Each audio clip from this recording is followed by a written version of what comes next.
Tonight, from Empower Field at Mile High in Denver, it's a special prime time edition of the NFL on EA Sports.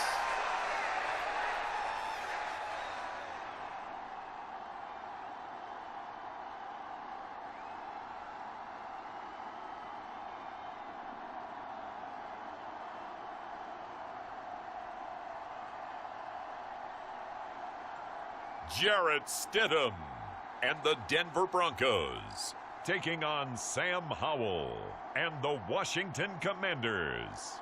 EA Sports coverage of the NFL has us at the foot of the Rockies, just west of downtown Denver at Empower Field at Mile High. Coming up, we've got what should prove to be a good one, as it'll be the Washington Commanders taking on the Denver Broncos.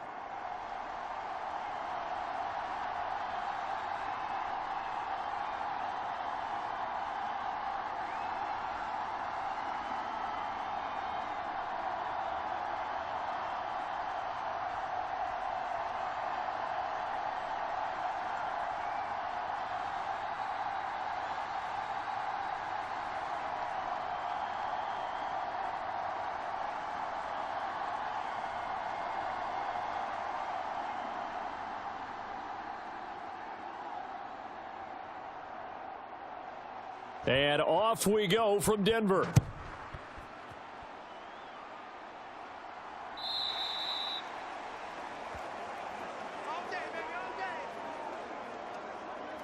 Here are the Commanders for their first drive of the game. And they will be led out by their second-year quarterback. And he left North Carolina with most of his school's records, and at one point was thought to be maybe the #1 quarterback in his draft class. He does bring deceptive athleticism and plenty of upside to the table.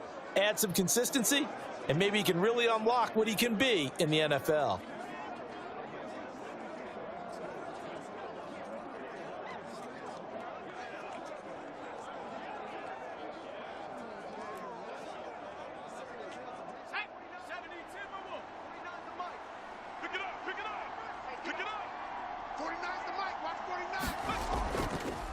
Now a first carry here for Robinson.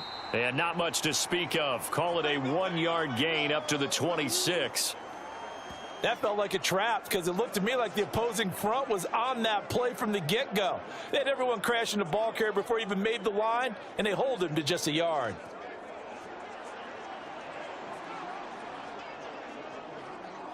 The last play got just a yard. Here's 2nd and 9 from the 26. The first carry for the Memphis man, Antonio Gibson. And not a whole lot there, maybe a yard to the 27. Back-to-back runs, I'd say that encompassed maximum effort for minimal gain. Minimal yardage, and now they're going to need something more than minimal on this play coming up.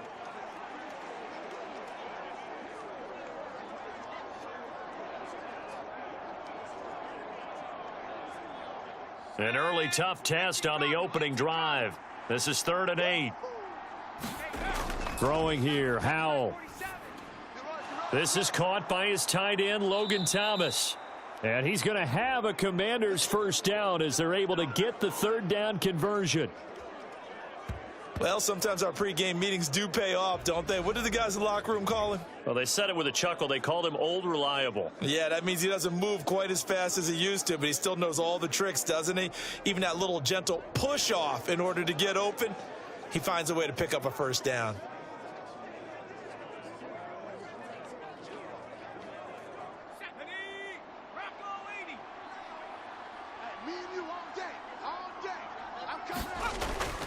On 1st and 10, it's Robinson. And just no chance of turning the corner. He can only get back to the line of scrimmage. 2nd and 10 coming up. Absolutely love the effort there. The ability to flow from his inside spot and stop that one at the line of scrimmage. Nice linebacker play. Now a 2nd and 10.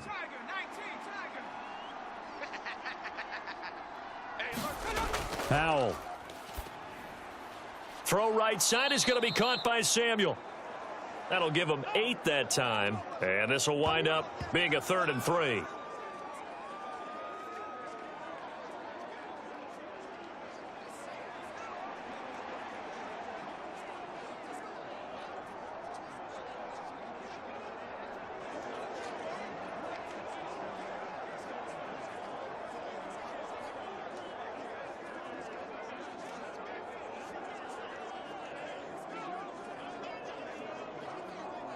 Coming up here looking for 3 yards to pick up the first.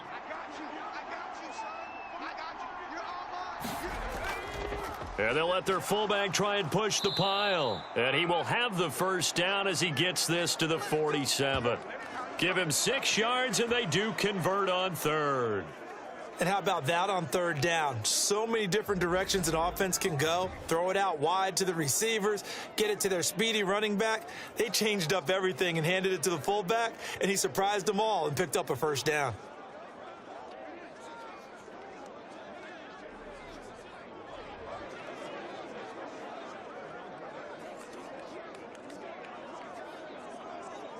So a 1st and 10 now in Denver territory at the 47. Robinson up the middle. Oh, some strong running. And he's going to get this down near the 30-yard line. 17 yards that time and a Washington first. And that's how you get started and open up a game. Really well-blocked play. Picked up a nice chunk of yardage. If you're the offensive line, that's exactly what you've talked about all week long in your meetings. Establish the line of scrimmage and take control. And they gave their running back plenty of room to rumble.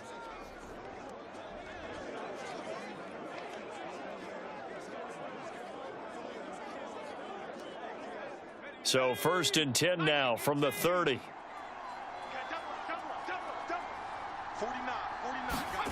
Howell, he'll look to throw it. Over the middle, complete to Samuel. Call it a gain of 6 on the play, and that's going to bring up 2nd down.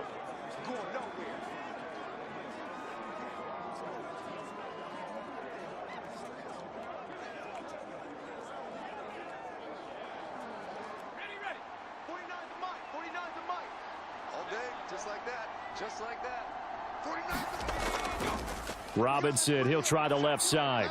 And the second wave of tacklers is going to get him as they stop him behind the line. Call that a loss of a yard, and things get a little more difficult here. 3rd and 5. I like the strategy.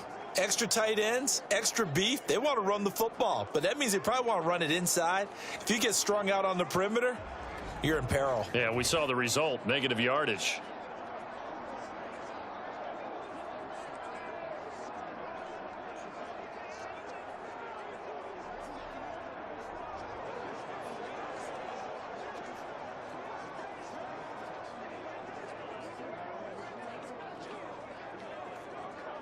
A nickel set defensively for the Broncos here on 3rd down. Howell from the gun. And this pass broken up. The contact well timed there, and now 4th down. Well, they've got man coverage on the outside, and my scouting report on these DBs tells me that they love to take matters in their own hands.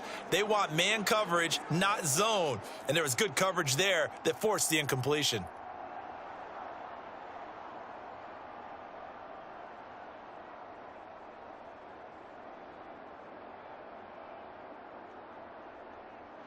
Field goal unit and Joey Sly now.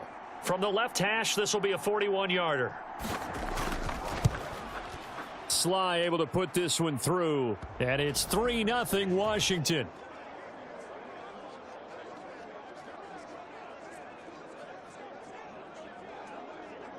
So the opening drive does yield points, maybe not the 7 they wanted, but they'll take the 3. Accumulating first downs does not go up on the scoreboard, but it does go into the DNA of a team that's trying to establish itself to start a game. That has to feel pretty good for them. They'll take the 3. Yeah, they had 3 first downs and 3 points.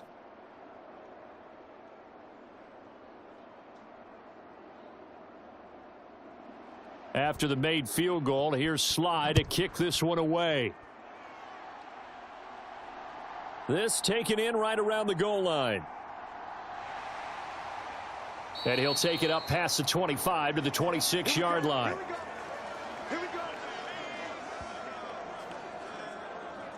So here are the Broncos now for their opening drive. They'll be led out by their quarterback at 6'2" out of Auburn. It's Jarrett Stidham. For a brief time, he was thought to be a possible successor to Tom Brady while he was still in New England, but that didn't materialize. But opportunity may still knock for him to start in the NFL today. Definitely has the arm and mobility to make plays against NFL defenses. All he needs now is consistency.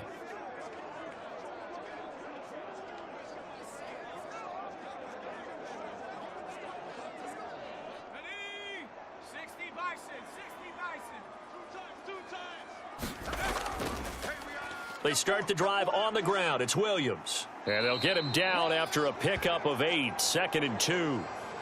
Well, you often say that sort of opens the playbook now, 2nd and short. What do you think, early shot here? I like where you're going. Obviously, we've been together for a while because you know me. I want to take that shot early and loosen things up.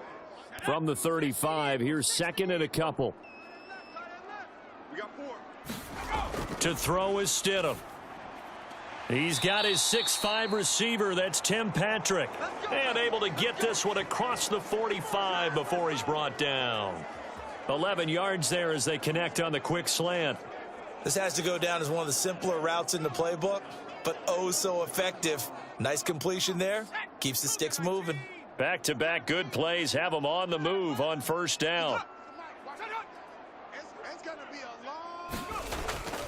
They try the left side here with Williams. And he'll lose yardage on the play back at the 45-yard line. Officially, it's a 1-yard loss. That's going to bring up 2nd and 11. That was well played there defensively. 2 tight ends in the formation, which essentially gave them 7 blockers up front. Hard to imagine with all that size and beef that they could let a tackler through, but that's exactly what happened. A loss resulted.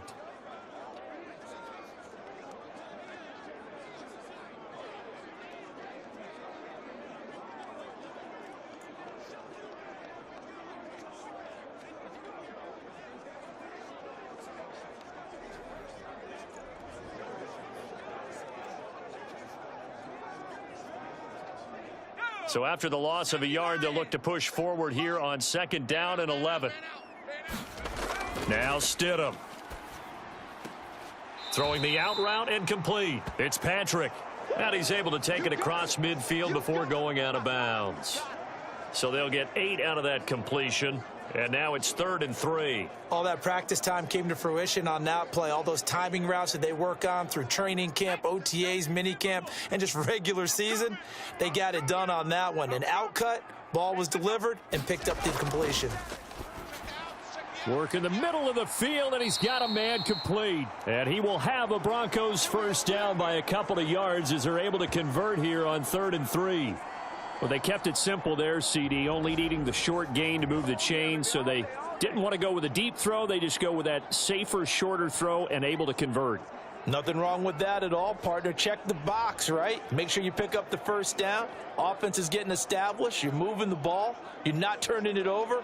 Check, check, check. They like what they're doing early in the game. Here we go. Cowboy 80.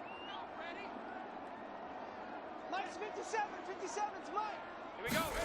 Now Stidham on first down. He'll find his tight end. It's Adam Troutman. And just 3 yards on the catch there. He couldn't get away. And it'll be 2nd down. But yet another completion here on this opening drive, and he's now perfect 4 of 4 to start. Pretty solid execution here. And how about how everyone's handled their nerves? Because you know what it's like to start a ball game. You're so amped up and ready to go that sometimes the execution isn't there. They've been flawless so far. Well drilled, well prepared, and excited to start this game. 57's the mic. Stidham will throw again. Throw over the middle, taken in by Dulcich. And they're going to have another first down here as the tackle's made at Washington's 29-yard line. Give them 10 yards there as this offense is on a roll. This drive continues to plunge forward. Good job there to locate his tight end, Charles, in the middle of the field. Yeah, he has good pass-catching abilities, and if they're able to continue to find him here in the early going, I think it'll help out his teammates out on the perimeter. You can take the big shots later if he occupies their attention. And inside the 20 before he's brought down. Another nice gain, 13 yards that time, and another first down. You can see the time and effort and thought that they've put into their passing game because it was evident right there. It looks like a simple pitch and catch, but you and I both know that they have planned for this and worked hard to make it happen. Now a first down carry. It's Williams. And he's able to get this inside the 10 now to the 9. A solid run on first down. Gain of 7 leaves them with a 2nd and 3. Pretty effective run there, and now they can start to smell that end zone.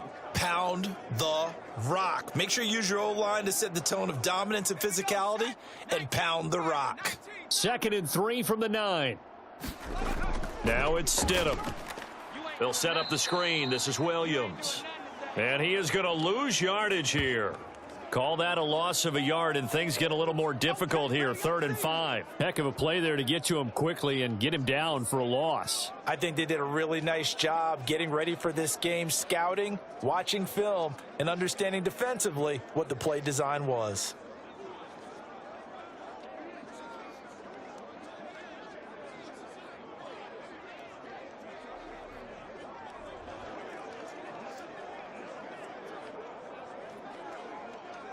They'll come up facing 3rd and 5. Record. 57's the mic. Watch 57. Out of the gun, Stidham. Now a battle for the football. It's caught. It's a touchdown. Cortland Sutton, an 11-yard touchdown. And the Broncos are able to answer the early 3 points and take a first-quarter lead. A lot of people might call this backyard football. Sometimes just understanding who you've got out wide and who you're going to throw it to. Give him an opportunity to go up and make a play, even when contested. Looks like that one worked out pretty well. The trust factor in effect.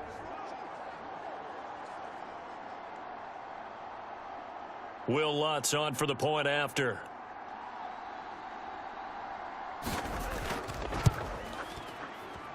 He's got it. They'll see that opening drive field goal and raise it a touchdown, and that makes it 7-3.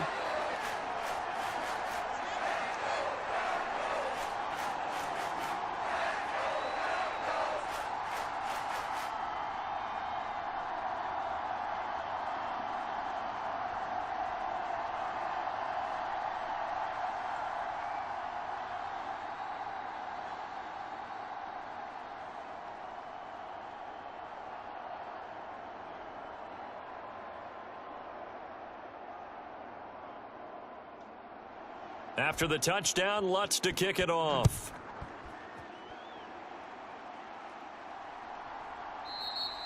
And this will not be brought out. It's a touchback. Now Washington going to retake the field for drive number 2. And last time able to get 3. It's not what they wanted. They wanted 6, but they got at least something. They mustered something out of the drive. They'll take it. I like the way you've described it. Not ideal, but they'll take it. Anything to put some points on the board. But this time on offense, they don't even want to see the field goal kicker trot on the field. They want that ball in the end zone. Yeah, they'll be going for 6. After 60. We ain't giving up nothing today. 49's the mic. Watch 49. First down, Howell to throw. Toward the center of the field, but it's incomplete. I think he's got to be careful not to force anything into coverage right there. There weren't really any throwing lanes, but the best part for him, he's got 2nd and 3rd down to fall back on. An incomplete pass leads to 2nd and 10 from the 25. Now Howell. That's going to be caught by Samuel. And he gets this up just shy of the 30 to the 29 before he's out of bounds. 4 yards the gain, and it'll bring up a 3rd down.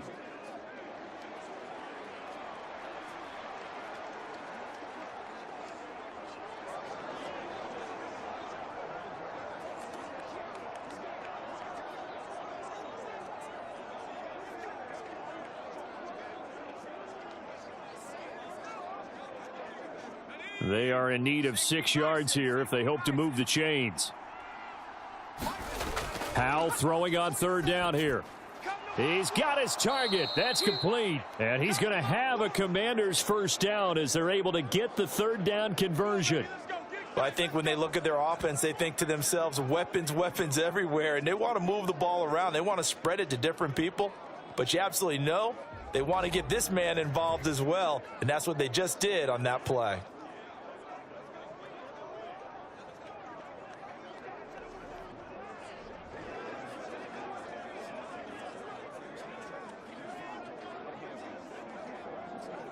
So from the 39 now, they'll come up on a 1st and 10.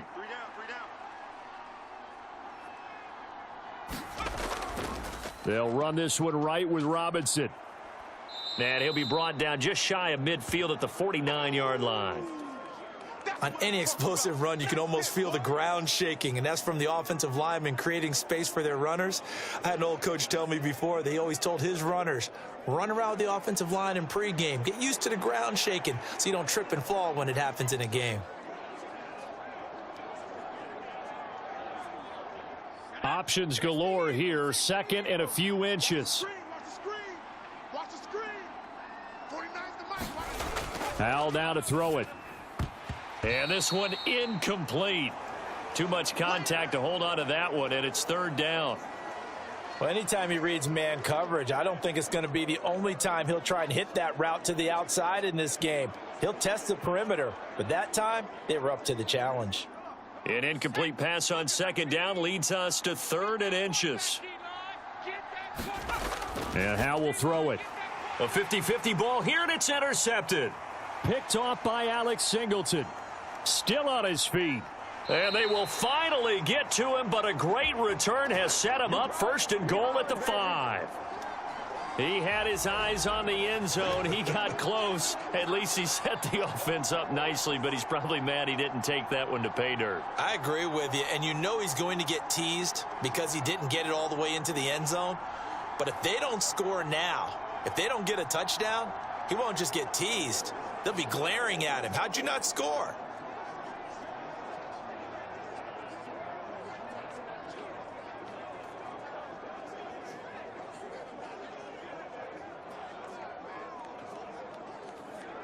Suddenly, it's 1st and goal after the interception. A quick change in the situation here. After the interception, here's Stidham. This is caught. Touchdown. Marvin Mims. A 5-yard touchdown. And the Broncos are able to strike quickly to add on to their lead. Well, that's just how they drew it up, CD. His first read was there, got it to him quickly, and into the end zone. Absolutely excellent execution by all involved. And the coordinator, got to give him credit, found the perfect play call. Quarterback let it fly as soon as the target came free, and his guy made a nice catch. Just how you draw it up in practice and then execute it in the game. Lutz with the extra point, and that pushes the lead up to 11. Well, they got the ball in great field position. One play later, boom, end zone.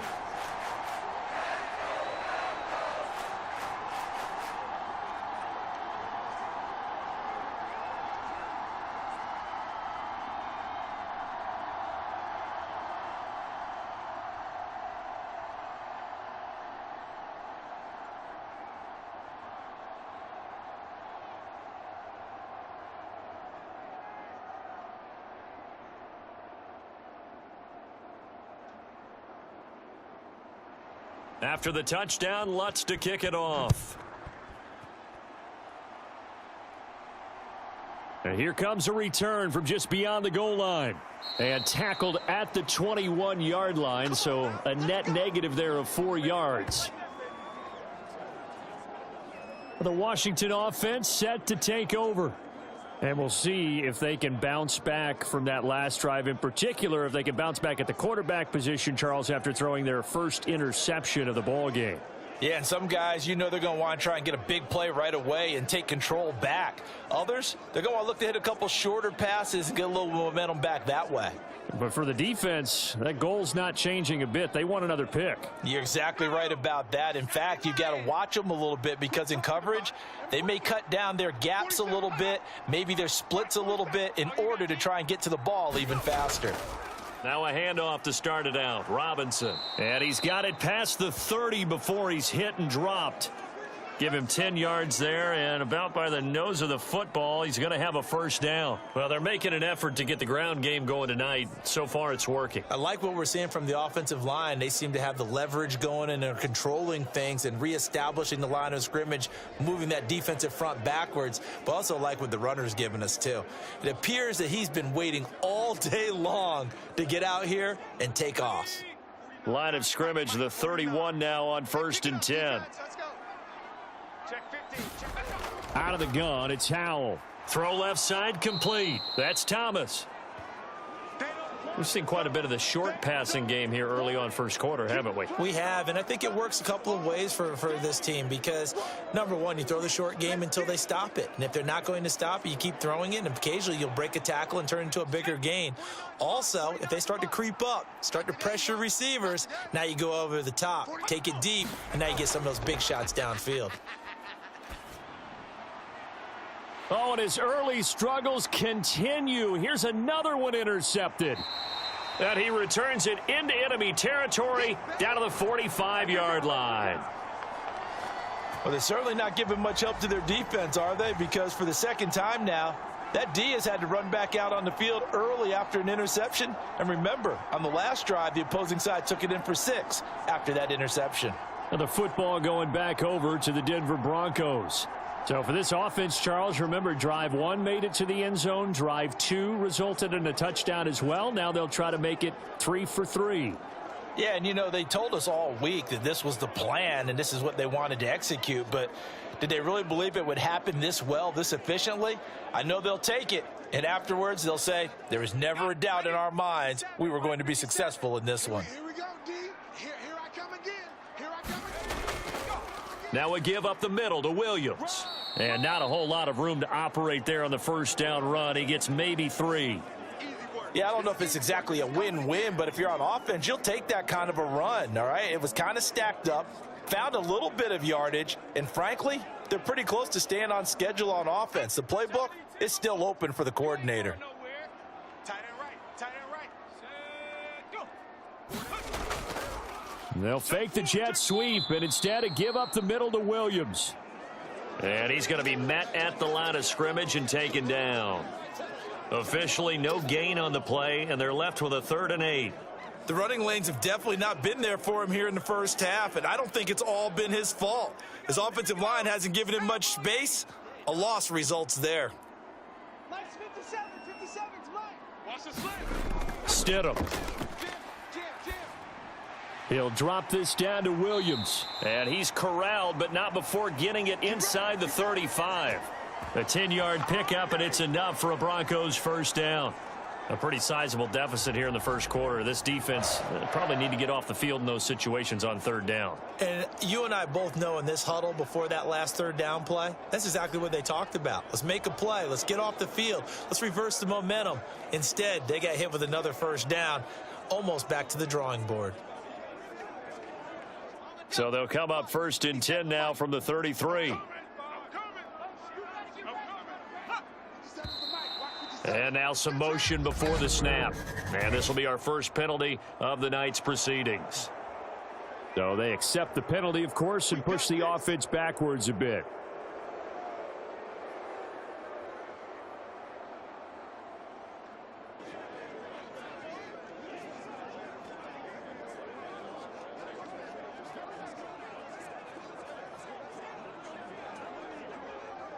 The false start backs him up 5, 1st and 15.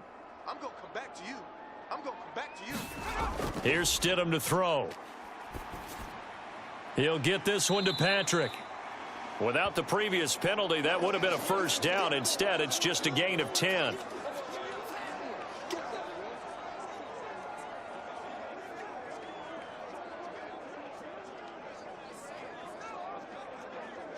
From the 28, it's 2nd and 5. Coming to you. Where's 52? Watch 52. 52. Now it's Stidham. Looking left side, and he's got a man. That's Sutton. And Sutton will have a Broncos first down as he'll take this down to the 22-yard line. It'll go as a gain of 6 that time, and it moves the chains as well. Here we go. Set. 19 Tiger. 19 Tiger.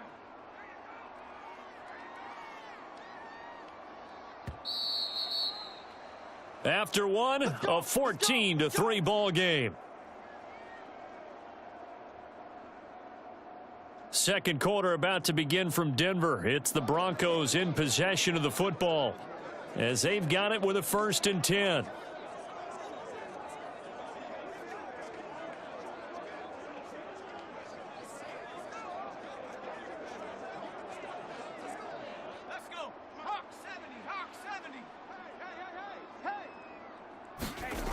Stidham. And he's going to go down. They sack him back right around the 30. That's Deron Payne with a sack that time. Well, that's what they have to do more of defensively. Not just getting sacks, but they have to keep getting in his face. Not let him get his feet set and deliver. He's been carving them up previously. Yeah, already has a couple of touchdown passes. About time they put a few grass stains on that jersey.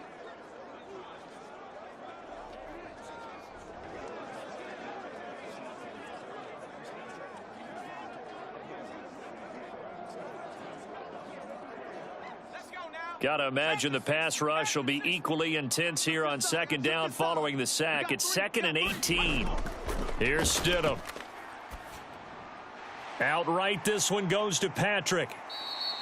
It's a pickup of 12, and that'll set up a 3rd down.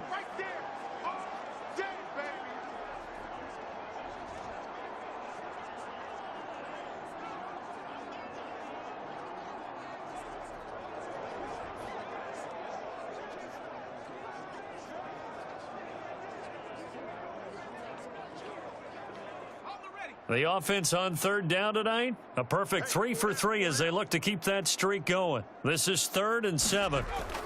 They'll set up a throw to the end zone, but it's incomplete. What an excellent defensive stand there in the red zone. Nice tight coverage. They certainly recognized how important it was to bring up 4th down here.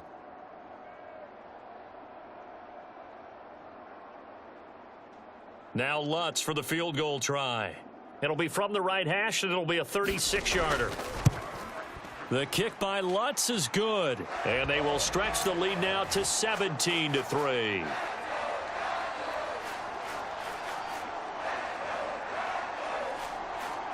Well, they already had the early lead, and they get the interception, Charles, and now they add 3 more with the field goal. Yeah, they're in control of how this game is playing out so far. You mentioned the early lead.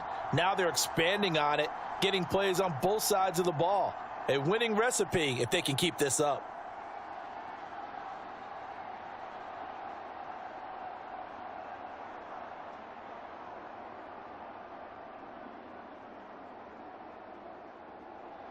Following the made field goal, Lutz to kick it away.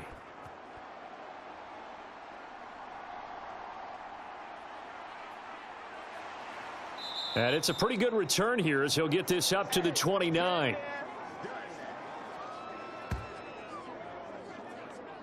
Here we go on the next drive for Washington. They are looking to make a bit of a 180. They are sputtering right now. And frankly, I think it's time to call your playmakers together and say, all right, guys, we're going to lean on you through this patch. We need you to get us back on track and get us going in the right direction. So you're calling plays geared to them. Not necessarily what you look at your plays, oh, this hurts the defense. I want the ball in the hands of X, Y, and Z and see if we can move forward. So don't get too cute. Go to the playmakers. They begin the drive with Robinson to about the 33-yard line. Well, they did throw interceptions on their last 2 drives, so no surprise at all they decided to start it with a running play. I'm actually a little bit surprised, though, that they got as much out of it as they did. Yeah, decent little gain. Puts them in a pretty good spot for 2nd down. From the 33, here's 2nd and 6. Back to throw, Howell.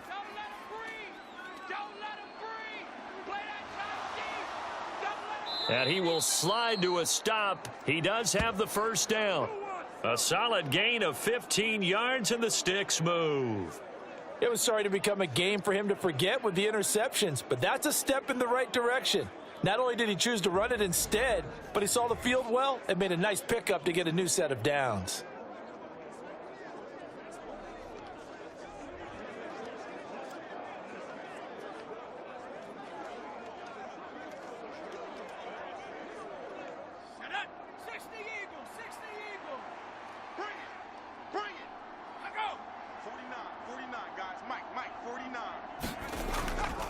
Straight ahead, it's Robinson. And a good run here as he'll rumble all the way down to the 40-yard line. 53 yards rushing now on 8 carries for him so far. I'm okay with the call there. In fact, I actually like it. I know they're down a couple of scores, but the running game worked in that situation. I would continue to go in that direction.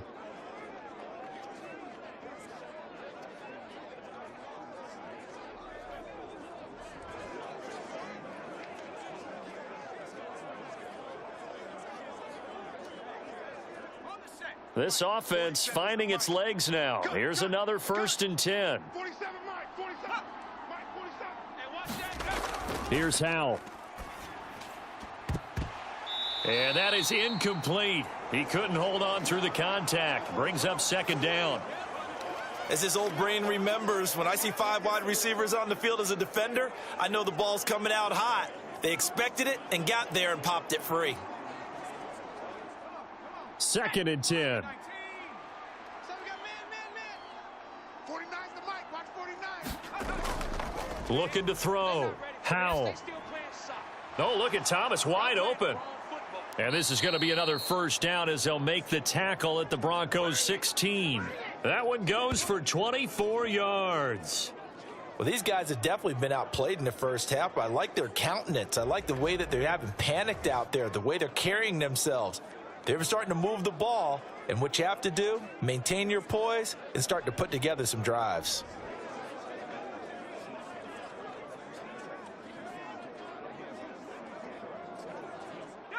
So the ball down to the 16 here for 1st and 10. Now a shotgun snap as they'll look to throw. That is caught at the 7-yard line. And the Commanders are going to be set up with a 1st and goal coming up as they get him down at the 6-yard line. Well, there's no disputing. He's made some poor throws in this first half, but this was a good one. And you can bet this is an offense that isn't going to pull back.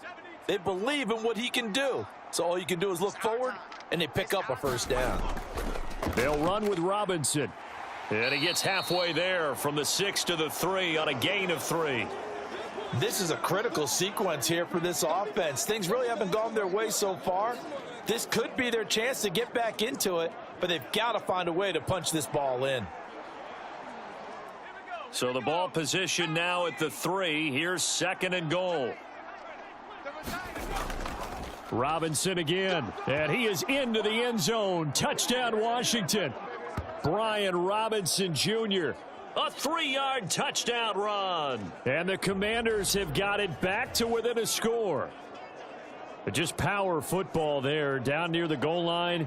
Give it to him. He's able to push his way across. Yeah, they went heavy there. Sometimes you have those big offensive linemen come in, have to report like they're eligible. But all they're doing is getting a good stance, blocking, and getting their runner across the goal line.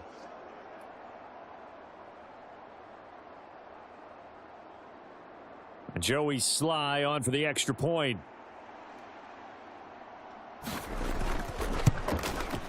And it's up through the goalposts. It's 17-10. So that drive takes him down the field in 8 plays. And it was capped off by the touchdown run from Brian Robinson.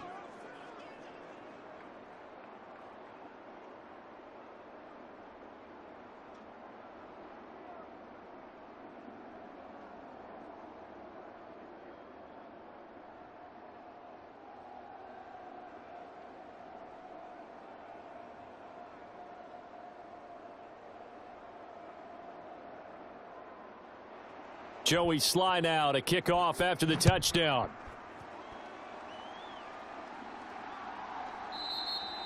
No run back here, down to a knee, and this drive will start at the 25. Denver's offense now set to go. And they're not going to play this conservative, I don't think. They had the field goal last time, and they're up, but they're looking to put a drive in the end zone. Oh, I agree with you totally. No one goes out on the field and says, all right, let's just settle for 3, except in certain situations, trying to ice a game, that sort of deal. Most of the time, it's end zone, and that's what you're thinking, and I believe that's exactly what they're thinking as they begin this one. Yeah, no quarterback ever goes out there saying, hey, let's get 3, right? Not one that I've ever met. Stidham sets to throw on first. On the slant, completes to Sutton. And that's good for a pickup of 10 yards. And they'll be left with a second and about a foot. That was a nicely run slant route, and what the receiver's trying to do is make the defender think he's going upfield for a deeper route, and then breaks it off, usually after about 3 to 4 steps, and cuts towards the middle of the field. And now what he's trying to do is use his body to keep the defender away from the football and give the quarterback a really nice target. Only a gain of a yard, but that's all they needed. 2nd and inches is oftentimes an invitation for an offense coordinator to take a big shot downfield because he feels like he can come back on 3rd down and pick up the 1st down. But sometimes you just don't want to break tendency. Stay with what you are, stay with who you know, and go get the 1st down. That's exactly what they did.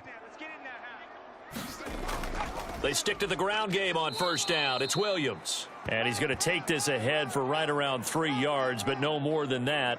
2nd down. Not a huge carry there on 1st down, but not all of them will be. But still, all in all, a positive play for the offense. It's all about picking up at least a few to set up what you're going to do here on 2nd down.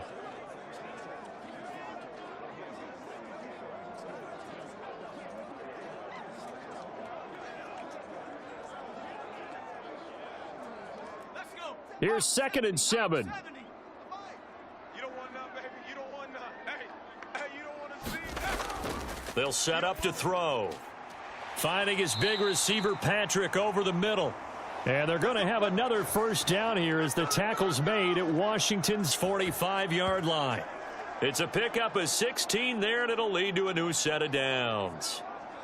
But one of the ways that quarterbacks keep all the receivers alive in a play, never lock in on any one guy. Make sure you keep your eyes moving, scan the field, and here he finds the open guy for a nice pickup.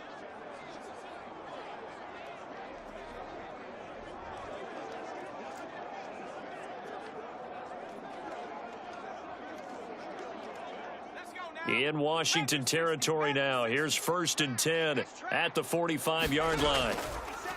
Off the play fake. Here's Stidham. That's complete to Williams out of the backfield. Call it a gain of a yard, and that'll make it 2nd down. And we see another pitch and catch there to the running back. This position just continues to evolve.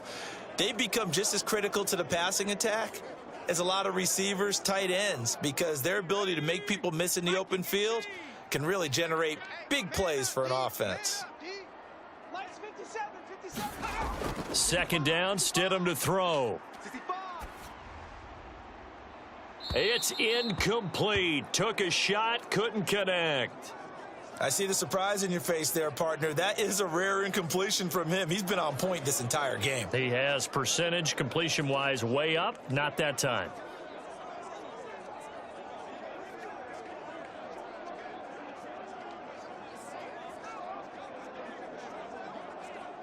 Now play number 7 of this drive, but it's a tough 3rd and 9. 57's the mic. Watch 57. Watch the play. From the gun, it's Stidham. Oh, he had him. He was open, but he couldn't get it to him. It's incomplete. And I feel like my man, Old Mo, momentum might be changing jerseys right now. How about what they just got done? They scored a touchdown their last drive. Now here's a 3 and out. Maybe momentum's getting ready to creep to the other sideline.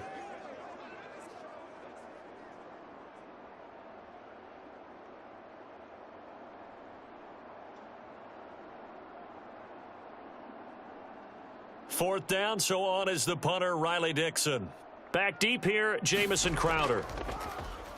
He'll send this away into the Rocky Mountain Night, and it's a good one. And that is much too long. That's into the end zone for a touchback. Set to go again. Here's Brian Robinson and the Commander offense. They're behind in the first half here, CD, but it's not through any fault of their running back. He's had a strong start to this one. And you're right about that, partner, because watching him play, you would think that his team is in the lead. He has been a lot of fun in this contest. Now let's see if they can actually make something happen and put more points on the board behind his efforts. Yeah, I'm curious to see, Charles, if they can play complementary football and get that passing game going as well. Howell and the Commanders come up now 1st and 10 at their own 20-yard line. They'll come out throwing here to start the drive. A quick throw knocked away and incomplete. Quarterbacks work all the time on manipulating a defense with their eyes and their head movement. In this case, he just stared the receiver down. That allowed for excellent coverage, able to knock that one away. They'll try again from the 20 on 2nd and 10. Back to throw. Howell. Thomas brings it in. And he gets this one just shy of the 40, down at the 39. 63 yards receiving for him now, and that last catch good enough for a first down. Good strong throw and catch right there. And so far in this game, the alleys have been open for them to get completions, and they're taking advantage of it.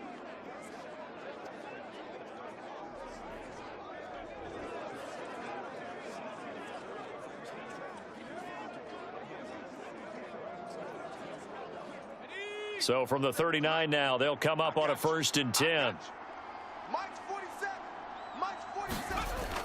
Gibson here running out of the gun. And the result here, a pickup of 8. Leaves him with 2 to go on 2nd down. Good yardage there on 1st down. Exactly what you want. Get yourself set up to keep making 1st downs, keep the clock running. And if they're smart, you're starting to milk the clock. No hurry before you run your 2nd down play. Now a 2nd and 2. Tight on this side, boys. Tight on the left. Tight on the left. Hand off now to Robinson.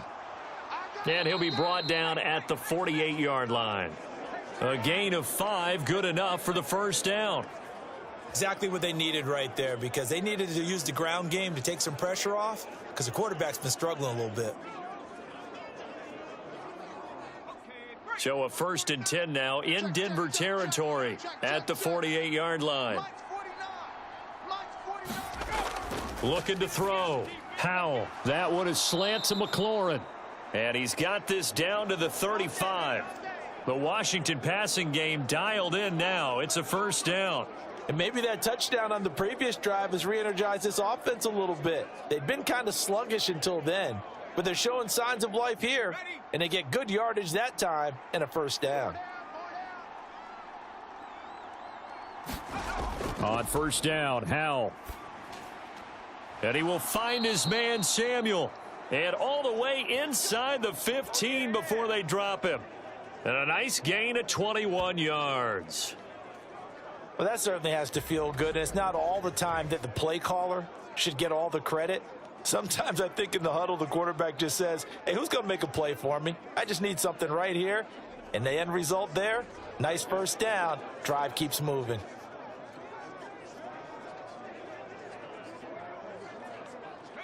Here's a 1st and 10 at the 14-yard line. Yo, 47 Mike.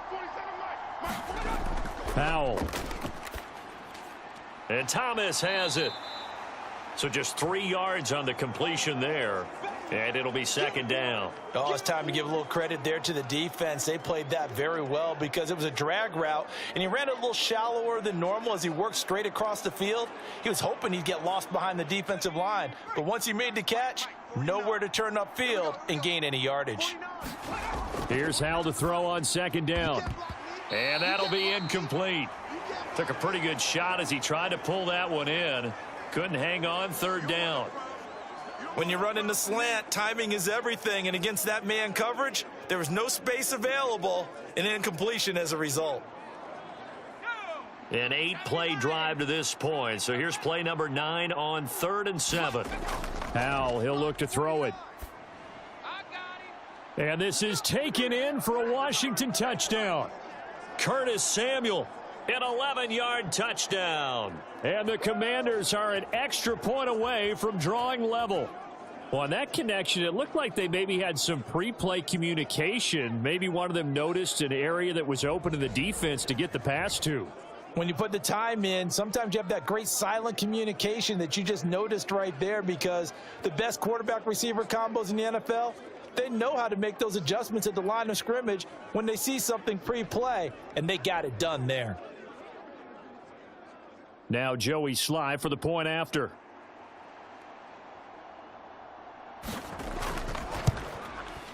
And he gets it to go, and we're all even, 17 apiece. So that drive, 80 yards, 9 plays. And the result, a touchdown for Washington.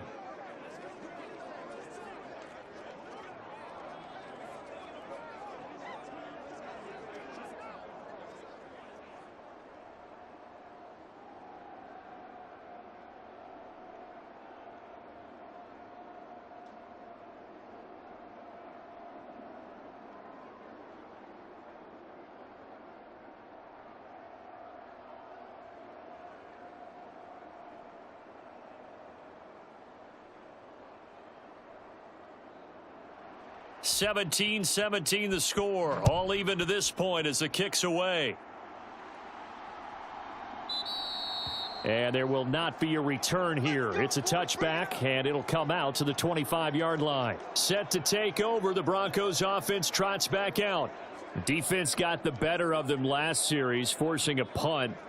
See if they make a few changes in the game plan here and try to get points out of this drive. 1st and 10.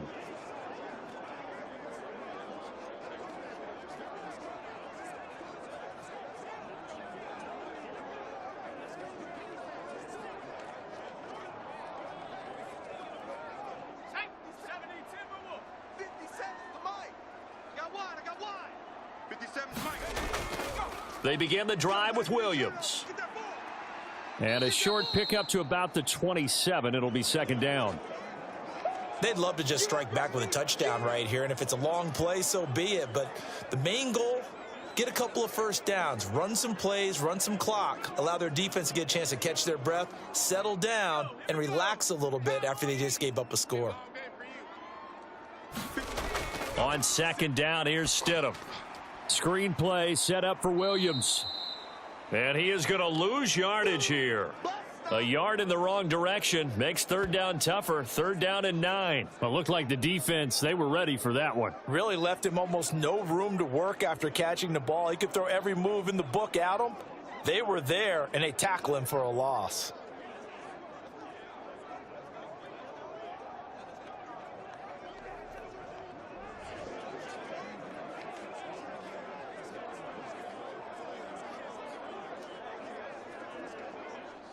Washington on 3rd down. They've converted 3 out of 5 thus far. This is 3rd and 9. To throw is Stidham. Yeah, this pass broken up. Excellent coverage there on 3rd down, as that was not an easy one to hold on to. Oh, I thought he had that one, and that was nearly a big 3rd down conversion to give this drive some life. Instead, they're on the spot and help separate the receiver from the ball.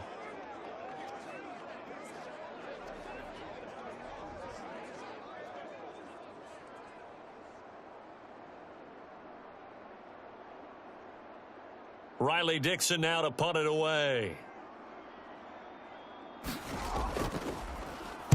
44 on his first punt, and this is a good kick as well. That'll be put in the books as a 53-yard punt. And it will be Washington football now with a 1st and 10.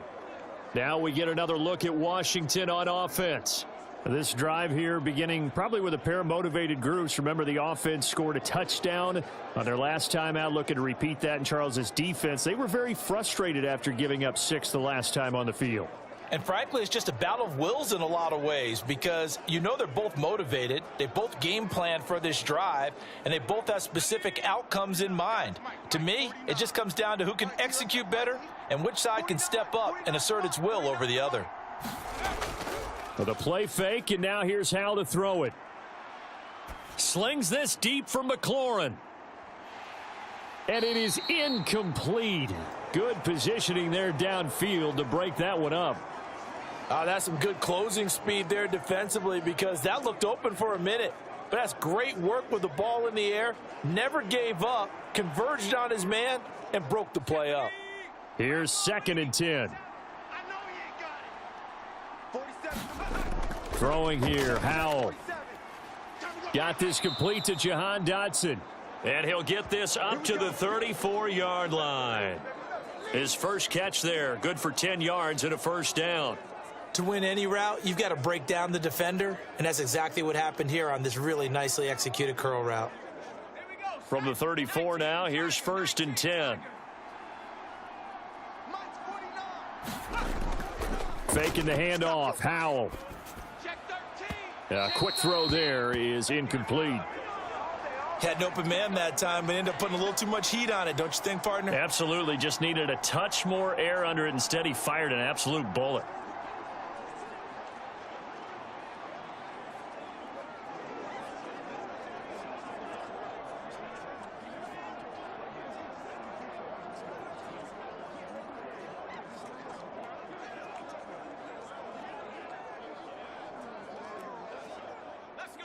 An incomplete pass on first down. That leads to a 2nd and 10. They'll stick with the passing game as he looks to throw. That's out wide here for Robinson. And he'll be out of bounds, but able to get it up past the 45. 13 yards there and a Washington first. Looked like a pretty good, safe play right there. No, he's had trouble with the interceptions in this game there. Hits his guy out in the flat. Yeah, so many times we hear quarterbacks and offensive coordinators talk about in your progressions, you're either throwing the touchdown or you're throwing the check down. But earlier in the game, it was touchdown or interception. Now he got to the check down, a nice safe throw, and a good one. And this one is going to be off the mark, too far out in front. This could be the start of a nice stand from this defense now after getting walked backwards on this drive. Come through with another one here, and you have them staring at a 3rd and long, and that puts the defense in a position to dictate to the offense. So they'll come up after the incompletion for 2nd down. They'll bring the tight end in motion right. 2nd down and a run by Robinson. And he'll be down close to the first down marker as he gets this to the Broncos' 44. 73 yards for him on the ground so far tonight as he has been terrific in this first half. And that looked like some pretty easy yardage there right up the gut. And he's a guy that has some height to him. So when you don't have to drop a shoulder or create or get through contact or trash, makes it a lot easier to stay upright, see the field, and make a run as we just saw there. 3rd and 1. Howell's going to throw it. Able to find the open man. That's complete. And this is going to be another first down as they'll make the tackle at the Broncos' 24-yard line.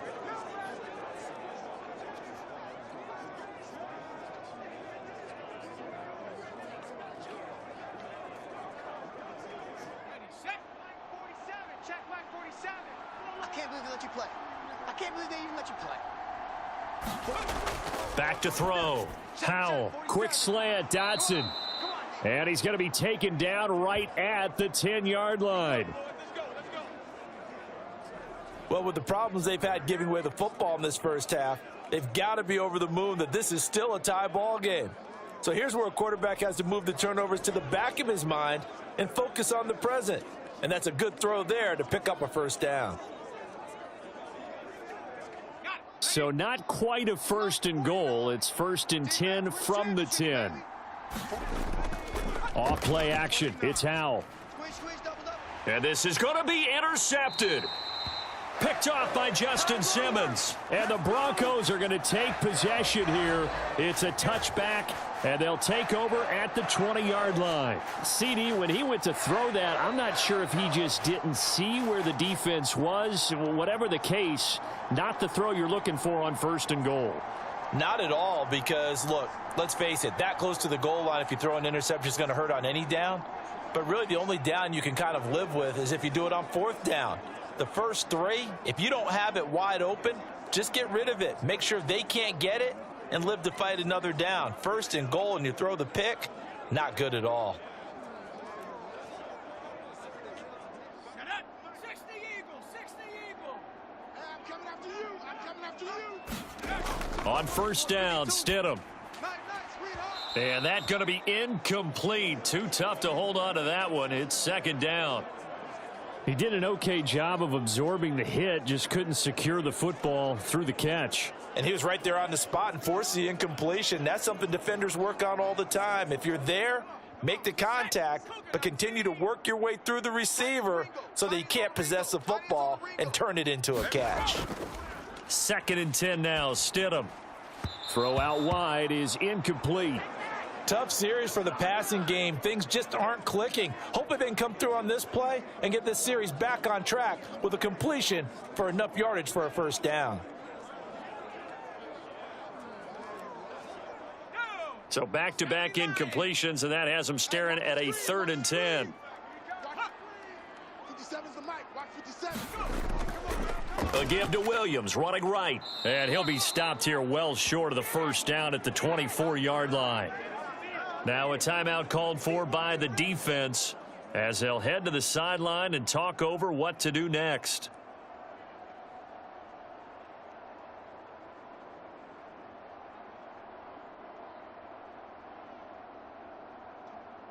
Here's Riley Dixon now as he's on to punt for Denver. He's been a busy man here in this first half as he gets it away. A 47-yard punt, maybe a couple on the return. And the Commanders will take over with a 1st and 10. A look at Washington as they come onto the field. It was still more than a minute to go in the half. Time to try to mount a drive. And I would think that they would have to. This is today's NFL. You got to push it whenever you get an opportunity. You can never have enough points with the high-powered offenses that you face. And analytics will tell you, try and score when given the opportunity.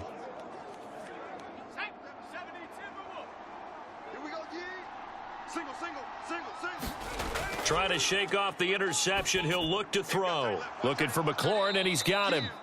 Now the Commanders going to burn the second of their timeouts as they'll stop it with just over a minute to go before halftime.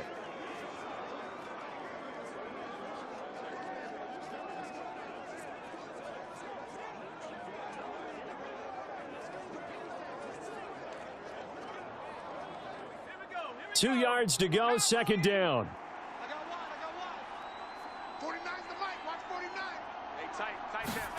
Al now to throw it. And that is incomplete. The secondary has been roasted in this first half, but they get a measure of revenge there. Nice play on the deep ball. Yeah, they're going to need a few more plays like that in order to get their confidence fully back, but that's one step in the proper direction.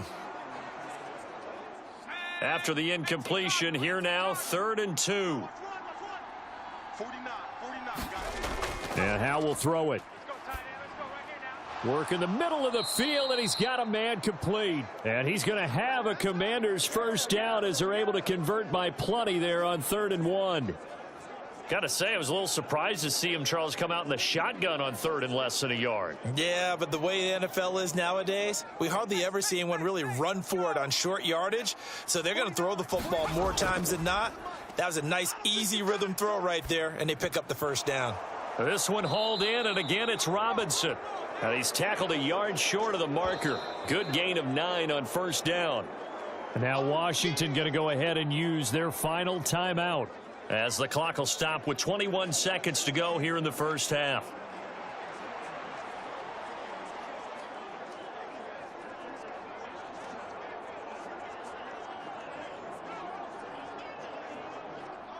Second down and a little more than a yard here. And here we go again. Now Howell. And the Broncos get there and take him down. Justin Simmons firing all the way in from his safety position. You can't stop me.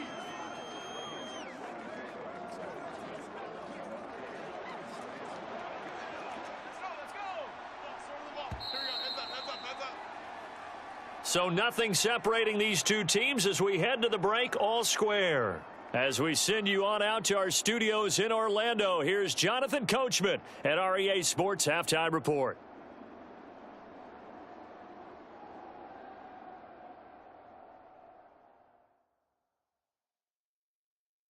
All right, Brandon, back to you, too, in just a bit. But first, welcome everyone to downtown Orlando and our EA Sports Halftime Report.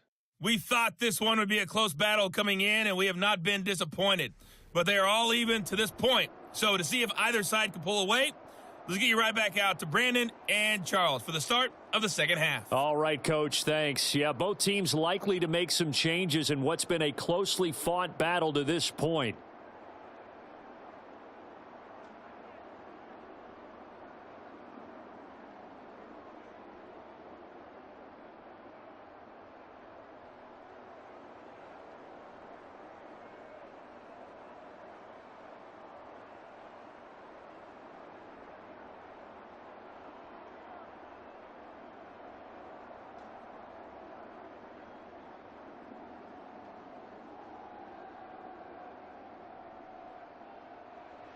And ready to get the party started for the second half. It was an even first half, all tied on the scoreboard. And they'll get him down inside the 30 at the 27.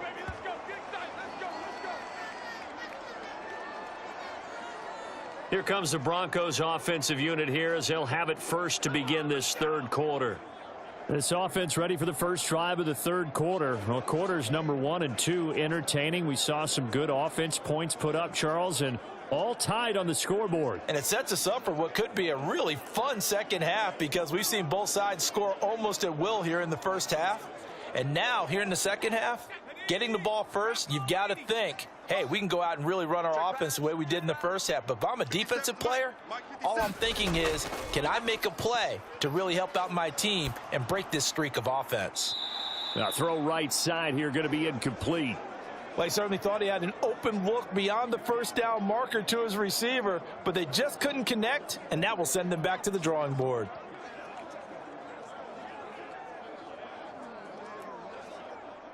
After the incomplete pass, here now is 2nd and 10. 52's the Mike. Watch Mike. Watch Mike. Stidham.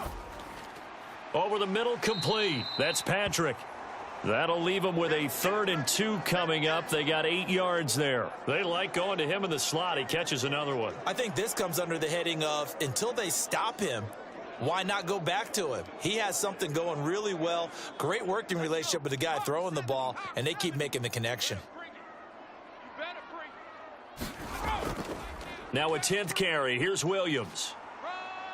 And he won't be close to a first down as he runs into a wall right around the line of scrimmage. No gain on the play there, and it'll bring up 4th down.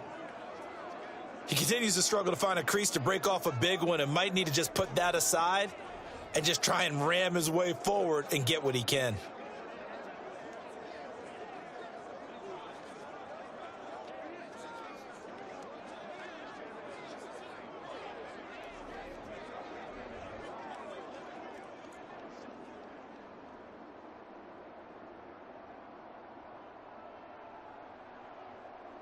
Here's Riley Dixon now. He's been terrific so far. He steps into this one, and this is a rocket. And this will hit just beyond the goal line as it's into the end zone for a touchback. First possession of the second half now for Washington.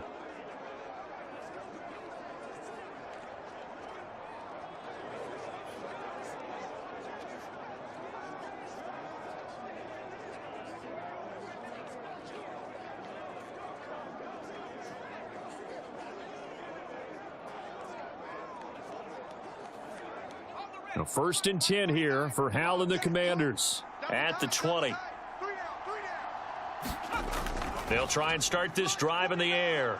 This a quick slant, and he's got Terry McLaurin. And he's going to get this one across the 30-yard line. Give him 13 yards on the opening play of the drive and also give him a first down.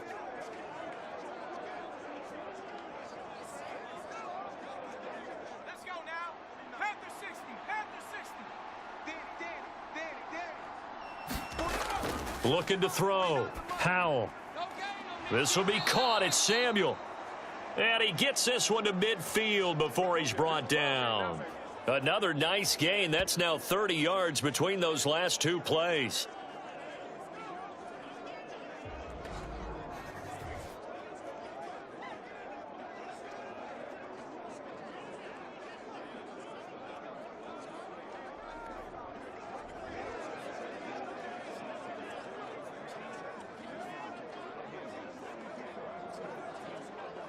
Back-to-back good plays have them on the move on first down.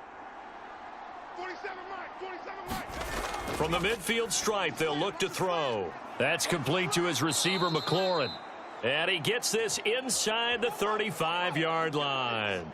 Another strong gain on the last 2 plays. They've moved it a combined 33 yards. My goodness, they've come out locked in on this drive. Play calling, execution, they are fully in sync. 3 straight passes. 3 first downs. They're moving the ball downfield almost at will. This defense really struggling to find answers. From the 34 now, here's 1st and 10. Mike's 49. Mike's 49. Again, he'll drop to throw. Open man is Samuel, complete. This will be stopped about 2 yards shy of the marker. 8-yard gain, 2nd and 2. So a decent gain there, but not their 4th consecutive first down like they had on the first 3 plays. You sound almost disappointed there. You want to fire the offensive coordinator on that one or what? They'd gotten into a rhythm. I thought they were just going to keep going. Well, almost a win for the defense, but if that's your win, you're not doing very well right now. And that is incomplete. A lot of force bearing down on him there. He could not hang on. It's 3rd down.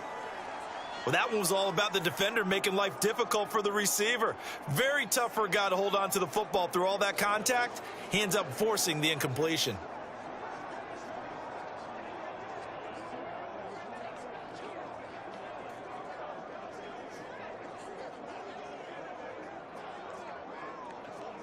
A couple extra tight ends in the formation here as they line up 3rd and 2. Back to throw. Howell. That is caught. A nice little juke. And this is going to be another first down as they'll make the tackle at the Broncos 14. 12 yards there as they move the chains. That's the 3rd time on this drive that these two have connected with each other. They've got a real rapport going. And right now, it's paying off with big chunks of yardage as shown by that last play.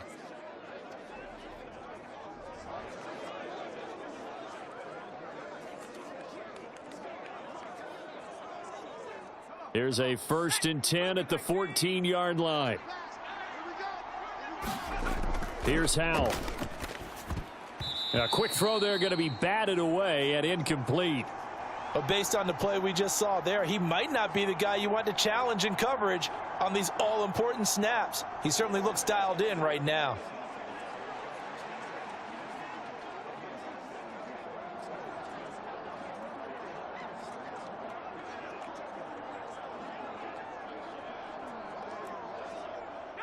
So now 2nd and 10 after the incompletion on 1st down. Back to throw again. He's got it. Touchdown, Commanders. Curtis Samuel, his 2nd touchdown of the night. And Washington has taken the lead. So this game tied at the half, but we are tied no more. A touchdown there on the opening sequence of this 3rd quarter. And what a great drive put together by their offensive coordinator. He had a plan, and they executed it almost to perfection, coming right out of the locker room. Now they're feeling good about their chances here in the 2nd half.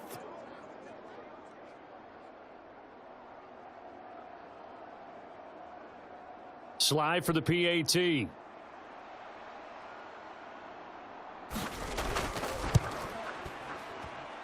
And they will take a 7-point lead now. So an 8-play drive covering 80 yards. And it was polished off by a Washington touchdown.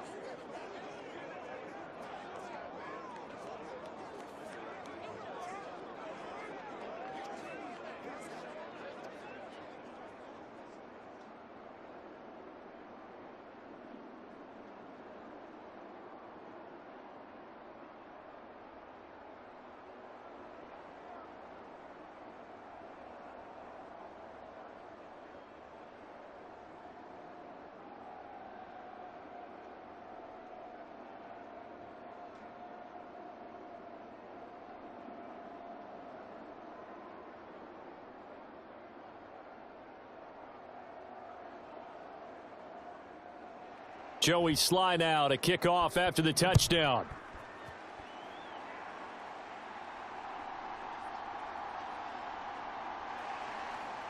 And he brings us out past the 20 to the 24. Let's go. The Broncos offense now gets ready to head back onto the field. See if they can put this drive in the end zone, Charles, because it's been a little bit of a rough go at times. They've had to punt the football a ton in this ball game because of stalled out drives. So are you saying that you're kind of tired of seeing the punter run out there and do his thing during this game? Is that what you're trying to say? Well, I mean, I'm okay with it. I have a feeling that this offense, they don't want to see the punter again. And frankly, the punter doesn't want to run out there anymore himself. He would love to see his offense put together a drive and give his leg a rest. They'll throw on first down with Stidham. Short throw caught by Dulcich. And he gets this one just shy of the 40. They'll mark him down at the 39. First down yardage on the first play of the drive. Give him 14. But when you hit him on the move like that, and he's able to get into open field with a full head of steam, oh, boy, it's going to be tough to get him down. Yeah, there was a big window. They're lucky they did get him down.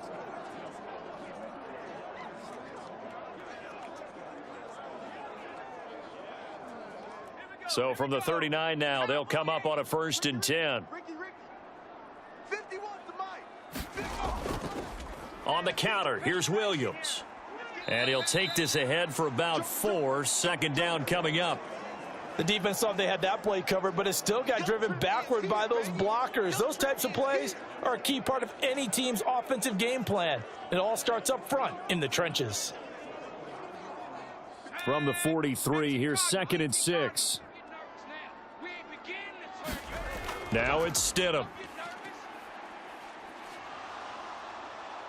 And the Washington pressure gets to him. He will go down. Jonathan Allen, the former first-round pick, getting in there to bring him down. Now that was a passer's nightmare. The front door totally shut down by the defense, so he kept going backwards, hoping to find another avenue of escape. It didn't exist.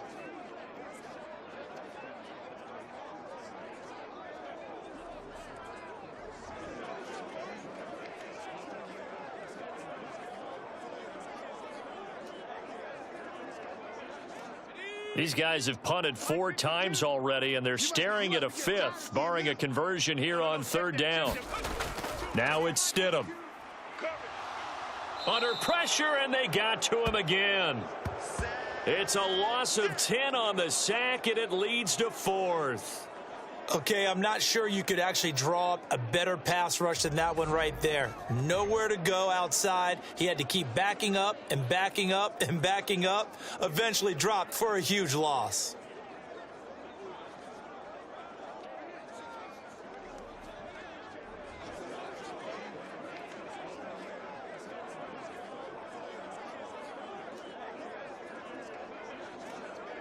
Here's Riley Dixon now, as he'll come on for his 5th kick of the night.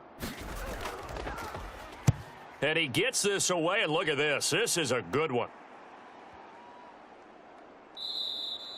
And he couldn't get it to check up. That kicks all the way into the end zone for a touchback. Curtis Samuel and the rest of the offense heading back out there now. Previous series, definitely a focal point. 3 catches, the touchdown grab. As a DB, or former DB, is there a number of catches on a drive you're like, oh, he got the best of us? I'm not sure there's a number, but there's a great feel. And what he did on the last drive, yeah. Especially with a touchdown. Yes. You're never happy. You're exactly right. The way he capped it off, so you feel that at the sideline, and now you're looking at your buddies and saying, okay, what are we going to do to take things away from him? Because I'm not sure the other guys can make those sort of plays. So let's make sure that we don't let him get going again. And he's got it past the 30 before he's hit and dropped. Solid way to start the drive. 13 yards, picking up the first. And with that last play, he's now up over that 300-yard mark. And in today's NFL, it almost feels routine. And I hate that when you talk about a 300-yard passing game. To me, 300 yards still signifies excellence, and he's achieved that in this performance. So they'll come up 1st and 10 now from the 33. They'll set up to run the quarterback draw. And he'll just plow right into a host of tacklers. Nothing there at all, and it'll be 2nd and 10.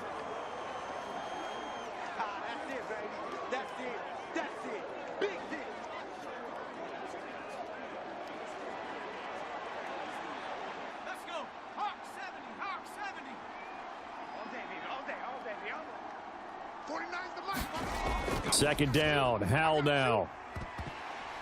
And for the 4th time tonight, it's an interception.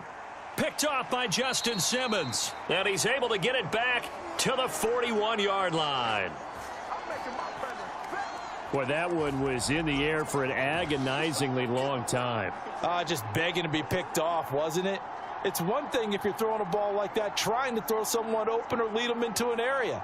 But that ball needed to be thrown with a lot more conviction. As a result, it's an easy interception. And Denver getting set to take the field. And right now, these guys, they're shuffling a little bit, maybe doubting, because 3 straight drives have ended with them punting the football away. Yeah, so you start pointing fingers at each other a little bit, asking a lot of questions. What are you seeing? What are you getting? Maybe trying to narrow down your playbook a little bit and maybe get simpler rather than more complex in order to try and fashion together a drive. Let's go now. Panther 60. Panther 60. What we got? 57 the mic. 57 the mic. After the interception, here's Stidham. On the throw, led him too much that time. It's incomplete. That's tremendous field position that they were given following the turnover, but they've still got work to do to get to field goal range, and the coverage we're seeing isn't going to make it easy. So after the incompletion on first, now 2nd and 10. New mic 52. Mic 52. Here's Stidham. And he will find his man Sutton. That's complete. And he is out of bounds, but not before he's inside the 30. Denver has the first down. The play going for 15 yards. People worry about throwing the out route because often it can get jumped, and that can turn into either an incompletion or an interception. But not on that one. Everything came together, and he catches it and goes over the sideline.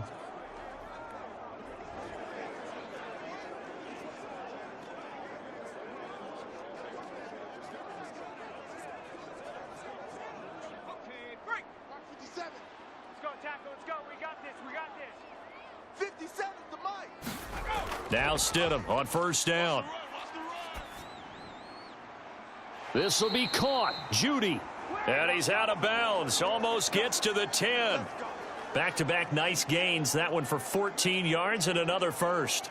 Timing is everything, and they work on this cut all the time. They work on all the timing patterns, and this time it paid off for them. Worked him to the center of the field, cut it to the outside, ball's delivered, gets both feet down for the completion. Stidham sets to throw on first. And the pass is caught. Touchdown, Denver. Jerry Jeudy. A 12-yard touchdown grab. And the Broncos are within an extra point of tying up this ball game.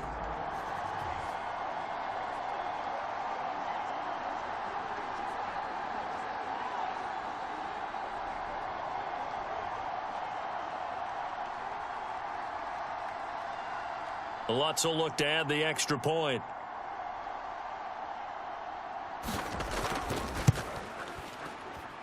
And that will tie our game here in the 3rd quarter.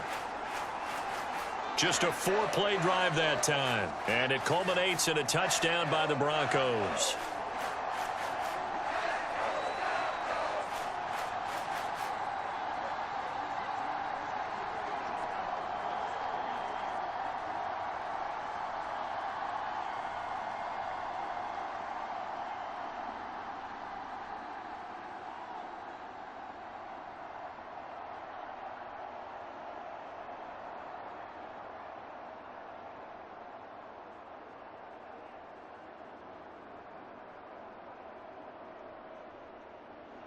Nothing separating these two sides. 24 all our score as he sends this one away. And he'll just take a seat, and the drive will begin at the 25-yard line. Out comes Washington's offense as they get set to take over here.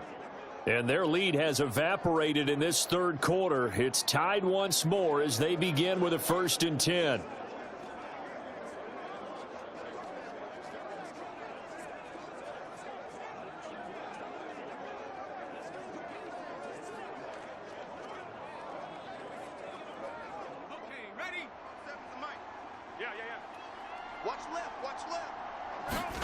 They go back to the air here after the INT on the last drive. And this will be incomplete. Physical play on the football there, and it's 2nd down. They went with a dime look on defense. 2 extra defensive backs on the field and covered up essentially every blade of grass. That allowed them to disrupt the play. So following the incompletion, here's 2nd and 10 from the 25. They'll send the big tight end in motion right. Robinson up the middle. And this will be a gain of 5 as he gets it to the 30. That second down play call was not to pick up the first down. It was to accomplish what they did, to get them into a manageable third down, because they had incompletion on first down, so they were behind the sticks, so to speak. They needed to make up some ground, and they did.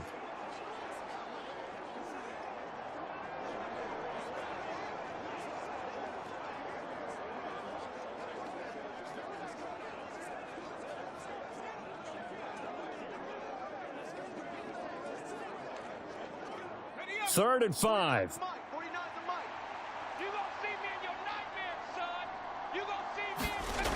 Back to throw. Howell. And that is incomplete. How about some applause for the defense there? They forced him to throw that one into coverage, and just like that, they're staring at a fourth down. Well done.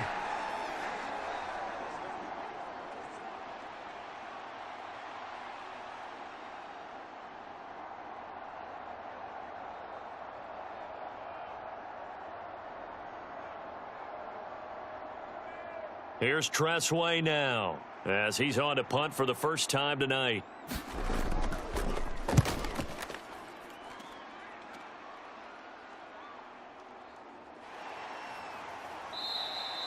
Great coverage there, holds him to a 2-yard return following a 50-yard punt. And the Broncos take over, first down and 10. Here's the Denver offense now as they get set to take over here. And they'll just simply be looking to build off the confidence of the last time out where they scored a touchdown. And confidence is powerful, isn't it? When you've scored once, you feel like you can go back out there and get it done again. Doesn't matter what the defense throws at them. They feel like they're in a groove right now, and they want to get out there and show it. Yeah, hoping to stay in that groove here this go-around.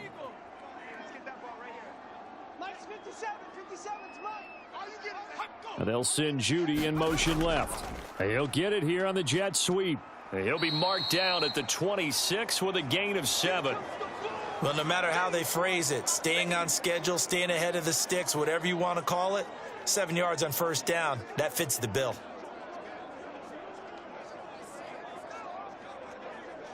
Second down and 3.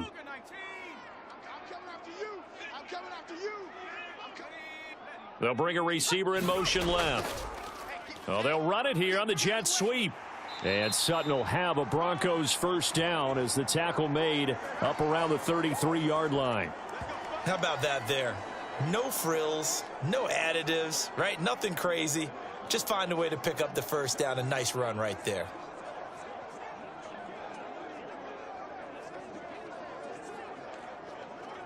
So they'll come up first and 10 now from the 33. Up the middle, it's Williams. And not a whole lot of room to operate there on the first down run. He gets maybe 3. But you know that old expression, it's not my night? It hasn't been his so far. I don't know if the legs are a little bit heavy. Sometimes having to hang out all day and play doesn't exactly play to your advantage, but it's been a tough go for him. And every time he looks up, somebody's there defensively. That was the same case on that play.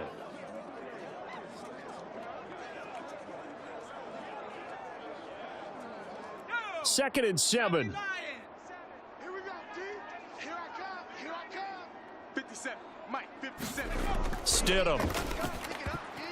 And that almost their first INT of the ball game. Had his sights on it, but he couldn't seal the deal. And I think he was a little surprised to see the ball sitting out there like that.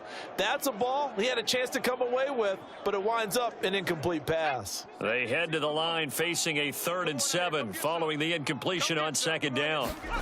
Now Stidham. And a dangerous throw there as that's knocked down and incomplete. One first down here, and that's all, folks. Good work by this defense to hold things in check and force a punting situation.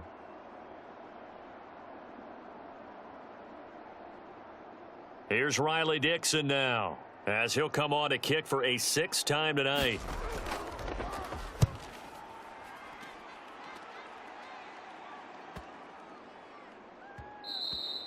And that'll hit at the 5 and go into the end zone for a touchback. So out comes Washington's offense to take over. And our game's hit a little bit of a lull here, a little bit of a snag. Punts on back-to-back drives.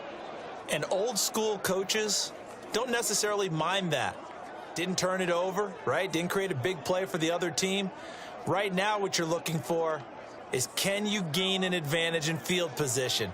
And that's what both teams are seeking right now. Yeah, they'll be seeking to gain that advantage here on this drive. Let's put that team on the bus. Check nine. They start on the ground with Robinson here. And they'll get 8 out of this before being stopped at the 28. Now that's a run that warms a play caller's heart, because you're actually set up to do whatever you want on offense. You can come right back and run essentially the same play because you have momentum, or you can fake that running play and throw something deep over the top, or you now feel like you have an extra down to play with, because if you go ahead and just throw it and you don't get it, come back and try and pick it up on third down. On second down, another shot for Robinson. And they'll take him down at the 31-yard line. They'll get 3 as the drive continues. It's a first down. 2nd and 2 is prime time for a little bit of a gamble, isn't it? Open up the playbook, go play action, toss that bad boy deep. But in this situation, go ahead and give it to your back. Let him pick up a first down. Keep the sticks moving. Line of scrimmage, the 31 now on 1st and 10. Hey, man. Watch the boot. Watch the boot. 47 is the mic. Powell. I smell fear in that offense. Going right side here, and that's complete. And they'll get him down after a pickup of 8, 2nd and 2. One thing you're hoping for when you run drag routes, you're able to hit a receiver in stride, and he can pick up a lot of yardage after the catch. But in this situation, the defense was effective, able to stop him before he could get a good head of steam going. Ball on the 39. Here's 2nd and 2. Looking to throw. Powell throwing quickly there, but it's incomplete. Not sure what happened out there, but it looked like the timing was a little off on that throw. Well, you know I'm a defender, so what am I going to say? Great defense. Darn right. They did something to disrupt that timing.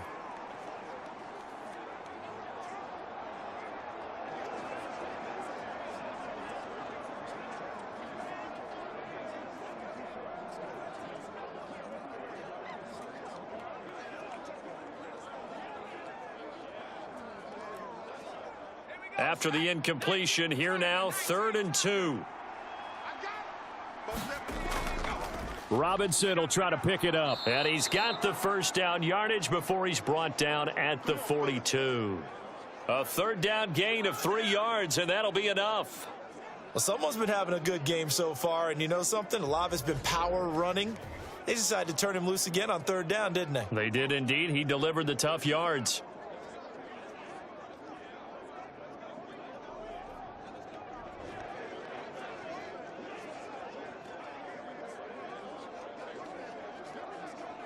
So 2 first downs, and that moves the ball to the 42 now, 1st and 10.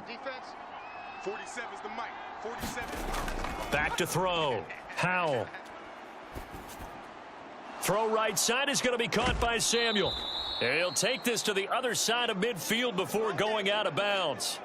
It's a pickup of 12 and a Commander's first down. And he's certainly been a huge factor in this when he's got the 2 touchdowns to his credit. Now they look to him again. He picks up the first. Yeah, I can hear everyone saying, well, why don't you cover him, double him, triple him, do what you have to do. But sometimes they get locked into such a groove and such a connection, it doesn't matter how many guys are in his area. He certainly looks to be in that groove right now. Now this one to his tight end out on the right side. And they'll wind up getting this one all the way down inside the 20. That's good for 28 yards. Well, that's always a good place to throw it, just because he's one of the biggest targets not only on this team but in the National Football League. And you and I both know the quarterbacks love these large-bodied tight ends, and why not? Nowadays, they're really wide receivers who are just taller and have a little bit more weight. These guys catch the football, make big plays downfield. In the old days, we wanted them to block. Now coaches want them to catch the football first. First down, Howell to throw. Throw right side complete to Dotson. And a good gain here of 9 from the 19 down to the 10.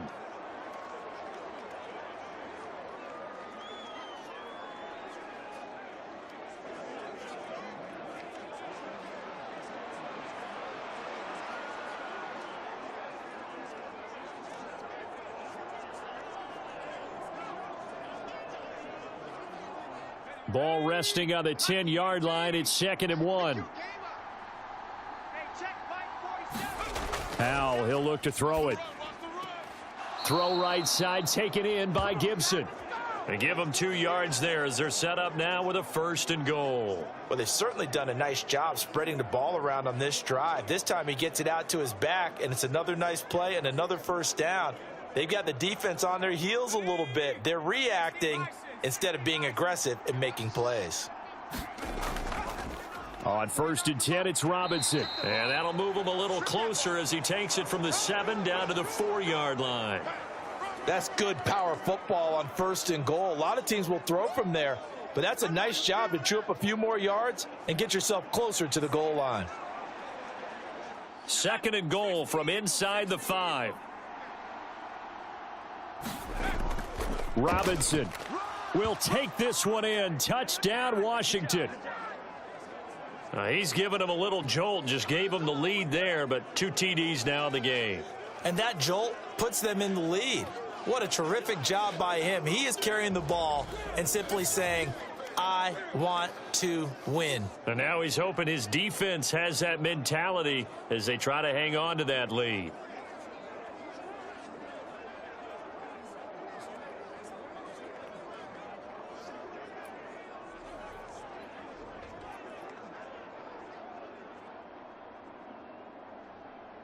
Sly on for the extra point.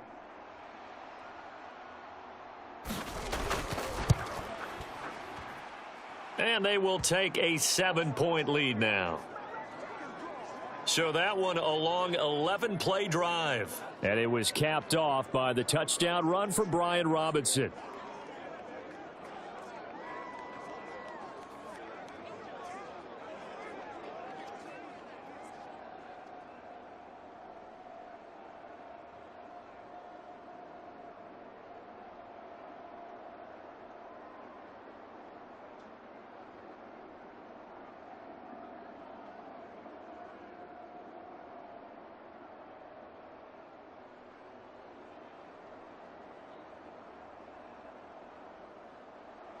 Joey Sly now to kick off after the touchdown.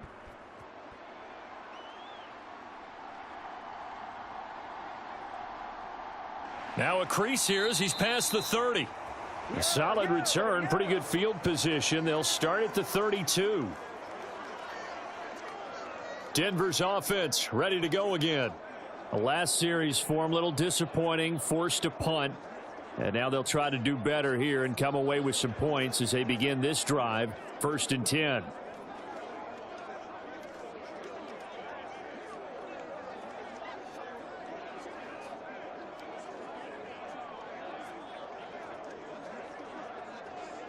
From the 32 now, here's 1st and 10. To throw is Stidham. Oh, the Commanders are going to get there as he's taken down. Deron Payne, his 2nd sack of the night.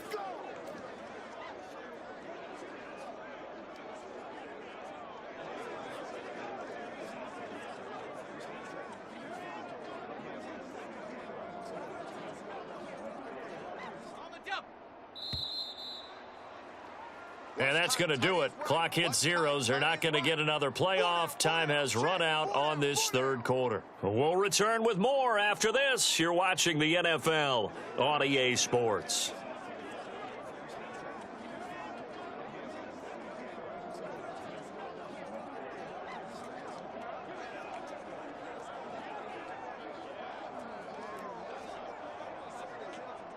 Pass protection has been a problem all night long as they come up facing 2nd and a bundle. Here's Stidham to throw. Got a man open. It's Sutton. Short completion, just 4 yards. And they're going to face an uphill battle here on 3rd and long. Well, if you do read man coverage, Brandon, the drag route's a pretty good one to run against it because you're running away from people on it. The Broncos on 3rd down. They're hitting at just 30%, 3 for 10. This is 3rd and 16.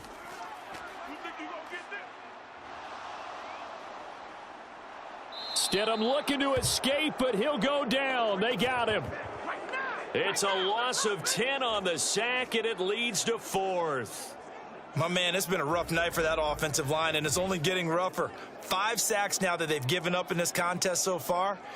It feels like the witching hour out here, doesn't it? Okay, stupid question. What's the witching hour? Yeah, the witching hour. That's when everything goes haywire late at night.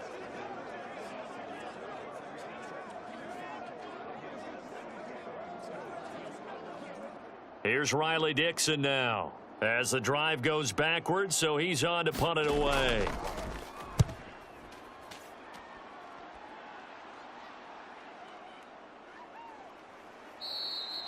And that's a 48-yard punt with the coverage holding him to 3 on the return. And it will be 1st and 10 as they take over.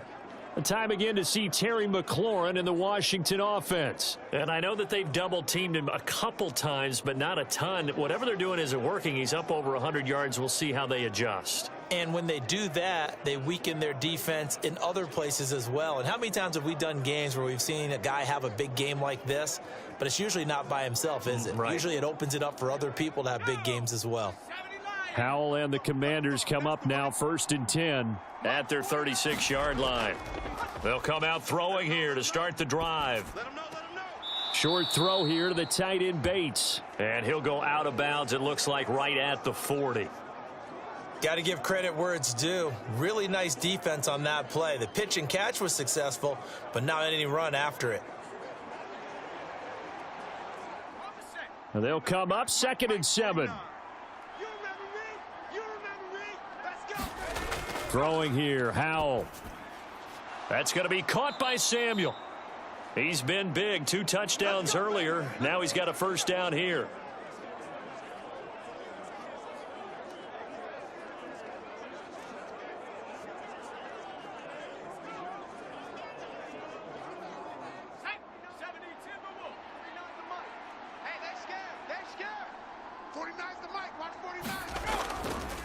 On the give, here's Robinson. And he's fortunate to get anything from that. Give him a yard up to the 49. And that last carry puts him right at 100 yards for the game. So how has he done it? Because he's been patient, followed his blocks, let everything develop, and then burst through for big gains.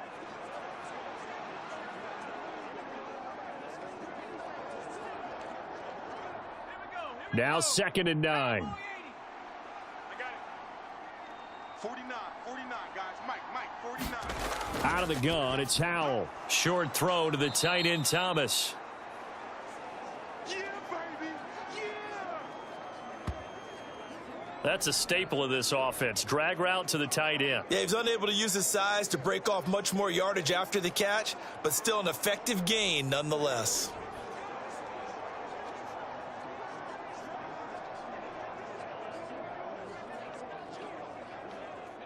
Third down and 1.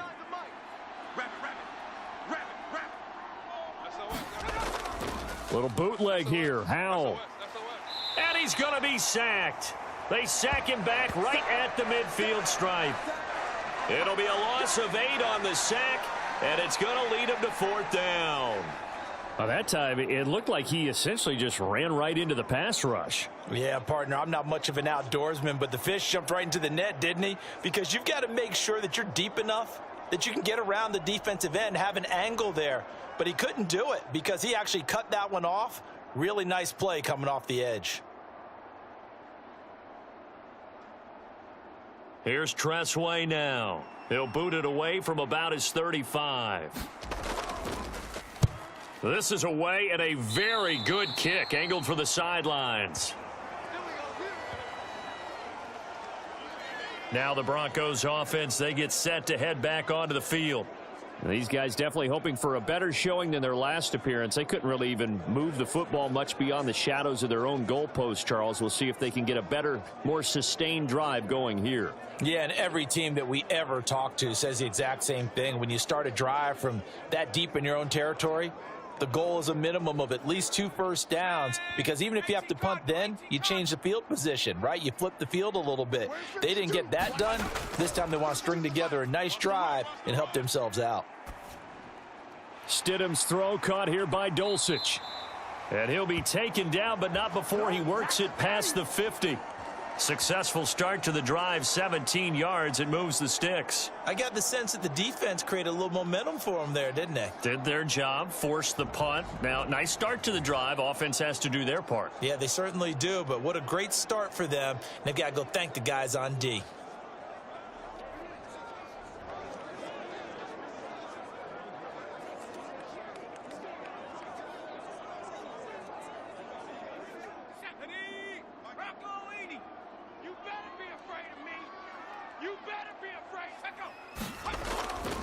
Now a first down carry. It's Williams. 40 yards rushing for him now to this point. I really like the vision he displayed on that play because he saw there wasn't a lane to completely break off a huge gain. So he found where there was the most space and got what he could. A nice dirty run that's a positive play for the offense. Here now, 2nd and 4. 57, Mike, 57. They'll set up a throw. That's taken in by Dulcich. His 5th catch tonight, and it's good for a first down. 5th catch of the game for him there. Yeah, and the tight end position is now becoming a volume pass catcher. Used to be occasional, right? Safety valve. Throw one to him every so often, but mainly they want him out there to block. Nowadays, an integral part of the passing game, and they create such great mismatches that they often become the leading receiver. The drive continues as they search for a tying touchdown. Here's 1st and 10. And an excellent job of finding the opening as he's got this now all the way down to the 22. Give him 14 yards there and a Denver first down. Most of their damage has been done through the air. I mean, they've rung the bell 3 times with passing touchdowns, but guess what? Ground game has not been neglected. Nice little burst right there.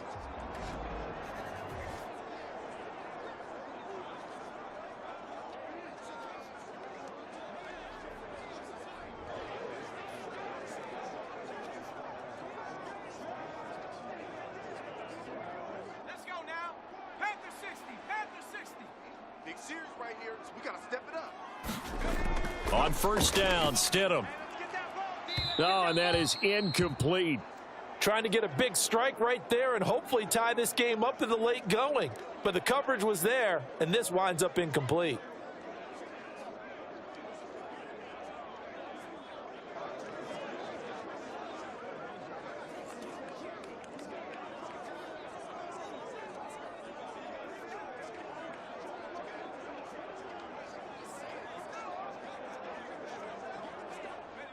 Now a 2nd and 10. 57 to Mike. 57 to Mike. They'll run out of the gun here. Williams. And a couple of yards as they move it from the 21 to the 19. This has been an up and down, back and forth type of a game, hasn't it? Maybe this long drive could take a little bit of the wind out of their sails, kind of settle things down a little bit. The offense on 3rd down tonight, they've had a lot of chances, but not much success, converting only 3 times. This is 3rd and 8. The busy night continues for Williams. And he'll wind up losing yardage here, back at the 21-yard line.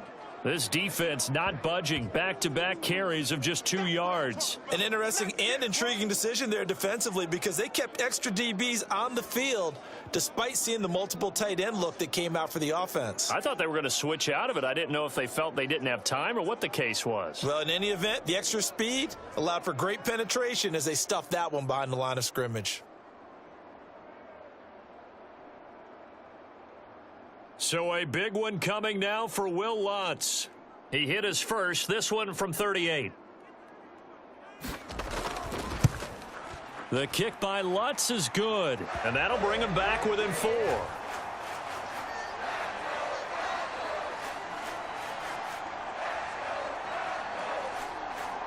So an interesting call there to take the 3. I mean, I guess they're thinking that their hands were tied, but, you know, 4th quarter, that field goal might not help them that much in the end. Yeah, eventually they're going to need the touchdown. The thinking must have been they didn't feel confident about picking it up there, hoping maybe on defense they can get better field position, get a turnover, get a better play, and then they'll have a chance to attack the end zone.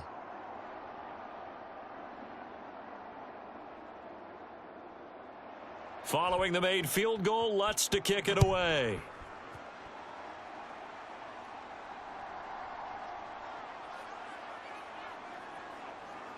And they will wrangle him down a couple yards shy of the 30.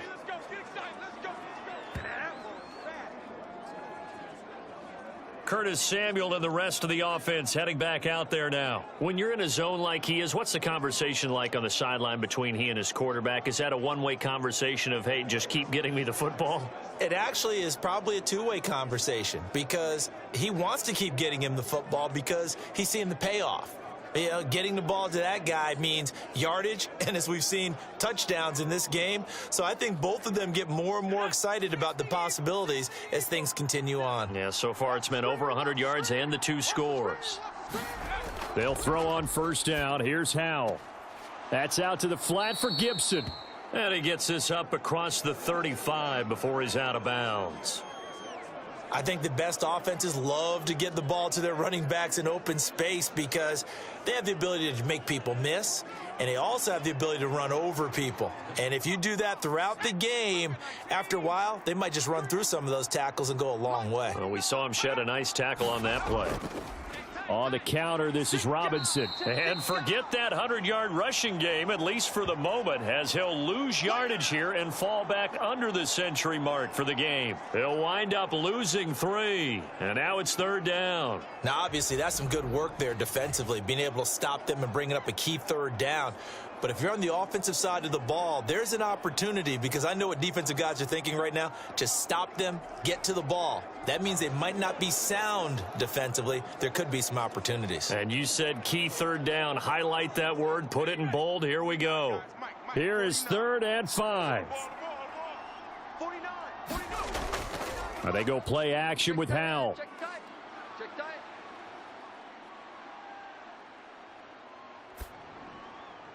And he'll be touched out here, but not before he does pick up the first. A really nice gain of 25 yards. And that certainly appears to be a critical conversion right there because not only do they keep the drive going, they take valuable time off the clock as well. They have to feel really good about that last completion.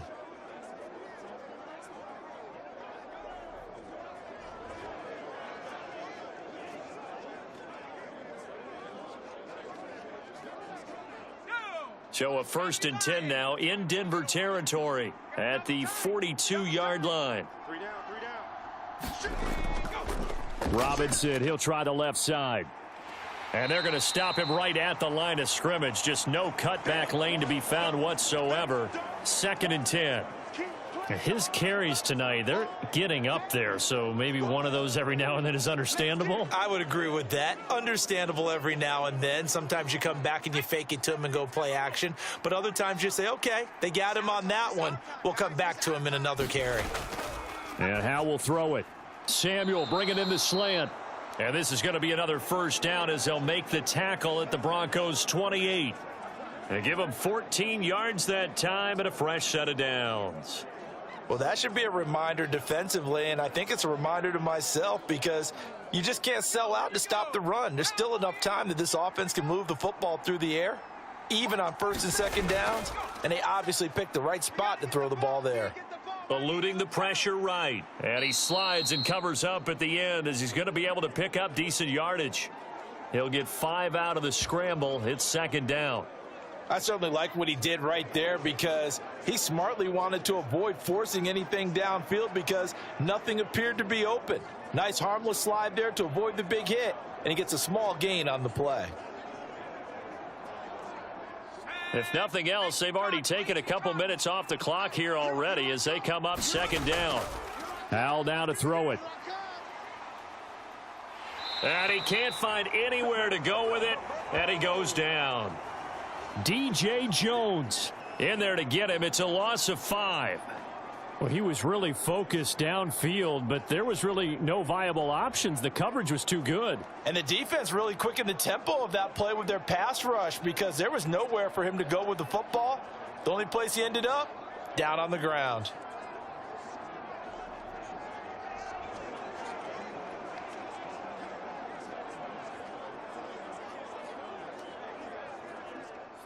Here comes the 8th play of the drive, and they need a full 10 yards on 3rd down. Check three. Now Howell.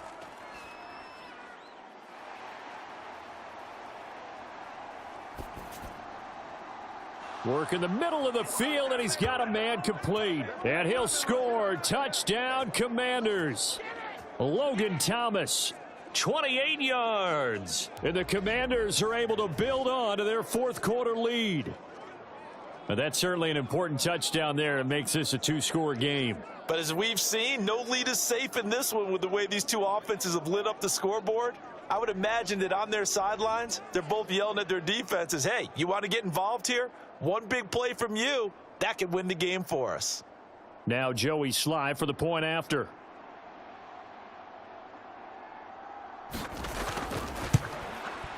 And he's been a busy man, 5 for 5 now as he knocks another one through to extend the lead. So that drive goes 8 plays. And it was capped off by the Logan Thomas touchdown catch.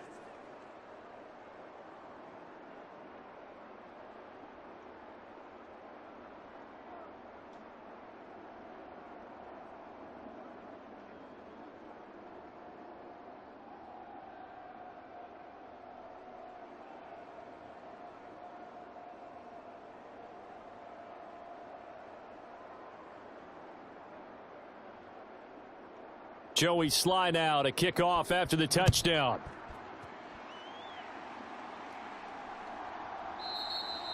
And he won't return this one. He'll go down to a knee, and they'll start at the 25. And coming out now, the Broncos. And you figure after giving up that last touchdown, they trail by 2 scores here in the fourth quarter. This drive becomes very critical.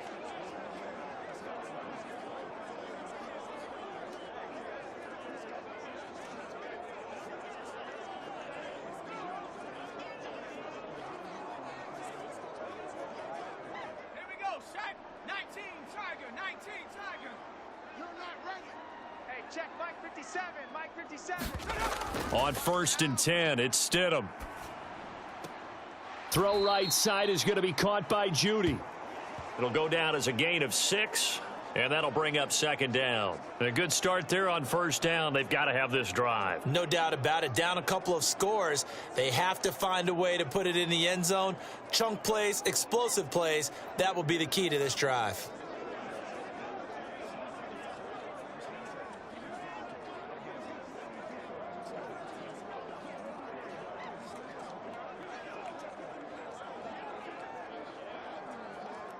They'll come up now 2nd and 4 from the 31. Mike's 57. 57's Mike. You. Stidham. He completes this to Sutton.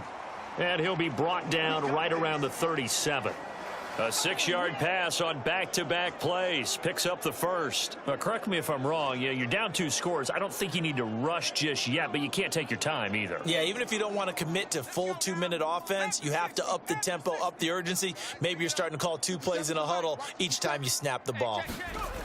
Out of the gun, Stidham. Throw over the middle, taken in by Dulcich. And he'll work it across midfield inside the 45. Right about 20 yards on the pickup. Officially, they'll say it's going to go for 19. All right, this is the time of the game where they're down a couple of scores, and they've really got to get some yards in chunks, and they know the defense doesn't want to give those up, but they've got to find a way to take them anyway. Now the question is, can they string a few of those together?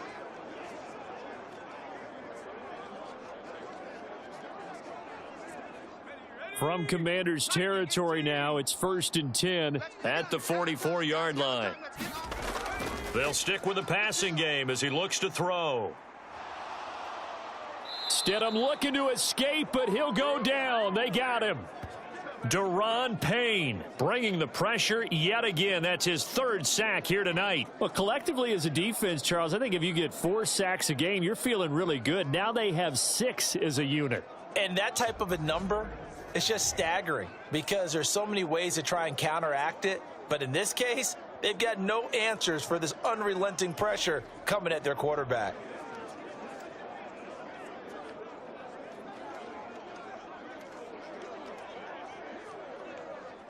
Pass protection has been a problem all night long as they come up facing 2nd and a bundle.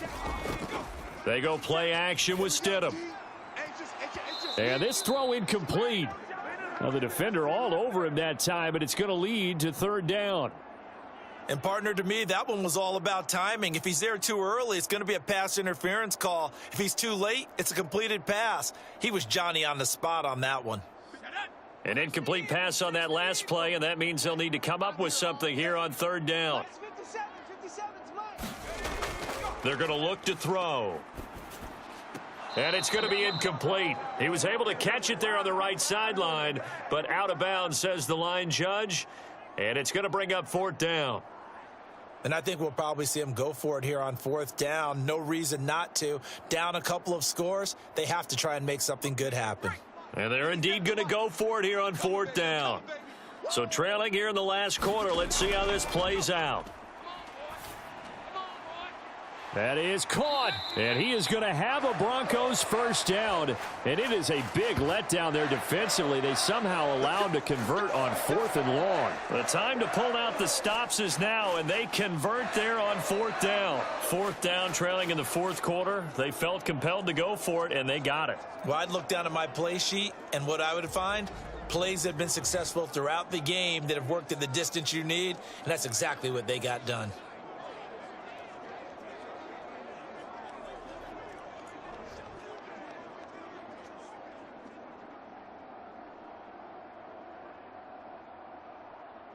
All three timeouts plus the 2-minute warning. Here's first and 10. Again, he'll drop to throw. Now, a quick throw there, but it's going to be incomplete. Well, a momentary speed bump there with that throw, partner. The defense had other ideas, and they're trying to mount a small stand before this drive reaches the end zone. Another try, second and 10 now. Stidham will throw again. A quick throw knocked away. It's incomplete. Down under 2 minutes to go in this football game. So it's Bronco football as we get you reset here. They face a third down now as they try to find a late score. Now, right where this set of downs started, they need a full 10 here to pick up the first down and move the chains. Stidham. Touchdown, Broncos. Greg Dulcich, 27 yards. And the Broncos have made it a one-score game again here in the fourth. I'm not sure win-win is the proper term here, but it certainly felt like it. They got the touchdown they needed, but if I'm on the defensive side of the ball, okay, you got the touchdown, but it sure took you a long time. Yeah, because offensively there, you're probably hoping for a 1 to 5 play drive. That one ate up a little more time than they were hoping. You're exactly right, and if you have that 1 to 5 play drive, you actually build up momentum and even more hope. When they had to slog their way downfield, they got the touchdown, but it's almost like, yeah, you know, doesn't feel right. Exactly. Now Stidham. He's got it at the 2. And he will get into the end zone as a 2-point conversion is successful.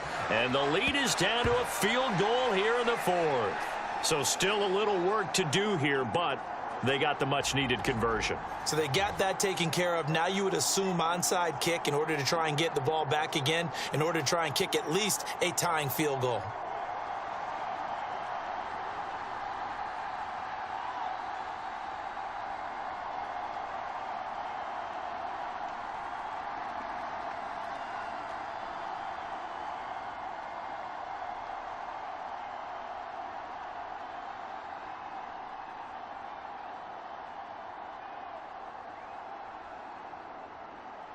After the touchdown, Lutz to kick it off.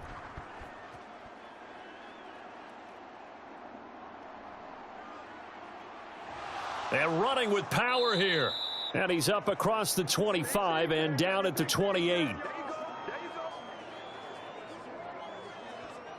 And the Washington offense heading out. And this game not quite over yet. And we'll likely see them take all 3 timeouts defensively, so they can't just kneel this one out. They're going to have to try to run a few plays. You're exactly right. They've got to get a first down and make them use up all their timeouts in order to feel like they have this one in hand.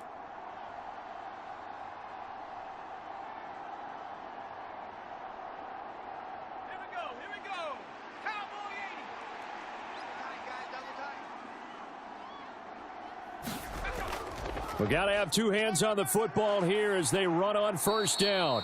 And he'll take this up near the 35, maybe the 34. Now the Broncos are going to call the first of their timeouts as they'll talk things over prior to this upcoming second down play.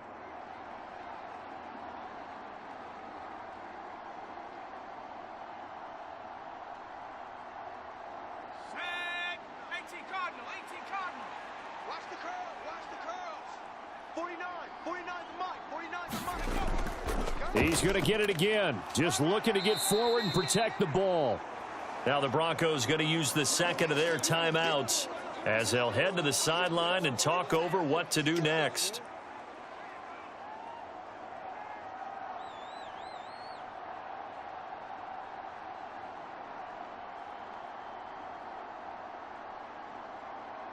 Ready up. Here comes third and about a foot.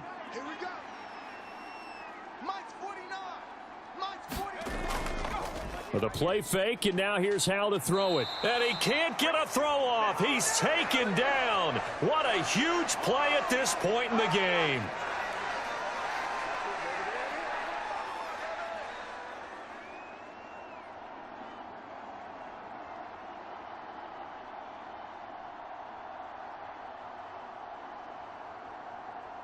Here's Tressway now as he's on to punt for Washington. And this is away. It's a high kick, and he got all of it. And he didn't quite have the backspin on that one. It hits at the 4 and continues into the end zone. It's a touchback. So the Broncos now down by a field goal, 90 seconds remaining. How will this thing pan out? We'll watch as they come up on first down.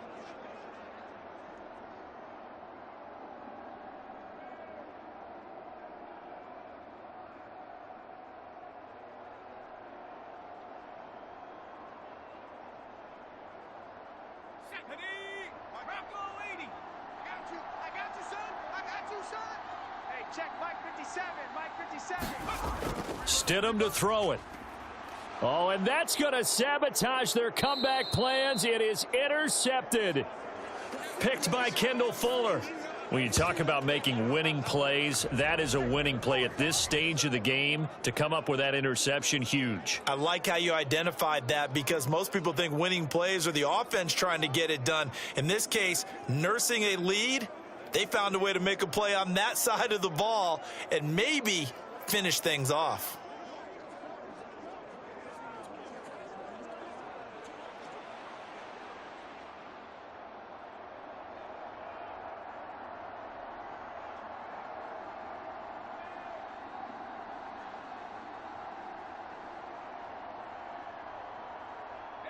Set.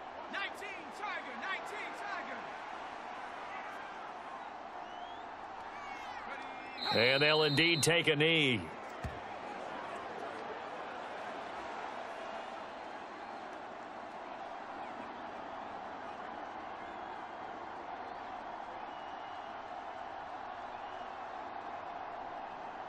Let's go. 2nd and 11 now. Guys, it's game situation. Let's go.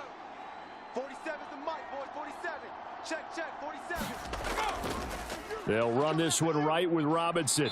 And for one of the first times tonight, he's going to be held up at the line of scrimmage.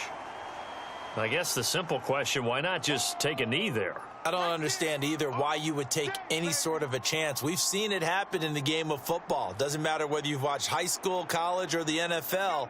Some people get a little greedy, try to get that extra running play in, and it can backfire on them. 49 the mic. 49 the mic. Watch the screen. Howell going to go down to a knee, and that should just about wrap this up.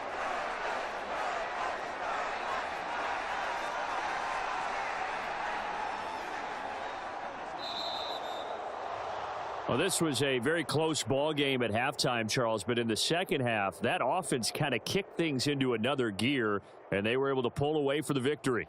And, Brandon, I think they're the type of team that just looked in the mirror and said, hey, ton of pressure on, but we're the type of team that can flat out handle it. They stood up with confidence, and made it happen for a victory.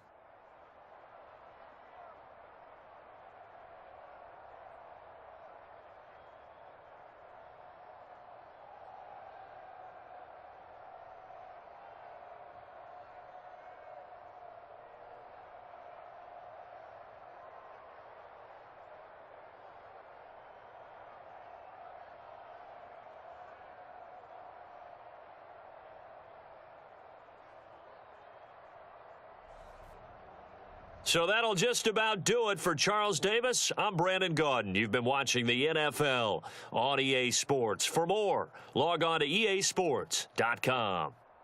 From Denver, good night, everybody.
Tonight, from NRG Stadium in Houston, Texas,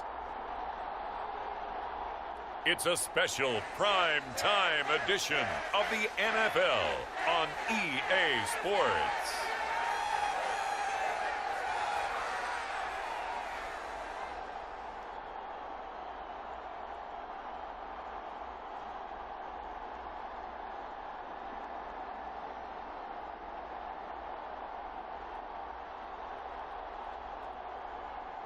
It's the Houston Texans taking on the Chicago Bears.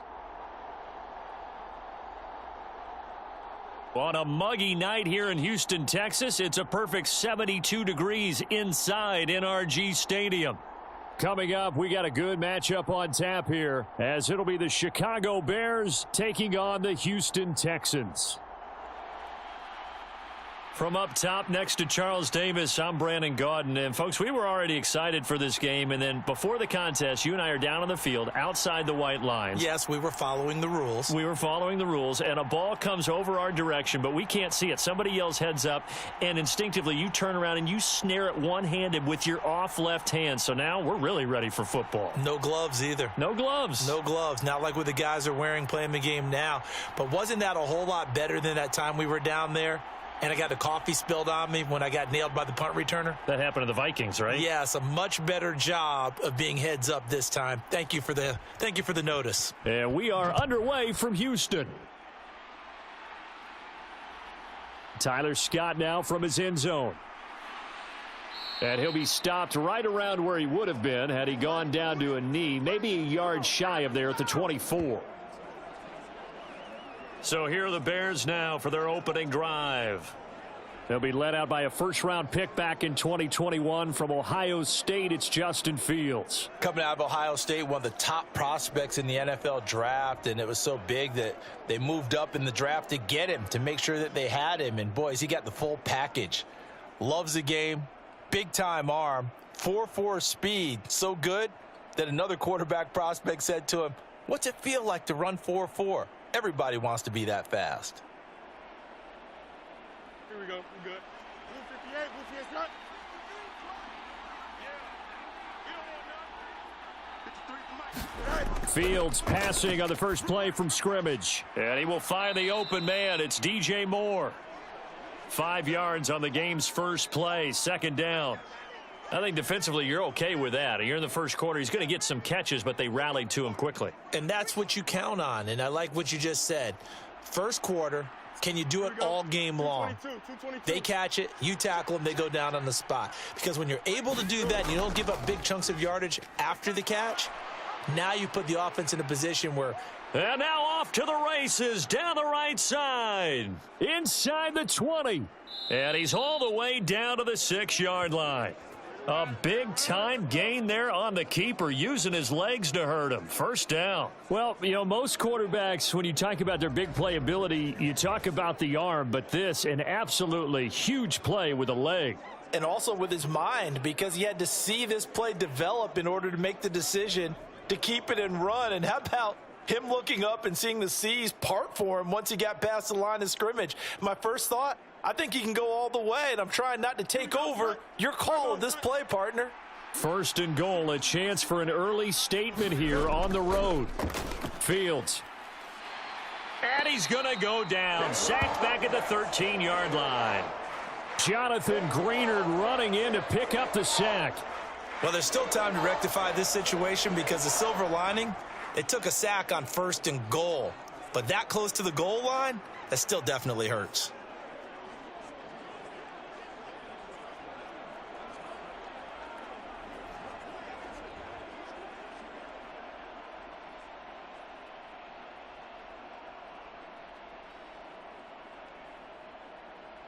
So first down went in the wrong direction. They're at the 13-yard line. Here's second and goal. Out of the gun, Fields. And that's incomplete. It's been a good opening drive offensively thus far, but you know they don't want to waste it and settle for a field goal attempt after that incompletion. So this is a big play coming up here on third down.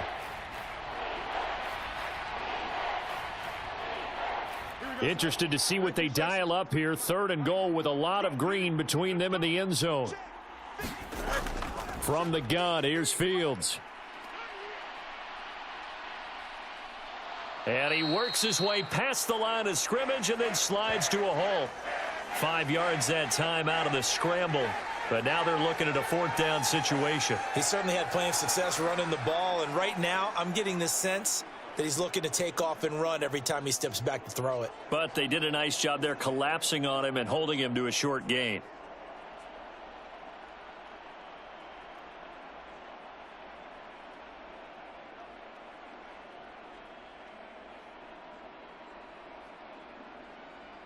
So Fields is off, and on comes Cairo Santos for the Chicago field goal. From the right hash, and this one just a chippy. Santos' kick is up and through, and it's 3-0. The Bears hit the scoreboard first.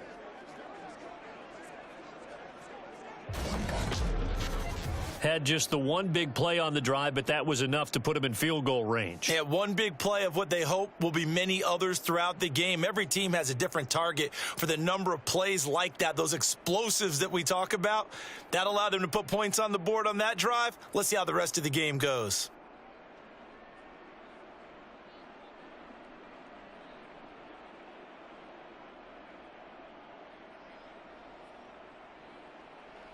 Following the made field goal, out instead is the punter, Trenton Gill, to kick this away. And up to about the 26-yard line, just across the 25. So out come the Texans for their opening drive. And they will be led out by the youngster, the rookie, their QB. I tell you what, when he is on schedule for that week, secondaries take notice because you've got to stay alert back there on every snap. A truly powerful arm, one that's capable of challenging any level of the defense on any given play. That's why so many scouts preach arm talent when preparing for the NFL draft. A quarterback with arm strength to make every throw in the book, he's an asset to have in any offense.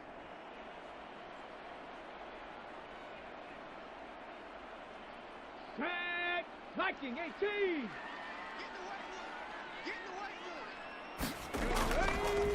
Singletary to get the drive started. He'll work his way up the middle for a gain of about 4. Second down. End result of that one, a nice 4-yard gain, so you can use that to set up your play action game, or you can come right back and continue to run the football because as an offensive play caller, you're on schedule and feeling pretty good about your next couple of calls. The second down throw now from Stroud. He'll get this into the hands of Nico Collins. And down he goes, but he takes it up to the 40. And the quick slant gets exactly 10, and by the nose of the football, they've got a first down.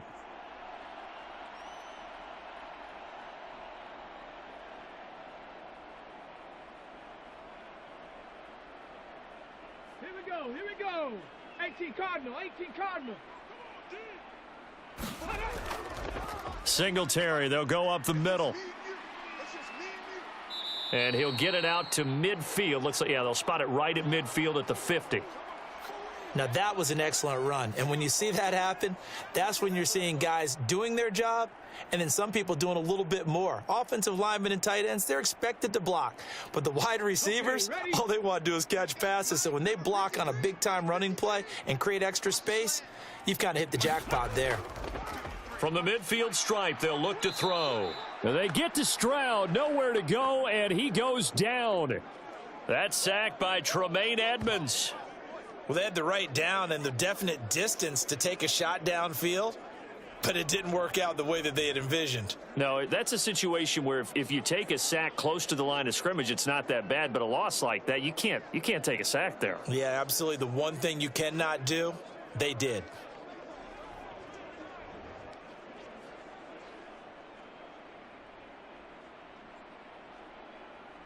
They'll see about converting this 3rd and 8.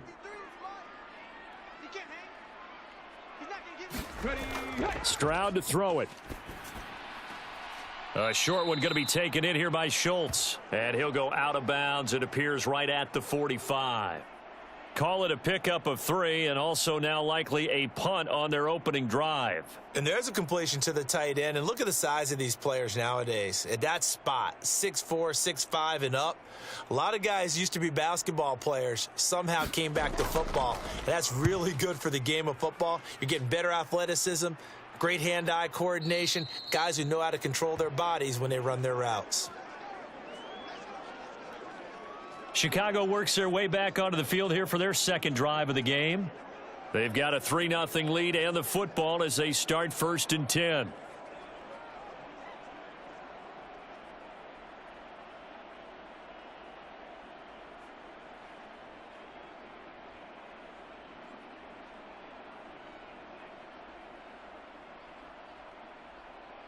Here we go, son.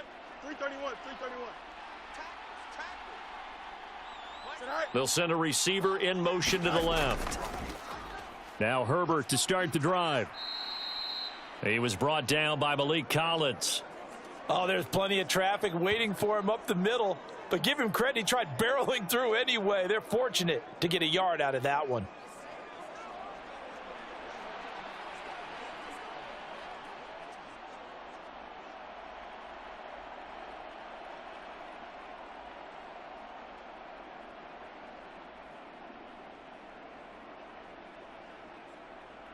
Second and 9 now from the 21.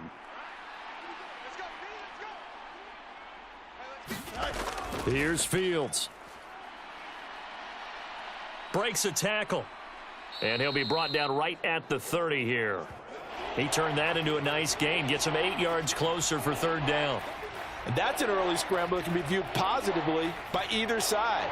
From the offensive point of view, it begins to establish him as a possibility to keep it on certain plays.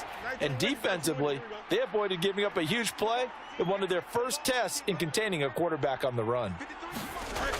They'll run with Herbert. And he's able to get it to the 31, and that's enough for the first. Just about every coach we talk to says the crowd shouldn't affect us. That shouldn't be an issue. And then the next breath they talk about taking the crowd and taking them out of the game by picking up first downs and keeping them at bay. I think we just saw an example of that there, didn't we? Important to do, especially early in the game like they have.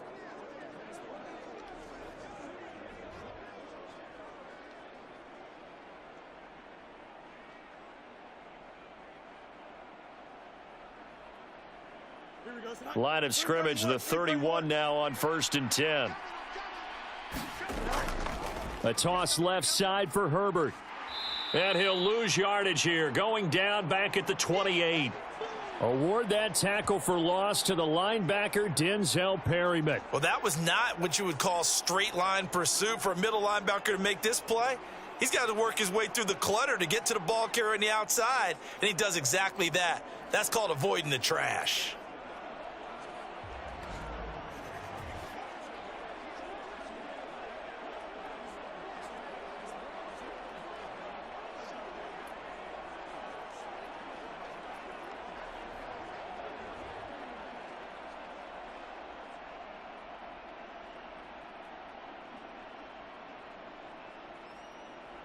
After the loss, they'll come up second and 13. To throw is Fields. That's complete to Mooney. And give him 6 yards here as he stopped near the 35 at the 34.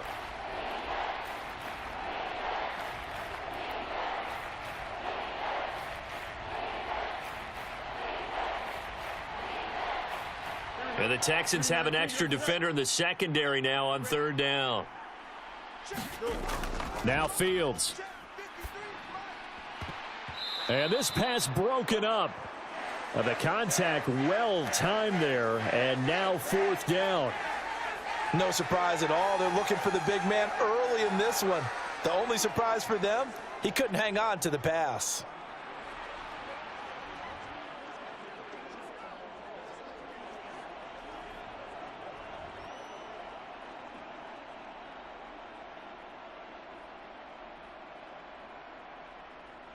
On 4th down, Chicago brings out Trenton Gill. Desmond King deep for Houston.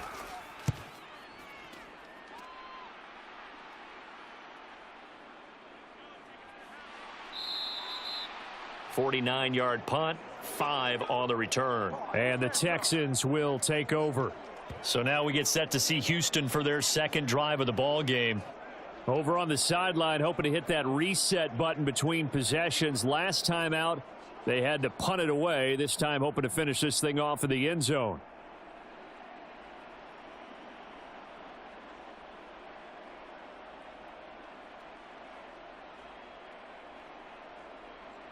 Let's go. 60 Eagles. 60 Eagles. 53 to Mike. 53. 1st and 10. It's Stroud. Open man is Noah Brown. And he's taken down but able to slip across the 35. That's a good way to start the drive. 17 yards and a 1st down. Had to put that ball in there with a little extra zip, and he put it right where it needed to be. Yeah, and that little extra pace that he had on the pass, that required a little extra concentration for him, didn't it? Ball can get on you pretty quick in that manner, and he handled it well and picked up the 1st down.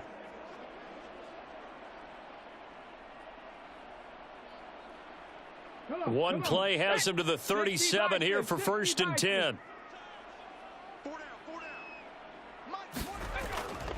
Singletary trying the left side, and he is going to lose yardage here. He'll lose a yard there, and it's 2nd and 11. Part of the thinking when you bring in extra tight ends, you're hoping that each of your guys gets those one-on-one blocks and creates a crease for your runner. You know what the converse is, though? You've got to win those one-on-one blocks, and when you don't, that's the result you end up with.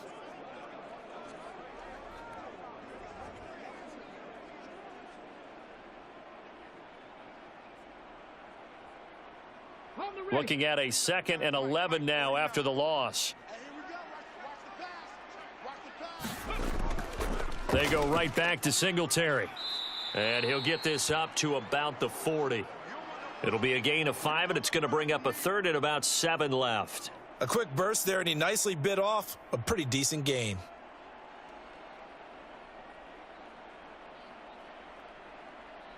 Here comes 3rd down and 7.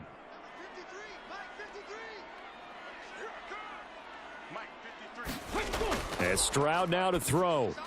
He had a man open, but he missed him, and it's incomplete. 2 drives won't tell the story of this game, but you absolutely have to like how this defense has played thus far. They have yet to allow this offense to get untracked in this one.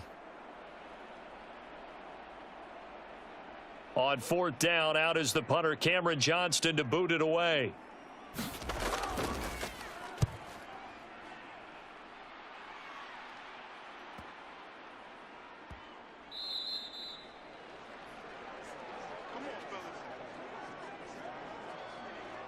The Bears offense ready to get going again. No points last time out. They were forced to punt, if you remember, but no time to dwell on that. They've still got the lead here and a chance to add to that here. 1st and 10 as this new drive starts.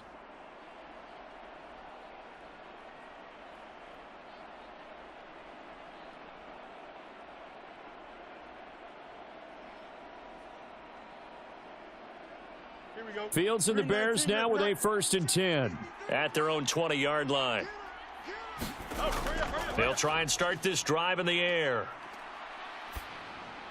Looking left side, that's caught by Moore. And this will leave him a yard short. Nice pickup of 9 yards on first down.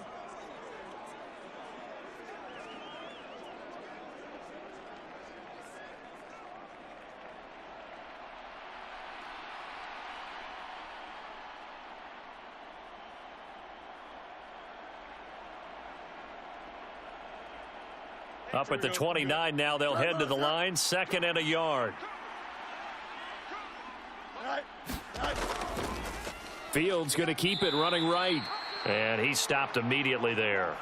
Call it no gain on the keeper, and it's going to bring up a 3rd down. Well, for that being an option play, there really weren't too many options available for him, were there? No, there weren't, and at least he was able to get back to the line of scrimmage, so they didn't lose anything, but you're exactly right. Nowhere to go.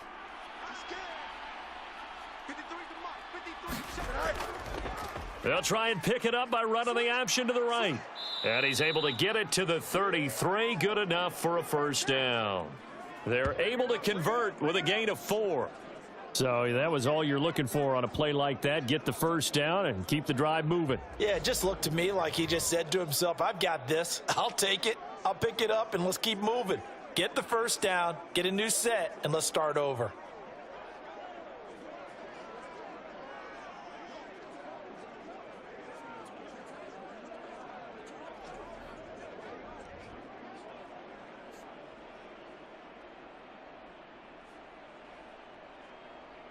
So they'll come up 1st and 10 now from the 33.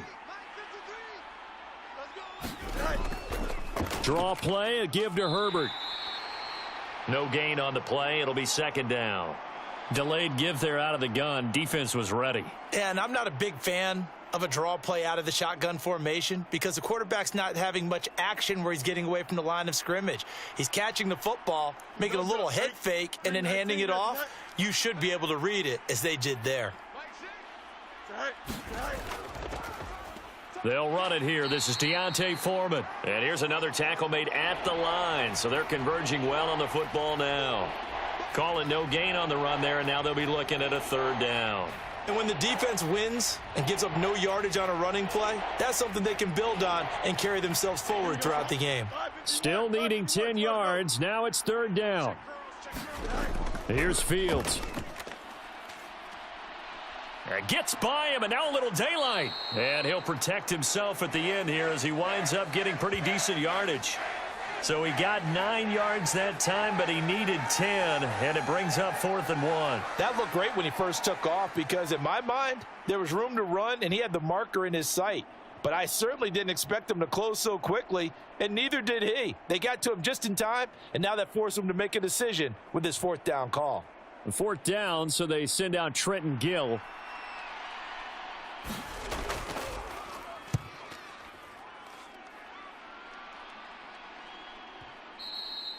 And a little too much mustard on that one. It hits a couple yards into the end zone. A missed opportunity there maybe to pin him back. And now out comes Houston. They've had it twice. They've punted twice. Not the start they were hoping for. Not at all, and let's face it, every facility we visit, everyone talks about converting on 3rd down, how big that is.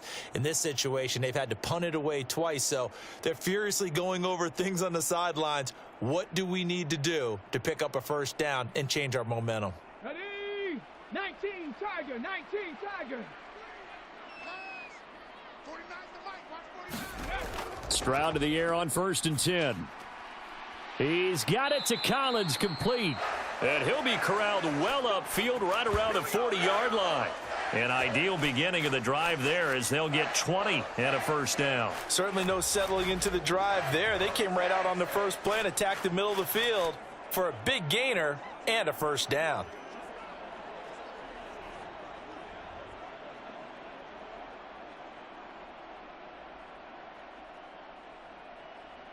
So quickly all the way up at the 40-yard line. A give up the middle to Singletary. And he is met in his tracks behind the line of scrimmage. Yannick Ngakoue. Just as hard to say his name as he is to block. He's there in on the stop that time. We think, Brandon, I like the intensity this defense is showing right here in these first few drives. They're not just holding the line because they're doing their job, but they're doing more than that, aren't they? They're getting a nice push into the offensive backfield. And a great example right there for the loss on the tackle. So their task a little bit more difficult now. 2nd and 13 that they're walking up on. Stroud looking to throw. He finds his target. It's Schultz. I know sometimes we can get fooled when we watch him make catches, as we just saw him do there, because he really looks like a wide receiver the way he goes about his business. Yeah, 230, 240 range. Yeah, not super huge. Maybe not counted on to be that inline point-of-attack blocker that we used to have in the good old days. But you can flex him out. You can run wide receiver routes with him. You can make him a primary target, and that's how he'll shred a defense. They need 2. Here's 3rd down.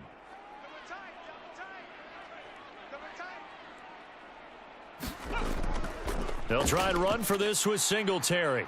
And he will have the first down as he gets this to the 47. 4 yards on the pickup, good enough to extend the drive. Yeah, they really needed to get something going, didn't they? They had punted on the last 2 possessions. The running game starting to come to the front for them, providing a nice pickup there to keep this drive going.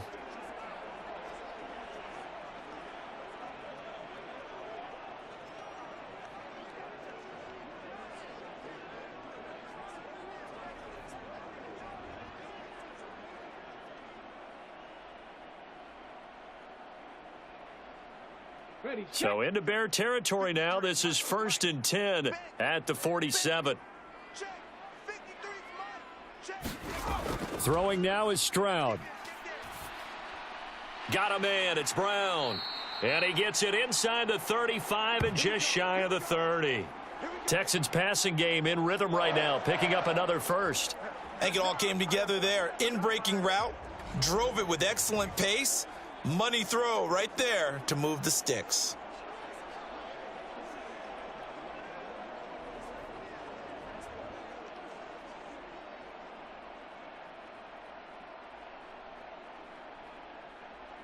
Line of scrimmage, the 31 now on 1st and 10. Here's Stroud. He finds his man, complete. It's Schultz. And inside the 20 before he's brought down. A good gain again. That's now 31 yards combined on those last 2 plays. 3-0 after 1 on EA Sports. Ready for the second quarter from Houston. It's the Texans in possession of the football, as they've got it with a 1st and 10.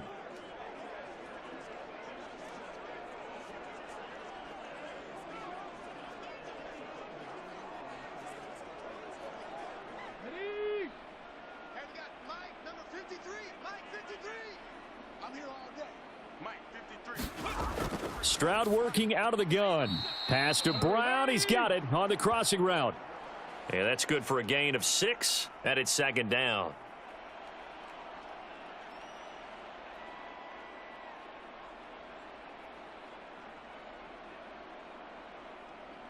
Ready. Cowboy 80.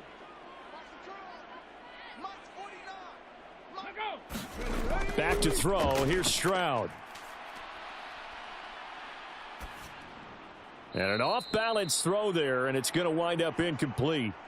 Not only did he have a chance to scan the field there, it felt like he had a chance to scan it twice. The protection was that good. Unfortunately for him, the coverage downfield, equally good. The offense on 3rd down tonight, just 1 for 3 thus far. This is 3rd and 4. Now Stroud. He's got his target. That's complete. And inside the 5 here before he's out of bounds, right at the 3. They're able to convert on 3rd down, and that sets up a 1st and goal. 3rd and 4, he did just enough, and I mean just enough to move the chains. And that's all you're looking for, right? Just want to keep the drive moving. You don't need the big play there. Just get to that marker that you described, and he was able to do just that. They come out with one back and three tight ends. 49, 49 the Mike, Singletary fighting, but he won't get too far. Maybe a yard, that's all, down to the 2. It's a gain of a yard, and it'll set up 2nd and goal. Good work there, holding him out on 1st down, and this is going to be a battle down here on the goal line. Can they hold their ground for 2, maybe even 3 more plays?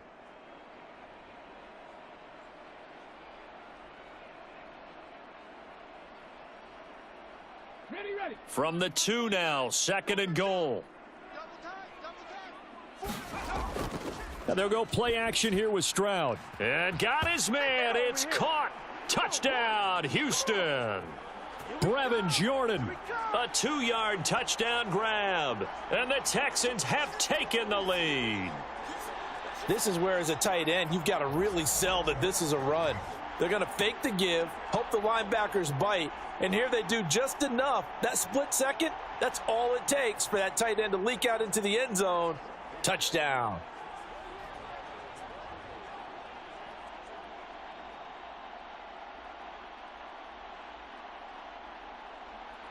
Kaimi Fairbairn on for the extra point.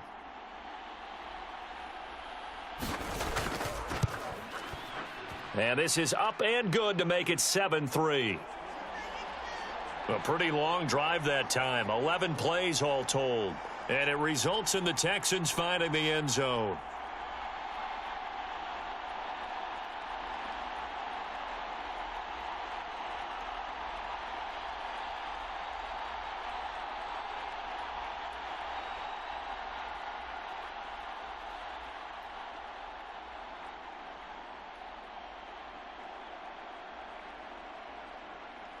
So after the touchdown, here's Fairbairn now to kick it away.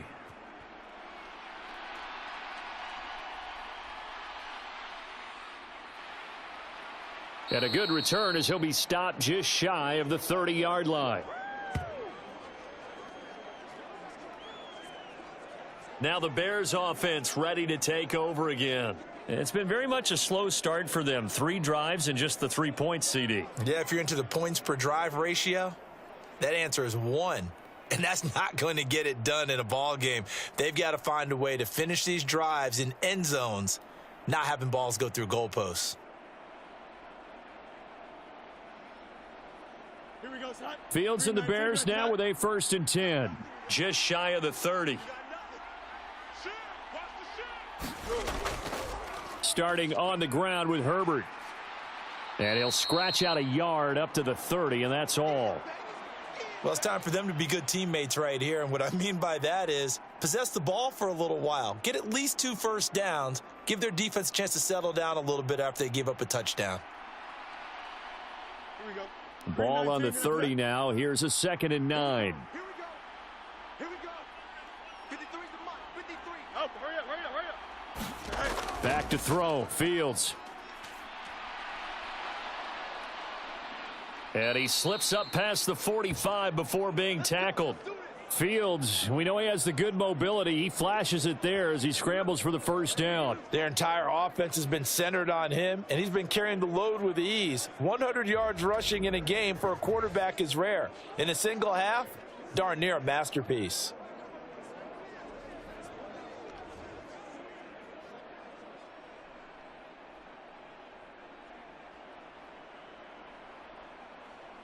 Here we go. Blue 58, blue 58. Slam it. Pick it up. Slam, slam, slam. On 1st and 10, it's Herbert. On a determined run there as he's going to take this all the way down near the 40. Back-to-back nice plays, 12 yards that time and a 1st down. Well, if they continue to run the football this strong, right up the middle, I don't know if they can wait till halftime to make adjustments. They better find a way to get it done series to series. I don't know if they need to sub some guys out, bring in extra people, maybe change what they're doing on the defensive side of the ball. But right now, they're running the ball very well right at them and right up the middle. Here we go, son. This offense finding its legs now. Here's another 1st and 10. They'll go again with Herbert. And this winds up a pickup of 2, maybe 2.5 to about the 39. Well, he hasn't made much of an impact in the running game thus far, and after that last run, not much is going to change in that area. He hasn't been able to get anything going, and really the offensive line not helping him much. Here we go. 2nd down and 8.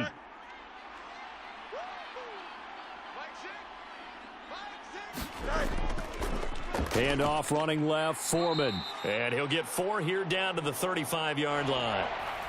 Well, partner, they've been running it well the entire game, and the big guys up front, they're a huge reason why. And now they're reaping the benefits as they continue to open up big holes and gain nice yardage.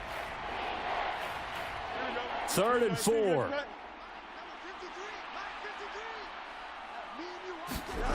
A shotgun snap, Fields. And that is incomplete. Oh, he had a defender right there with him to force that to the ground. And 4th down now coming up. From a defensive perspective, they had exactly what you want anytime they want to throw the football. There was pressure on the quarterback. They were getting after him, and they tightened down on the receivers and forced the incompletion.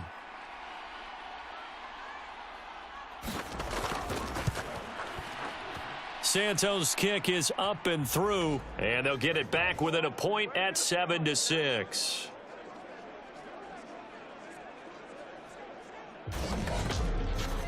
So the margin shrinks there as they get the field goal to draw them a bit closer here in this 2nd quarter.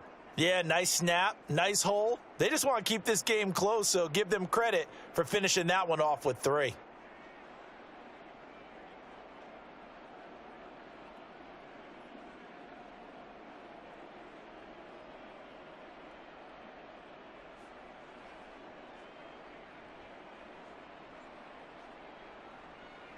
Following the made field goal, out instead is the punter, Trenton Gill, to kick this away. Taken at the goal line. And not much happening on the return as he'll get this to about the 23. The Texans getting set here to take over again on offense. For this offense, Charles, remember the last time they were out here, marched it nearly the full length of the football field, and a lot of the attack went through the air, so now they're seeing if they can duplicate that performance. Okay, if I show my age a little bit, partner, because I can hear my high school coach, John Ford. I can hear his voice in my head. Laddie, when you put the ball in the air, 3 things can happen, and 2 of them are bad. But the way the game's being played now, this is just part of what they do. So I don't think they should change anything at all. They've been dominant. Keep throwing it around. Now they'll throw it with Stroud here, 1st and 10. A short one going to be taken in here by Schultz. Call it a gain of 3 on the play, and that will bring up 2nd down. The completion was given up, but that's why you play zone defense, so that you can have people around the ball when it's caught, and you don't give up much run after the catch.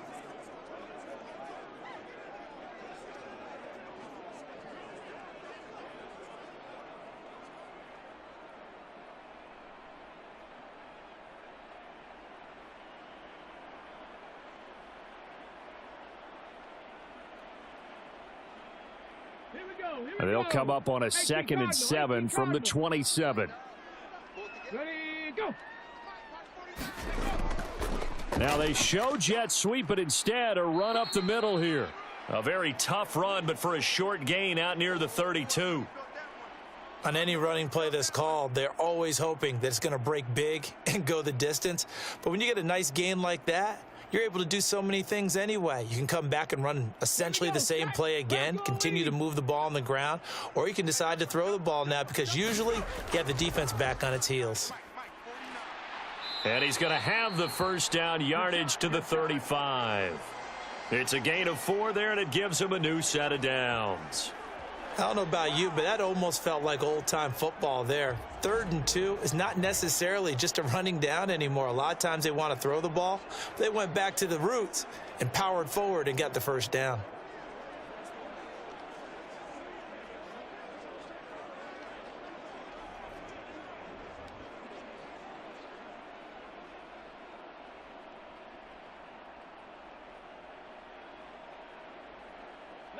Ball up to the 35 now as they come up on 1st and 10.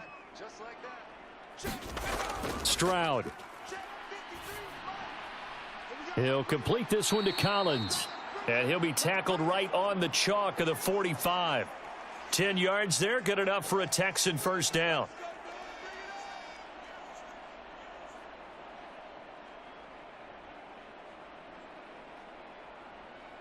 Go, set. 60 Bison, 60 Bison. Looking to throw. Stroud. That one complete. It's Tank Dell. And he's able to take it across midfield before going out of bounds. A gain of 8 there on the play. And that'll bring up a second down in just a couple. Hey, Hawk 70, Hawk 70. They can't hang with us. 53's the mark, 53. Singletary going to get the handoff. And he'll be brought down, it looks like right at the 40. 7 yards there and a first down. Yeah, once more, strong running, excellent blocking at the point of attack. They've got a nice little drive brewing right here. On the set. And we got Mike, number 53. Mike, 53. Here we go. Mike, 53. Ready. Stroud now on 1st and 10. And that is incomplete. He couldn't hold on through the contact. Brings up second down. He already came through for them on this drive. No surprise that they were hoping he could do it again.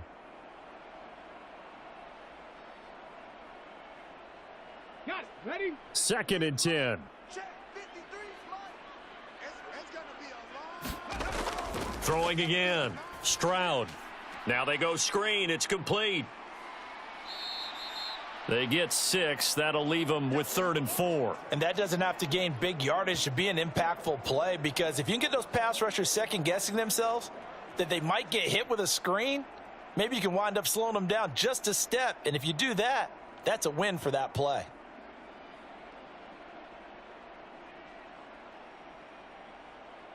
Ready up. The offense on 3rd down tonight, they've converted 3 out of 5 thus far. This is 3rd and 4. 53.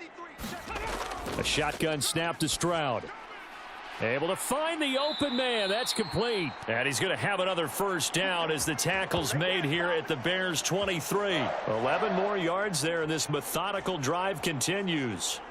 That's a play that will likely be forgotten when you talk about big moments in this game.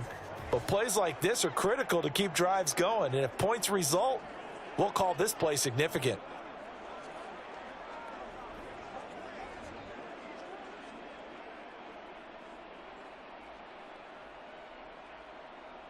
Ready? 19 Tiger, 19 Tiger. 53. Check out. Here goes Stroud again. And that's going to be incomplete. Too tough to hold on to that one. It's 2nd down. And I think they'd be well served to take that type of a physical approach against him the rest of the game. He's had his way so far, but on that last one, that worked quite well for the defense. Set up. Here's 2nd and 10. Check, 53. Ready, go. They'll stick with the passing game as he looks to throw. He'll get this to Devin Singletary out of the backfield. And all the way down inside the 5 to the 4. 18 yards there, and it'll be a 1st and goal. Another catch for him there on this drive, Brandon, and it looks like they're going to utilize him out of the backfield any way they can. And that time they pick up a first down. So now on defense, do you assign a man to him and try and cover him before he gets going?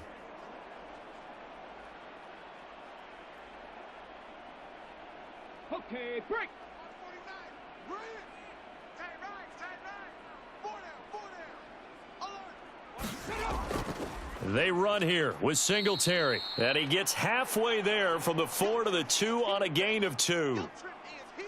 Looking at this now, you got a couple more cracks here this close. Sneak it. I don't think you even go into a huddle. Just line up, snap it, and fall in behind those guys into the end zone. Go. From the 2 now, 2nd and goal. Operating from the gun. Stroud. Touchdown, Texans. Devin Singletary. A 2-yard touchdown grab as his guys are able to extend their lead. CD, it seemed like they were so focused on the guys out wide, they forgot about him out of the backfield. That's a really good point, because you've got to communicate, and oftentimes when you start counting receivers, that's exactly what you do. You start from the widest receiver, work your way inside. Who gets lost sometimes? the back in the backfield. That's exactly what happened there. And he got into the end zone.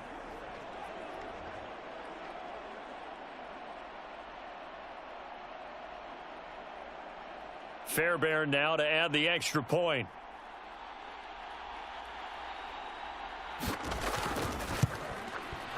And it's up. It's good. Our score 14-6. So that drive spans 13 plays. And the result, a Houston touchdown.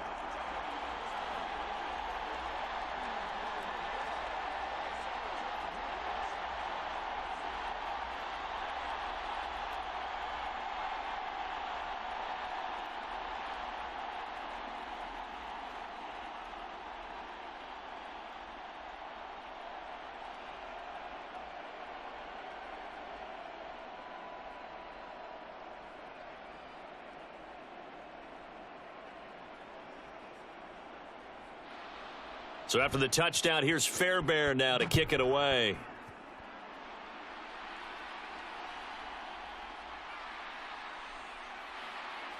And makes it across the 20 as his guys will set up shop at the 23-yard line. The Chicago offense set to get started. Last time out, you remember their drive stalled, but thanks to their kicker, booted a long field goal to at least get them 3. Now here they'll try to do better and find the end zone. And in our experience, how much fun is it for coaches to know that they've got a kicker who can nail it from long distance? Now, the hard part is, as an offensive play caller, you don't want that in your head too much where you're relying on it, and he goes out and gets the job done for them. But I'm quite sure he would be content to just kick extra points from here on out. Yeah, absolutely, no question. I think his teammates would be okay with him just kicking the extra points as well. The throw right side is complete here on the first play of the drive. A huge play there for Chicago. And even 60 yards. Despite writing it down on my notes, I never give enough credit to the offensive line, and we have to here. The protection, that's what made this play a success. Quarterback had to wait for his crossing route to develop, and that takes a little bit of extra time. Excellent job by the big fellas up front.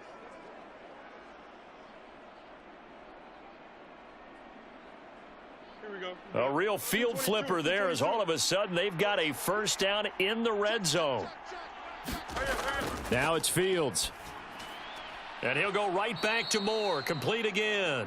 And the Bears are going to have a first and goal as he'll be taken down at the 7-yard line. How about the way they're moving the ball down the field? They had a big play a moment ago, followed it up with another nice one here, and before you know it, they're already looking at first and goal. They'll bring a receiver in motion left. And they're going to give it to him on the jet sweep. And he'll be stopped just outside the 5 at the 6. Only a yard that time, second and goal. Defensively, they had that one pretty well figured out. Yeah, and one of the things about this play, it can be even more effective when you run a lot of motion, and there's plenty of times you don't hand it off.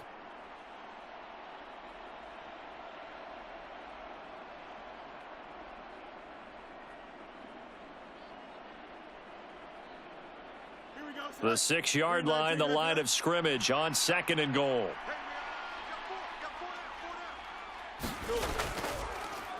Now Fields going to keep it running left. And a minuscule gain of maybe a yard from the 6 to the 5. Anytime you decide to use your quarterback as a runner, most of the time when you design a play, you're expected to break a little bit bigger than this one, because when you run him on short gains, your risk-reward and him taking hits, I'm not sure that's the payoff they were looking for. They've been denied touchdowns in the red zone twice already. Here comes third and goal. And he takes this one in for a Bears touchdown. Justin Fields, a 5-yard touchdown run. And the Bears are back within a couple of the lead. If you're going to play quarterback in the NFL, you've got to have great vision, and you've got to remain calm when things break down in the pocket. Both of those traits are on display there. He surveys the situation, sees the middle of the field open, so he's just going to step up and take it himself. Very well done there.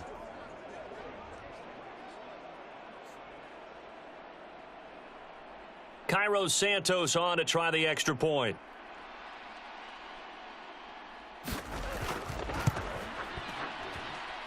this is up and good. It brings him within a point now. It's 14-13. 5 plays there on that drive. And it was all capped off by the Justin Fields touchdown run. He took it in himself.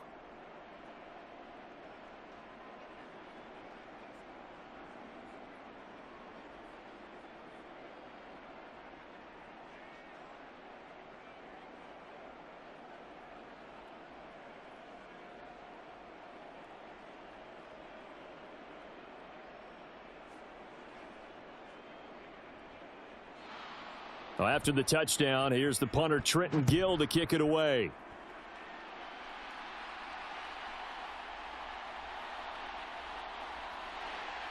And it's a pretty good return here as he'll get this up to the 29.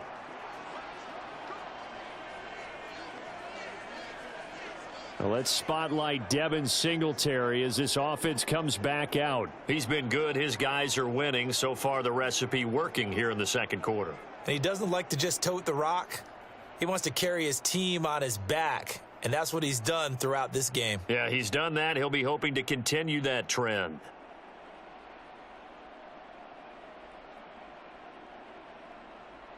Ready, Cowboy 80. We ain't giving up nothing. Stroud off the play fake. That is caught by Dell. And they nearly get this all the way to midfield. Mark him down at the 49. A good pickup there, 21 yards. Partner, this is one of the best routes anyone can have in their offensive playbook. Tough to defend because you think it's a go route, and then he breaks it back on the comeback. But there's one other thing you need as well. A well-thrown ball. Exactly right. You have a guy who has some precision in throwing the football because of the timing of the route.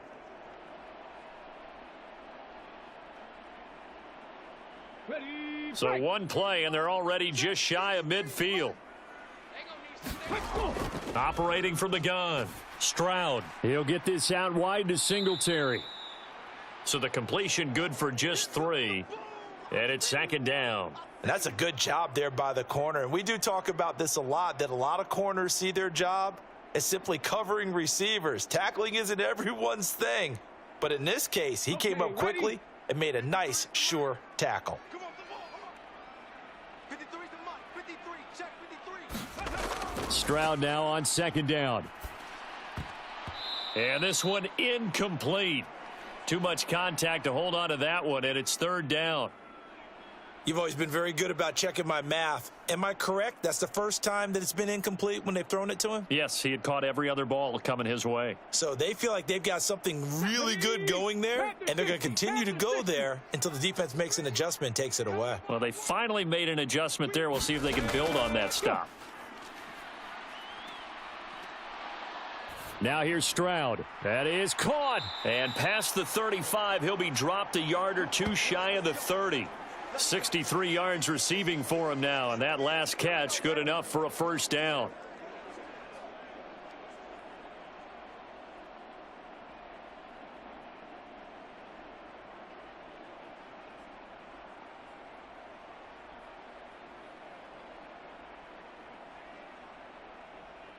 Let's go now. 70 Lions. Watch the screen, watch the screen. Watch the screen. Back to throw again. This will be caught once again by Brown. And inside the 20 before he's brought down. Another first down as they call his number again. He's got 15 yards here. So many times in my career I've heard coaches talk about completions are one thing, but as long as we're there at the catch and we get guys on the ground, we can live with that. But if you're going to give up 10, 12, 15 yards after the catch, then your defense is going to be in a lot of trouble.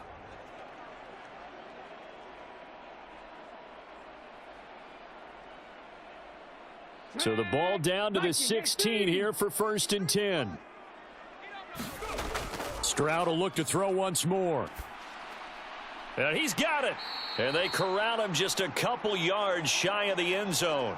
That's another gain of 15 on back-to-back plays. Just picking up yardage in bunches here these last few plays. They have moved right down the field, and just like that, they're going to be set up with a 1st and goal.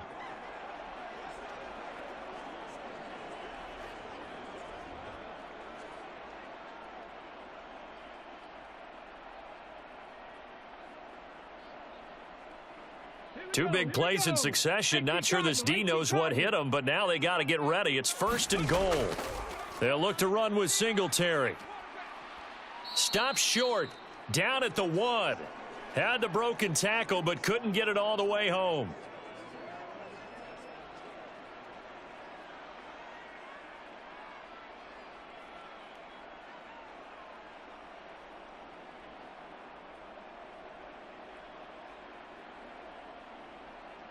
Second and goal from the 1. Man, I got you. Man, I got you.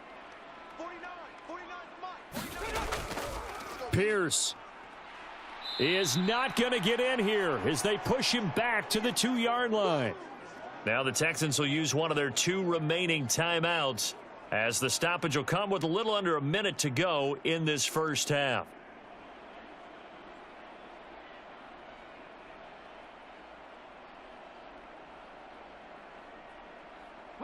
This Bears defense trying to hold on. This is 3rd and goal.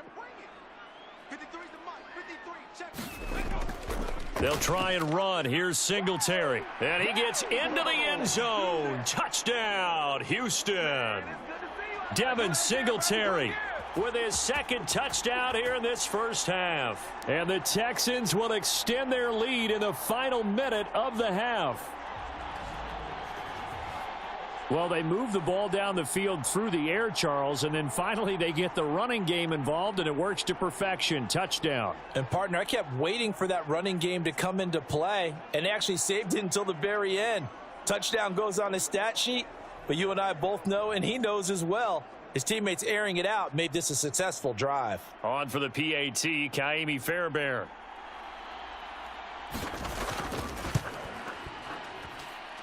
And with that, the lead is up to 8. That time, a 9-play drive. And it was finished off by a Devin Singletary touchdown run.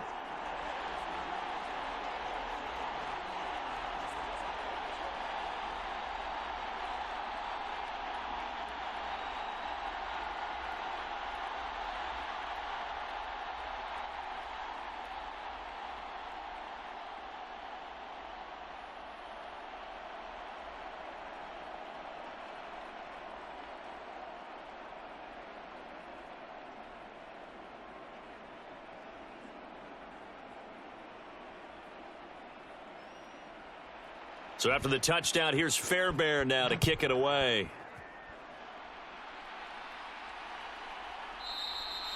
And the drive will begin at the 25 as Scott is going to stay in the end zone. The Bears going to take over now late in this first half. And with just under a minute to go, they might try to think about mounting a drive here if they can and get in the end zone. Could potentially tie this game up.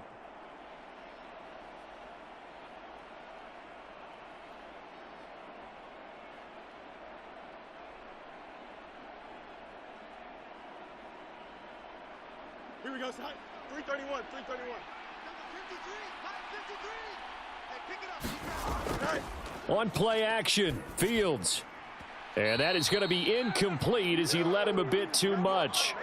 Just a little beyond the reach there of his receiver. That's probably one he wishes he had back. He wishes it had been 7-on-7 in practice, or maybe even routes versus air, because that's a completion he makes, 9.9 times out of 10? Just missed that one. Looking to throw on 2nd down, Fields. He'll get this complete to the Notre Dame man, Equinemius St. Brown. Now the Bears going to call the first of their timeouts as they'll stop it with just over 40 seconds to go in the first half.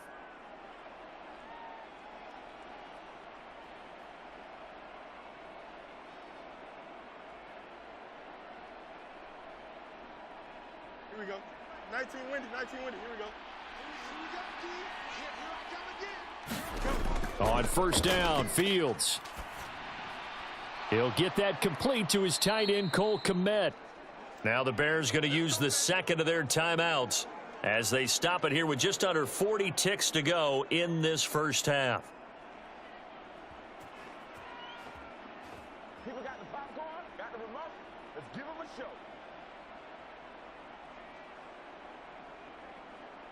Here we go. 331, 331.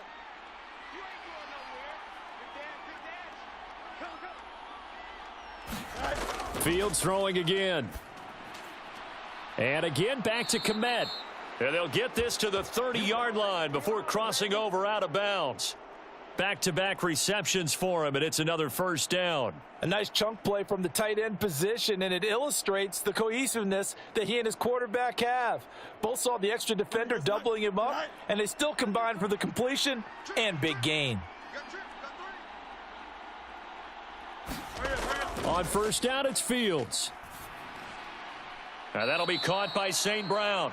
And they have a first down and well into field goal range also at the 16 now. And this has been a nice answer to the touchdown drive against them a few minutes ago because they've come out and reestablished the tempo. A nice throw there, and they're putting together a very strong drive as a response. Now the Bears will use their third and final timeout as they stop it with 16 seconds to go in half number one.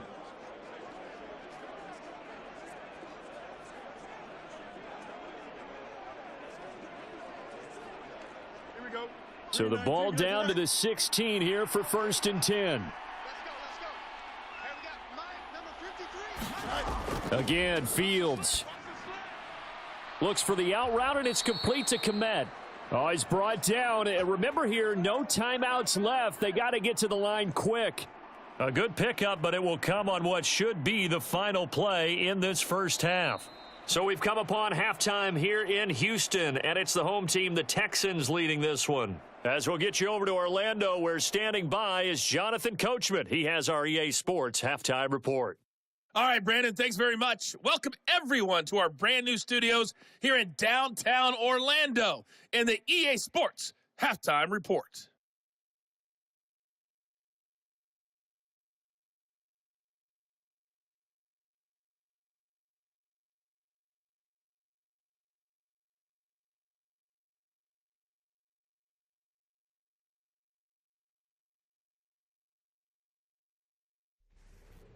Okay, Coach, appreciate it. A one-touchdown game here as we get set to resume play in the second half.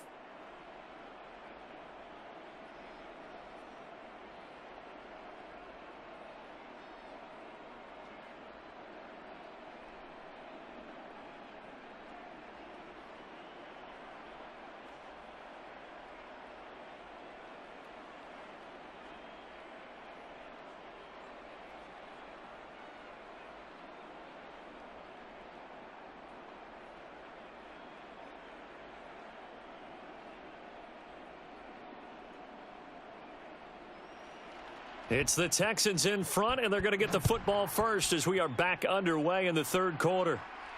This fielded right at the goal line. And out a little across the 25 to the 27.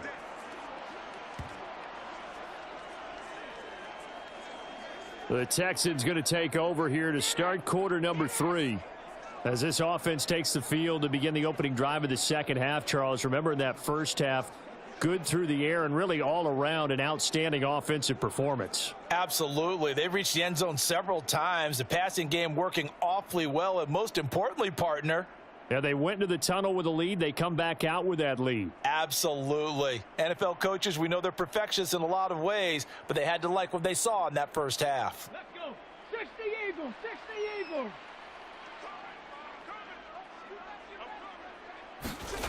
On first down, here's Stroud.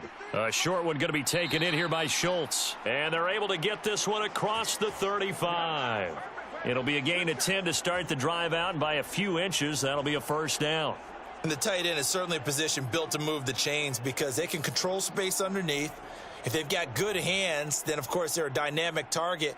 But one other thing is they're right in the sight lines of a quarterback on just about every play. And that makes it easier for the quarterback to pick him out and deliver.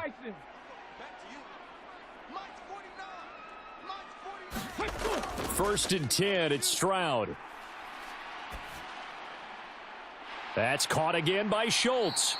Now he's going to get this all the way down inside the 35. It'll go as an impressive 31-yard gain. Let's just call it as we just saw it right there, a breakdown defensively.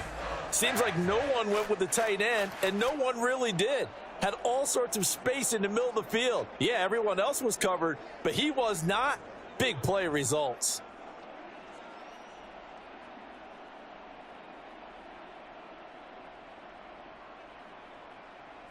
So the big play changes the complexion of things. Here's 1st and 10 just outside the 30. On the handoff, it's Singletary. And he works his way forward to pick up 4 yards there. 2nd down. And that was a quality play to start a new set of downs. That was simply an offensive line winning the battle up front and winning it in a big way and giving their guy in the backfield a nice lane to hit. Now they'll work from the 29 on 2nd and 6. And Stroud now to throw. Quick hitter here. It's complete.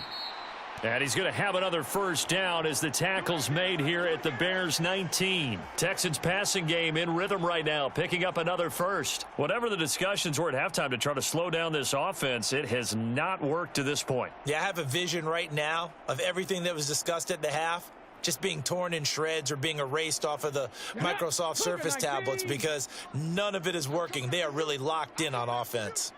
49's the mic. Watch 49.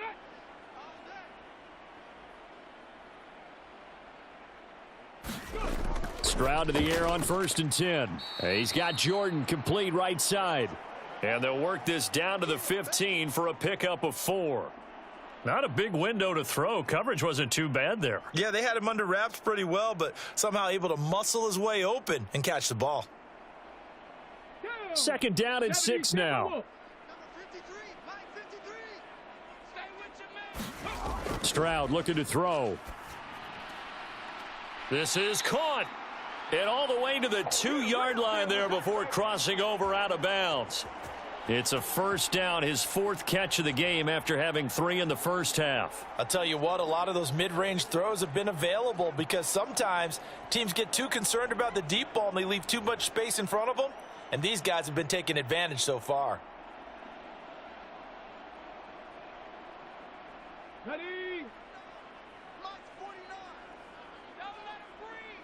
Don't let him breathe. Play that. They'll run here with Pierce. And he'll take this one in for a Texans touchdown. Dameon Pierce taking it in from 2 yards out. And the Texans take the opening kickoff of the 3rd quarter and drive right down the field to extend their lead. And this is where you can't help but think about our friend, the coach, the late John Madden, because this was his kind of football right here. Line them up and let them get after it down in the trenches. And as a running back, you just need that one crease, one sign of daylight. He finds it, and he barrels into the end zone. Touchdown, coach, just like you would draw it up. Fairbairn now to add the extra point.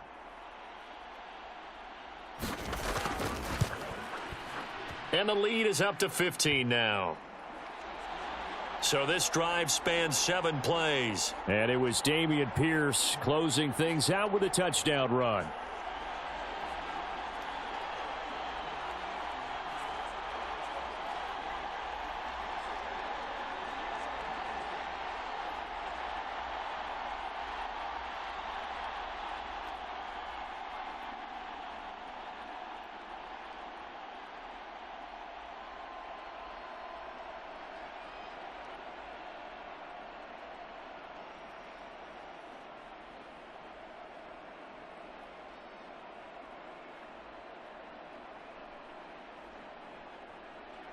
So after the touchdown, here's Fairbairn now to kick it away.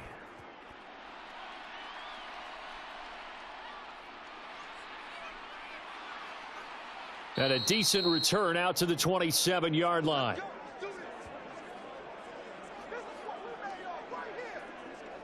So here are the Bears now as they get set for their first possession of the 2nd half.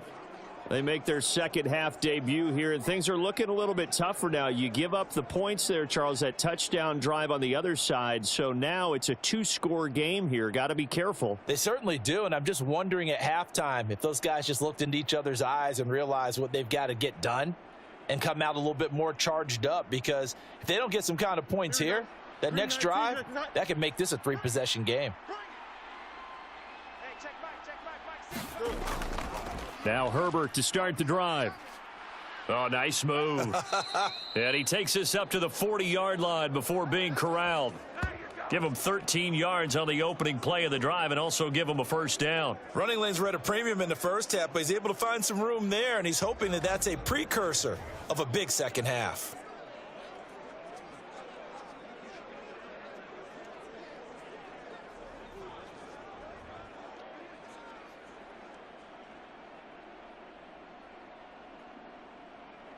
we go. Turbo, sir. Cut. Hey, check back. On first down, right back to Herbert. Knifes his way forward here, but just 3 yards on the play. Second down. Not a lot of running room there, not a place to make a cut and kind of exit out because they had everything bottled up. Looked to me like the linemen were taking on their blocks really well and giving up no creases. From the 43, here's second down and 7.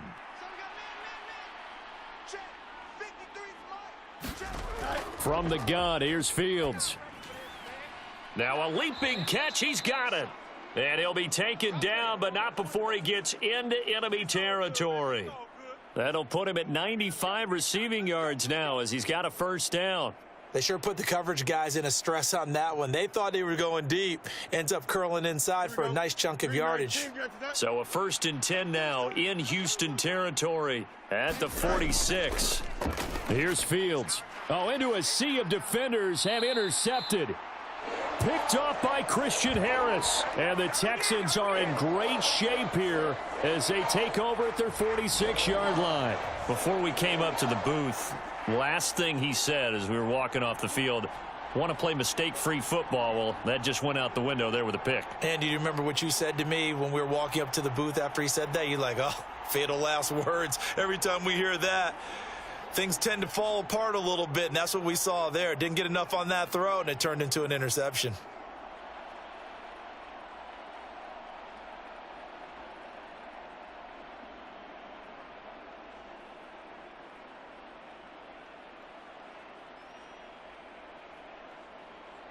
Good starting field position for the Houston Texans here as they come up 1st and 10 at their own 46.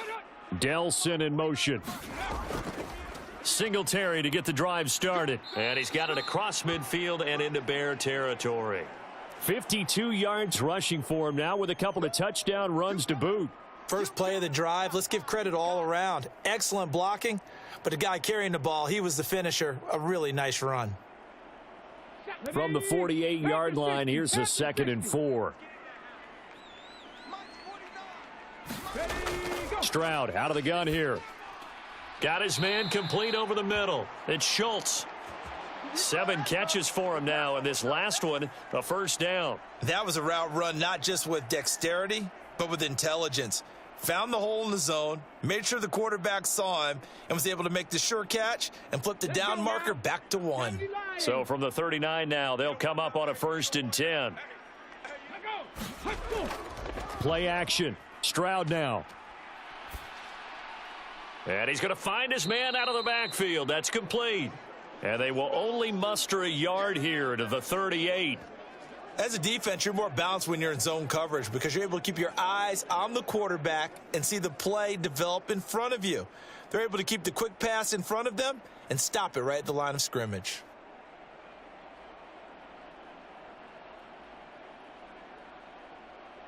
38-yard line, 2nd and 9. Singletary here running out of the gun. And the play goes nowhere. Losing yardage back near the 40 at the 39. It's a loss of a yard, so it's back to 3rd and 10. I know that speed is the hallmark of today's NFL game, but the key to good rushing defense is still having your linebackers set the edge.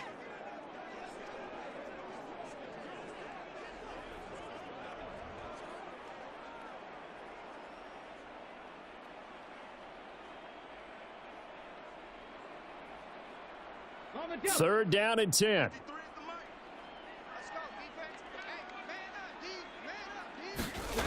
Throwing now is Stroud. Man open left side is Brown.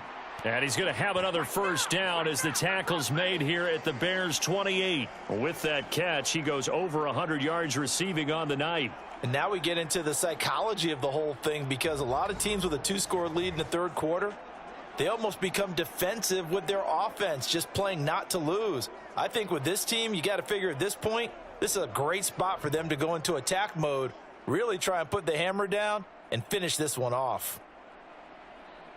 Here we go. 18 Cardinal. Stroud working out of the gun. That's complete to Dell.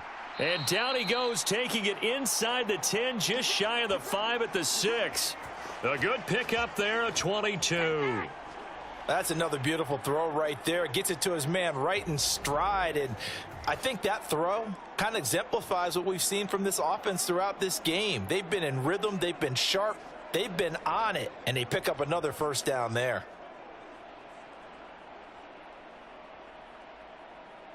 Ready, set. Watch the whip. We got 4. We got 4. First and 10, it's Pierce. And he's in. Touchdown, Houston. Dameon Pierce with now his second touchdown of this third quarter. And the Texans take a 3-touchdown lead. That drive that really increased their cushion felt very military to me. Very precise, methodical. That's one of the words you've taught me.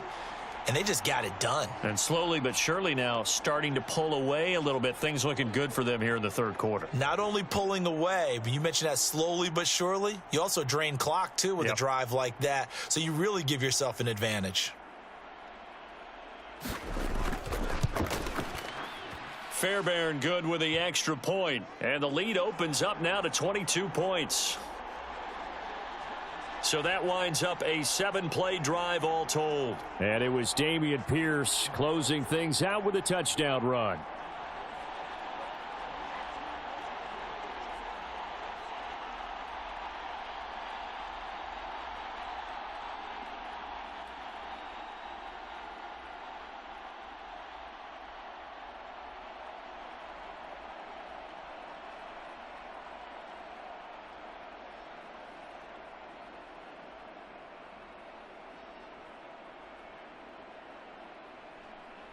So after the touchdown, here's Fairbairn now to kick it away.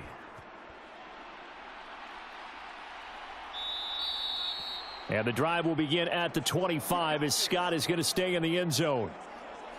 Another drive coming up for this Chicago offense. I kind of feel like they've reached a do-or-die point in this game, Charles. If they're going to try to pull off an impressive comeback, it has to start right here, right now. Yeah, now they've got a final chance to get out of this situation, but they also understand they've got to move the ball and move it fast. In addition, they need to save as much time so they can get 2 more possessions.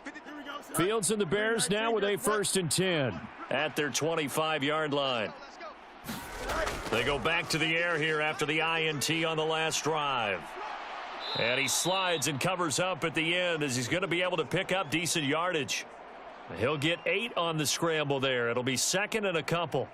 These are running back numbers that he's accumulating right now. Received double-digit carries and has rewarded them by breaking the century mark in rushing, in addition to what he's done through the air. Definitely MVP caliber football we're witnessing. On 2nd down, here's a keeper by the QB. He'll grab 3 yards on the play, taking it himself for the 1st down. Running the ball served them well all game long, and there's another example as they pick up a 1st down.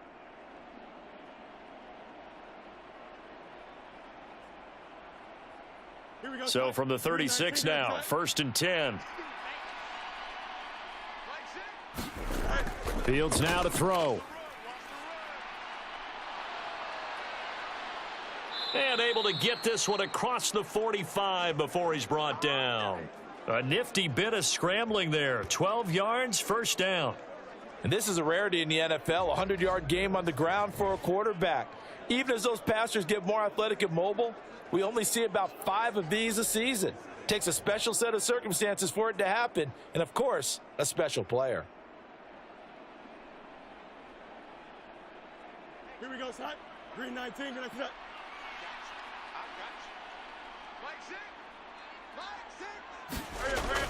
They run it on first with Foreman. And he is going to lose yardage here. Officially, it's a 1-yard loss. That's going to bring up 2nd and 11. You've got to figure the further they fall behind, the more you think that they'll get away from the run. They're trying to stick with it, but the results, they just aren't there.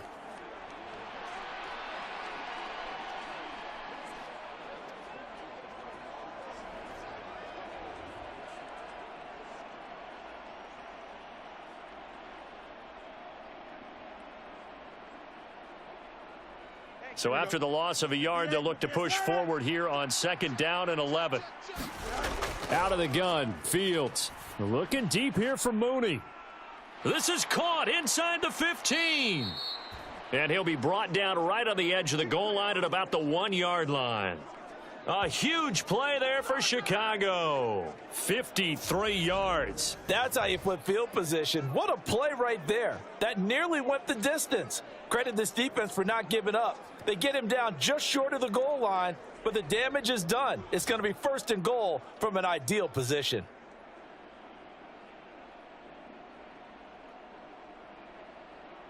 After the big play, a chance to finish now on 1st and goal.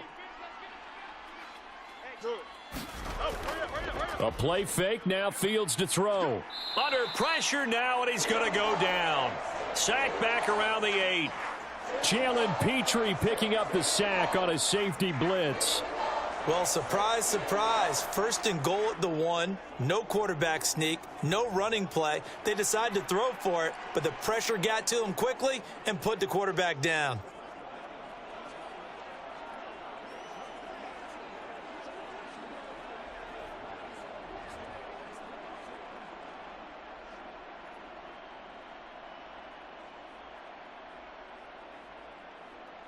It's 2nd and goal, back to the 8-yard line now.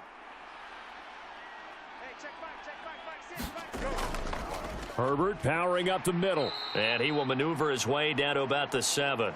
Only a yard there, and that'll bring us to 3rd and goal. Partner, I know we're in a goal-to-go situation, but my goodness, think about running the ball here. Not even a thought, is it? Defensively, they're in a prime spot. And I think the defensive guys are probably expressing themselves to them as well. I wouldn't run it here, guys. You might want to try throwing it. Now Fields on 3rd and goal. And it's caught. They wind up with 6 on the hook up there, but it's not enough. 4th and goal. I thought maybe when he caught, he'd have a good chance of getting that 1st down, but that's a nice job of holding him up and preventing him from getting to the sticks.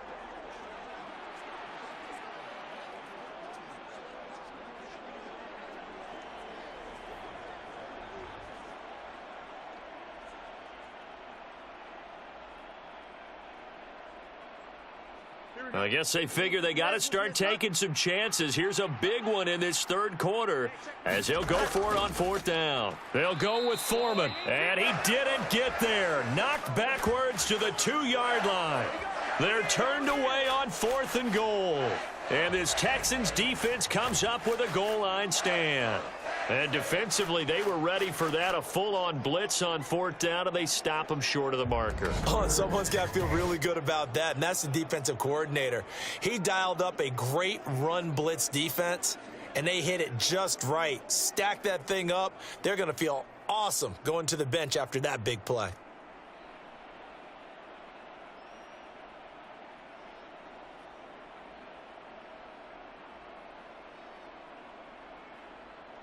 Here we go, shot. Bronco 80. Got one, I got one. 49 to Mike, 49 to Mike. On the ground, it's Pierce to begin the drive. And he's going to take this ahead for right around 3 yards, but no more than that. 2nd down. And while they hope to continue this drive, it's really already mission accomplished. They've given enough space now that if they have to punt the ball, they've done so with that first run. 2nd and 7. Eagle, 60 Eagle.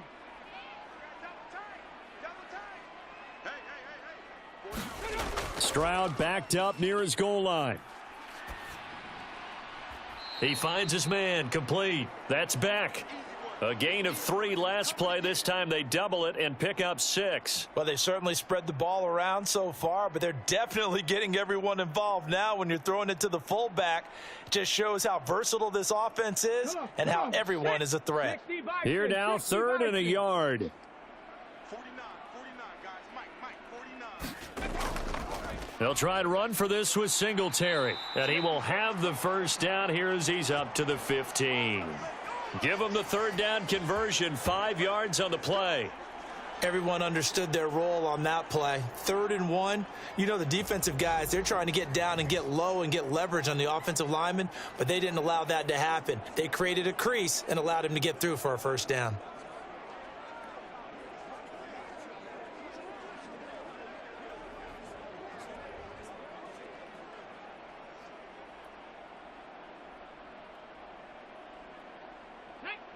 70, Hawk 70. All right, T, let's all right, T. 49's the mic. Watch 49. Now they'll throw it with Stroud here, 1st and 10. That's complete. It's Collins. And he'll be taken down, but not before he gets this football out shy of the 30 to the 29. They get 14 on that one. Good for a Houston first down. This is just more of the same. This defense has had no answer on a lot of these throws. They've let these receivers run wild, and here's another completion for good yardage. They'll run on 1st down with Singletary. And they get him down, but not before he takes it across the 40-yard line. 68 yards rushing for him now as he's done it on 19 carries. We often give credit to the O-line there. 2 tight end formation. Those tight ends block pretty well also. Yeah, and that's one of the most dynamic positions in football now. The tight ends who can block at the line of scrimmage at the point of attack, and they can also get downfield and catch the football.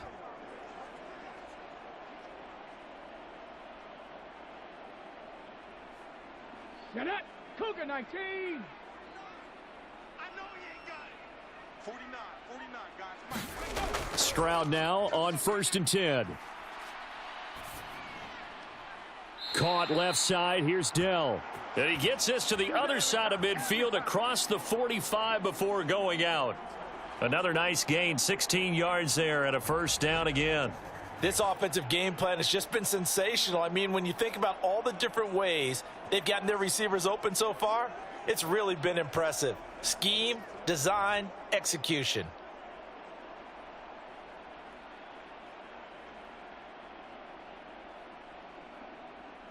So 1st and 10, and if they score on this drive, might have to start digging in our second half blowout material. Stroud to throw it.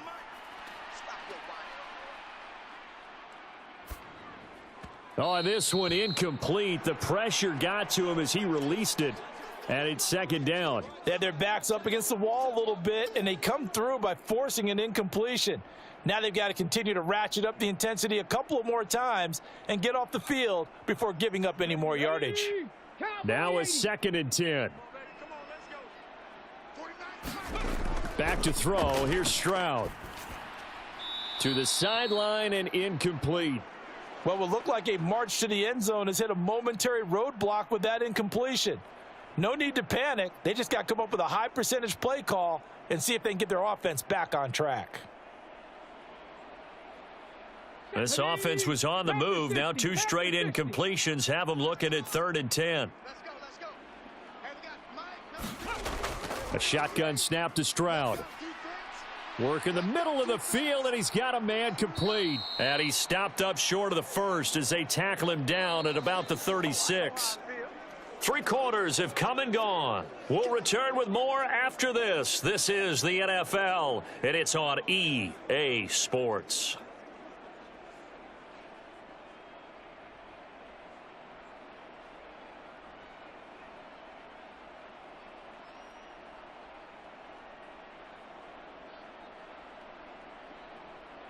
And we'll begin it with a field goal try here.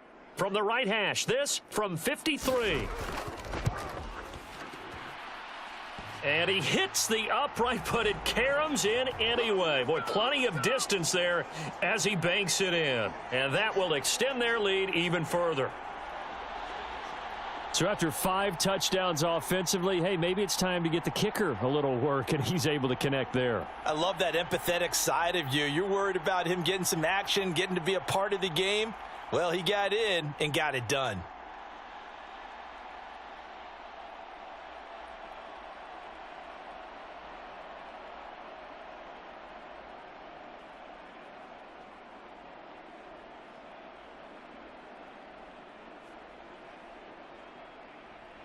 Fairbairn now following the made field goal. He'll send this one away.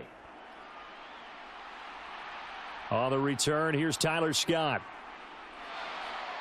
And able to take it past the 25 and up to the 28-yard line.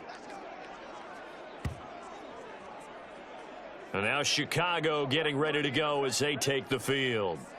And last time they had it 4th and goal, rolled the dice, didn't get it. Now they've got to put that behind them, try to put together another drive.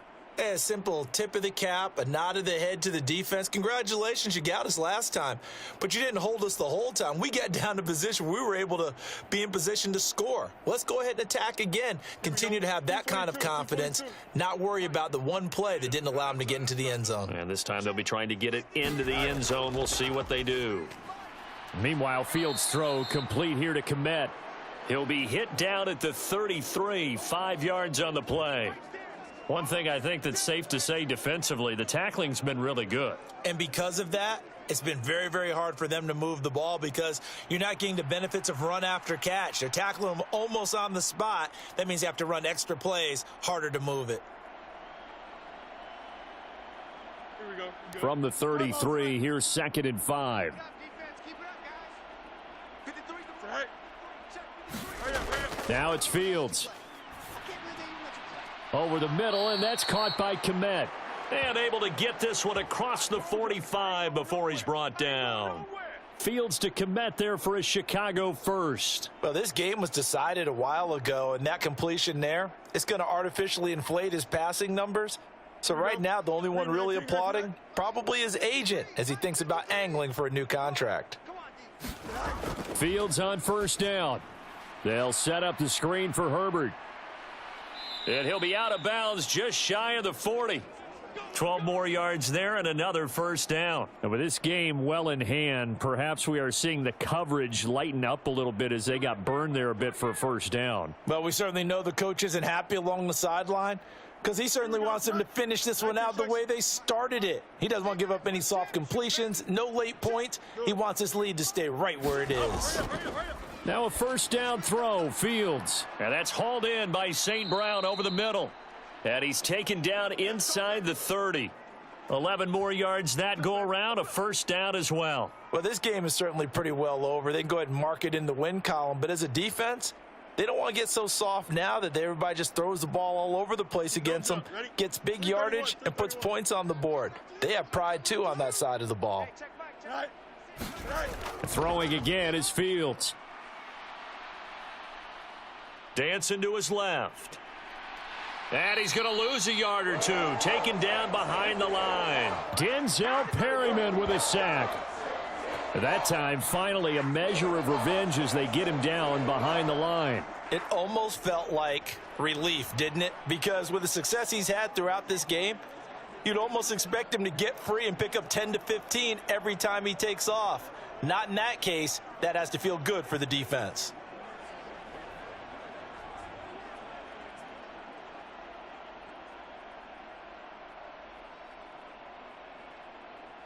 After the sack, here's 2nd and 11.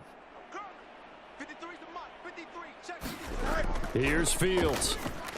There's a short throw. It's caught by Kmet. So the pitch and catch good for 11. And they'll be faced with a 3rd and inches. Brandon, perfect defense in this situation would have meant that there was an incompletion. They would have picked it off. Okay, so they gave up the completion. But I really enjoyed watching how the defense stayed in sync, stayed in great communication, and as he dragged across each zone, you see him pointing, communicating. There he is, and they passed him off to each defender. Ended up making a nice play, even though it was complete. And he can't get rid of it. He's taken down. Jonathan Grenard able to drop him that time for his 2nd sack of the evening. Oh, you can just see it in their body language. They're starting to see victory on the horizon now, and if it comes to fruition, they got to give a game ball to the front 7. Defensive line has taken charge and controlled this game. Face a challenge of stopping this opposing offense, and they've done so with ease.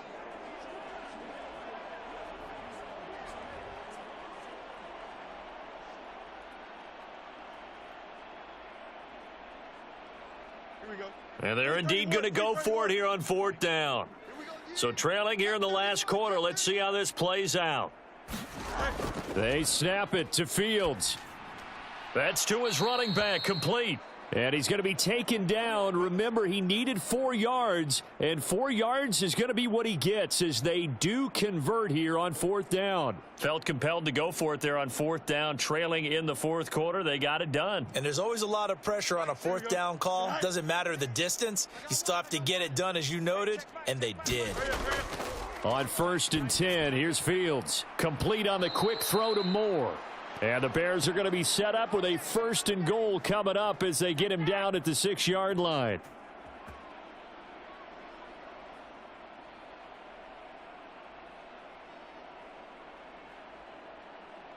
Here we go, tonight. Green 19, get out tonight. They'll run here with Herbert. And he's going to press this one forward as they stop him right around the 1. 5 yards, a good run there, and now 2nd and goal.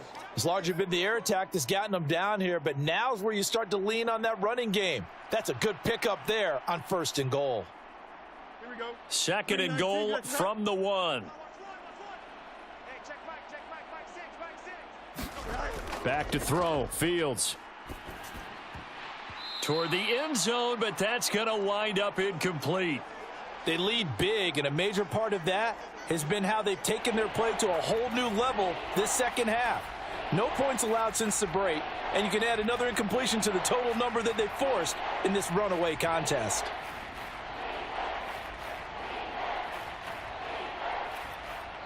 Here we go. 3rd and goal, trying to make that scoreboard at least a little more respectable. Hey, check Mike 39. Check Mike 39. Now Fields. Got his man, and it's caught for a Chicago touchdown. Tyler Scott From a yard out. And the Bears get a bit closer. He's got them out now to a 3-score lead here in the 4th quarter after that one, CD. And, well, he looked right off the line like he knew that that ball was coming his way, and he secured it for 6 points. Yeah, and I think when you're leading by a healthy margin already, it actually loosens you up and allows you to take maybe a few more chances and definitely play with more confidence, because he certainly saw something he could exploit in the defense, and he made sure to let his quarterback know, just get it to me. And the rest was all up to him, and he delivered and made it a 3-score game. Santos able to tack on the extra point, and that'll cut the lead down to 18.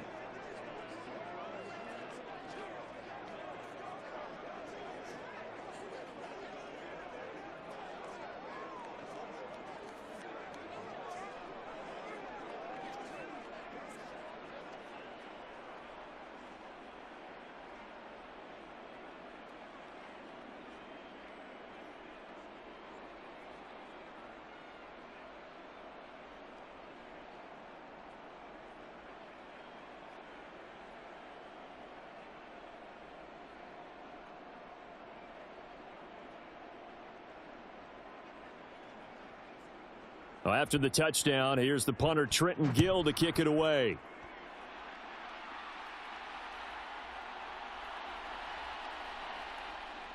And he'll go down as this drive will start at the 25-yard line.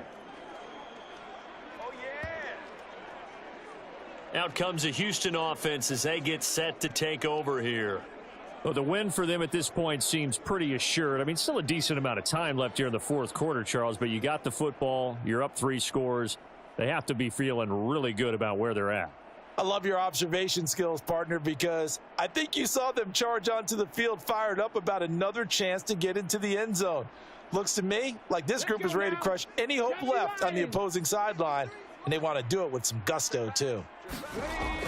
On 1st down, they'll start out with Singletary.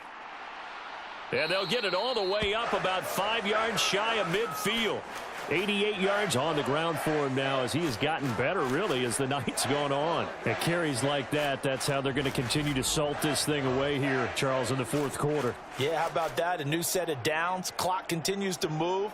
No better way to close out a game than to tap those mastodons you have up front and say, guys, keep pounding them. Let's keep the ball, keep their offense on the sidelines, and let's close this one out. The big play to start him out has him at the 45 already. They go right back to Singletary. And he's got it across midfield and into Bear territory. Just what you want on a 1st down run. Call it 8 yards, and it's 2nd and 2. I'm guessing you'd say this is kind of the key here. Grind out some yardage, work on that clock, see if you can continue to tick it down. Definitely, you want to bleed things out at this point, right? Continue to possess the football, gain some yardage, and put the onus on the defense. Do they have to use timeouts? What are they going to do to stop you? You're taking charge. And he'll get it down here to the 43.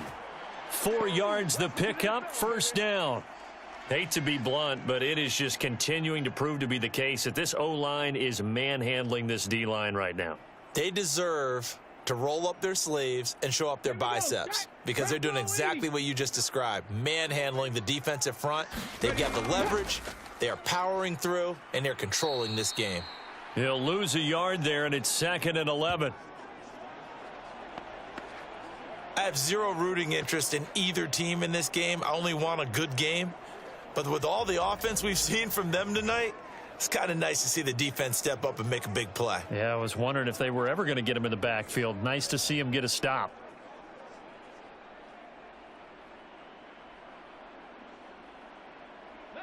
Looking at a 2nd and 11 now after the loss. In motion right, that's Dell. They'll fake the jet sweep, and now Stroud to throw off play action. Got his man, Dell. And he's going to have another first down as the tackle's made here at the Bears 33. Give them 11 yards that time and a new set of downs. The passing game continues to be their friend. Even with a stable lead here in the 4th, Charles, they're going back to that well. Yeah, with their overall philosophy, you know that they trust their quarterback. He's been able to throw it well. They continue to throw these safe passes. Who can blame them? And he'll manage to pick up about 4. It's 2nd down. Brandon, I've got to think this offensive line has got some smiles on its faces. And I know it sounds crazy, but they practiced for this back in training camp. They knew they'd be in situations where it'd be extra defenders in the box coming after them, trying to keep them from locking down a game. Right now, they want to show the world they're up to the challenge. Ready. 2nd and 6. 49, guys. Mike. Singletary, they'll go up the middle. And only able to muster a couple down to about the 27. They're in a pretty good spot right now with a convincing lead. I think this is where they put on the boxing gloves, start to try and pound them into submission. And the offensive line, they've controlled this game. I don't see why that trend would change now. The offense on 3rd down tonight, they've had plenty of success. 8 conversions, looking for a 9th. This is 3rd and 4. Flush to his right. And he's going to have another first down as the tackle's made here at the Bears' 13-yard line. Opted to run for it. The decision a good one. Picking up the first, getting 14 yards on the scramble. As we both know, there was a lot that went into why they made him their first-round pick this year, and part of it was what they saw in college, his playmaking ability when things break down. As soon as he saw he wasn't getting a lane to throw, he pivoted and found an alternate way to the marker.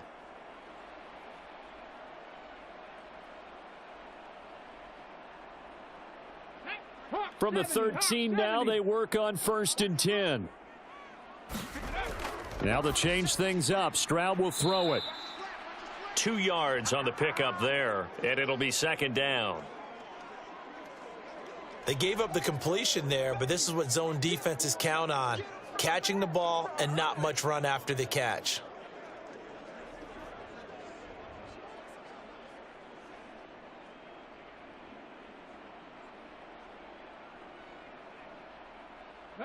This is 2nd and 8. 19, Tiger. 53. Stroud. Escaping the pressure right. And he'll take this one in for a Texans touchdown. C.J. Stroud Taking it in from 11 yards out as his guys have opened up a very comfortable lead. And this is a balancing act for a head coach with a rookie quarterback. You've got to walk a line with him. You don't want him getting happy feet, but you also don't want to rein in what worked for him in college. And here, he pulls it down, takes it himself, and takes it into the end zone.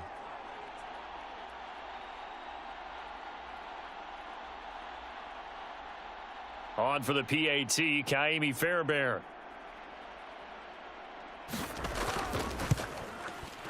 And they open the lead up now to 25 points. So the drive goes 75 yards, 10 plays. And it was C.J. Stroud who finished off that drive with the touchdown run.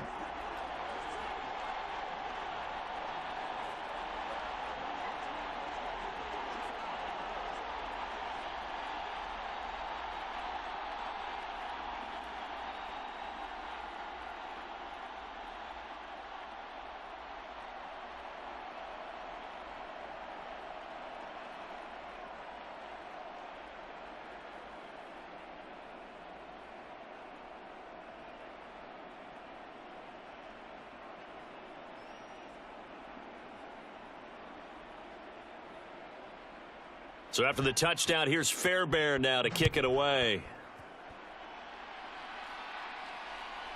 Scott on the return out of the end zone. And he's able to get this across the 20, but not by much as he's marked down officially at the 21. DJ Moore headed back out as the Bears take over on possession. Let's see here, Charles. 6 catches, over 100 yards. Call that a pretty good day at the office. And I love the accumulation, the catches, the yardage. That means he's having a pretty good impact on this ball game and really helping his team out in a big way. Means he wants the football again, right? And it's funny because some of these receivers are very vocal about how much they're getting it. Others are quieter, but they still let you know, give me the ball, I'm going to make a play. On first down, Fields. And this will be incomplete. Physical play on the football there, and it's second down. Well, the trials and tribulations of being a quarterback in this league, it's tough. It's got to be wearing on him out there. Well, he has been sacked a number of times. He had an interception, so I'm going to give him a skosh of credit for hanging in there and trying to make something happen, despite the amount of pressure he's been under this entire game. Fields. That is caught by Herbert. And he'll get to the 29-yard line, brought down there. That'll leave them with a 3rd and 2 coming up. They got 8 yards there.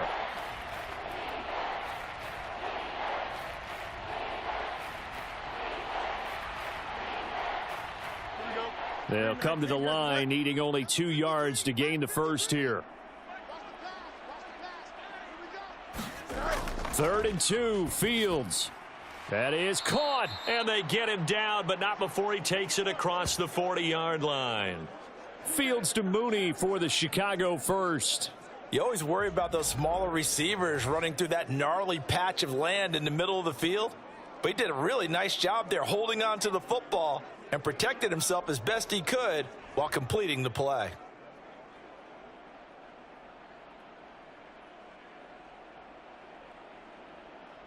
Here we go, son. 551, 12 go. Fields throwing again. There's Mooney with another catch. And he'll be taken down, but not before he works it past the 50. Back-to-back nice plays, 12 yards that time and a first down.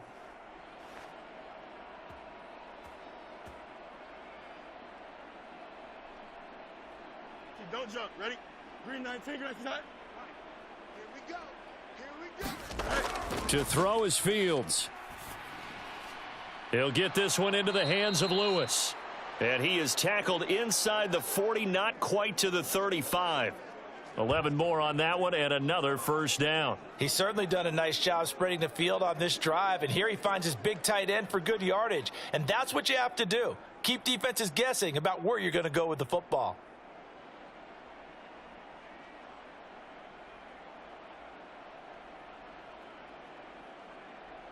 Here we go. So from the 36 now, 1st and 10. Back to throw again. Now that'll be caught by St. Brown. And brought down, but not before they're inside the 25. 12 more yards there and another first down. And passing yardage-wise, now up over 350 in this game. Pretty nice performance. Definitely that, which usually means you're putting a lot of pressure on guys trying to cover. If you're a defensive back and they put over 350 yards on you, you've had a long day. The key to everything, if you're doing it without throwing interceptions or turning the ball over. So the Bears with the football here as we welcome you back. They've got a 1st and 10 as they search for a late score. Here we go. Blue 58, blue 58. All right. You must be getting tired of seeing me. To the air again, Fields. That's complete to his running back, Herbert. That will go as a pickup of 7 on the 7th play of the drive. Just about every quarterback is trained to really look downfield first before you come back and make a nice, safe throw. And in this case, that's exactly what he did. Found his running back, let him create some space, and it turned out to be a nice play for the offense. On 2nd down, here's Fields. Dropping this underneath with Herbert. And he'll go down here at the 12-yard line. A gain of 5, good enough for the first down. Well, they certainly had success throughout this contest, getting him the ball in the passing game, and there he picks up another first down. Whatever they saw going into this one, They've been able to capitalize on it, and no adjustment has been made to take it away. On first down, it's Fields. Over the middle and into the hands of his receiver, Moore. And the result here, a pickup of 8. Leaves him with 2 to go on second down. That's tough to play zone defense when they can just curl up right there in front of you. Yeah, absolutely. Well, we talk about finding the soft spot. Defensively, how do you make sure they don't find the soft spot like they did there? Tough to do, because what they normally will do is run routes that'll pull you out of that spot they want to get into. That's what we call not taking the cheese, right? Don't go for the mousetrap. But it's hard to do because when you see a guy cutting that in that direction, you tend to go towards him. This has been a rough one, to put it mildly, for him. And after this one's done, you just feel like at the post-game press conference, this team's going to have a lot of questions and definitely not a lot of answers. Fields on third down. Now a battle for the football. It's caught. It's a touchdown. DJ Moore from 4 yards out.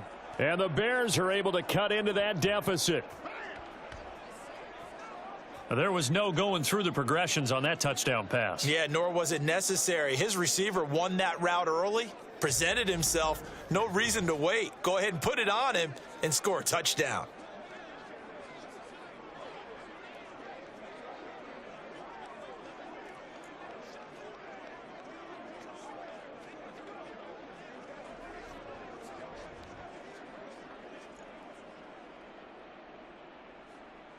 Santos now to add the PAT.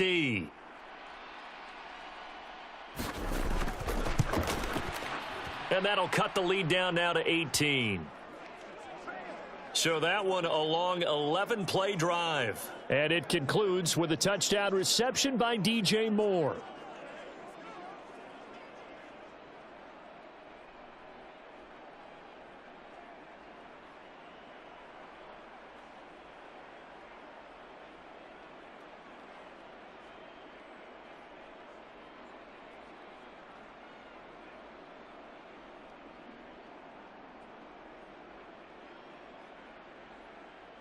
After the touchdown, here's the punter, Trenton Gill, to kick it away.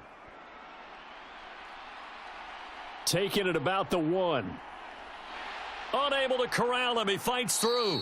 And taken down just past the 20 at about the 21-yard line. Houston set to take over.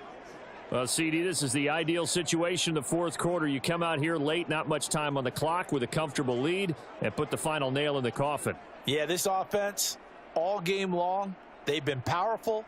They've been dangerous. You're exactly right. They can end this one on their own terms.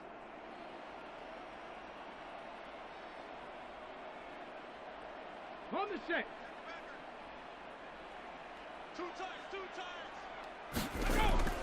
They'll start on the ground with Pierce. Montez Sweat with a tackle.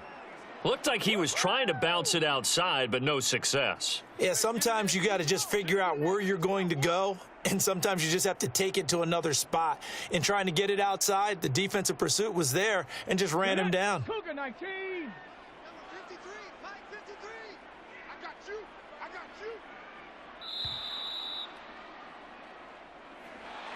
Well, partner, under the lights in primetime, this offense, they gave the nation quite a show, putting up that many points to come away with what will certainly be a memorable win for them. And, Brandon, I think it's as simple as this. Some players, some teams, they're just meant for the big stage. And when they get a chance to play in this type of atmosphere where all eyes are on them and all the lights are shining brightly, they show up and they show out.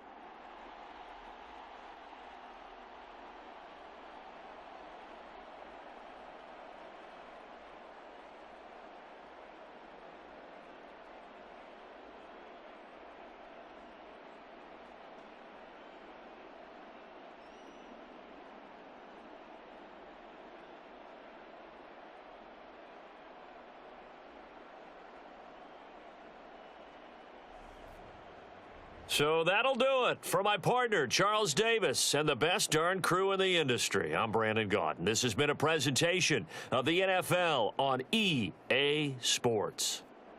It's a win for the Texans as we say so long from Houston.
Tonight, from Gillette Stadium in Foxborough,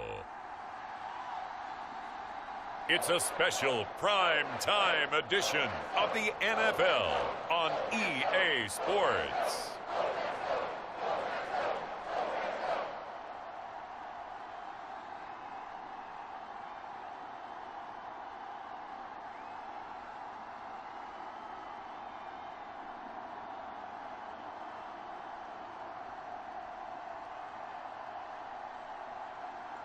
As we'll see Bailey Zappi and the New England Patriots taking on Brock Purdy and the San Francisco 49ers. From the area known as Patriot Place, EA Sports set for football at Gillette Stadium in Foxborough. Straight ahead, we've got a pretty good one on tap here, as it'll be the San Francisco 49ers taking on the New England Patriots.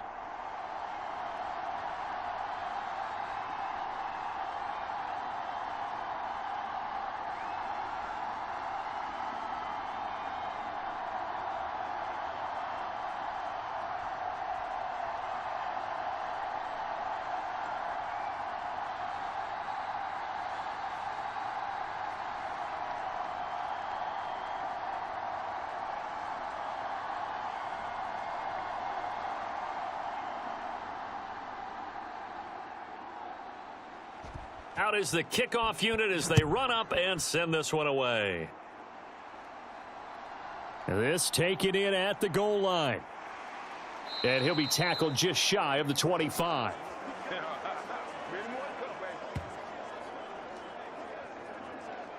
So here's the first drive now for the 49ers.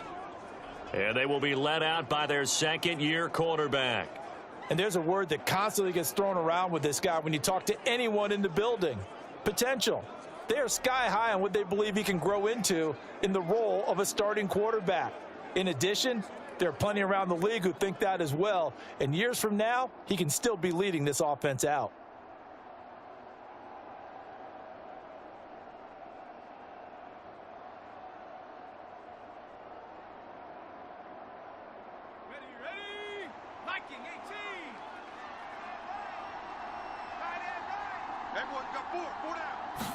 First play, and Purdy wants to throw it. He'll get this underneath to McCaffrey. 5 yards on the game's first play, second down. And a nice gain and a broken tackle along the way, and really we shouldn't be surprised, should we? That's what runners do, especially the best ones. They break tackles and gain extra yardage. 2nd and 5.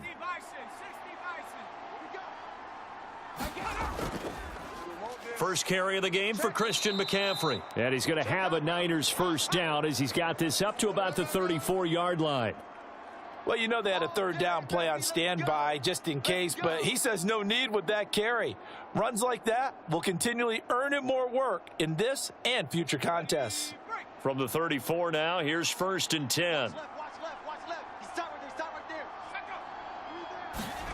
Purdy will set up to throw it here. Connects with Kittle underneath. And he gets this up across the 35 before he's out of bounds.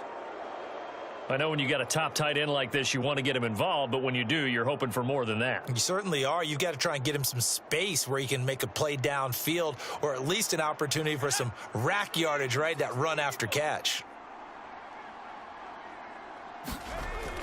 On 2nd down, McCaffrey. And they will only muster a yard here to the 38.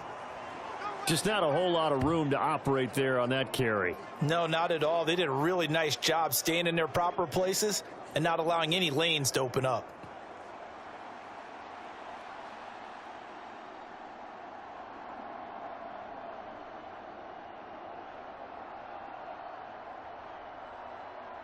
The Patriots going with a dime package here. 2 extra defensive backs on 3rd. Purdy. They'll set up the screen to McCaffrey.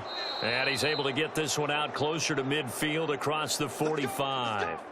That'll go as a pickup of 8. I like the screen being called here early in the game, especially on the opening drive, because, Brandon, when guys come out of the locker room, especially those pass rushers, they are so amped up to get to the quarterback. that you can use that against them, and a screen pass is a great way of doing it. A lot of teams against good pass rushing teams, they want to run the screen 10 to 12 times in a game. And just no chance of turning the corner. He can only get back to the line of scrimmage. 2nd and 10 coming up.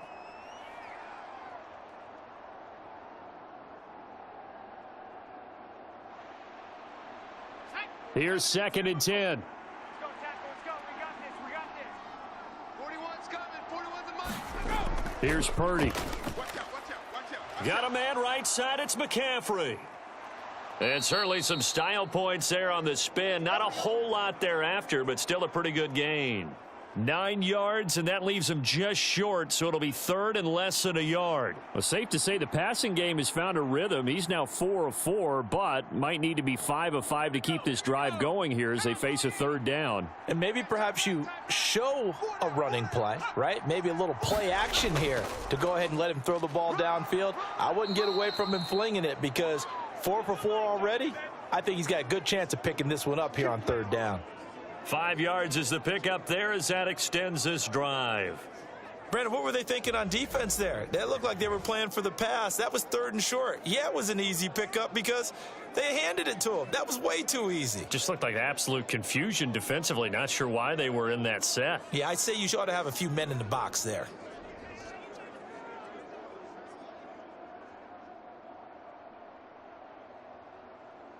So from the 39 now, they'll come up on a 1st and 10.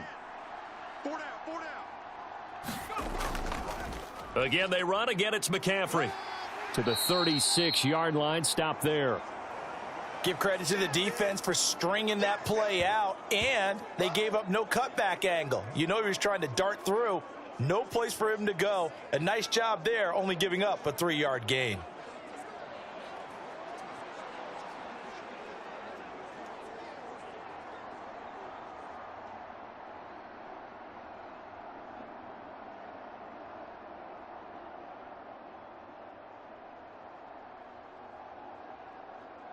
And they'll come up 2nd and 7. Check back, check back.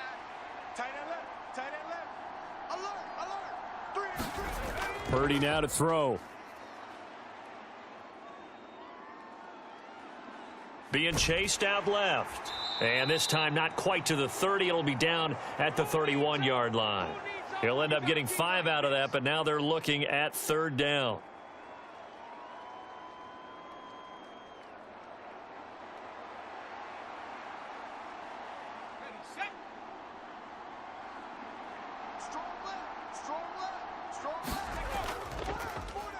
And they'll try and run the option to pick it up. And he's able to pick up the first before he's taken down at the 27. They're just 4 yards on the pickup, but that's good enough to extend the drive. Well, if you're going to run the read option, typically, you've got to keep an eye on the defensive end. And what does that mean? What are you looking for with a defensive end? Well, you want to play off of what he does. If he collapses inside towards the running back, then you pull it and take it yourself outside in. If he stays outside, you go ahead and leave it with the running back. In this case, pulled it and got good yardage himself.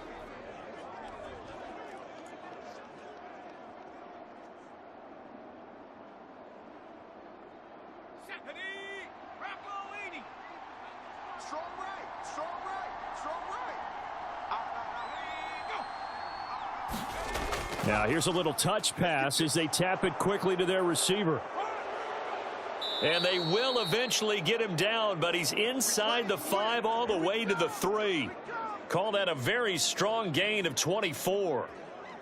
Boy, an effective play there, getting their wideouts involved in the run game. And what they're always hoping on that type of a play, that they can get to the end of the line and have a chance to turn it upfield as he did there. That means they controlled the blocking and took care of the defensive end or the outside linebacker to give him that lane. And I guess I need to clarify, I said getting their wideouts involved in the run game, but of course that was actually a pass as he popped it forward. McCaffrey.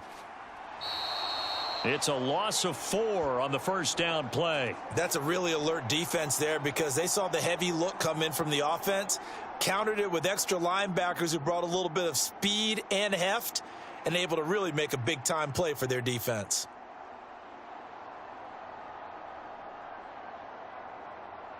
Second and goal from the 6 this time.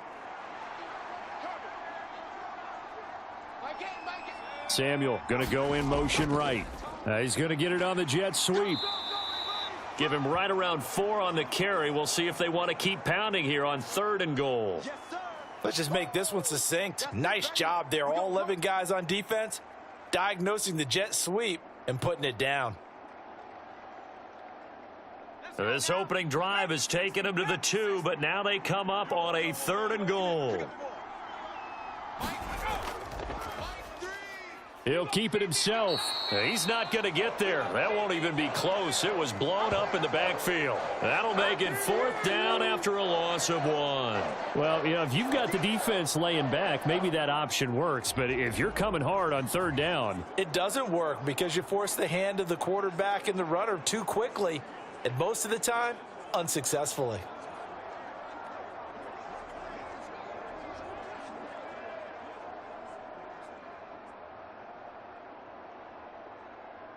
And on their first drive, the offense staying out there. They're going to go for it on 4th. Here we go with McCaffrey. And he's not going to get in. They stop him at the 1.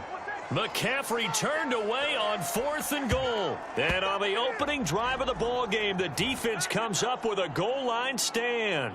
So, Charles, they wanted 7 on that opening drive. They didn't want to settle for a field goal. Felt like a tone setter.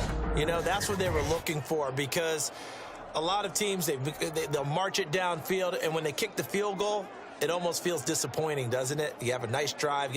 I think this team decided, guess what? No matter what, we're going for the 6, trying to put those points on the board and set them back on their heels. But unfortunately, that mentality did not work out.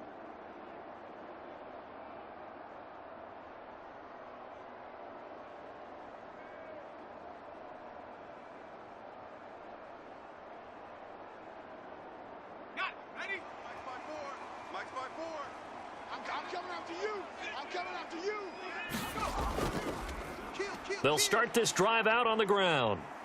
Able to bust through the tackle, but not much to show for it. Still inside the 5. 3 yards on the pickup there, and it'll be 2nd down. Well, from an offensive perspective, that was a tough run because he only picked up 3 yards. Well, let's flip it over to the defensive side. They now have the advantage. 3 3-yard gains. That means they're punting the ball likely on 4th down. That's what you're looking for when you're playing defense. And they'll keep leaning on the running game. Back to the ground. And he'll get this up past the 5 to the 7-yard line. 4 yards on the pickup there as it'll leave him with a 3rd and about 4 more for a 1st. When you find that kind of yardage, you couldn't be more confident as a ball carrier. And guess what? You're going to go back and tell your offensive coordinator, I'd like to keep carrying it, thank you.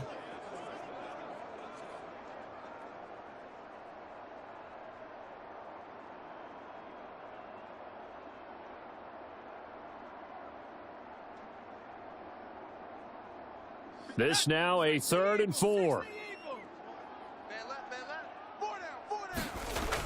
Zappe. He's got his target. That's complete. And brought down, but not before reaching the 25. 18 big yards on that one, and a New England 1st down. And this was a nice example of an offensive coordinator scheming his guy open. Just a little underneath route, just trying to free up some space, and it worked awfully well. Got him not just space, but plenty of room to run after the catch to pick up really nice yardage.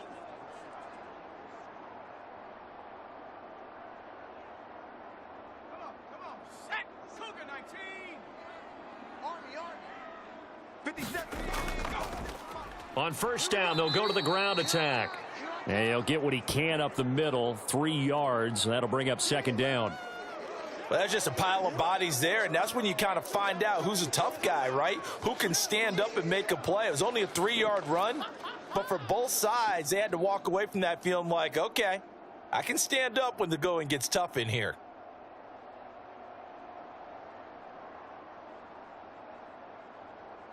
Here's 2nd and 7 now from the 28. Let's go. Pick it up, D.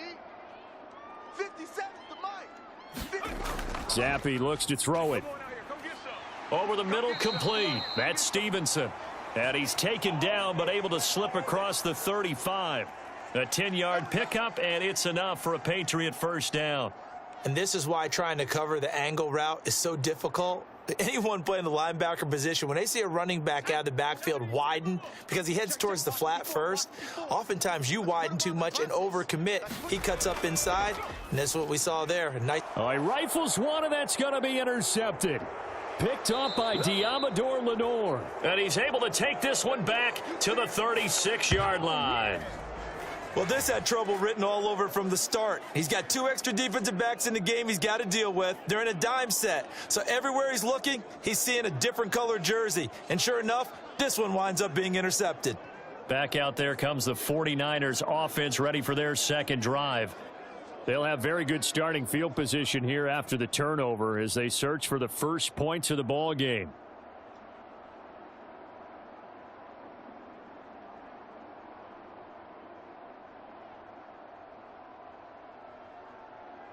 So from the 36 now, 1st and 10.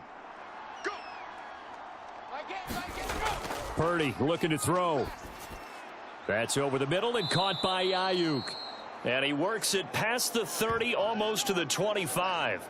10 yards there to start the drive, and just enough by about the length of the football for a first down. Well, starting drive number 2 off on the right foot. Completion for the first down. Drive 1 they had to be pretty frustrating because they moved the football. They just didn't get any points out of it. But warm-up QB, too. Let's bring in the backup. I mean, my goodness, you take them downfield and you don't score points. You know I'm being totally facetious here, right? I'm just kidding.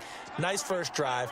Rarely do teams score on every single drive in a game, but they like what they did there. They just hope they can pay it off this time with some points. And taking it to the 15-yard line before he's brought down. The Niners have the first down on a gain of 11.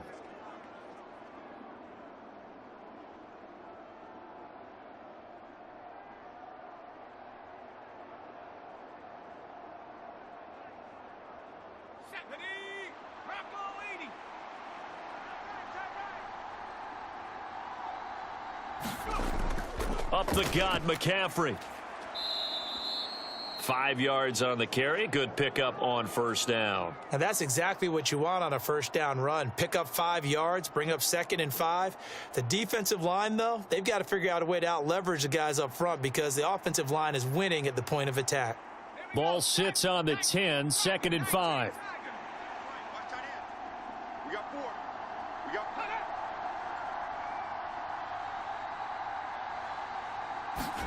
Shotgun now with Purdy.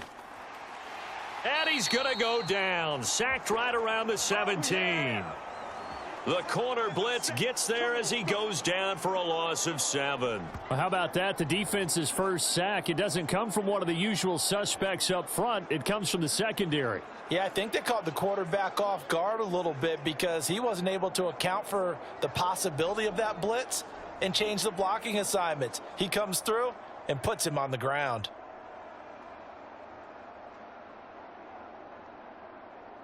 Third and 12. No. Hey. Back to throw, Purdy. And he'll dump this off to his running back, McCaffrey. And they're going to drop him well shy of the first as he can only make it to the 11. That one good for only 6, and it leaves him with a 4th down. We can make this one pretty simple. Locked up all of his progressions downfield, forced to get it to his running back. But how about the way they ran to the football and knocked him down to force a 4th down?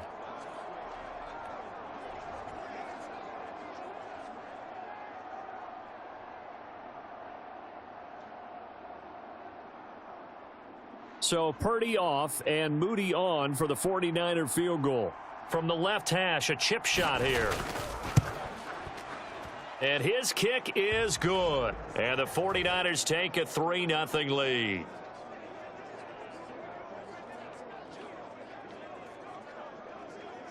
So, Charles, they get to them with their first turnover of the game and then make it hurt a little bit extra with a field goal. And anytime you give the ball up, what's the first thing a coach tells his defense? Don't let them score off of this. You've got to put out the fire. In fact, in 2021, that's what one NFL coach termed his defense, the firemen. Go out there, guys, and don't let them put some points on the board. So, following the touchdown, here's Moody back out to send it away. On the return, Marcus Jones from the end zone. And ultimately cannot get this out to the 25-yard line as he's dropped at the 23. So back onto the field come the Pats for their second drive. They threw an interception the first time they had the football, only gave up 3 points off of that, so shouldn't be a difficult hole to overcome. It really shouldn't, as long as they're not listening to the chatter coming from the other side, because when you throw a pick, look, I know defensive backs, they have a tendency to be a little bit loud after they take one away, but they also have a tendency to gamble a little bit more, thinking they'll get a second one. Maybe they can take advantage of that with some double moves. Hey, man, watch the boot, watch the boot. Hey, watch that. Trying to shake off the interception from the last drive. He'll look to throw. So give him 5 yards there on the pitch and catch, and that's going to bring up second down. The goal for any offense versus his own defense, find the holes where guys are available and put the ball on the receiver before any defender can step up and fill it. They did it well there. Perfectly executed crossing route. From the 28, it's 2nd and 5. Here's a give up the middle. And he'll get a couple up to the 29. I got him. Yeah, baby. Yeah, baby.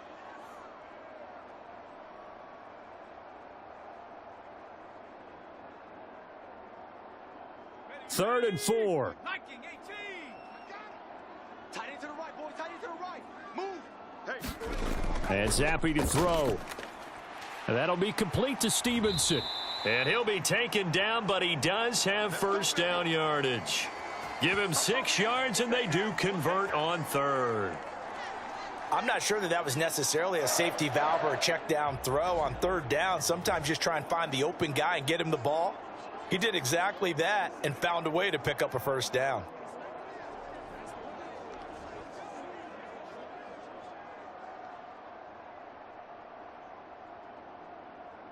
Ball up to the 35 now as they come up on 1st and 10. 57. 57. Let's go, defense. Let's get out the field, defense. Zappe working from the gun. Oh, and his early struggles continue. Here's another one intercepted. Picked off by Tashawn Gibson. And this one will be returned to right around the 38-yard line. And, partner, I think this is where long-term starters in the NFL separate themselves from the rest of the pack, because there's still 3 full quarters left in this one. More than enough time to move past a pair of early mistakes and find a way to lead your team to a win. Mental resiliency, a characteristic every NFL team's looking for in their quarterback.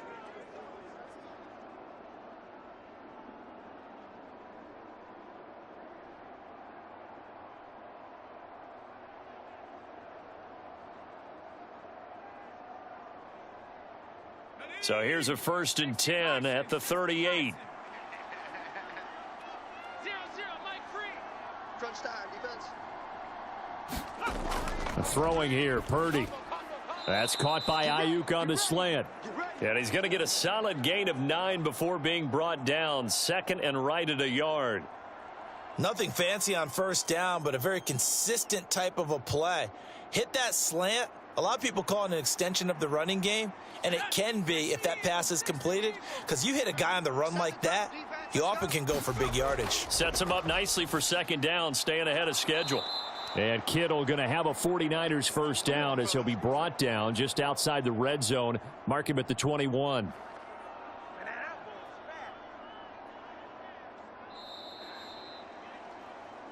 3-0 after 1 on EA Sports. The 49ers with the football here to begin the second quarter, as they've got it with a 1st and 10.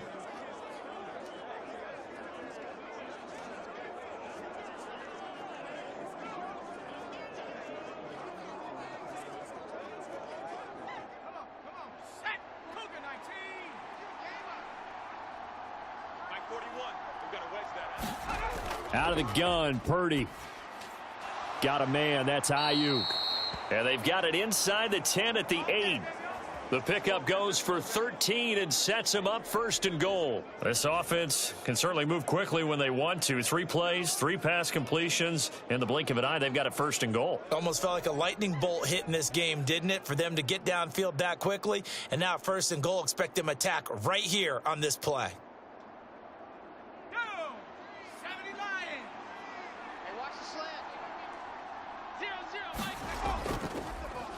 And they'll try the option on 1st and goal. And across the chalk into the end zone. It's a 49er touchdown.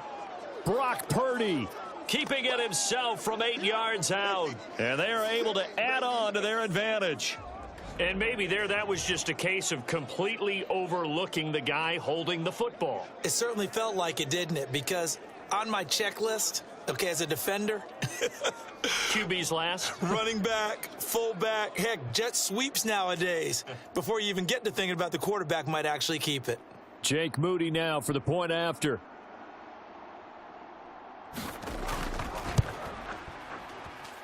It's up and good, and that'll increase their lead to 10-zip. A drive there of just 4 plays. And the capper that put it in the end zone, a run of 8 yards.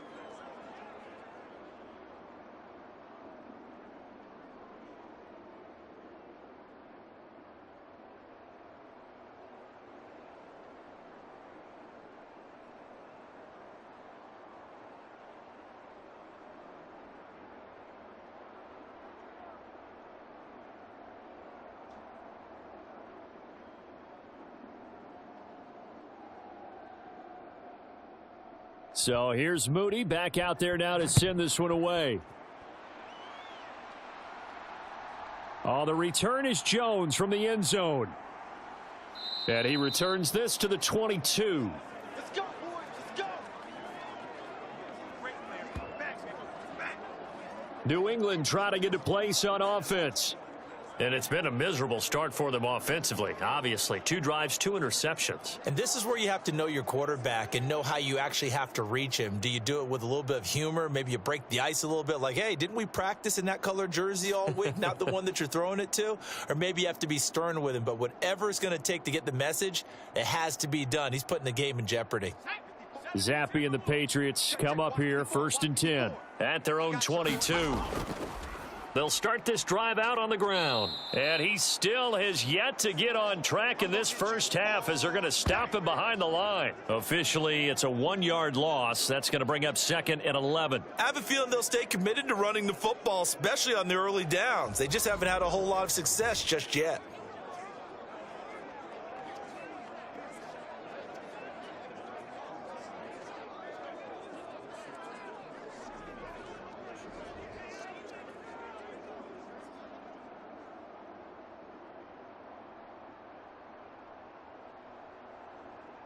A loss of a yard there to start out. That leads to a 2nd and 11.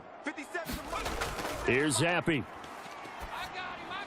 Throw finding Thornton over the middle. And they're going to get this beyond the 40 before he's taken down. That one good for 20 on the catch and run. And that's a more than acceptable read right there because it's zone coverage, so timing is everything. This time he waits for his man to come open, puts it right on him, and they pick up a first down.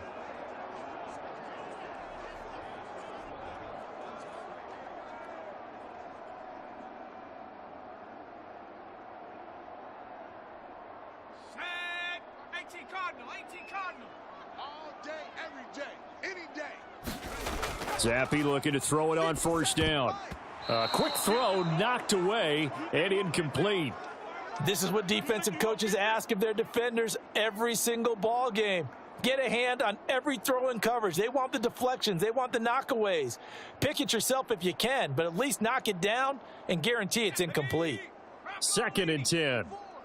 Double dog, that's the way. Looking to throw, Zappe. That's complete. Demario Douglas with it. And this will move the chains again as the tackle's going to be made at the 49ers 43. His first catch, good for 16 and a first. And this offense has been a little slow to get going, but some signs of life here in this second quarter. They're moving it pretty good. And that helps the cause as well. Good yardage and another first down.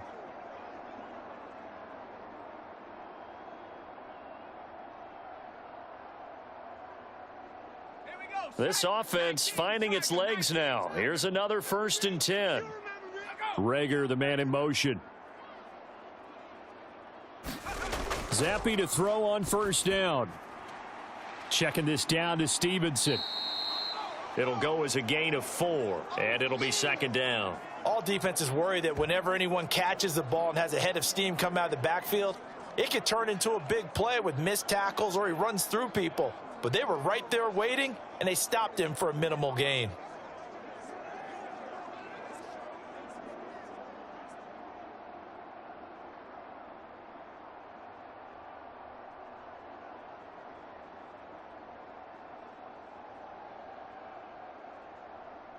From the 39-yard line, here comes second down at 6. Hey, check Mike 57. On the counter, it's Stevenson. 3 yards is half of what they needed. Now can they get the other 3 here on third down? Well, they didn't get a whole lot out of that one, but I think you've got to continue to try and run and try and keep the defense honest. You mean or else they'll just sit back, dare you to throw it on every down? Yeah, you get your quarterback hit a lot that way, too. 7th play of the drive now as they come up on a 3rd and 3. 57's Mike. Oh, here we go.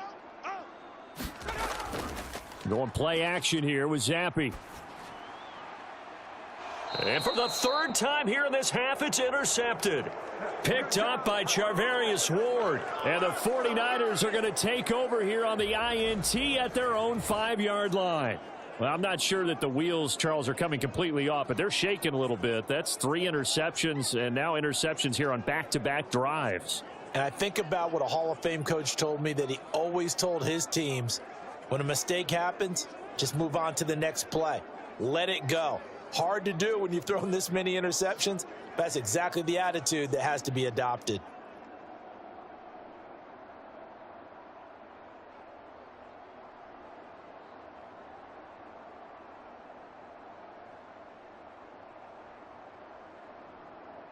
Ready? Hiking 18. Tight left. 4 down. Switch it. And they'll run it here. And he's going to take this up past the 10 to about the 11. It's a 6-yard pickup, and it gets him to 2nd and 4. I think they're ahead of schedule now after that run. They might be bold with this 2nd down call after that type of a gain. This 2nd and 4. Now Purdy.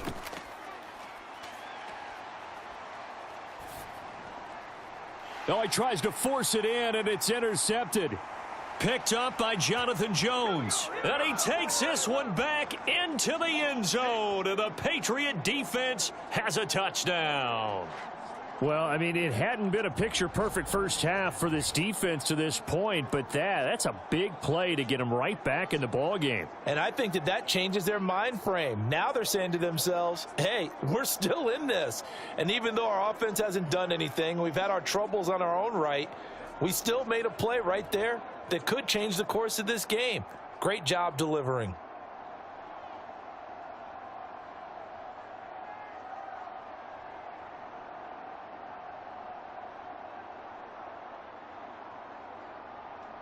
Chad Ryland now to add the PAT.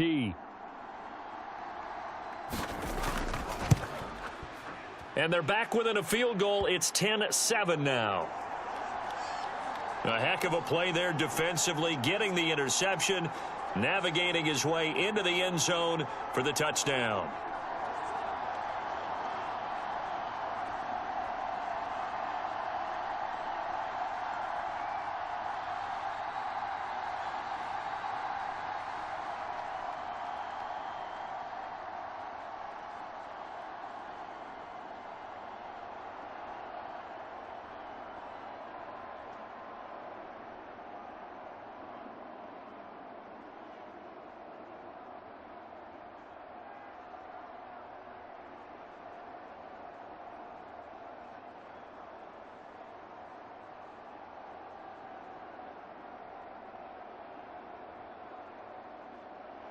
So they throw the pick six. They'll get another shot at it now as this one's in the air.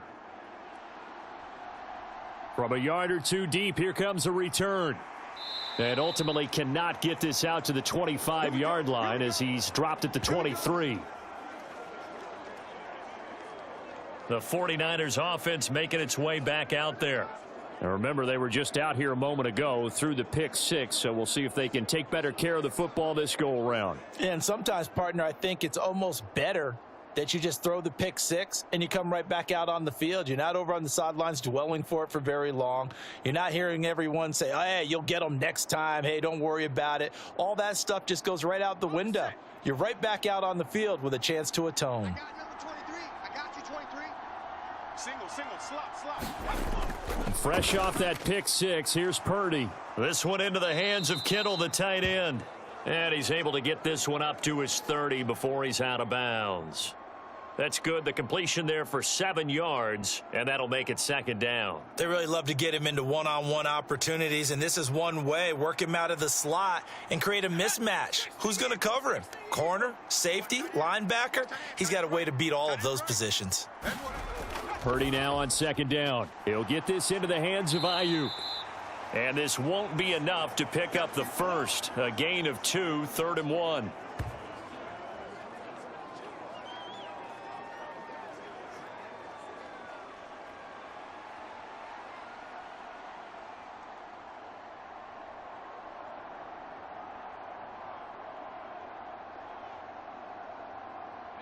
The offense on 3rd down tonight, they've converted 3 out of 5 thus far. They're up against a 3rd and 1 situation. They'll try and pick it up with McCaffrey. And he's going to have the first down, yardage to the 35. Only 3 there on the pickup, but that's enough to move the chains. Well, after an interception, last thing you want to do is go 3 and out, give the ball right back. They avoided that. Yeah, you definitely do not want to do that. I remember in college I played with a really big-time player on defense. We ended up getting an interception as we passed the offense coming out. He told him, if you don't take care of this football, you'll have to answer to me later. You definitely want to take care of it, pick up first downs.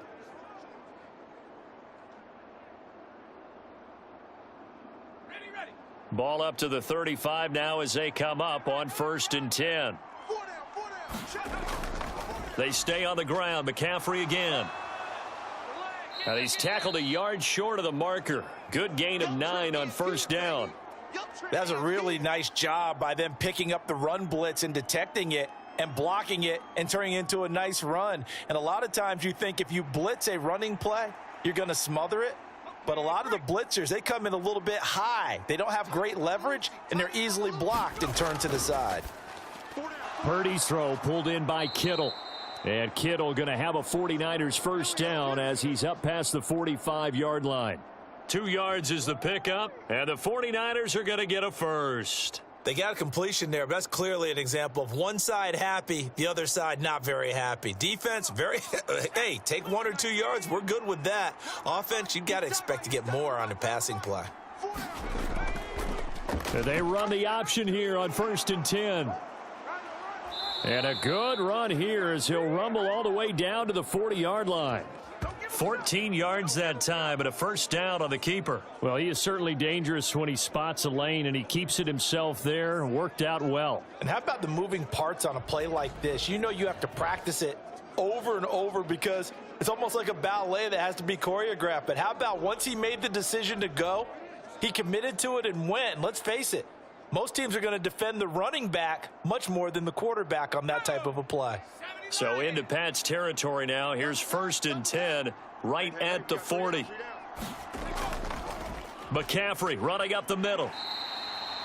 Credit him with a 1-yard gain there to make it 2nd and 9. Well, sometimes you just have to give credit to the defense. Great job there at the point of attack, holding up. They won their battles at the line of scrimmage, left him no space to try and run. A really nice job swarming to the ball carrier. Here now 2nd and 9 from the 39-yard line. Operating from the gun. Purdy. They'll find Ayuk open right side. And this time not quite to the 30. It'll be down at the 31-yard line. That was the 8th play of the drive, so a somewhat fitting pickup of 8 yards. That's now 4 completions in a row. A good bounce back following the interception last drive. Certainly not letting it affect him, that's for sure. And we all know interceptions are going to happen. So the big trick, don't let it affect you going forward. Most of the good quarterbacks, they just tell the ball boy, get that one out of the rotation, give me a fresh ball, and let's go. He's got his offense moving again. Able to get what they need to keep the drive going with a 6-yard pickup on 3rd down. But they're getting ready to go to work now in prime real estate after that last run. Found his spot and picked up nice yardage, didn't he? And now he's got him knocking on the door of the red zone.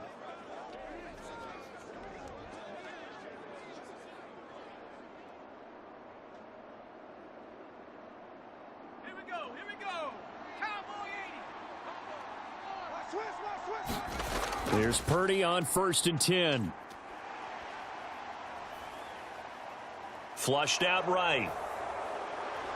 And Purdy finds a way to move the chains. He slides to a stop, and he's got the 1st down. Give him 19 there as the drive marches forward. No shortage of impressive moments from him thus far. Now he's halfway to the century mark, and we're still in the 1st half. There's been no answer for his running ability so far by the defense. I can't wait to see what adjustments they'll have to make during the halftime break.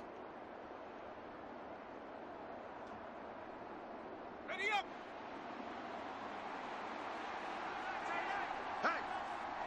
And the slot man goes in motion left. And now a fake on the jet sweep, and instead they'll give it to McCaffrey. And he's going to take it in. Touchdown, San Francisco. Christian McCaffrey Taking it in from 7 yards away as his guys are able to extend their lead. Sometimes you get a 1st and goal and you're back near the 7, 8, 9 yard line, and you start thinking, maybe we'll run it here on 1st down to get half of what we need, so maybe we can have 2 or 3 shots at going for it from closer range. So this is a bonus right here. What a great run to work his way into the end zone. Extra point try now for Moody.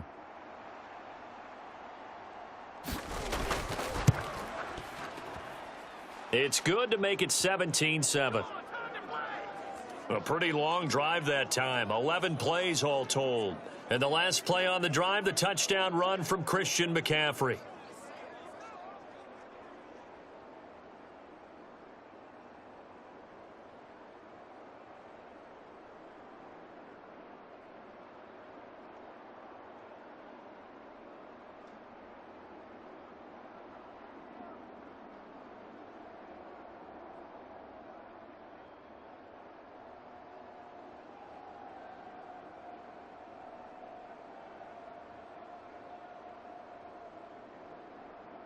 So after the made field goal by Moody, he's back out to kick this one away. Here's Jones to bring it out of the end zone. And ultimately cannot get this out to the 25-yard line as he's dropped at the 23. Now the Patriots offense, they work their way back out onto the field. They're sort of seeing themselves spiral out of control. Let's see if they can get things back on track. And this is where the coach is walking that line of being calm and really being firm with his team. I had one tell me once, when we were having a tough patch, this too shall pass, this too shall pass. And then finally we kept having a rough patch. He said, but you've got to do something to make it pass. And that's what they have to do. They've got to get some control back, get themselves reasserted, and calm things down. See if they can get calm and reassert themselves here.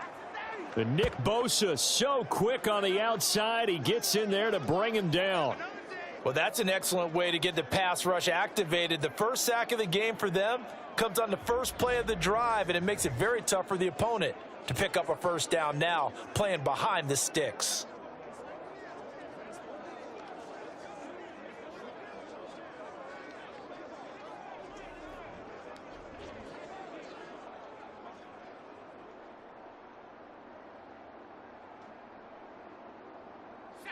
Well, they're in some hot water now. After that sack, it's 2nd and 21. Zappi back to throw. And that'll be off the mark, too far out in front, and it's incomplete. And this drive is almost over before it began thanks to a great defensive effort. Sack on 1st down, followed by an incompletion.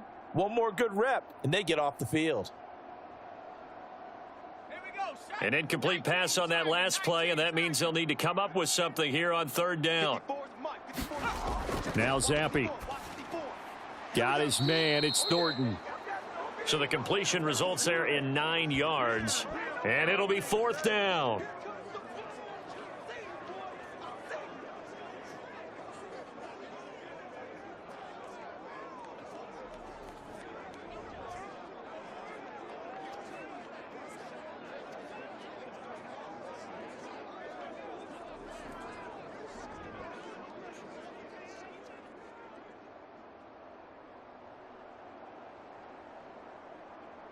So on 4th down, here's Bryce Behringer on to punt for the Patriots.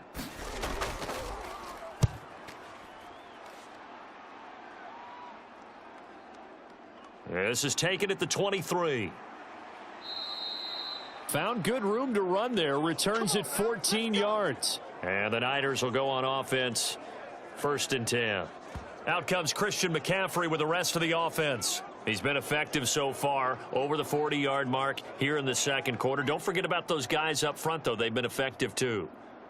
The leverage game has been in their favor. They've been the ones who've been able to bend their knees, drop their hips, and get a little bit lower than the guys on the other side of the football, and they've moved them out of the way for the runner. Sometimes that's tough for those big fellas. Not an easy thing for them to do. Watch time, watch time. Tight end right, tight end right. The drive begins with a run by McCaffrey. And this will be good for a pickup of 9 to the 46. Playing against a 3-4 front is really challenging for offensive linemen because they can do so many different things. But when you're running the football, if you can handle the nose tackle up front and then maybe a guard can slide up to the 2nd level and block a linebacker, that's when you have success running the football. We got 4. We got 4. And they'll go on the ground. And a loose football. But this will fortunately wind up out of bounds. Can almost see inside his face mask there the look of relief. He coughed it up, but it goes out of bounds. They keep it. Someone carrying around the lucky horseshoe, aren't they? If I were him, I'd go out and play the lottery after that one. A very fortunate man. And they're operating in plus territory here. They're thinking points. Definitely don't want to lose the football at this juncture.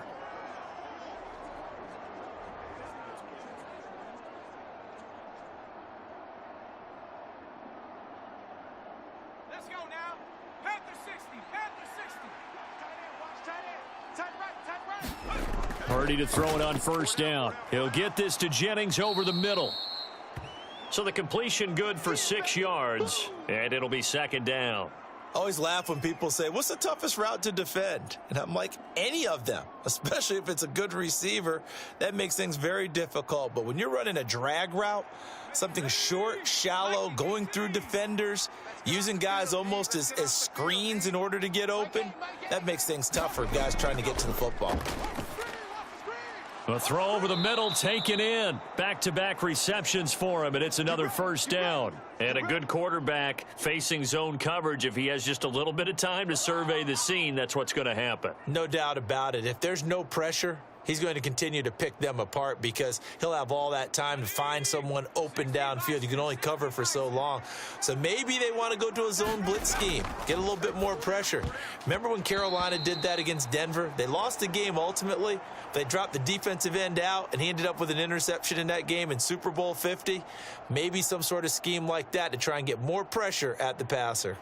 Nice progress down the field was halted by that incompletion. They could try for some safe yards here to get things moving again, or keep throwing it and pushing it downfield to try and pick up bigger yardage. From the shotgun to McCaffrey. And he works it to the 30-yard line here, right at the 30. 4 yards the gain, and it'll bring up a 3rd down. I don't care what the emphasis is in the NFL at any given time. Every defense is still going to say their #1 goal every game is stop the run. And right now, they're not doing that, and that really chips away at your confidence. Purdy with it on 3rd and long. Able to find the open man. That's complete. And he's got another 1st down as the tackle's going to be made at the Patriots' 20-yard line. Give him 10 yards there as this offense is on a roll. This drive continues to plunge forward. Well, things are definitely going right for them here in the first half. Pick it down, any down, even 3rd down, no problem. They get a connection there and pick up a fresh set of downs, continuing to move the ball.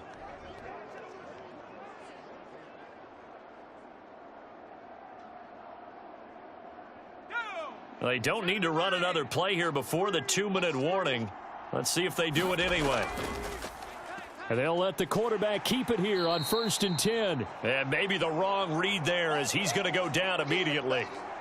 Juwan Bentley was the one who found his way through and finished off that play.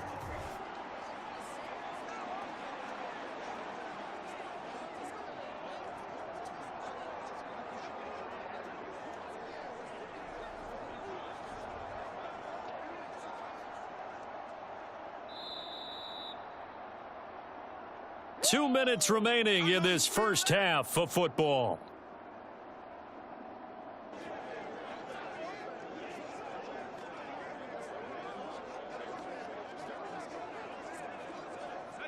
Behind the chains, 2nd and 13. Back to throw. Purdy. And a quick throw here, that's complete. And he'll go down here at the 12-yard line. They get 11 back on that one. It leads to 3rd down.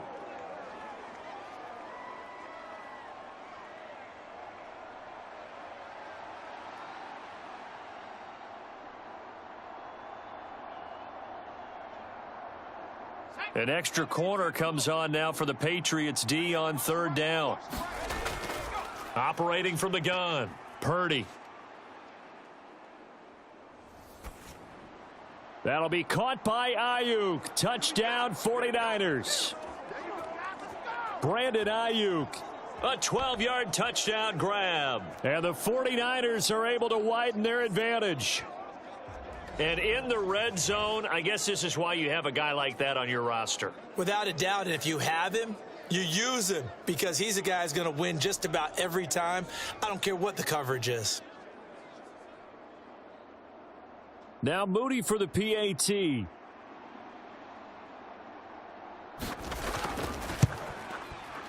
And that'll make this a 3-score game as the lead moves to 17. A 10-play drive that time. And it was Brandon Ayuk capping it off with a touchdown reception.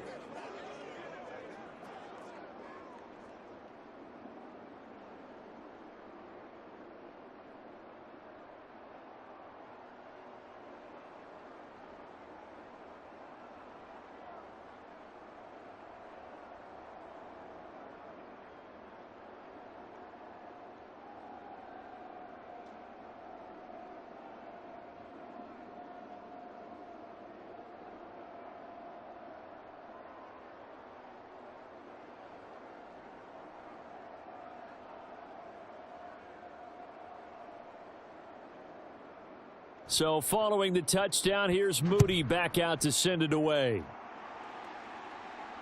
Taken at the goal line. And he won't quite make it to the 25.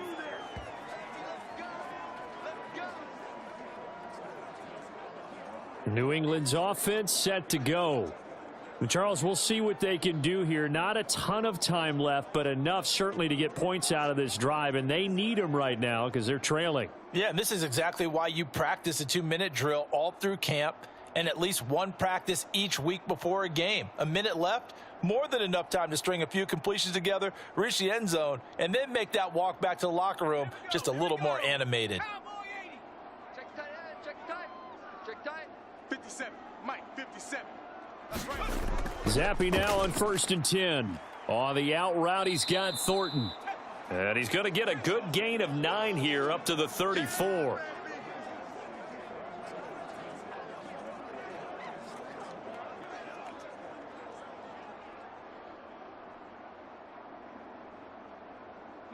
Now you've got to hustle your guys to the line and get them set. Zappy from the gun. 4 down, 4 down. He'll get this underneath to Stevenson.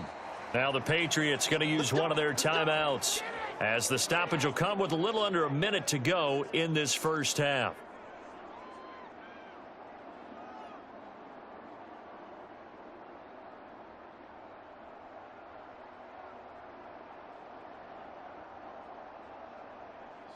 First and 10 here. You know, if they could just get 3 out of this, there's something about narrowing it to a 2-score game at half that makes it feel like much less of an obstacle. And taking it across midfield and inside the 45. Now the Patriots will use the second of their timeouts as they get the stoppage with just under 50 seconds remaining in half number 1.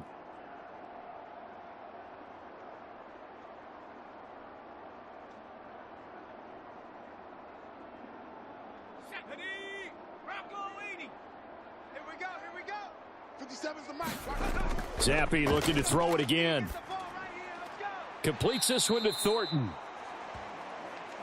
Good throw, good catch, but I really like the route. The drag and being able to run away from defenders, hard to stick with them for that long. Yeah, better against man than zone, or better against man, because now you're running away from someone and you're not running into a defensive player in another zone. Here's a 2nd and 8. Here I come. Now Zappi. And his throw's going to be incomplete. Some of the fans here don't seem too happy about what we've seen in this first half. No, not at all, and I understand why. They've looked lethargic, out of sync, and it shows on the scoreboard.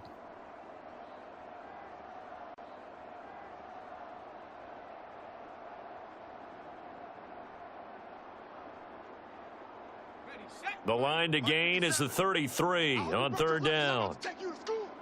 Hey, check Mike 57. Mike 57. From the shotgun, Zappi.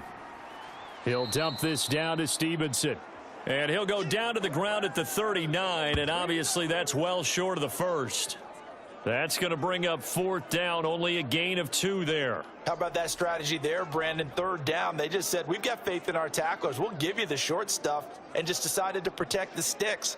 So every time I hear fans telling me tackling's not a part of the game anymore, plays like that, I can clip and save and show them you have to tackle well if you want to be a good defense.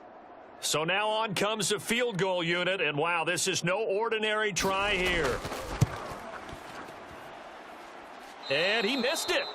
It's no good. And the deficit will stay at 3 scores. So we reach halftime in what's been a fairly one-sided game so far. As we'll send you down the coast now to Orlando, that's where we find Jonathan Coachman, ready with our EA Sports Halftime Report. Coach. Okay, Brandon, back to you guys in just a moment, but welcome everyone to our Creative Village studios in the EA Sports Halftime Report. We saw the former All-Pro Christian McCaffrey up to his old tricks in that first half. He wound up finding the end zone on a touchdown run to help give his guys the advantage here at the break. Okay, Coach, thanks as always to you and the gang in Orlando as we welcome everyone back in for quarter number 3.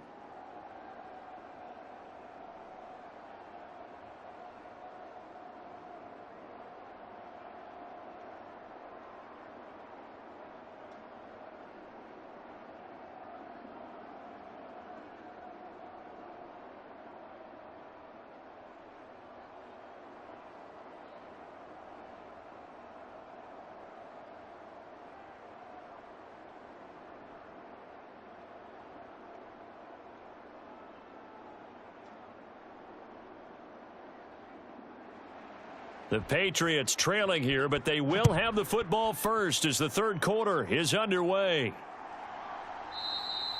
And we will not see a return to start the half, as this will be a touchback. Bailey Zappi and the Patriots out for their next drive. And he's looking to take much better care of the football here in half 2 after 3 first-half interceptions. We don't have to just look strictly at the numbers here. You know what else happens to a team when you turn it over 3 times like that? It erodes confidence in you. And it erodes confidence in the offense. And now you have the defensive guys looking over and saying, what is going on here? And instead of playing for the team, they're playing angry and mad at their teammates.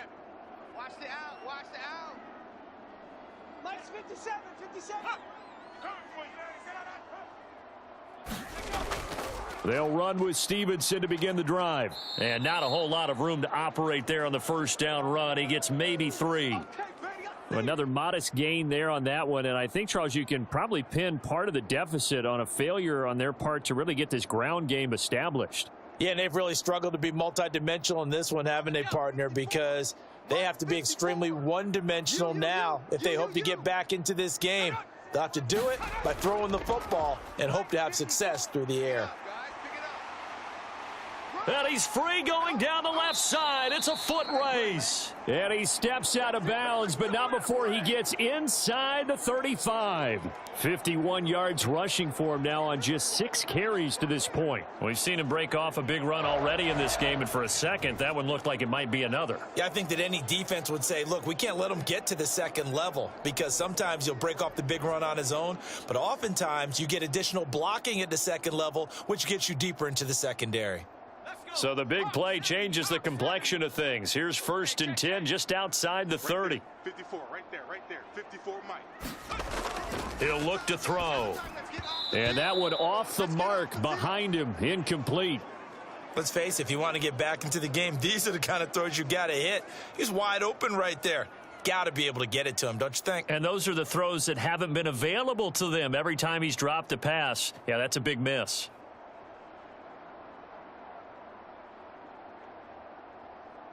Here's 2nd and 10. Panther 60. Hey, that QB's trash.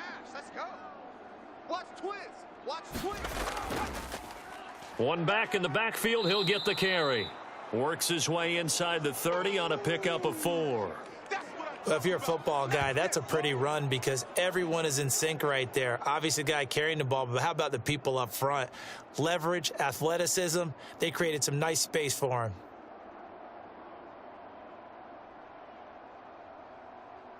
This offense in desperate need of a conversion as they come up on 3rd down. It's just me and you. It's just me and you. Now a shotgun snap as they'll look to throw. And that one off the mark, a little late with a throw. How about this defense? They came up with a couple of big plays in this sequence, and none better than the one right there, forcing the incompletion and bringing up 4th down. Here's Chad Ryland now on for the field goal. From the left hash, this from 46. That is inches from the upright. It's no good. Wide to the left, and the deficit will stay at 3 scores.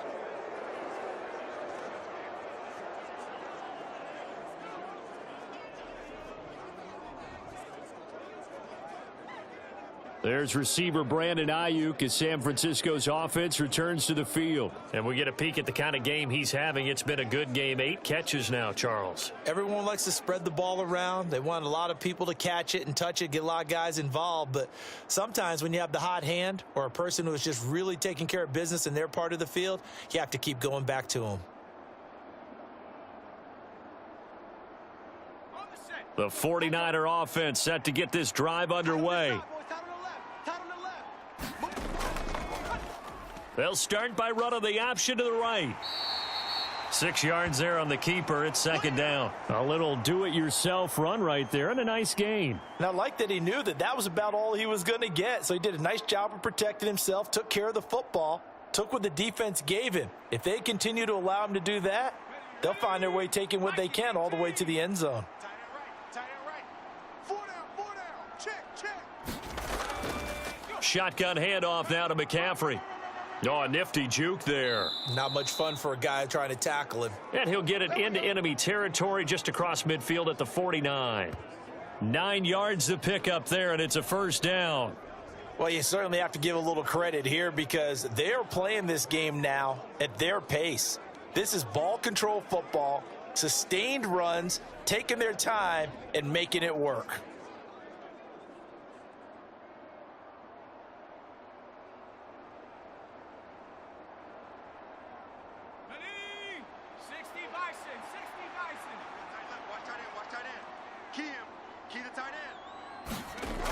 Back to the ground on 1st. It's McCaffrey. And he's going to get a solid gain of 9 before being brought down. 2nd and right at a yard. Offensive linemen love creating space for their guys carrying the ball. But when that guy also breaks tackles and creates extra yardage, they almost feel like he's one of them, and they really embrace him.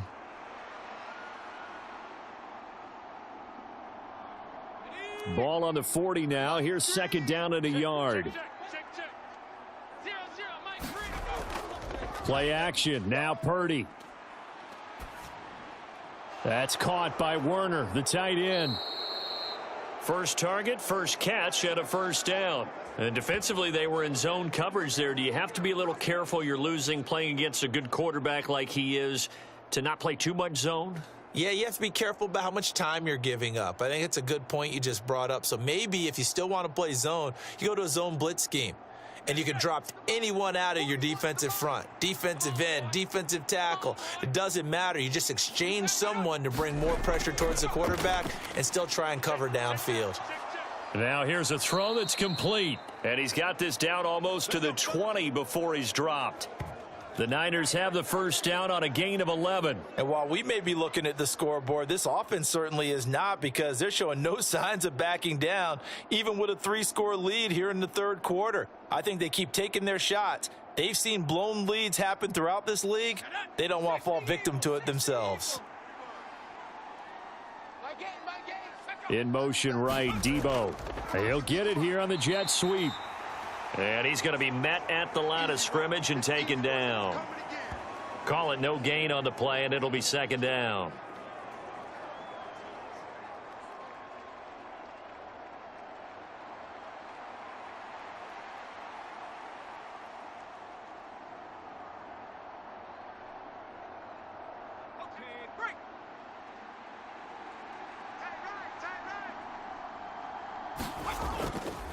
McCaffrey on the counter. And he is met at the line of scrimmage, and he goes down right there.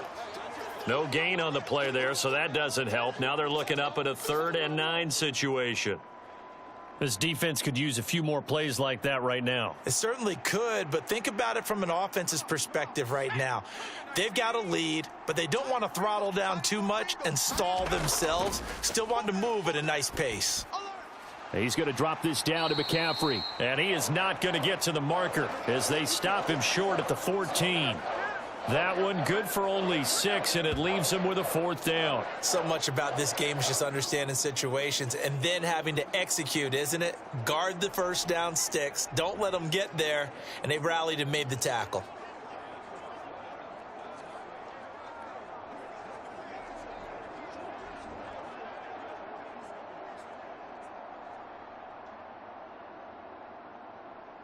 So Purdy off and Moody on for the 49er field goal. This a 31-yard attempt. And this one is right through. And that will extend their lead even further.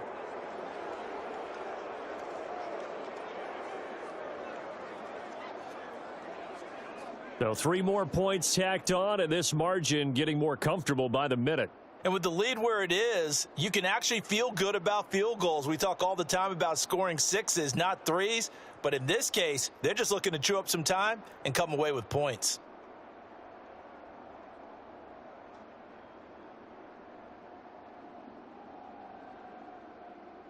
So here's Moody back out there now to send this one away. Oh, the return is Jones from the end zone. And this return will net positive as he gets past the 25 and up to the 27-yard line. The Patriots ready to get the football back. Well, this has been a tough one for them, Charles. They've struggled really on both sides of the football. And one thing that's really plagued them, the turnovers. They've had issues keeping the football in their possession. And every game that's ever been played, all coaches talk about taking care of the football and limiting turnovers. And in this one, after we saw that first turnover, we worried that things would snowball, and it certainly did, especially on the scoreboard. Hey, we got to get this stop here, D. They'll start on the ground here on first down. And he'll take this up near the 35, maybe the 34. 62 yards rushing for him now in the ball game. What a way to start a drive. An excellent run, a tone setter, and now if you want to take a shot on second down and go play action and make it look like the same exact play and throw it over the top, you can do so because you've established the run in a big way. And they'll give him another shot here on the ground. And he'll be brought down shy of the 40 at the 38-yard line. 4 yards the pickup, first down. Now that's the way to do it.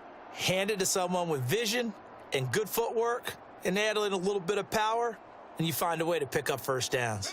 So here's a 1st and 10 at the 38. Come on. Right there. 54, right there. 54, Mike. Off the fake, Zappe. He'll get this complete to Jalen Reagor. And he'll be taken down across the 50 at the 45 in enemy territory. 17 yards there for the Patriots as they've got themselves a first down. Well, we talk all the time about playing situational football, and right now I think the scoreboard is dictating what they need to do. Where they are in this game, they've got to push the ball downfield, take their shots, try and get big chunks of yardage in a short amount of time. That was a nice play there. So from inside Niner territory now, this is 1st and 10 at the 45-yard line. Zappe looks to throw it. Looking left side, and he's got a man. That's Douglas. This will be stopped about 2 yards shy of the marker. 8-yard gain, 2nd and 2.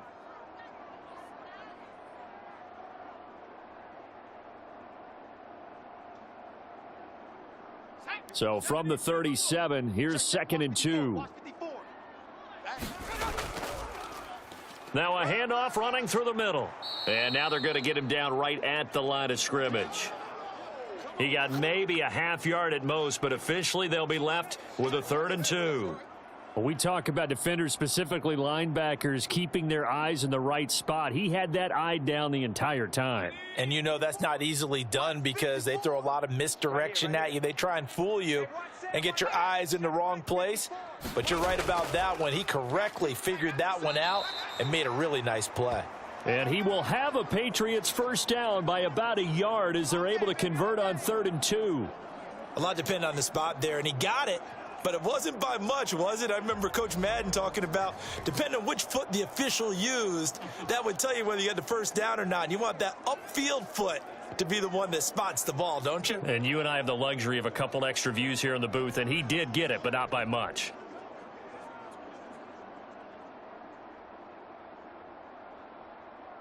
Ready, set. Mike, 57. 3 buzz. 1st and 10, Zappe. Firing quickly here, and that's complete. A gain of 3 last play. This time they double it and pick up 6. Don't be mad. Don't be mad. There's more coming. There's more where it came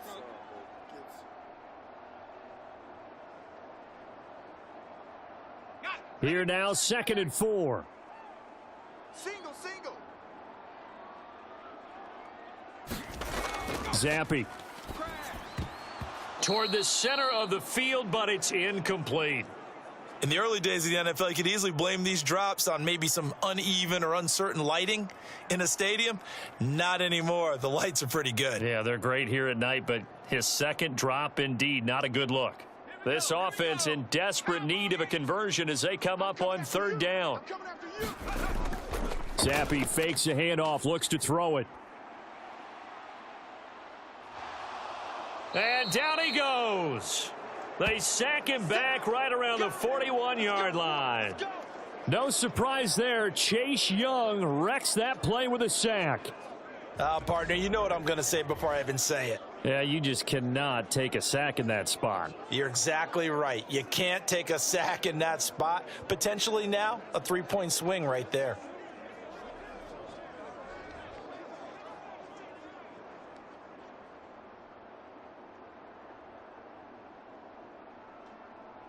So now they're going to send out the field goal unit to, as they say, fire away from long distance. So this will be spotted on the midfield logo. It's a 58-yard attempt. And this is going to wind up left. Well struck, but it's no good, and that will keep the deficit at 20.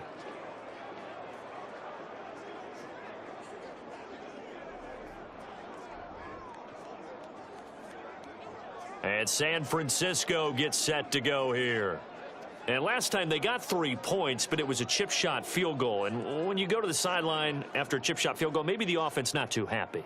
It's a balancing act, isn't it? Because you're exactly right. They're none too pleased that they didn't punch it in for 6 points.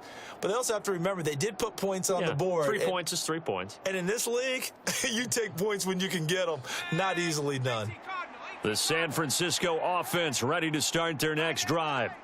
Their drive last time, it stalled out. They were forced to take the short field goal. And the key phrase, you nailed it. Forced to, because you know coaches look at these short field goals. as a last resort, right? To them, that's not how drives are supposed to end. You're supposed to put 6 on the board. That's a consolation prize. Like going to the county fair, you don't get the big stuffed animal on that one, do you? No, you don't go top shelf. That's bottom shelf material. Second down and 4.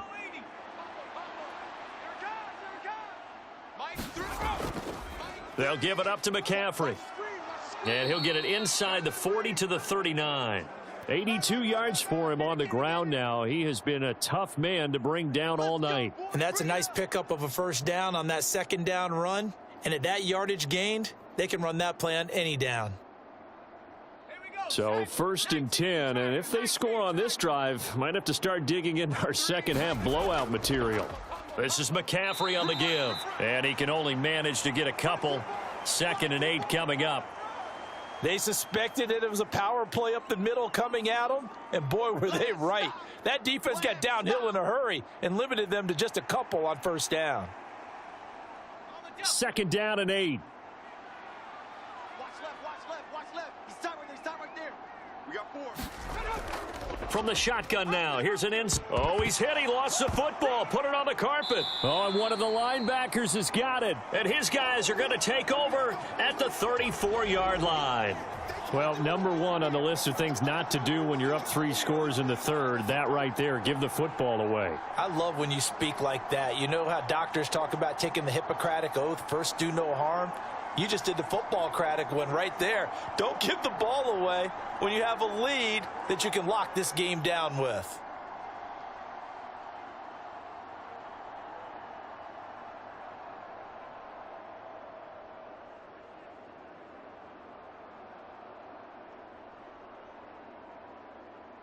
Zappe and the Patriots come up here 1st and 10. At the 34.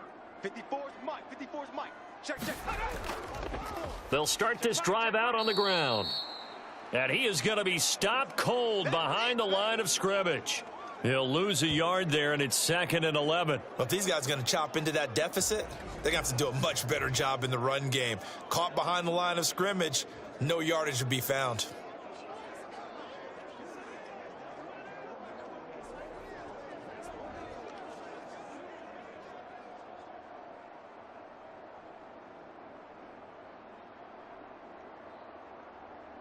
After the loss to start out, here's 2nd and 11. Man, I got you.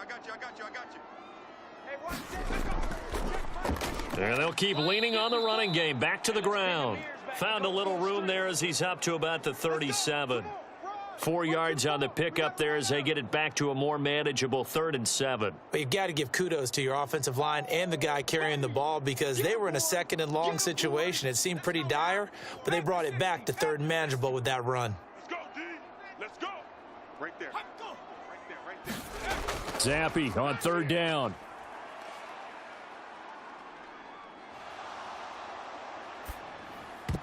And the throw there going to be incomplete. I'm getting the sense that this offense is getting frustrated. Here we are into the 3rd quarter, and they've had plenty of opportunities to get in sync. Thus far, that hasn't happened. They're looking for answers both on the sidelines and in the huddle looking at each other. The Patriots send out their punter as he'll kick it away for the 2nd time. And he gets it away, a directional kick going toward the sideline. And this works out well as it'll kick out of bounds at the 11-yard line. San Francisco set to go on offense once more. And last time, the fumble, the turnover. Now, they still have the lead, but I don't think coaches care. The turnovers will bother them no matter what the scoreboard says. That's the relief that you still have the lead, but coaches look at what if and what it should be.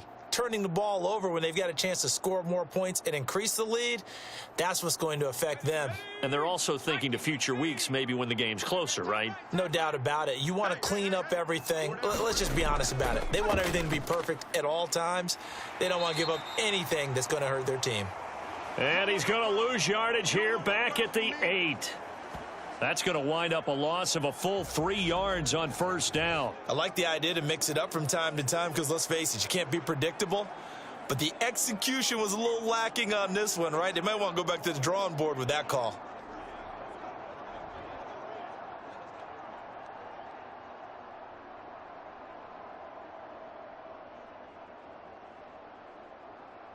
After the loss, they'll come up 2nd and 13. Tight is right.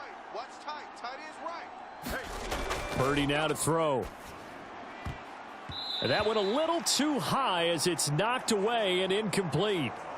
As a defensive back, you have some weapons at your disposal that we don't often talk about. And you can read the receiver's eyes, you can read his hands, and you know that the arrival of the ball is imminent, and that allows you to make a play on it and oftentimes knock it away.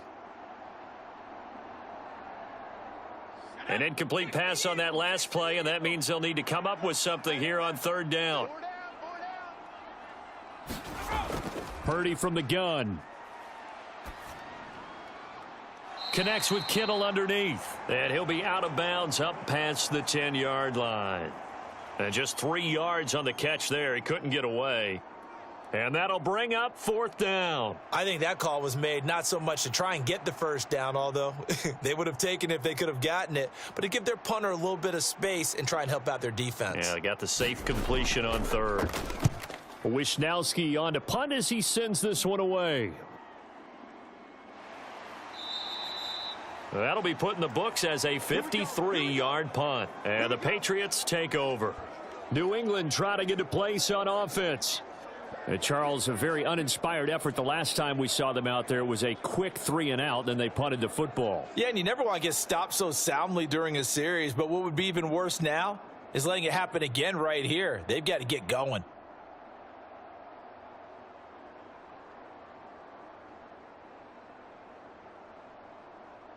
Good starting field position for them here as they come up 1st and 10 at their 35-yard line. They'll start on the ground here on 1st down. And he's taken down right at the 45-yard line. 92 yards rushing for him in the ball game now on 14 carries. What I continually hear from running backs and offensive linemen is how often they're actually getting together to watch film so they can get in sync with each other, understand blocking patterns better, how a running back likes to cut, what he wants to do.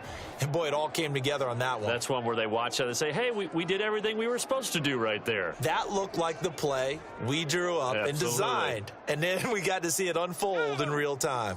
Under a minute to go in this 3rd quarter as they come up 1st and 10. And Zappi to throw.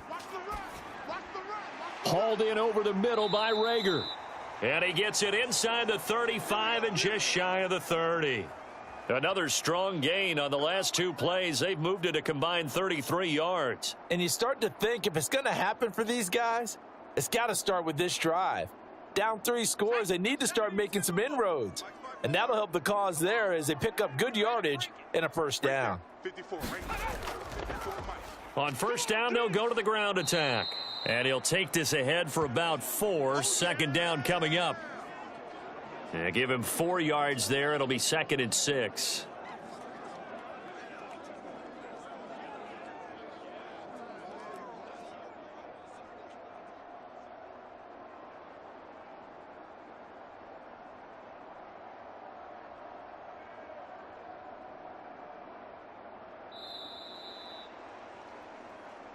Three quarters in the books. You're watching the NFL on EA Sports. Back now in Foxborough. It's Patriot football, but they trail here as we begin the 4th quarter.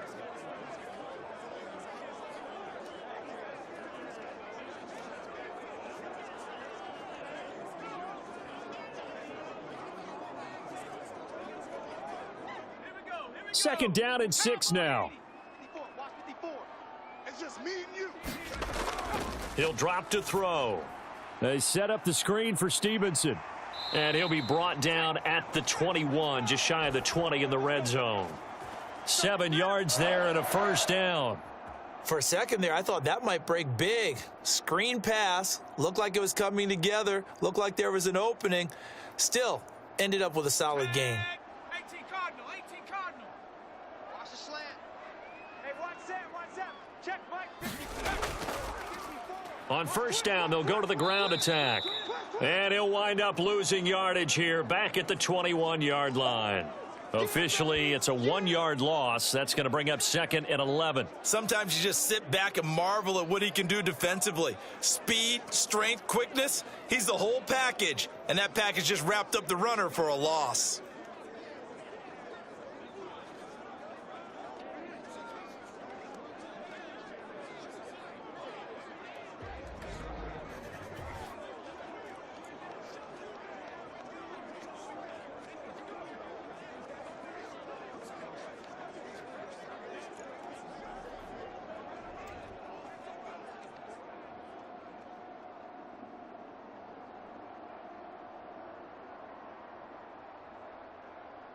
Maybe just a slight detour on what's been a strong drive. Here's 2nd and 11. Here's Zappi. Now he'll dump it underneath to his running back, complete. And he'll get it down this time to the 17. It'll be a gain of 5. And now 3rd down and 6 to go. This drive, it's been a good mix. 3 passing plays, 3 runs, hitting on all 3 of those passes, and the last one putting him in the red zone. So wouldn't you think play action right here? Because you've got the ability and had the ability to run it and throw it. Go play action and take your shot at the end zone. And he's able to pick up the 1st down before he's tackled right at the 10. Call it a gain of 7, and it gets him a new set of downs. Well, that last run makes this a 100-yard night. I've loved the way he's hit the holes. He's been quick, he's been decisive, and he's been a whole lot of fun to watch.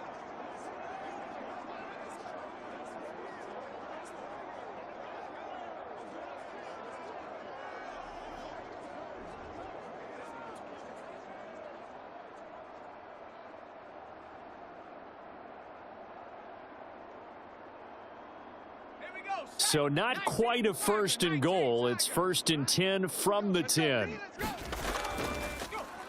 And they'll give him another shot here on the ground. And he gets halfway home from the 10 to the 5 on a pickup of 5. Not too many offenses want to turn down long drives, but when you're down what they are, they've got to pay it off with some points.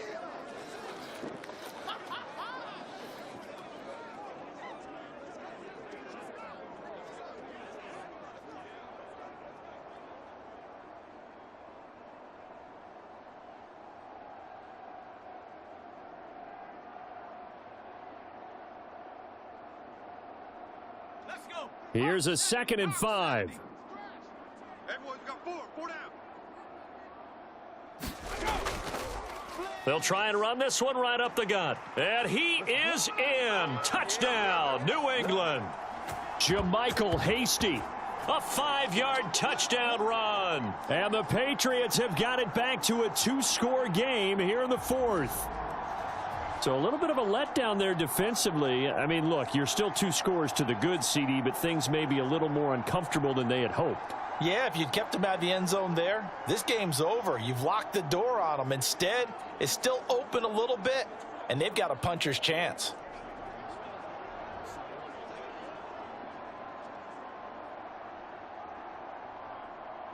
Ryland on for the extra point.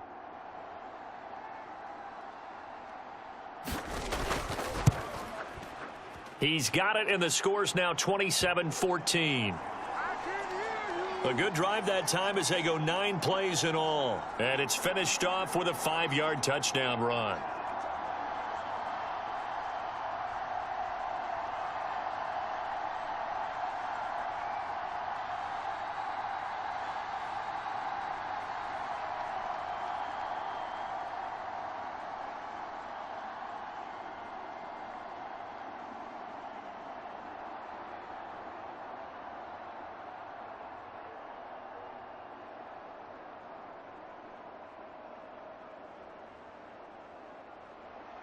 The kickoff team on the field now as they will send this one away.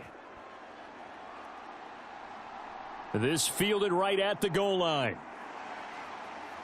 And he takes this near the 25. Just a little pass there. Call it the 26. The 49ers offense now. They work their way back onto the field. They've been pretty anemic on this side of the football in the second half, just 3 points, and you just saw the touchdown go the other way, so it's a 2-score game. We're not done here yet. I think everyone's on the edge of their seats now because they're anticipating what's coming, and I sense that everyone in the stadium knows they need to keep it on the ground. So if you're going to do that, hope the quarterback is stretched a little bit. Some bootlegs, right? Some fakes inside, getting out to the perimeter. Those might be open for him.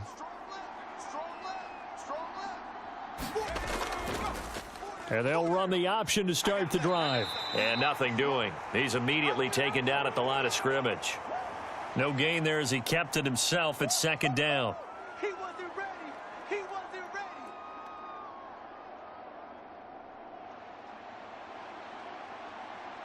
Let's go now.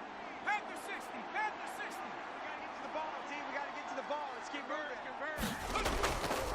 A handoff. McCaffrey running right. And he's taken down but able to slip across the 35. The Niners have the first down on a gain of 11. Well, that's a carry they have to be satisfied with. And throughout this game, they've been satisfied with what he's given them. Whenever they've needed a big run, a first down, he's the guy they've turned to. And it doesn't matter what the defense thinks. They feel like they've got the confidence to keep handing it to him and keep picking up good yardage.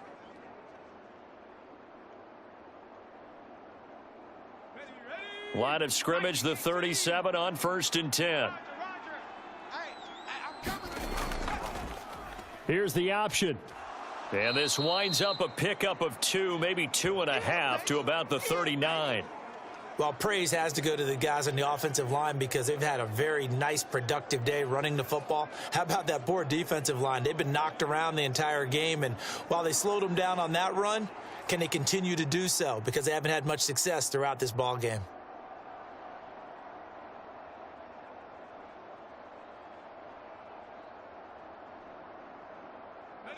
This is 2nd and 8. He's going to keep this again. And he probably should have given that one off as he's going to get hit and taken down behind the line. They give those 2 yards right back, and now they're looking at a 3rd and 10. Boy, the pursuit there, terrific from the linebacking core. Oh, it certainly was, because so many times on an option play, you'll see a linebacker make a beeline for the quarterback and then zip, one cut, and he's grasping at air. But this time, he locked in on him the whole way, took an excellent angle, and his grasp came up with the quarterback.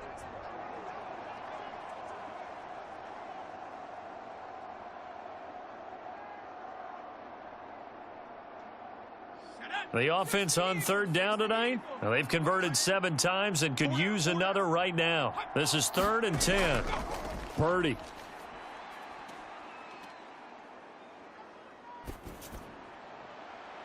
That is caught. There he goes, left side. Touchdown, 49ers. Deebo Samuel, 63 yards. And the Niners have put this one to bed here in the 4th quarter. And he had time there. I mean, you give any quarterback that length of time, he'll make you pay. It just puts way too much stress on guys trying to cover downfield because, as you said, you that much time in the pocket, he can scan the field, find the open person. That's exactly what happened there. And what was the end result again? Touchdown.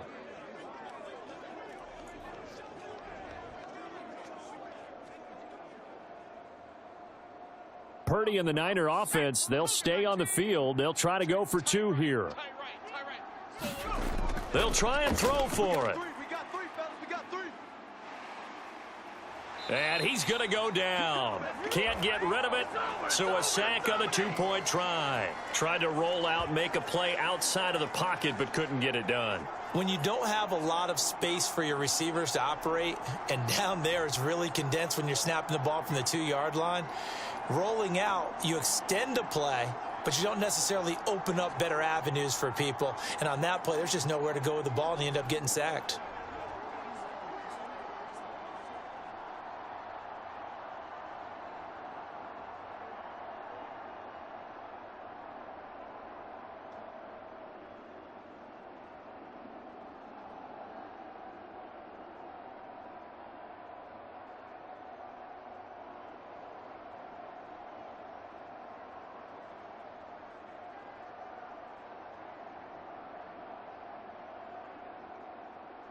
So after the made field goal by Moody, he's back out to kick this one away.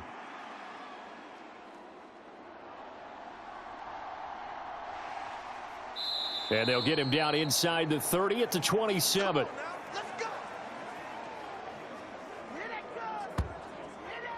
The Patriot offense back out, getting set to go.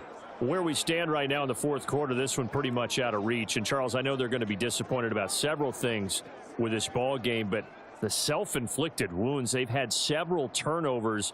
You would have to think that's going to be something they're going to discuss heavily in the film session in the coming days. You're absolutely right about that, partner, because they're going to have to sit in that film room and watch every error that they made and figure out how to not do it in the future. And mentally, I think a lot of the guys are already starting to think about, okay, how do we put this behind us and get better for the next time out? This, they'll use as motivation for the rest of the time that they play to hopefully never be in this type of situation again.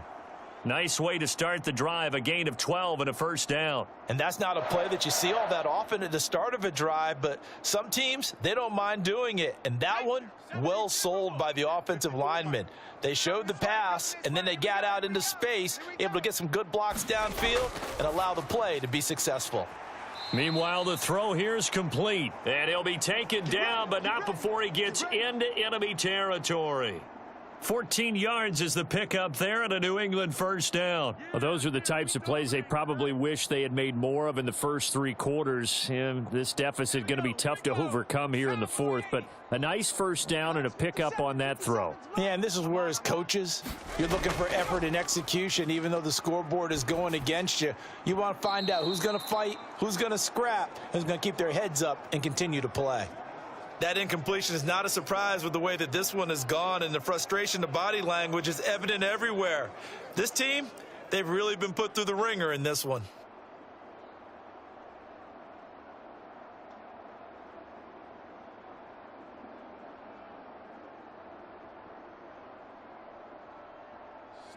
Now a 2nd and 10. Here we go. Watch the pass. Watch the pass. Another throw coming for Zampi. And that one too far in front. He couldn't reel it in. It's incomplete. At this point, down big, you'd have to imagine this defense, they're just going to sit back, blanket the field as best they can. Yeah, this is actually the easy part of the game for them because, just as you noted, they can sit back, keep everything in front of them. But they've blanketed the field the entire game using a variety of coverages. It's our field. Looking to throw, Zampi. He's got his target. That's complete. And this will move the chains again as the tackle's going to be made at the 49ers' 29-yard line. The Patriot passing game is rolling. They've got another first down. A 3-score game here late. You can probably rule out the comeback, but certainly some kind of a moral victory to be had if they can get a few more points to close things out. And to that end, a nice pass play there to push things downfield. Yeah, and we know in this league, a loss is a loss, and no one wants anything to count as a moral victory or, boy, something that feels a little bit cheap. But if they trim that lead down to just 2 scores, that's still a benefit to this squad. Get him. 57 points. Zampi looking to throw it on first down. And they're going to set up shop at the 27-yard line. But here in the fourth quarter, defensively, you know that you're just going to blanket the field with defensive backs and say, okay, take your best shot. And that time, it's intercepted. And we've often seen teams go into the prevent early, way too early, and sometimes they get too soft in their coverages. But not in this case. They understood the situation and played it with the proper aggression.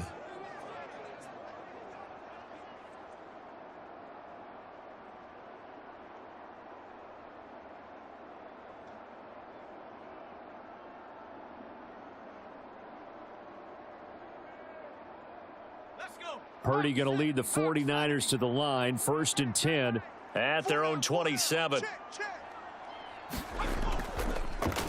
They'll start by running the option to the right. And shoving his way inside the 35. And he's going to have a Niners first down as the tackle made just shy of the 40. Well, that's the fear any defense has when the quarterback gets involved in the running game. You don't usually account for him, and he's hurting them today. Yeah, he's been very involved in the running game. Defensively, when you got the coverage good downfield, how do you account for him, though? Occasionally, you start to spy him. Take someone who has the same agility, who can dance with him, run with him, and try and keep him in the pocket. Yeah, it'll be especially critical here as we come down the stretch in the fourth. So from the 39 now, they'll come up on a 1st and 10.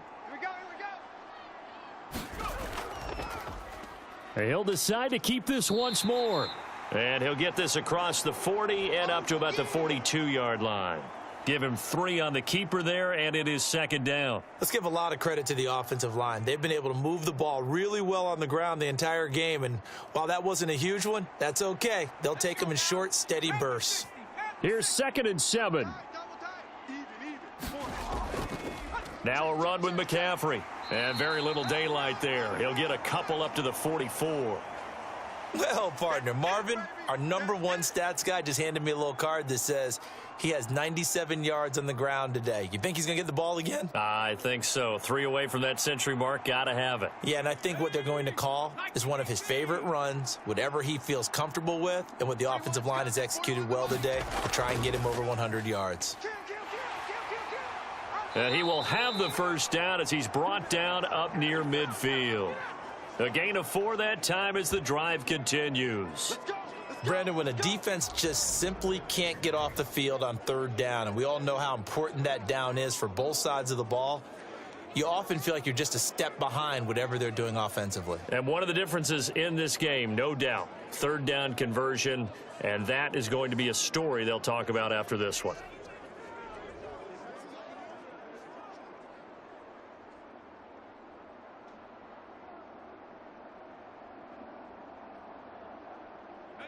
Two first downs have them up near midfield now on 1st and 10. Again, they run. Again, it's McCaffrey. And he'll take it across the 50 and into New England territory.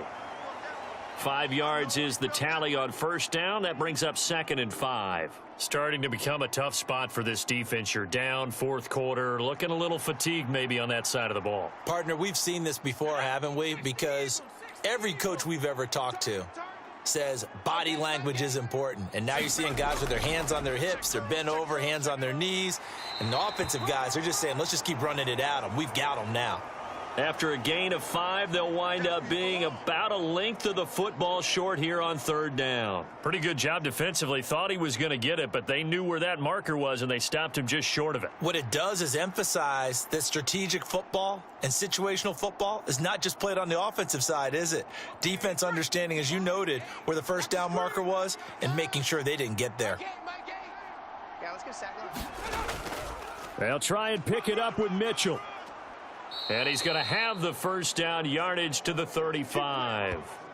It's a 7-yard gain there, and it's good enough to move the chains.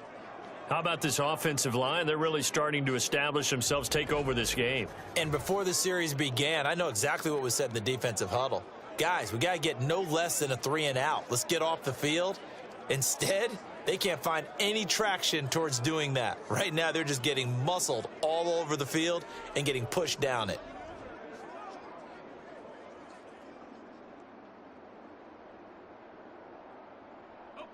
All runs on this drive so far. It's 1st and 10.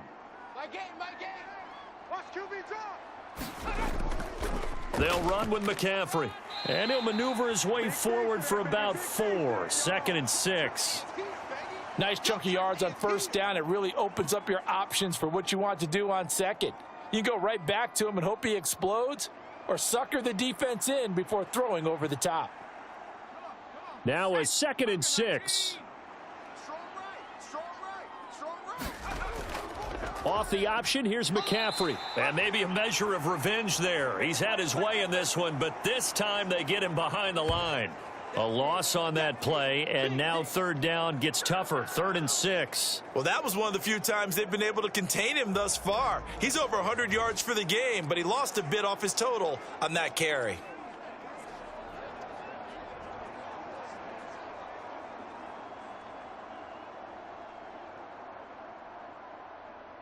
So they need 6 yards here on 3rd down. They're 2 for 2 on 3rd down tries so far on this drive. Now Purdy. He'll dump that one off to Mitchell. And he is out of bounds inside the 30. So 5 yards here, 5 on the play. And that's going to bring up a 4th down. A short gain that doesn't get them the 1st down brings up a 4th down situation. Really nice job defensively. They knew where the sticks were. They got the stop before it.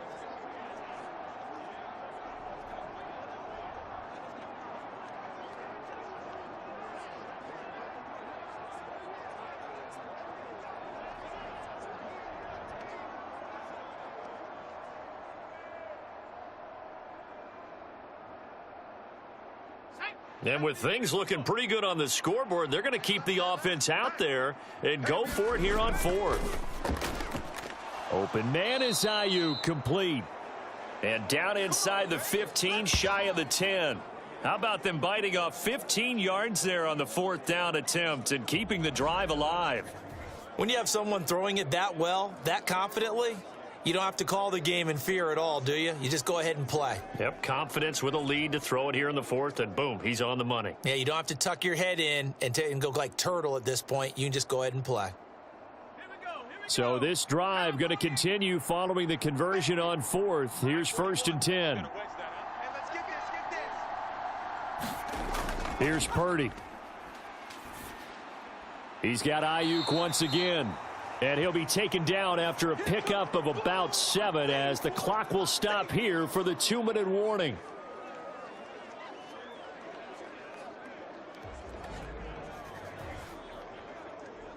So it's 49er football here as we get you reset.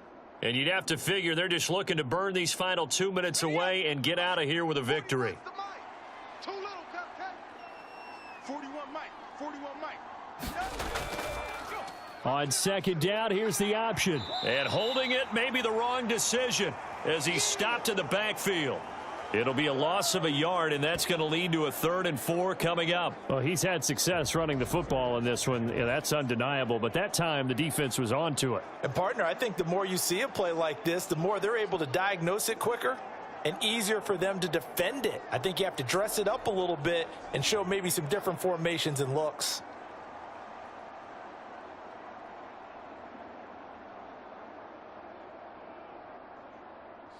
This now a 3rd and 4. Hey, tight end's right. Watch tight end. Let go. We got 4. Purdy will set up to throw it here. In trouble, and he'll go down back at the 12. And the defense coming through on 3rd down, a loss of 7 to bring up 4th. The downside for the defense is that they're dealing with a team that's in their red zone, but the upside, not much room to work with for the offense. Fewer windows in the zone for them to throw into. Tough for a quarterback to get a throw off before the pressure ends up getting to him.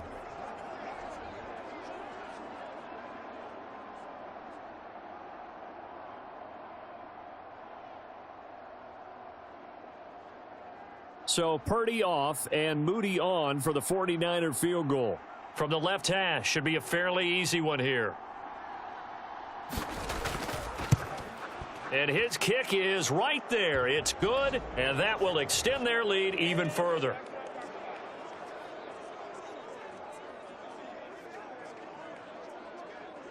Well, ultimately not really sure that they're going to need those 3 points, but they'll take the 3 and they pad that lead. Yeah, this one's already wrapped up, but you and I both know if you're an offensive coordinator, you never let up on the gas unless the head coach tells you to do so. And maybe you've actually clicked him off in your headset so that you can keep calling plays and trying to add to this lead.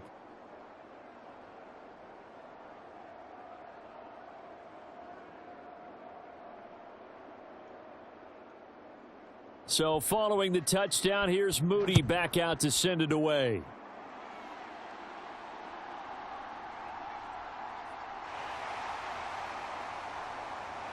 And a nice return sets him up pretty good here right at the 30-yard line. And now out come the Patriots. Well, we said it at halftime that they would need a nearly perfect second half to erase that deficit that they were facing, CD. But unfortunately, the second half has pretty much been a carbon copy of the first. Yeah, that early lead was almost insurmountable the way their opponent was playing. And, partner, they do have some good news, though. This one is getting close to being over, and they can try and hit the reset button starting tomorrow. So 1st and 10 now from the 30. They go back to the air here after the INT on the last drive. He's going to let it fly. That's caught inside the 20. Now the Patriots going to use one of their timeouts as the clock will stop with 18 seconds remaining.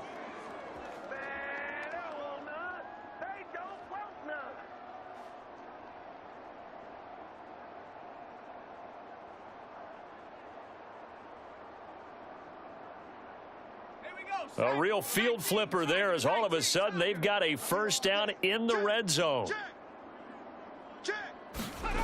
Zappe working from the gun.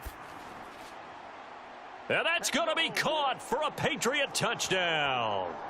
A 14-yard touchdown. And the Patriots are able to make some inroads here to that deficit. And yeah, that touchdown counts for their team, but I think it counts more for the fantasy guys, doesn't it? Yeah, it's just something maybe positive to look at on film, but this one's over, let's be honest. Yeah, I agree with you totally on that one.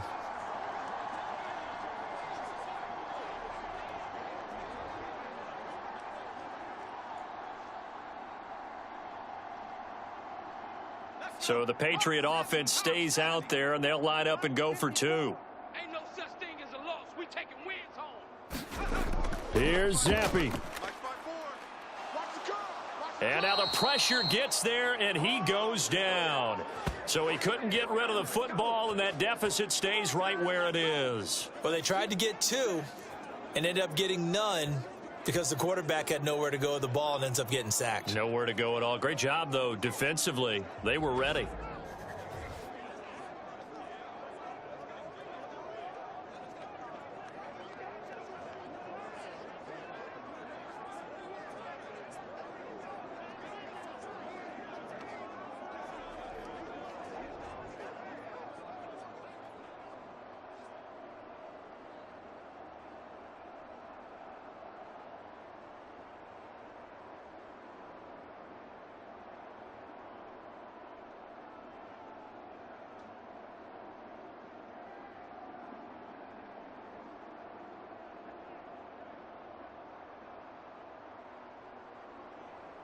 So time definitely not in their favor. Down 2 scores, but they'll try the onside kick. And this is going to be recovered by the hands team. And that should just about put a capper on this one. They knew they needed a miracle. They had to have that onside kick. They didn't get it. Well, as we knew, even before they put the toe to the leather on that one, their chances of getting that done, slim and none. And I do believe we saw Slim just leave the door, didn't we? We did indeed. I think we're down to none. Let's go now. Head to 60. Head to 60. Double tight, guys. Double tight. Go. The defense can stop it twice more as they take a knee here. Now the Patriots will use the second of their timeouts as they'll stop the clock with 12 seconds to go in the football game.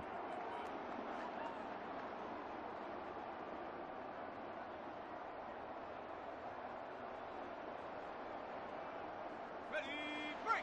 Mike, right here. 41 Mike. So don't say nothing. 41's the mic. 41's the mic. Check 40. The D can only stop it one more time as they take the knee. And a timeout coming in. This will be their final one with 10 seconds remaining.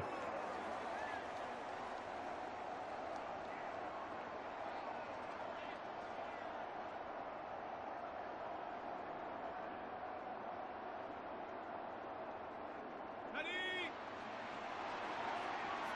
Two times. 3 down. Check go. Purdy down to a knee, and that should be the final act of the ball game.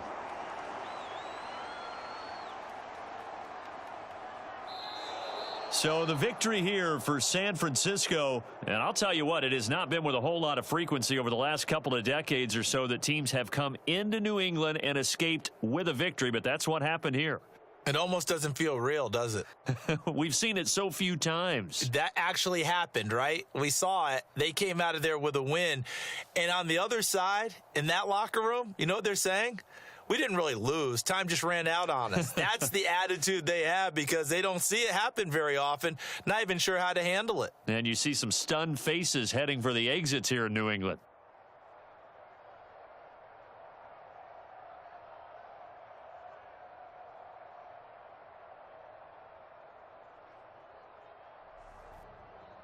So that'll do it for us. For my partner, Charles Davis, and all the hard-working men and women on our crew, I'm Brandon Gaudin. You've been watching the NFL right here on EA Sports. From Foxborough, good night, everybody.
Tonight, from Nissan Stadium in Nashville, Tennessee, it's a special prime time edition of the NFL on EA Sports.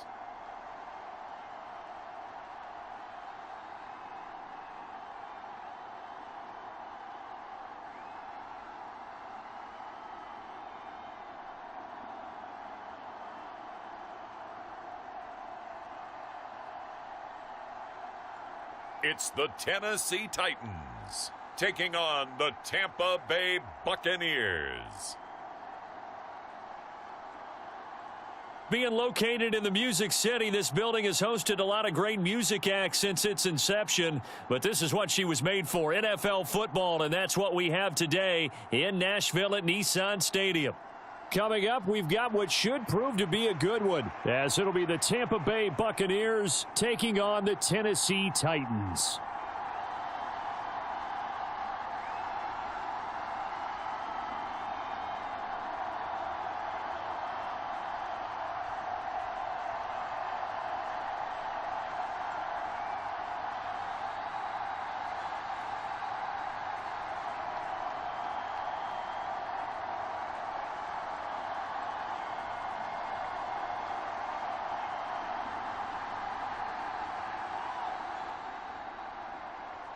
The kickoff unit is out on the field, and they will send this one away.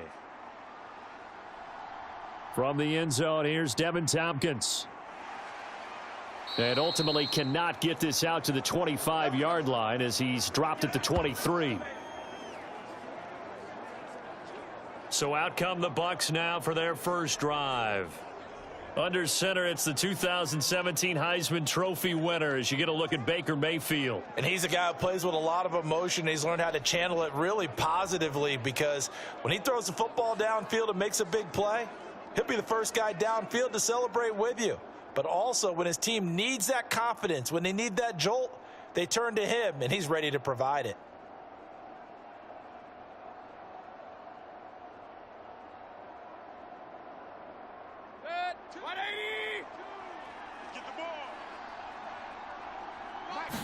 On the first snap, here's Mayfield. That's complete. It's Chris Godwin. And they're able to get this one across the 35. 13 yards on the game's opening play. Well, they obviously read man coverage their partner, and he got downfield, broke down the defender, made him What do you mean by that? Yeah, he made him think he was going to run a different route. Probably thought he was going to take it upfield, and then he curls back inside for the completion. So from the 36 now, 1st and 10. Hey. 4 down. A first carry for Rachaad White. And he'll grab a gain of 5 out of this up to the 41-yard line. Nice satisfying run on first down for the offense, picking up 5, which means defensively, the thought process is entirely different. You don't want to panic, but at the same time, you're saying to each other, we've got to tighten this down. We can't give up gains like that. From the 41, here's 2nd down and 5. You got nothing. From the gun, Mayfield. Over the middle to Evans. Here we go. And Evans will have a Bucs first down up to the 47-yard line. They get 6 on the pickup there as the drive will continue. It's a game of matchups, and that's why you take your receivers and move them around a bunch, especially your best guys. And when they work out of the slot, you often hear the coaches talk about how great it is because it gives you a two-way go. You can break out or you can break in. That makes it hard to defend. And they'll get him down as he's inside the 40. The Bucs passing game looking good on this drive. It's a first down. Nothing flashy there. The slant to the slot. Oh, and the frustration for the defensive guys, because it's a quick play, and you know it's going to be a bang-bang play in terms of the throw and the catch, and then he's able to absorb the contact and complete it.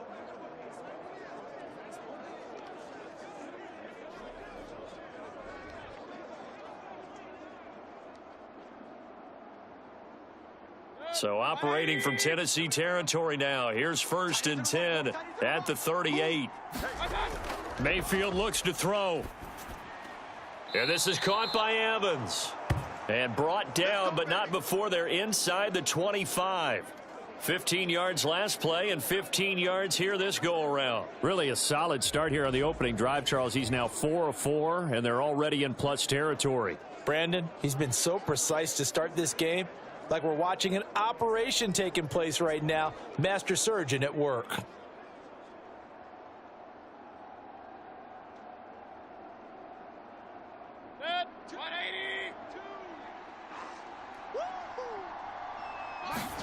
Mayfield with it once more.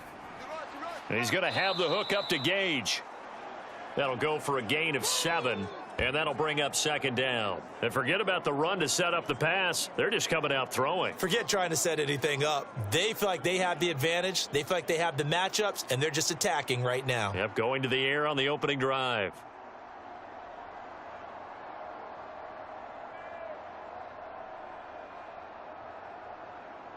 Here's 2nd and 3. Me and you all day. All day. I'm coming after you. To throw, Mayfield. That's taken in by Palmer. And the Bucs are going to be set up with a 1st and goal here as the tackle made at the 9. Well, no question, this is exactly how they wanted to start this football game. And nice pass there. And now they're set up beautifully, Charles, to finish this off with a touchdown. Yeah, but they've still got to finish it off, partner, and that means they've got to execute at this stage of the field. So we've seen many teams march it right to the goal line and not cash in. They've got something dialed up here that puts it in the end zone. And from the 9, they get this to the 5-yard line. So that run gets them about halfway home. Yeah, it's now 2nd and goal. The end zone beckons. It looms. They can do whatever they want. Full playbook. Run it again, or they can go play action and try and put it in that way. And the ball smack dab on the 5-yard line. Here's 2nd and goal. Once again, it's White. And there is nowhere for him to cut back as he's taken down in the backfield. It'll be a loss of a couple on the play, so now 3rd down coming up. The short field shrinks even more with the type of bodies they brought in on that play. Those extra tight ends, they weren't able to secure their blocks, and that one ended up going backwards.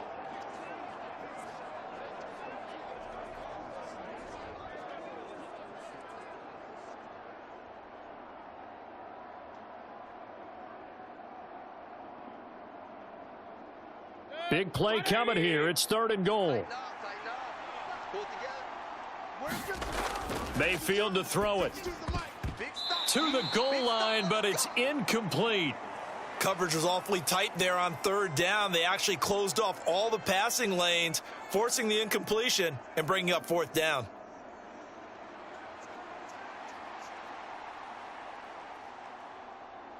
Chase McLaughlin now for the field goal try. From the left hash, a chip shot here. And his kick here is good. And the Bucs take a 3-0 lead.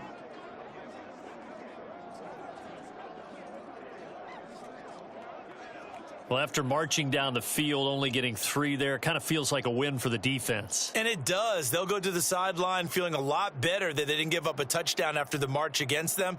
But if I were the offense, I wouldn't hang my head over that one. That's a good drive, and 3 points were put on the board.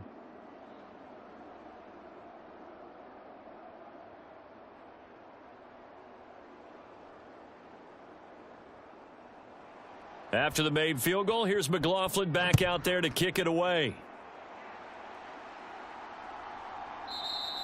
And he'll elect not to return this one, so they'll bring it out to the 25 on the touchback.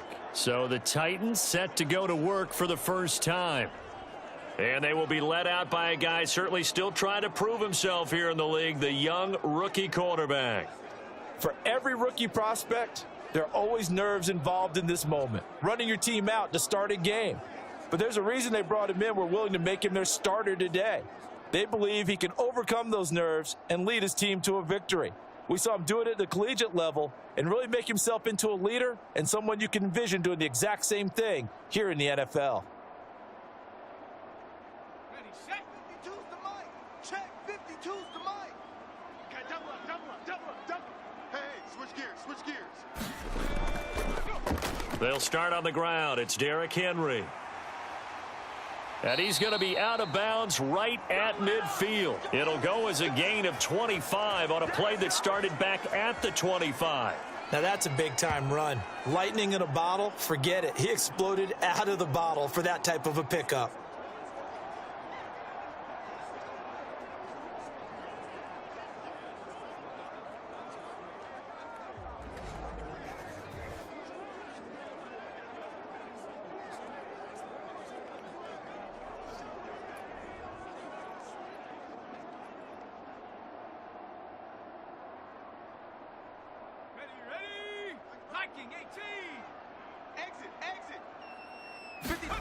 From the midfield stripe, they'll look to throw.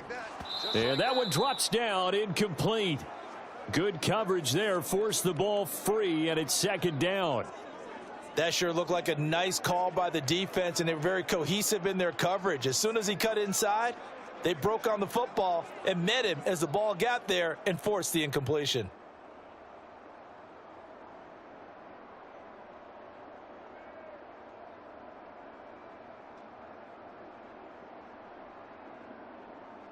Second and 10. Let's go. Let's bring it. Let's bring it. Henry running right. He'll be taken down at the 48 for a pickup of 2 yards. We've called a lot of games, but we don't normally talk about inside linebackers being that fleet of foot, do we? No, he was able to get outside there to make that play. Yeah, and you know what makes them faster? Their ability to read plays, understand what offenses are trying to do, and put themselves in proper position. Levis on third down. That one's taken in by Spears. And he'll only get this to about the 44 as they stop him short of the line to gain. He did his best to just get 4 out of that, but not enough. And now fourth down. Well, offensively, that's the mismatch that you want. You want to force a linebacker to try and cover your back out of the backfield, out in some open space.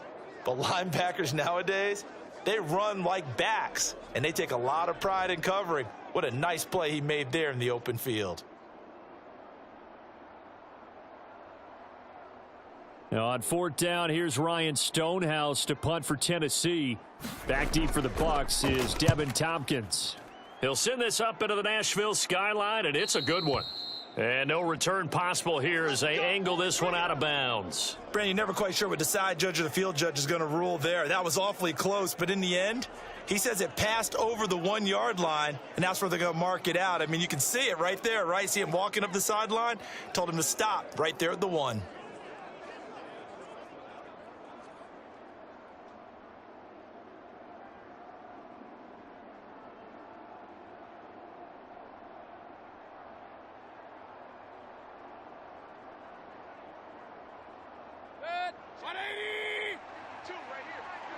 Let's go. 52's the mic right here over there, right? 52's the mic. They start the drive with White. And he'll get him a little bit of breathing room across the 5 to the 6 yard line. He'll get a nice chunk there on the first down run, and it's second and 4. Well, I think after that run, the defense is getting back in the huddle and looking at each other and maybe starting to question their confidence a bit. They gave up a significant run, 6 yards, and now you're saying to yourself, how do we stop them, and do I have enough confidence to make a play? Mayfield's throw on target to Godwin here. And they'll get him down up past the 15. It's a gain of 11, and the Bucs have a first down. And they were backed up to start the drive, but not anymore. Now, that's the play call that the offensive coordinator had in his head. You saw the end result. He wanted to go ahead and push the ball downfield, and that's what they did. And they wound up with good yardage there to get things rolling. So a little breathing room now. First and 10 at the 17. Mayfield down. And there's a short one taken in by Otten. And he works it across the 25 before being tackled. 11 more yards that go around, a first down as well. And what a nice example there of a tight end doing exactly what he needs to do. How about how he worked his way to the outside, made sure he secured the catch, and then anything after that, we count that as a bonus. And indeed, he gets enough for the first down. Mayfield now looking to throw on first down. Throwing middle, and it's complete. And they get him down, but not before he takes it across the 40-yard line. Another nice gain, 13 yards that time, and another first down. As far as tight ends go, this guy's not a speed burner. He's much more of an inline blocking type of a tight end. But how about this last play? Made a nice catch and picked up a first down. That's what impresses me about him. When he's called upon, usually gets it done. First down, here's White. And he'll be pretty well stopped in his tracks. Give him a yard up to the 42. Yeah, things were pretty stacked up there in the middle of the line. A lot of bodies, not much space. I think ultimately he was fortunate to get anything out of that run.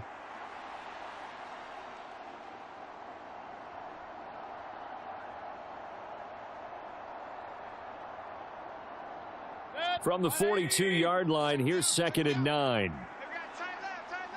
Hey, boys, we got 4. Throwing, Mayfield. This is caught by Evans. Touchdown, Tampa Bay. Mike Evans, 58 yards. And they are able to add on to their advantage. I think if you polled defensive backs, they would say the corner route, take that out, make it illegal, because that is so hard to recognize and so hard to adjust, because your first move is to not get beat in the middle of the field. And that's how they move you first before they break off to the corner. But then as the wide receiver, great job. It's tough to turn those upfield and go, but he did a great job with it there. Really good balance, really good body control. And how about the end result? A touchdown. Extra point by McLaughlin is up and good. And the lead grows to 10-0.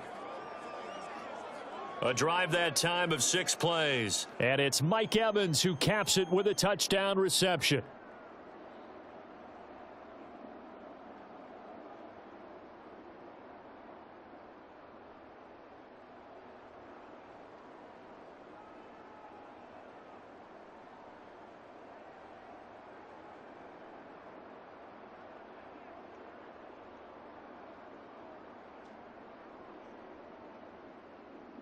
So an early 10-0 lead for them now as they kick it away. And here comes a return from just beyond the goal line. And ultimately cannot get this out to the 25-yard line as he's dropped at the 23. The Titans coming back onto the field for their second drive. They'll look to get something started. They need to, down 10-0 early as they've got it 1st and 10.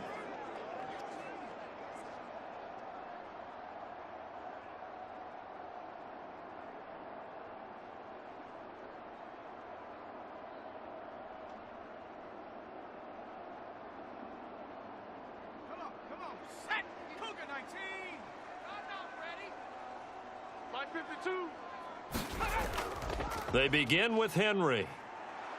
And he'll power ahead, but only for about 3 yards. 2nd down coming up.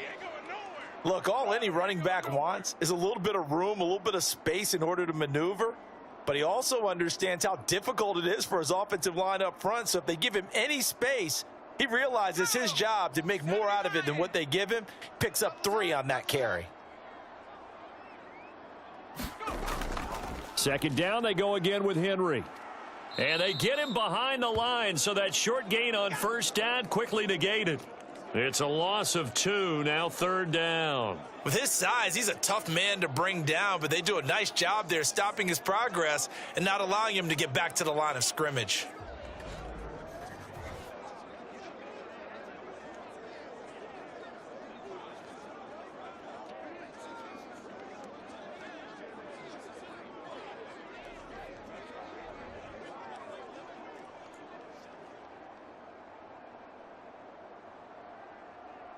The threat of a second straight punt to start the game is looming as they come up 3rd and 10. Here's Levis. A short throw taken in by Okonkwo. And he will have a Titans 1st down as they're able to get the 3rd down conversion. And that's well executed there on 3rd down. And I love the confidence that they had to let their tight end try and find some space in the middle of the field, right in their quarterback's line of vision. And QBs love to make that easy throw. And they hooked up there for a 1st down.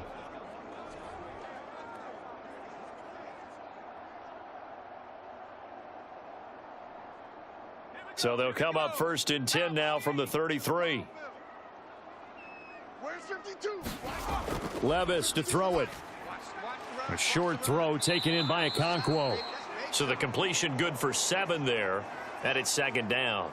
Nice rhythm throw there on first down. He located his tight end, made it a nice easy pitch and catch. Hoping he can break a tackle or two. Wasn't able to do that there, but still good yardage. Second down and 3. Cardinal, 18 Cardinal. I don't even know why this team showed up. 5-2. Play action now. Levis. You can't block me. And that'll be incomplete. Took a pretty good shot as he tried to pull that one in. Couldn't hang on, third down. I think that's how this defense is going to need to play these tight ends. Again, get right up on them and stay physical. And that paid off on that play, helping force that incompletion. So the incomplete pass on the last play, and that leads us to a 3rd and 3. Mike 52, Mike 52. They'll try to run for the first with Henry. And he's going to have a first down as he's brought down at the 44-yard line. They're able to convert with a gain of 4. We all love to have a home run hitter in the backfield. Guy who can take it the distance. But in short yardage, trying to pick up first downs, that big guy, always a nice luxury to have, isn't he?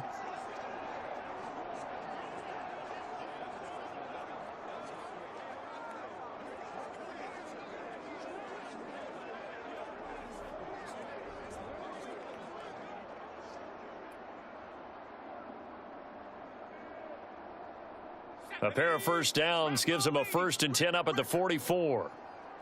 Hey, Mike 52. Levis looking to throw. That's complete. It's Josh Wiley. And this will be good for a pickup of 9 to the 46. How about the timing on that one? Boy, they were in sync, weren't they? 3-step drop, balls out of his hands, right to the tight end. Nice completion, just like they do it in practice. Second down and a little more than a yard here. We ain't giving up nothing today. Inside handoff, Henry. And he stopped immediately there. Not enough there for a first. No gain, as a matter of fact. And it leaves them at 3rd and 1. Okay, 2nd and 1, you get nothing. What now on 3rd and 1? Sorry about that. I was so excited I jumped in on you. This is almost like practice to me. Line it up and do it again. You didn't get it right the first time. Just get right back on the ball and go. It doesn't matter that they know you're coming. You ought to be able to pick up this short yardage. And he's going to have a first down as he's brought down at the 44-yard line. 3 yards there, good enough to keep the drive moving. But we tend to give those running backs that are slashers a lot of credit. But how about guys who are maulers? Because that's what you want in short yardage situations. And we just saw that occur right there, didn't we? Vertical, downhill running.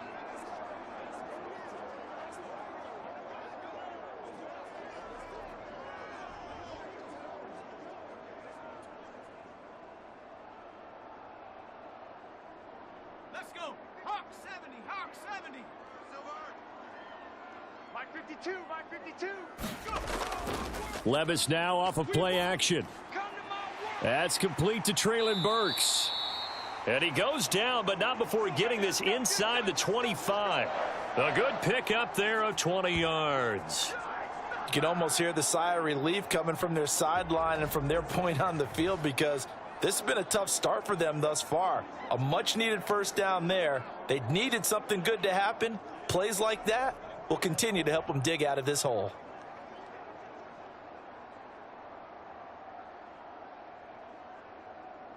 On the ready. 2, watch 52. 52's the mic. Watch the screen, watch the screen. Watch the screen. Check. Levis to throw on 1st and 10 here. Now a quick throw there, but it's going to be incomplete.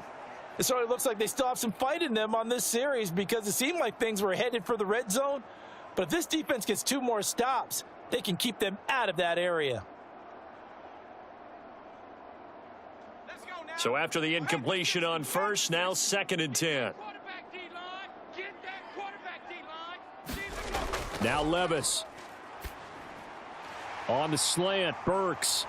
And they will eventually get him down, but he's inside the 5 all the way to the 3. The end result, 21 yards. And coming into this ball game, this was an offense that wasn't just talking about the notion of ball control. They were preaching it. They wanted to win the time of possession battle, and they've done so here. This drive's taken up quite a bit of the first quarter. Now they are set up 1st and goal.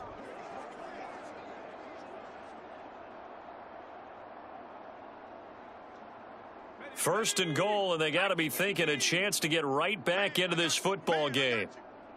54's Mike. 54's Mike.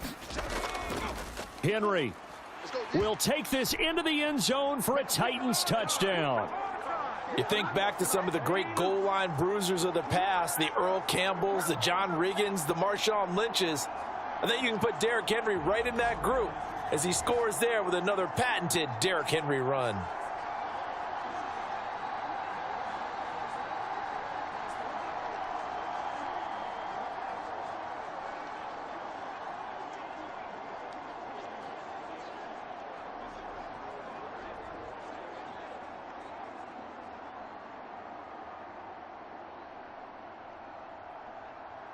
Nick Folk for the point after.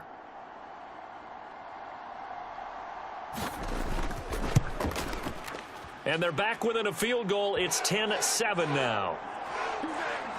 So that one a 13-play drive in total. And Derrick Henry able to finish it off with a touchdown run.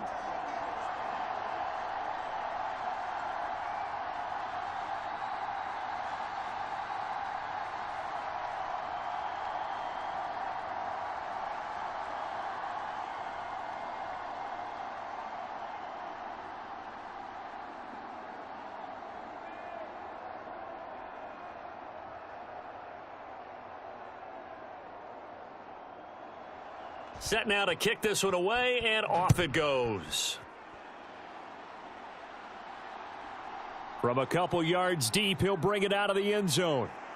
And ultimately cannot get this out to the 25-yard line as he's dropped at the 23. Welcome to the NFL, baby. And Tampa Bay trots out there now.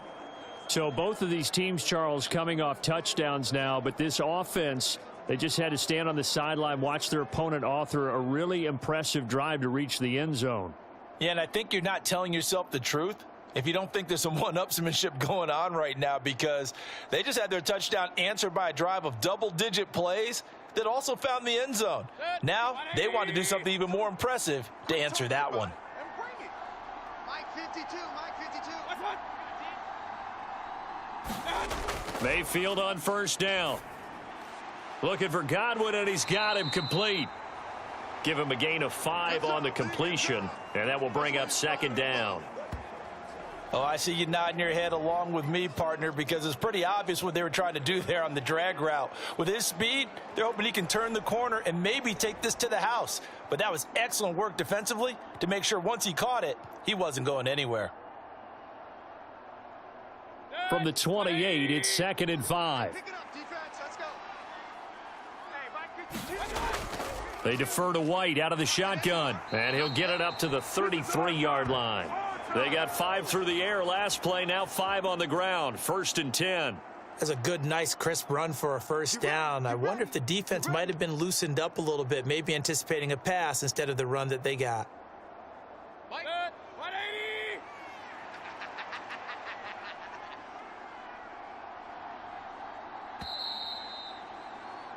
10-7 our score after 1 right here on EA Sports.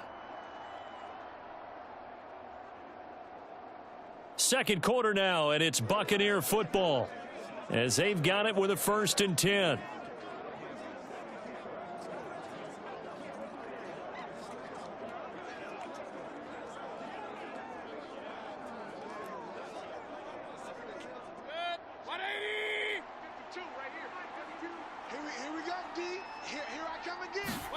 Here's Mayfield.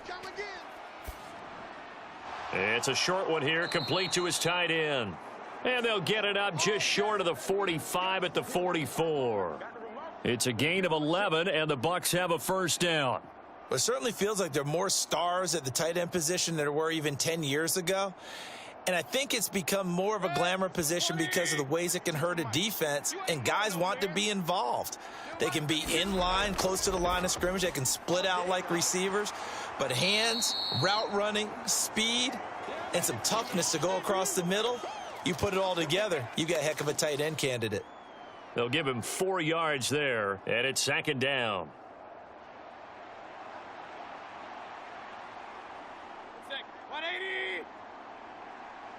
Watch left, watch left. Tight end to the left, tight end left. They go play action. Mayfield looking for Godwin again, and he's got him once more. And he's going to have another first down as the tackle's made at the Titans' 36. 17 yards on the pickup there. The drive will continue.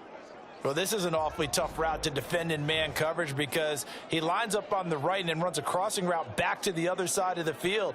So as a defender, you're not only trailing him the whole way, you're also looking out for your own guys to make sure you don't get yourself picked off. And then you can't catch up in time to prevent the completion. So operating from Tennessee territory now. Here's 1st and 10 at the 36. They'll throw again. Here's Mayfield. And there's a short one taken in by Otten. Yeah, this will be a gain of 5 as he gets it to the 30. Now that tight end position, it just seems to continue to evolve every year in the NFL. Yeah, you're getting really terrific athletes. A lot of them maybe were wide receivers at one point. They continue to give you speed, great hands, and big bodies, which make them excellent targets for quarterbacks. On 2nd down, they'll run with White. That one, a first down pickup of 8. Offensive linemen are famous for doing their job no matter who's carrying the ball. But when they have the confidence that the person carrying it can break off big-time runs, it makes them block just a little bit harder.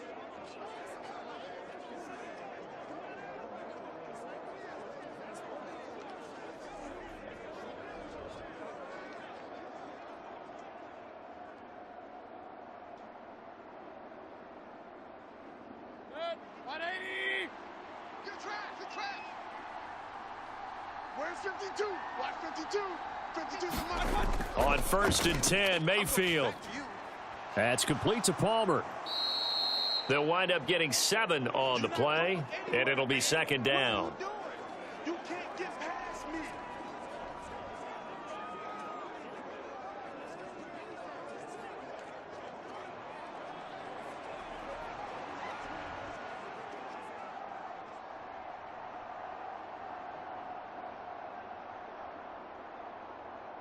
Check.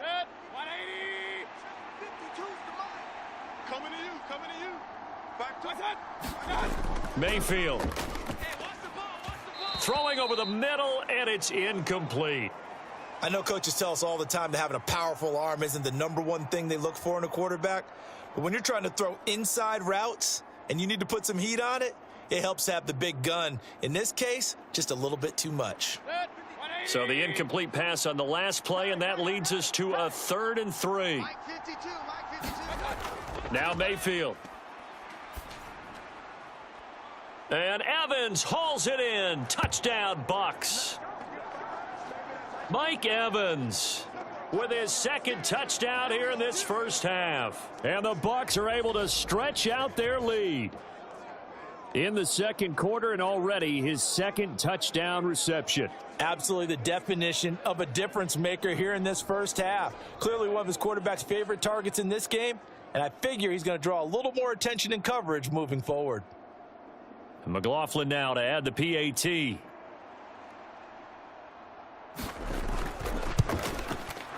It's good to make it 17-7. So that one a pretty time-consuming 10-play drive. And it's Mike Evans who caps it with a touchdown reception.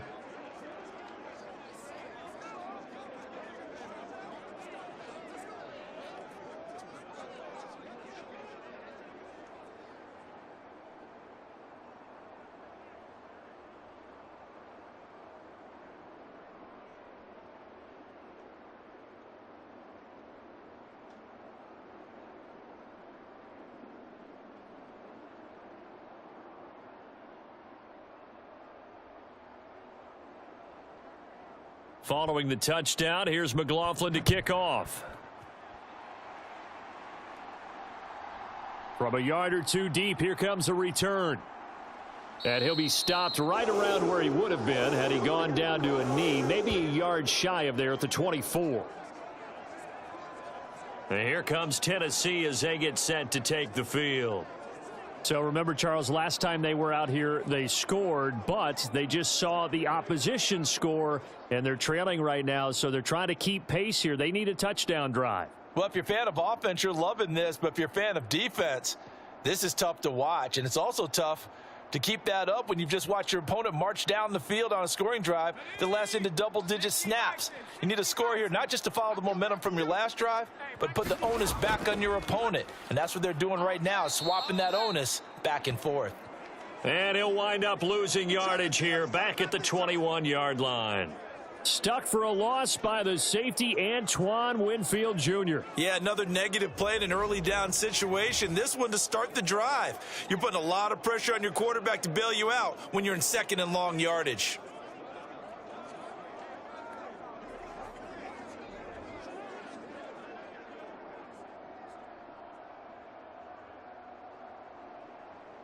A 3-yard loss to start the drive. They'll look to make that up and then some on 2nd and 13. Levis back to throw. A short throw taken in by Okonkwo. Let's not quibble about the gain there on 2nd down. That was a positive play because that was a take-what-you-can-get situation. Got out to the tight end. Now it gives them a much better opportunity to convert on 3rd down. The offense on 3rd down tonight, they've been good. 3 for 4 thus far. This is 3rd and 4. Back to throw, it's Levis. Oh, he had him. He was open, but he couldn't get it to him. It's incomplete. With a rookie quarterback out there, you're definitely going to find out how he handles adversity because this one so far hasn't gone according to plan. He's got to fight through it and show him what he's made of. On 4th down, Ryan Stonehouse on to punt. He steps into this one, and this is a rocket. And that one hits a little too close to the goal line, and it continues into the end zone for a touchback. Mike Evans in the Tampa offense about to set up shop. We're in the 2nd quarter. He already has 2 touchdowns. We know how good he is. That's well documented. How do you contain him? We know he's a nightmare. So in this situation, I would go ahead and double him. Maybe even have a 3rd person in the area and try and dissuade them from throwing him the football. Make someone else beat me for a while because I don't know that their talents are his because when he gets his hands on the ball, he breaks down my entire D. Someone else, they may not make the same type of a play. Well, we know his talents are very good.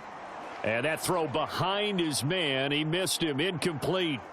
Well, that's a defensive coordinator's got to be happy with that result. They took away all options downfield and forced the incompletion. After the incompletion, here's 2nd and 10 from the 20. Watch tight end, tight end's right. They're going to look to throw. That's complete to his receiver, Godwin. And he gets this one just shy of the 40, down at the 39. They call his number again. It's his 6th catch and a 1st down.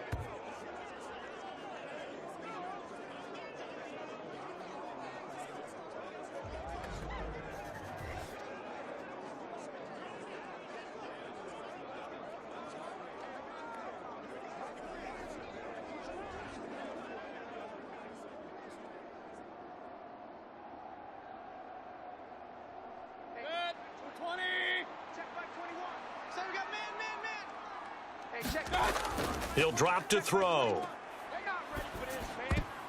And that nearly a turnover, but it's incomplete.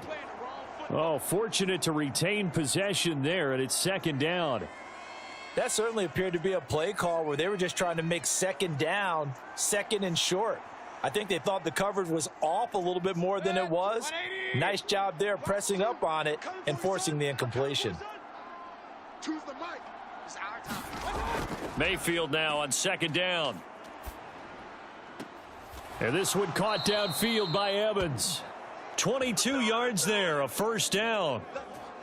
So in the 2nd quarter, he's already up over 100 yards receiving now. And isn't 100 the magic number for a really good game for a receiver? So you got a chance to really shatter that and have a profound effect on this game.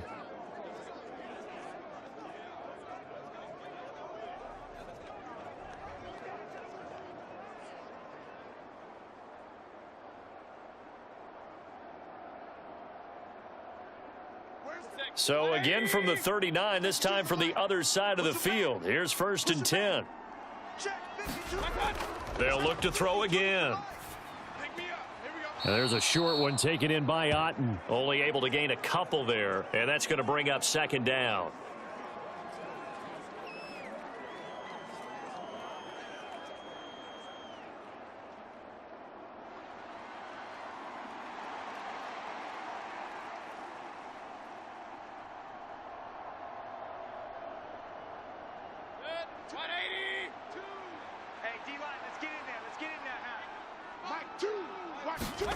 Going to the air again with Mayfield. Finding Otten once more.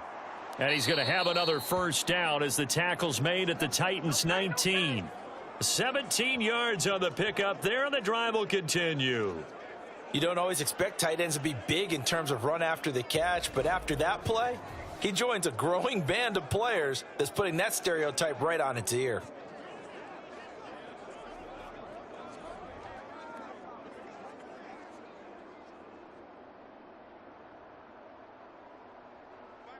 So here's a 1st and 10 now, down inside the 20. On the draw, it's White. 2 yards on the carry there. It'll be second down. I do know from experience that when you slow down someone's running game, you're now doing the dictating on defense. And guess what? Now you're getting ready to tee off on their quarterback because they have to throw it all the time. But you still have to be alert for the draws and other plays of that nature to make sure you don't get hurt. Here's a 2nd and 8. They stay on the ground with White. And he'll get him inside the 15 down to the 14-yard line.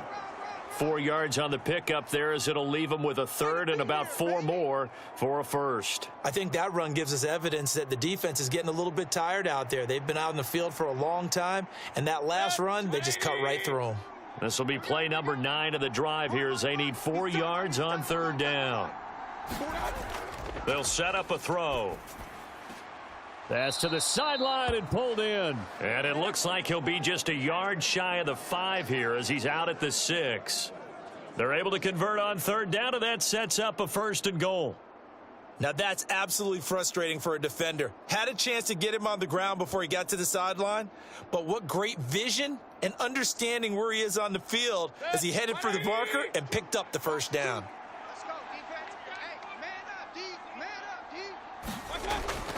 Mayfield on play action. He'll wind up getting right about 4 there on the scramble, and it's second down. They made a nice effort to stick him with a loss for that play, but it's going to take more than that to keep him from advancing the ball. Should be an entertaining battle anytime he tucks and runs over the second half of this contest. From the 2 now, 2nd and goal.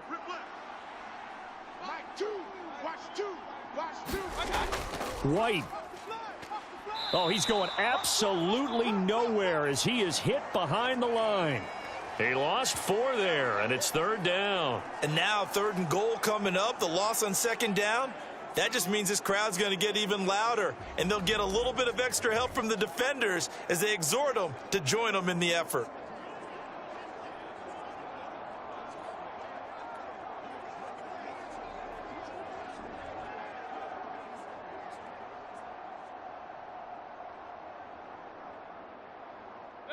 This has been a long drive. You got to figure a field goal would be a letdown. Can they convert now on 3rd and goal?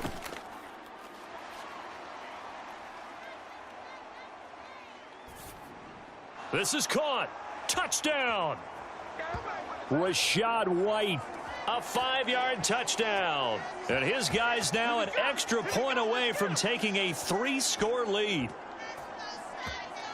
Well, we know he has decent hands out of the backfield. That's the first time, Charles, they've targeted him in the passing game, and it pays dividends. And I love the design, too, because they kept him in the backfield, made the defense think run first before they swung him out of there. And you're right, with his hands, they might want to throw it to him just a little bit more.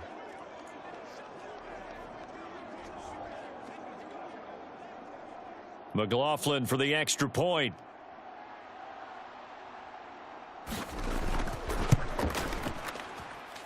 And that'll make this a 3-score game as the lead moves to 17.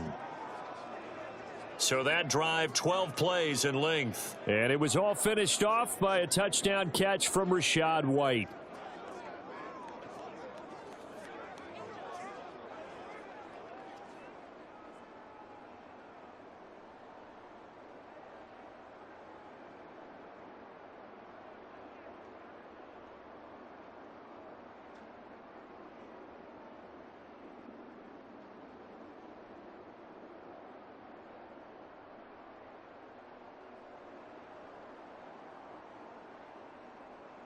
Following the touchdown, here's McLaughlin to kick off. And here comes a return from just beyond the goal line. And he'll be stopped right around where he would have been had he gone down to a knee, maybe a yard shy of there at the 24. Here's Tennessee ready to begin this drive offensively. The defense got the better of them last series, forcing a punt. See if they make a few changes in the game plan here and try to get points out of this drive. 1st and 10. On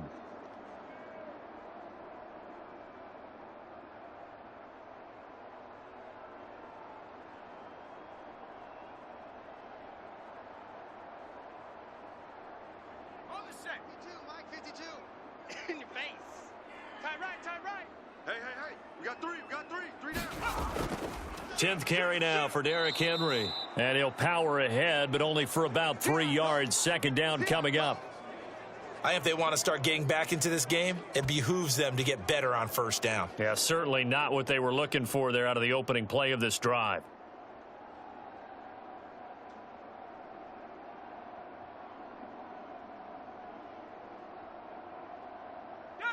And they'll come up on a 2nd and 7 from the 27. Hey, Mike, 52. Mike, Levis throwing quickly there, but it's incomplete. Tremendous coverage there. Just did not catch the football and complete the interception. But what do they say all the time? If he had really good hands, he'd be playing offense. The Titans on 3rd down. They've converted 3 out of 5 thus far. This is 3rd and 7. Levis sets up to throw here. And he'll get this underneath to Henry. And he'll be taken down, but he does have 1st down yardage. A strong 8 yards will keep this drive rolling. When you're struggling on offense, you're looking for anything possible to get you going. Sometimes you do it like basketball teams that don't normally press. You put a press on, bring people to life, make them move a little bit quicker. Maybe that'll help them as they head towards the half.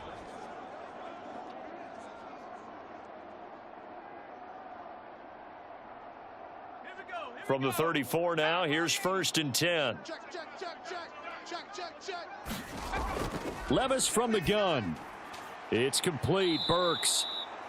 That's good. The completion there for 7 yards, and it'll be 2nd down.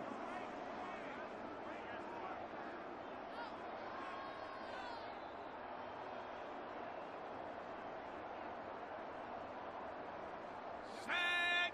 18 Cardinal. Let's get it together, defense. Let's get it together. Go. Henry up the middle, and he'll be taken down at the 46-yard line. 4 yards the pickup, 1st down. I think they like this drive a little bit better there, partner. Running game helping out, picking up some of the slack. Because remember the last drive, they went 3 and out. Couple of 1st downs to kick off the drive. Here's 1st and 10 up at the 46.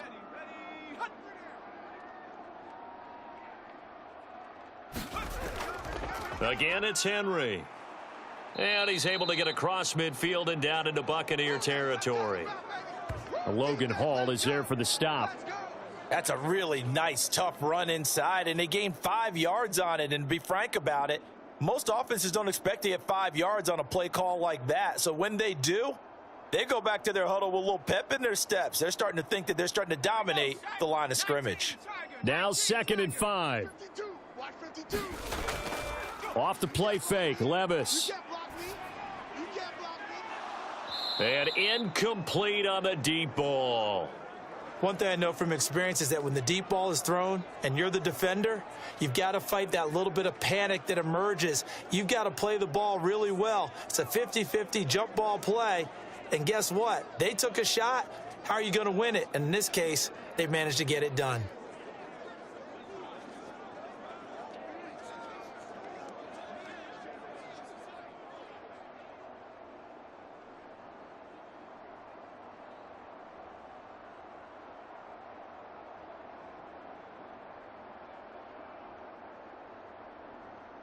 And on 3rd and 5, this will be the 8th play of the drive. I'm trying to collect.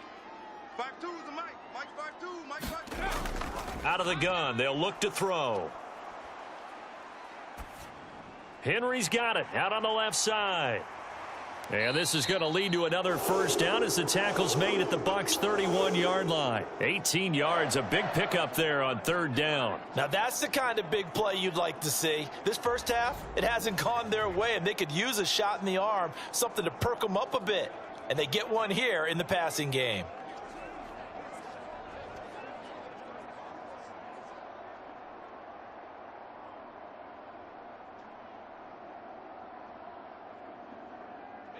Line of scrimmage, the 31 now on 1st and 10. Mike 52, Mike 52. Let's go, baby. Return up.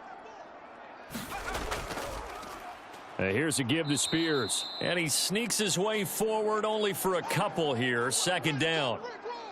Certainly a nice job there by the defense rallying to the football and getting him on the ground. But I think the play gets made by the defensive front. Because if they can't get upfield, their job is to go ahead and get low, almost get into a ball sometimes, stack things up, and make it difficult for the runner to find a hole.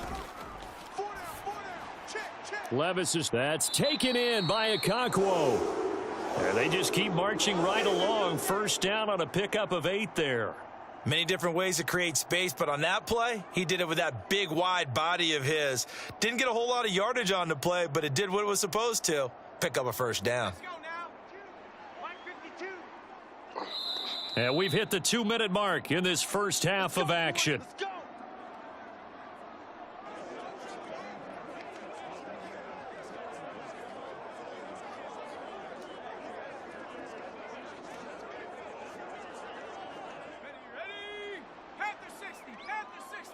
Let's make these babies cry all the way back. On first down, Levis.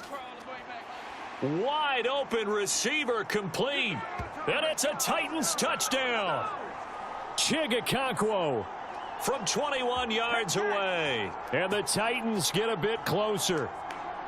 And what a weapon he is at the tight end spot, because when they throw him the football downfield, they count on him getting additional yardage almost every time. And that's exactly what he did there. Caught that, ran with it all the way to the end zone.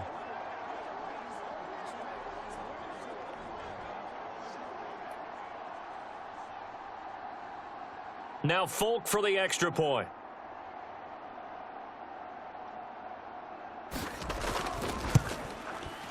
It's up and good, so they claw back into it. 24-14 now. So that one a long 11-play drive. And the result in the end, a Titans touchdown.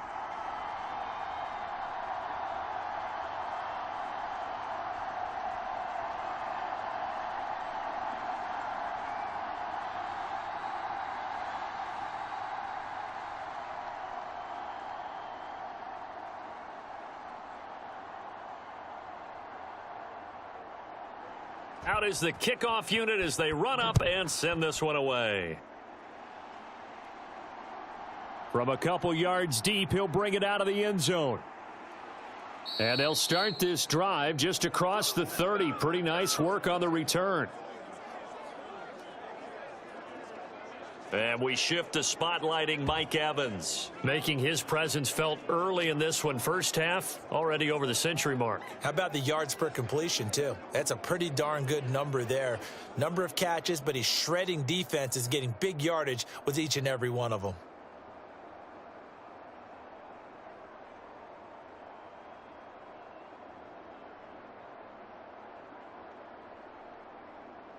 Line of scrimmage, the 31 now on 1st and 10. All right, T, let's, all right, T. 52 is the mic right here. Mayfield looks to throw. And that is incomplete. He couldn't hold on through the contact. Brings up second down. He did a fine job there of not hitting him before the ball arrived, and I've got to tell you, you can often mistime that play because of the angles of approach. When you're going to get him, sometimes you panic as well and think, I've got to be there right now. Instead, in this case, timed it perfectly and knocked it free.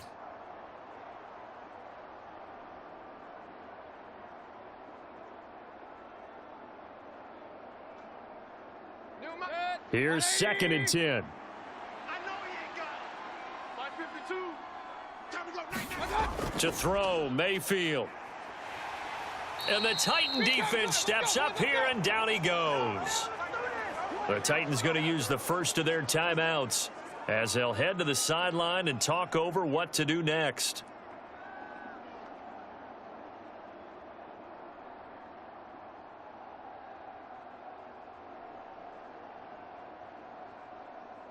Got an extra defensive back out there for the Titans now here for third down.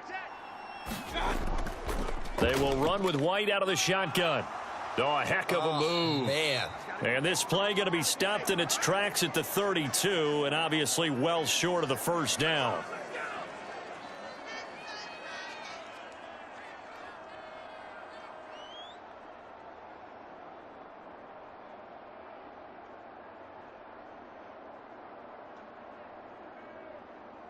A fourth down. Here's Jay Camarda on to punt for the Bucs.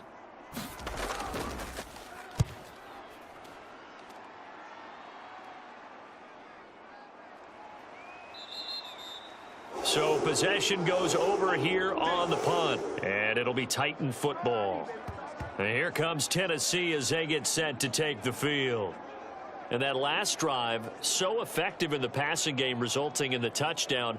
Maybe not many people were focused on the trenches. There was good protection there. Excellent protection. So now defensively, you've almost got to get down in those starters blocks like you're a sprinter. Get lower than those guys on offense and find a way to roar through them or around them to get into the face of the passer. Easier said than done, though. Way easier said than done. But they've got to try something because right now they're just cutting them to shreds. A first down carry for Henry. Up to the 20. Defenses always talk about earning the right to rush the passer on third down. And you know what offenses want? Win first down so they can set things up for themselves better. And that wasn't helpful there. Not a big impact on first down. Titans moving quickly here. They're in the hurry up. A second down throw from Levis. And brought in downfield by Burks.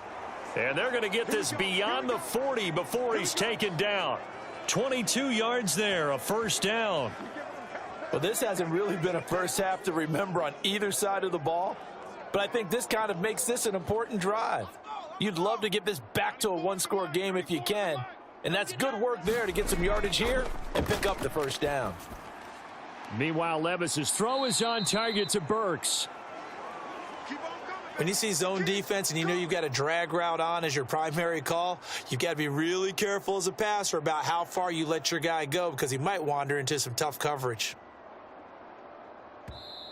Now the Titans will use their third and final timeout as the clock will stop with 21 seconds to go here in the first half.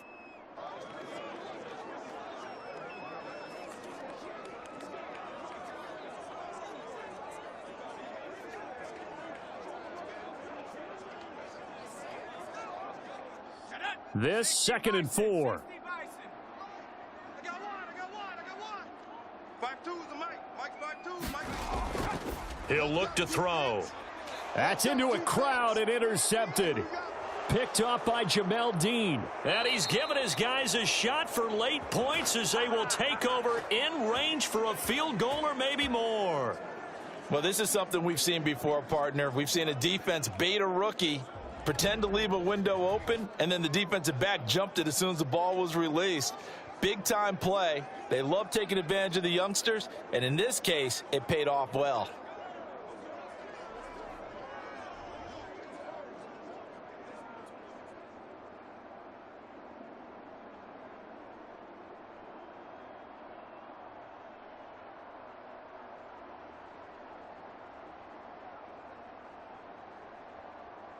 From the 34 now, here's 1st and 10. That's what I do.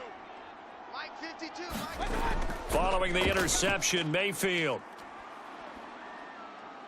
eluding the pressure right. And he'll be out of bounds as he gets it down to the 30 there.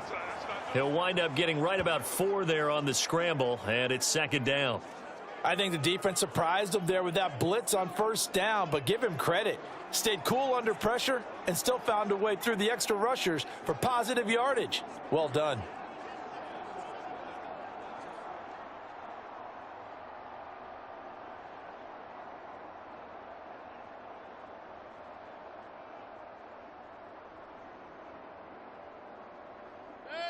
Second and 6. Keep it up, defense. Keep it up, guys.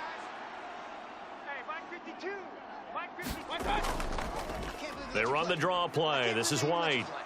And he's able to motor his way down to the 16-yard line. Now whistles and a timeout with 3 seconds left in the first half.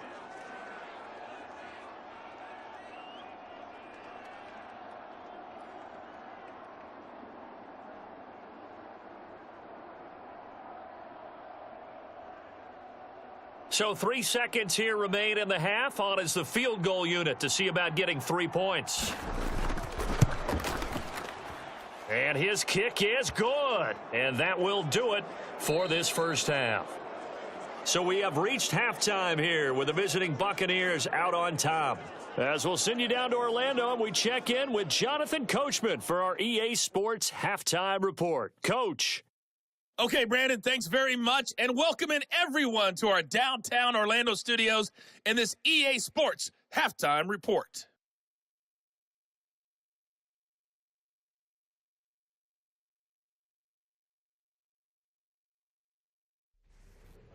All right, Coach, thank you, and we welcome everyone back for quarter number 3.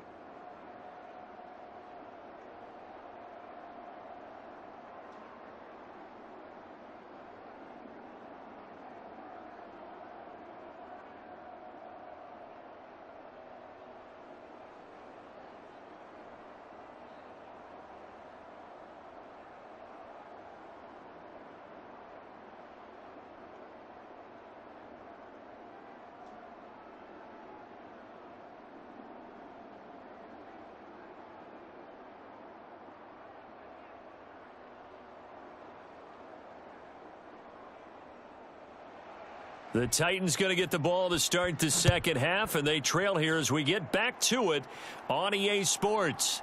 From a yard or two deep, here comes a return. And they'll get him down right around the 25, actually the 26 officially, so a net gain of 1 there. The Titans getting set to go here to begin the third quarter. And right out of the gate, they face what you'd think could be a pretty important drive. I would say so. You know, they're down 2 scores. That's not the end of the world. It wasn't the strongest of first halves, but for them to start clawing back, they've got to start putting a little pressure on that defense, start cutting into this deficit. You can't have 3 and outs and expect to get that done. Come on, set. 60 Eagles, 60 Eagles. Come on, D. Watch twist, watch twist. Second half begins with a run by Henry. Trying to keep those big legs churning, but he's going to go down in the backfield. He'll lose a yard there, and it's 2nd and 11. Well, that's pretty symptomatic about how things have gone here. That play was just shut down right from the start. And not going to give him a lot of confidence to help turn things around.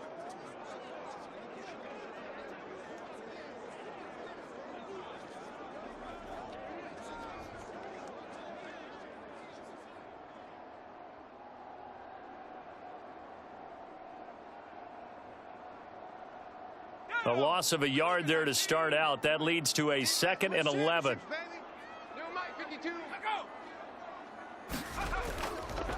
They'll run it again with Henry. They're going to drop him behind the line yet again, and things going from bad to worse. This will be a loss of 3, and now a much tougher 3rd down looming. I know they'd love to take some heat off of that young quarterback, but so far, not much in the running game, and this won't help things either. A loss on that play.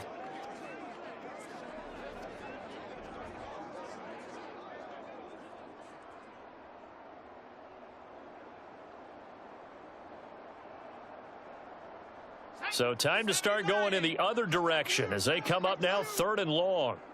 Hey, Mike 52, Mike 52. Mike, no. Looking to throw. Through the middle of the field. And he'll take this all the way up to the 38-yard line. He was held without a catch in the first half, but he's got one here, and he also picks up a first down.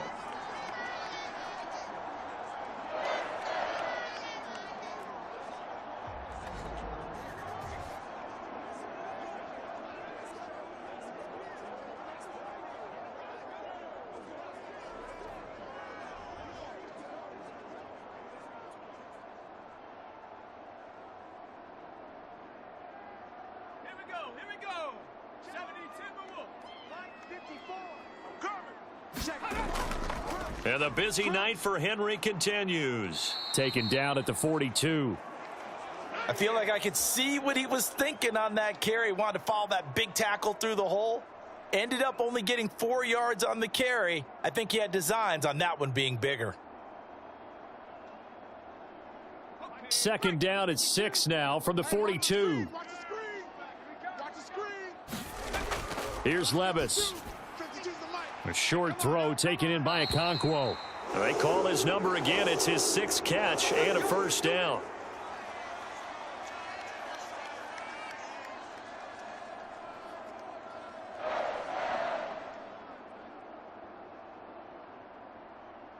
Sack. Cowboy 80. 52's the mic. Here we go, G. 52's the mic. Mike 52. Mike 52. A give to Henry. And he'll power his way forward for about 4 yards there on the first down carry. Well, on every play call, you realize it's not going to go for a touchdown, so a lot of your calls are setting things up for maybe later in the game, trying to establish the inside run with toughness now, hopefully get to the perimeter later, and let's face it, you could do worse than a 4-yard run on first down. Mike 52. Mike 52. Henry again on second down. And he's going to be out of bounds, but not before he takes it inside the 40.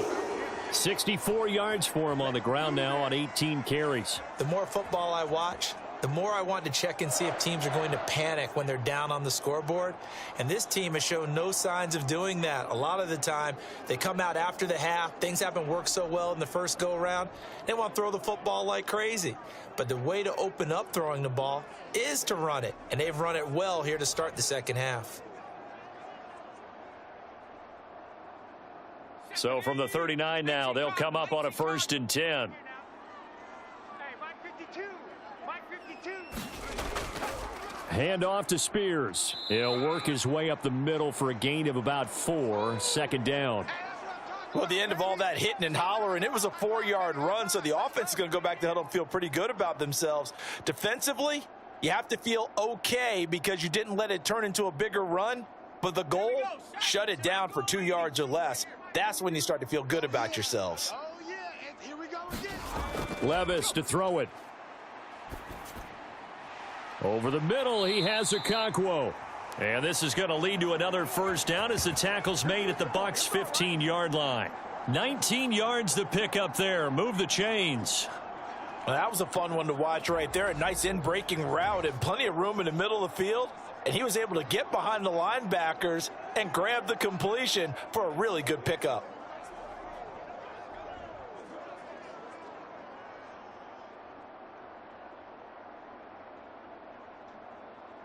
Line of scrimmage, the 15. It's 1st and 10. He's coming. Double up. Double up. Running from the gun with Henry. A tough run gets him just inside the 10 to the 9, but no further. It's a 6-yard gain on the ground, and that'll make it 2nd and 4. That's a strong pickup right there on first down. And as this drive goes on, we're seeing an offensive line and running game imposing its will.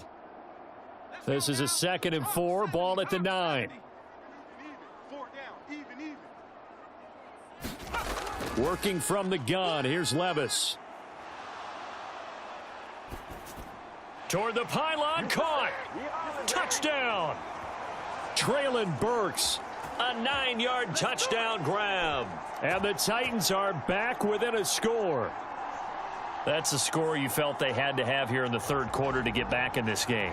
And you know that there's an emphasis on their side. Hey, we know this. We know where we are. But sometimes that binds you up so much that you try too hard, you don't get the score. A perfect combination of urgency, yet relaxed enough to get it done. On for the extra point is Folk.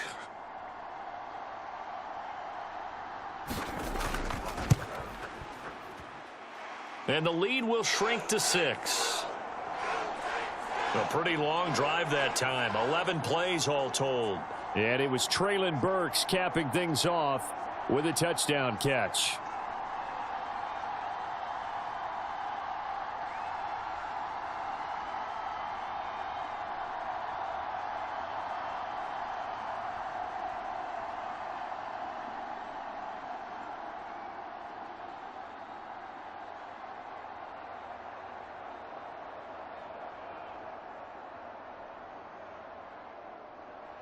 There's the Titan kick team as they run up and send this one away. And here comes a return from just beyond the goal line. And he'll be stopped right around where he would have been had he gone down to a knee, maybe a yard shy of there at the 24. Here comes the Buccaneers offense. They get their first reps of the second half. But Charles, they still have the lead despite their defense giving up a touchdown on the previous possession. And even though they have that lead, it feels like a back-and-forth ball game where to try to get momentum back, maybe they need at least 3 here on this drive. I think you're right about that, Brandon, because your game plan doesn't change. But I do believe your urgency does because of the last score that went against your team. So what you want to do now is have your own drive and try and make sure that that momentum stays in your camp. They begin the drive on the ground. It's White. And he's going to be met at the line of scrimmage and taken down. The tackle was by the Boston College product, Harold Landry. As usual, the hallmark of a good run defense, linebackers making plays near the line of scrimmage. Absolutely nowhere to run there. Officially nothing on that last run. They'll try again, 2nd and 10. Throwing, Mayfield. And there's a short one taken in by Otten. He'll be brought down on the 30-yard line after a gain of 6. Not today. Not today.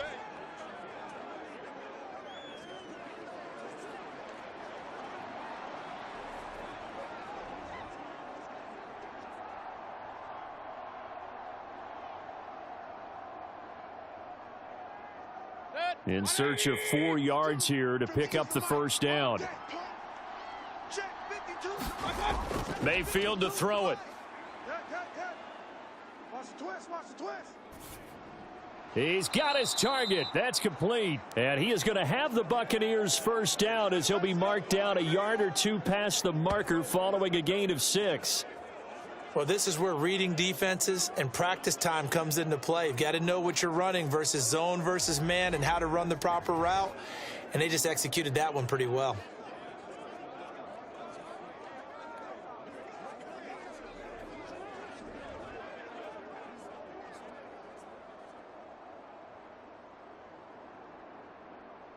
So from the 36 now, 1st and 10. Danny. 52's the mic, boys. 52. From the gun, Mayfield. That one going to be complete to David Moore. And he gets this to the other side of midfield across the 45 before going out. A good pickup there, 21 yards. Kind of a dangerous throw there. He's off balance when he gets rid of it. But this is all about a quarterback knowing what he can get away with. And that time, it turns into a completion and a healthy gain as well.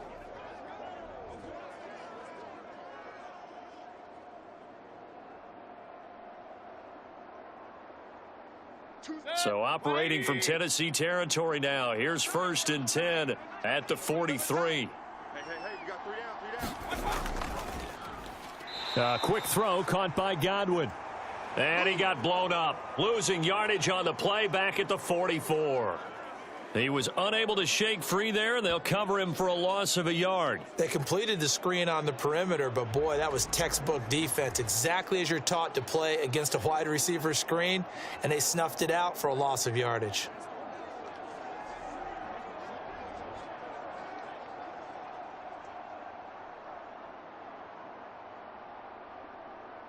So after the loss of a yard, they'll look to push forward here on 2nd down and 11.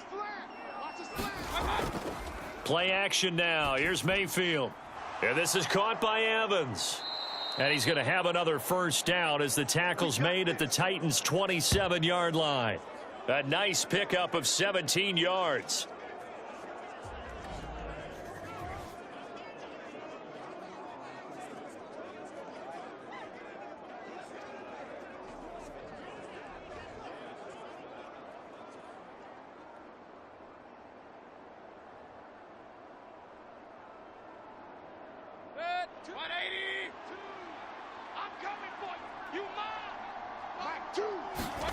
First down, Mayfield.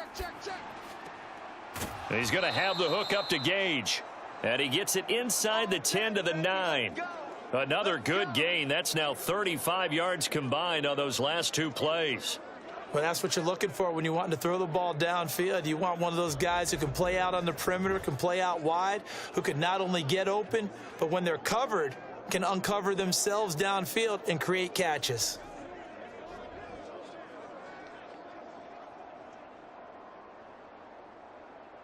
Two big plays in succession. Not sure this D knows what hit him, but now they got to get ready. It's 1st and goal.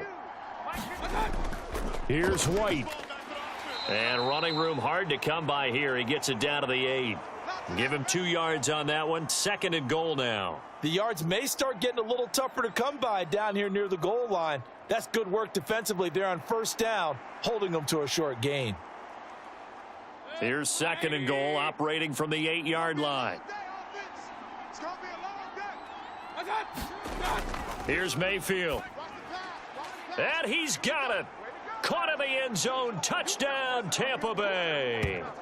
Trey Palmer From 8 yards out. and the Bucs add 6 to their lead. That seemed pretty ideal there for the offense, Charles. You take a little bit of time off the clock here in the 3rd quarter, decent length drive, and you pad your lead as well at the end of it. And what it does is lets you feel like you're in control of this game, even more so than a 2-touchdown lead, right? Because you have taken that time off, as you noted, which means they couldn't get you off the field. You ran your playbook the way you wanted to, and you gave your defense some rest. What a big-time drive in that situation. Mayfield going to try to throw for the 2. And he's going to be taken down. It's a sack, and they fail on the try for 2. So tried to throw it in for 2 points, but the D got home, brought him down. Yeah, got home, which means there had to be good coverage, just had nowhere to go with the ball. Typically, you try and throw quick hitters, quick slants, maybe even a quick fade. Nothing was open. He ends up getting sacked.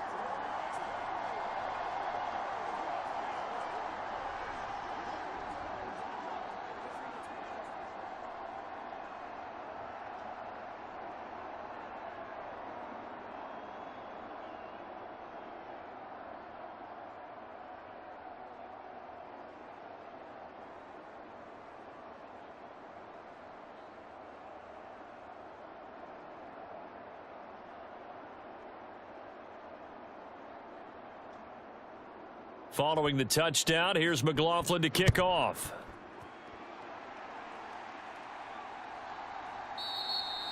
The return man down to a knee, and this will come out to the 25-yard line.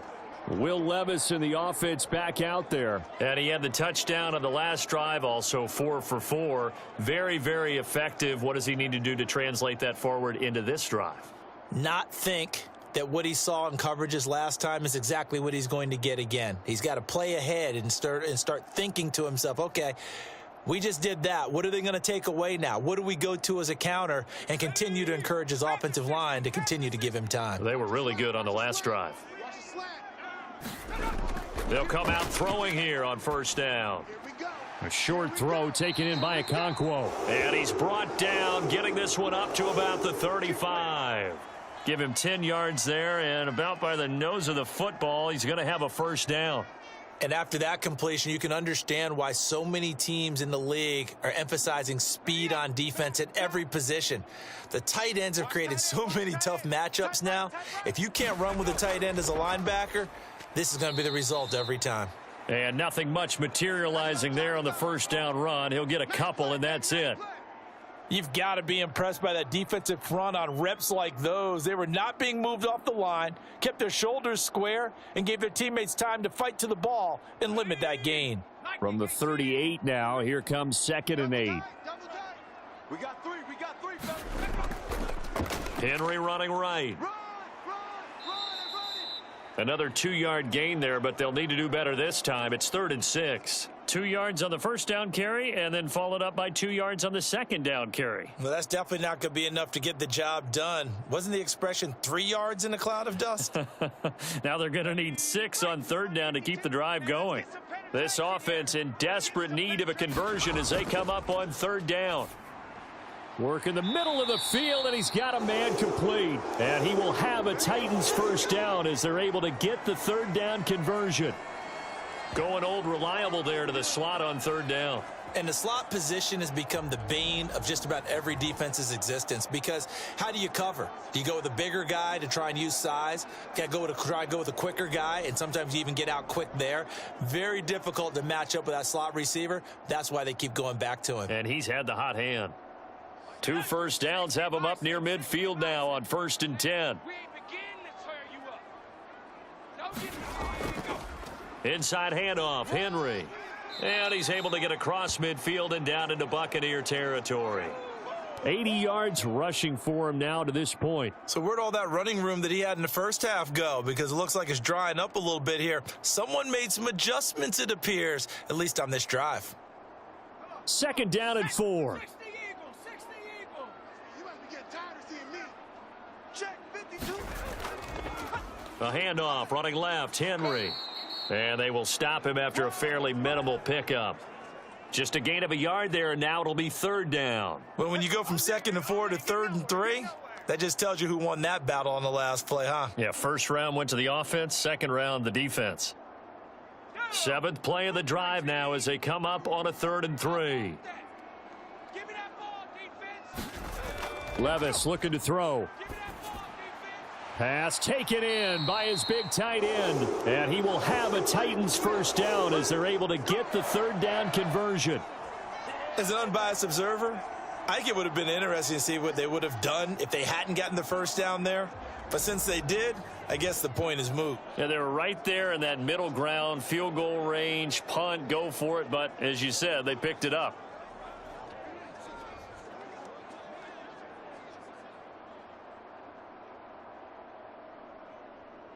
Take 52, 70 Lions. Let's go, Heavy. Let's go, Heavy. Heavy, what you got? What you got, Heavy? On 1st and 10, it's Spears. Oh, some strong running. And they'll have it in the red zone before he crosses over out of bounds. Give him 16 yards there, a Tennessee 1st down. Interior of that line blocked really well on that run, but also the 2 tight ends, they blocked well too. Not only have they scouted the line of scrimmage, with their agility, they can get upfield and hit moving targets like linebackers, defensive backs. They do a really good job helping out in the running game.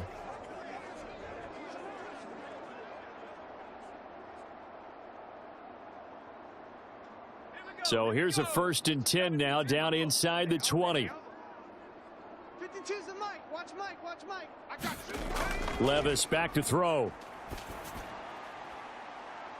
That's to Burks, and he's got it. Touchdown, Tennessee. A great effort there, with now his 2nd touchdown of this 3rd quarter. And the Titans have cut it back within a score. And remember, partner, that's a rookie quarterback back there. Apparently, he's getting the hang of this NFL thing pretty quickly. Had 3 touchdown passes. You're right, he looks comfortable. What are they doing? Anything in particular? Well, they keep talking about making sure they're giving him plays that fit his talents and also maybe shrinking the playbook a little bit. They did tell us that. Bottom line, he's really good.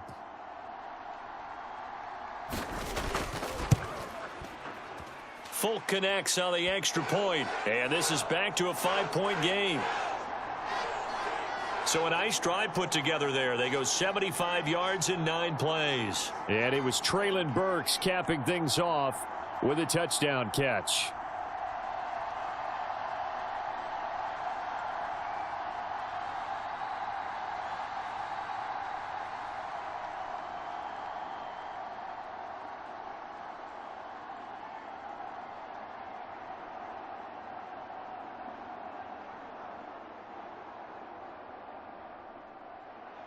There's the Titan kick team as they run up and send this one away. From a couple yards deep, he'll bring it out of the end zone. And they'll get him down right around the 25, actually the 26 officially, so a net gain of 1 there. Now the Buccaneer offense gets set to take over. Still enjoying the lead here in the 3rd quarter despite their defense giving up that last touchdown. Now they'll see if they can get the equalizer here on this drive.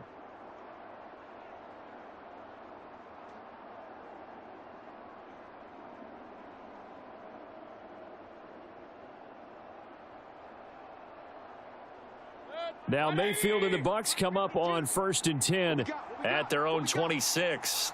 No, check that. They'll come out throwing here to start the drive. He completes it to Evans. And they're able to get this one across the 35. A gain of 11 to kick off the drive, and it's a quick first down. And that last reception puts him over 150 yards now on the game, Charles. And now it's not just execution. It's not just performance. It's a mental aspect that's going on. Because right now, he has got the defense so much on their heels, got them looking at each other. Who's going to cover this guy, and what type of coverage can we put out there to try and slow him down? Now Mayfield. Toward the right sideline, but it's incomplete. Well, so much for getting separation. No chance there. Locked down tight, forcing the incompletion on that attempt.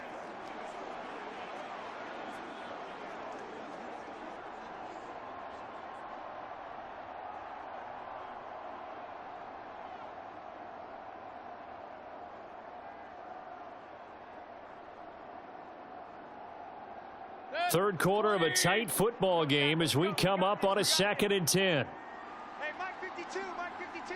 What's the rule? On the draw, it's White. And he is met at the line of scrimmage, and he goes down right there. No gain on that one as it brings up a 3rd and 10. No luck whatsoever there on the draw. Yeah, they're supposed to use their aggressiveness against them. That was the hope. But maybe they had too big of a meal last night. A half step slow, and he ends up running right into the meat of the defense. On 3rd down, Mayfield. He had a man open, but he missed him, and it's incomplete. And that's a really good job there defensively. They went into this possession knowing that they needed to get a stop. They're in a tight ball game, and they got it done. Great work to force the 3 and out. Got the football right back for their offense. They've got to go to the sidelines feeling pretty good about themselves and encouraging their offensive mates to get some points. On 4th down, the punt team is on as this is sent away. And good hustle here as this is going to be blown dead right at the 9-yard line. Well, someone's going to be happy with that effort. And you know who else is going to be happy? His defense. Absolutely. He's created a very long field for that offense to try to traverse. And he got some help from Mr. Football there, checking up nicely. Good English on that punt. Tennessee's offense back to work again. We'll see Traylon Burks. And I know that they've double-teamed him a couple times, but not a ton. Whatever they're doing isn't working. He's up over 100 yards. We'll see how they adjust. And when they do that, they weaken their defense in other places as well. And how many times have we done games where we've seen a guy have a big game like this? But it's usually not by himself, is it? Right. Usually it opens it up for other people to have big games as well. Levis now on 1st and 10. A short throw taken in by Okonkwo. So just 3 yards on the completion there, and that'll make it 2nd down. It's vitally important to wrap him up immediately because if you let that big guy get ahead of steam up, boy, then you've got real trouble trying to get him down. But they're able to hold him to a short gain on 1st down.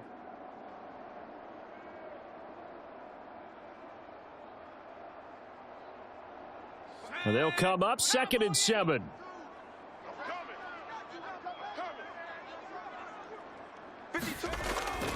Out of the gun, a give to Spears.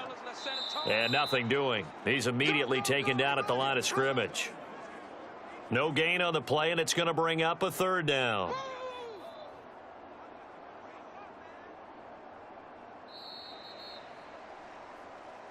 We have played 3 quarters. You are watching the NFL on EA Sports. Back now in Nashville. It's Titan football here as they trail to begin the 4th quarter.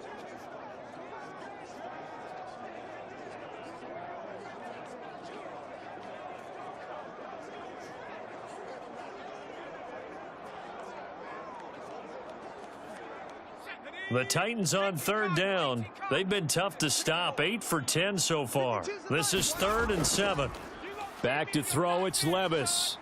That one's taken in by Spears. And they're going to mark him down short, maybe by about a yard, if that. And that's good for a gain of 6. And that's going to make it 4th down. If this were baseball, we'd call this small ball. Instead of pushing it downfield, they throw a short pass trying to pick up the 1st down, but the defense rallies to the football and stops him short, bringing up a 4th down.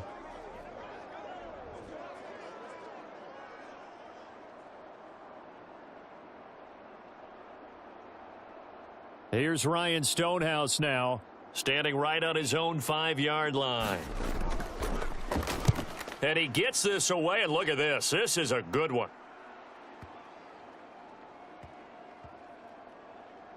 And did they keep it in? They did. They kept it in. It's down close to the goal line at the 1-yard line.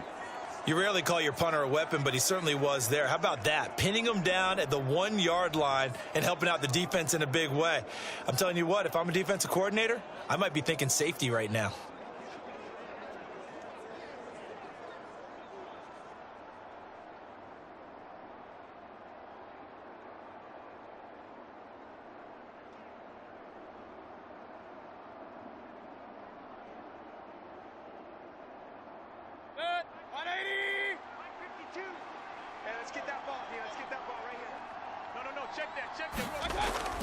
The drive starts with a run by White. And he works his way forward to pick up 4 yards there. 2nd down.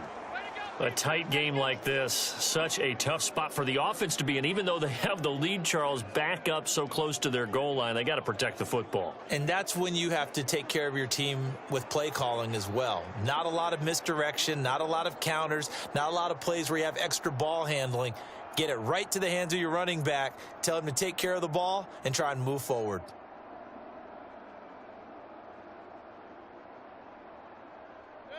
Second down and 6 now. I'm coming after you. Opting to run again here with White. A little juke. And one more time. And he's brought down, but not before they get it across the 20-yard line.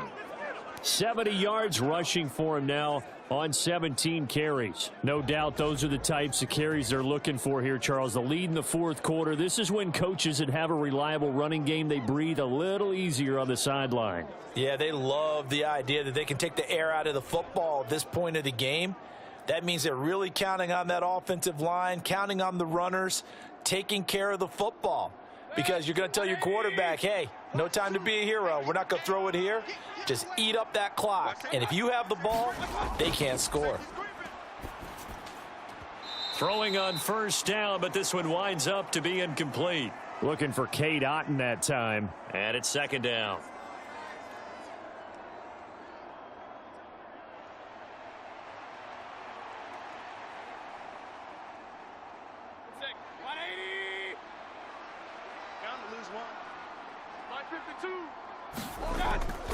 They'll go up the middle with White.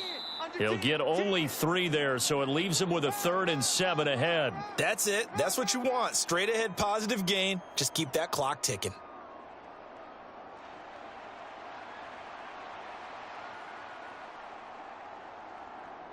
Here's 3rd and 7.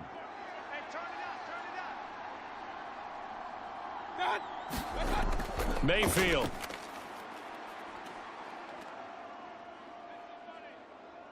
Now he'll escape to his right. And he'll be taken down, but he does have 1st down yardage. It's a 9-yard gain, and it keeps the drive moving. Now that's a killer because you think you've got it absolutely covered, and then he hot-foots it out of there and picks up a 1st down. Drives you crazy as a defense. Looked like, you're exactly right. Looked like a for sure stop on 3rd, and then the tables turned.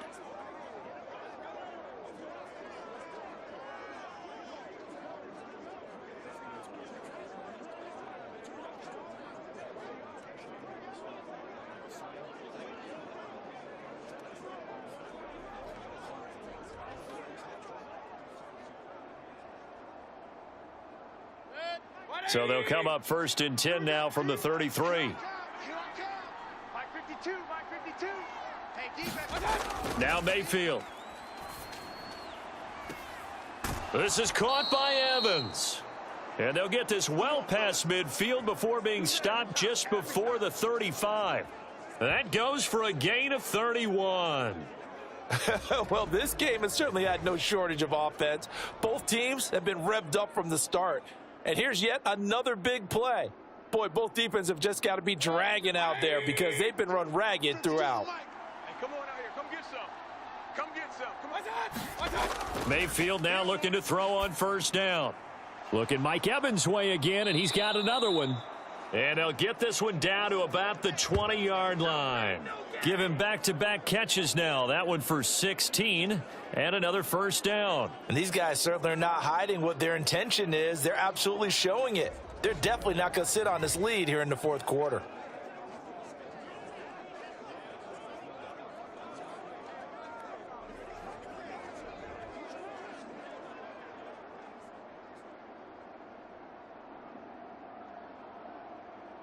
Set. 20. Check. 52's the mic. Let's put him on the buses. From the red zone now, Mayfield. A throw on the run, but that's going to be incomplete. He shook his head right when he released that throw. He knew it was going to be a little off target. Yeah, the excitement got him on that one. Wasn't able to control the fact the receiver was open, and it would have been an easy throw. After the incompletion, here's 2nd and 10 from the 20. Now a give up the middle. This is White. And he will be brought down at about the 6-yard line. A nice pickup of 14, and it moves the stick, sets up a 1st and goal. Well, it is our business to analyze what we saw out there, and on that play, I saw a defense staying in base, not taking a chance, not blitzing, in a situation where they absolutely need the football back. That's either a case of overthinking it or not thinking it through. If you do blitz, do you have to be careful about where you're coming from, or are you just coming from all angles? You have to be careful about where you're coming from, obviously, but at this stage, you have to take a few chances as well. Mayfield down. And he holds it in for the Buccaneer touchdown. Cade Otton from 6 yards away. And the Buccaneers drive the entire length of the field, 99 yards for the score. You got to figure down by the goal line. This is where a tight end earns his money, in the high traffic area. And he's able to work free in the middle of the end zone and grabs that one for a touchdown.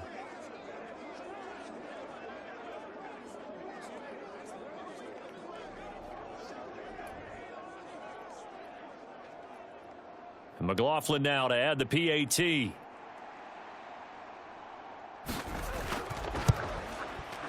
And this one gives his guys a 12-point lead. A 10-play drive that time. And Cade Otton capped things off with a touchdown grab.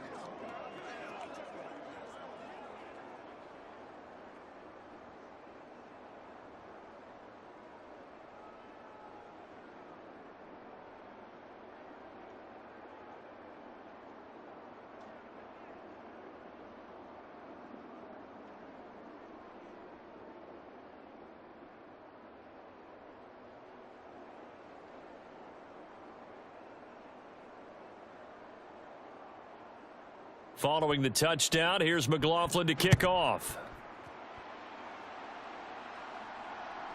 From a yard or two deep, here comes a return. And he'll be brought down at the 28-yard line, so the decision to bring it out of the end zone gets him 3 more. Tennessee offense set to go again. And you figure after giving up that last touchdown, they trail by 2 scores here in the fourth quarter. This drive becomes very critical.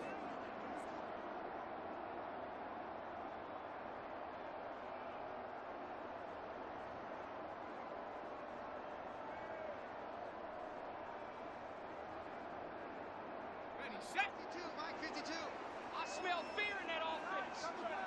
I smell fear in that offense. Go. 52's the Mike. Watch Mike. Watch Mike. They'll bring the tight end in motion right here. They'll start on the ground with Spears. Give him 5 on the carry there, and it'll be 2nd down. Brandon, 5 yards on that run. Let's get back to the huddle and make sure if you're a back, you spend time with your offensive line and give them credit. Hard to move those 300-plus pounders at the line of scrimmage, and they did for a significant chunk of yardage.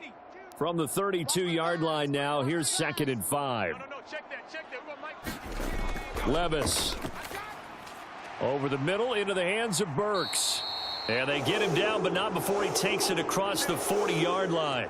They picked up 5 yards last time. Now they double it and get 10 here. Fourth quarter, every drive's so critical, and you figure may only get one more shot after this, so a touchdown's imperative on this drive. It is, but you also have to think to yourself in play calling, don't hold anything back. Don't save it for the second touchdown. You've got the first one for the second one to even matter. Levis to throw on 1st and 10 here. Oh, the Buccaneer pressure too much. Down he goes. That's Kalijah Cansey in to get him down. And they weren't in zone coverage. They were in man, and each man did his job. And that looked like vintage, old-school coverage, didn't it? Man coverage reminded me of an old Raiders team. They had a Hall of Famer at one corner and a Defensive Player of the Year at the other, and they just locked people down.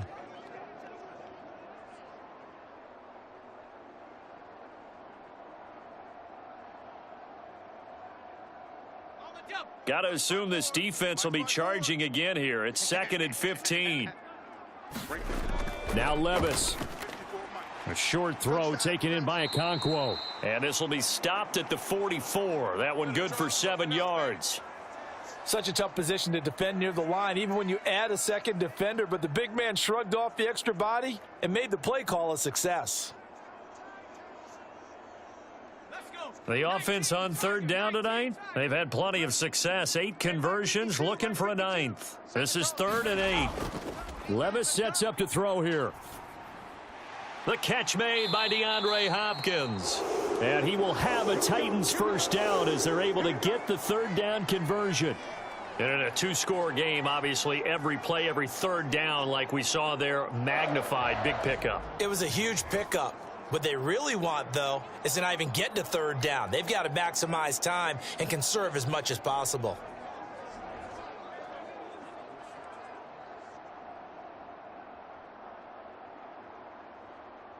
So from Buccaneer territory now, it's 1st and 10 at the 47. Here's a give to Spears. And he's going to take this ahead for right around 3 yards, but no more than that. 2nd down.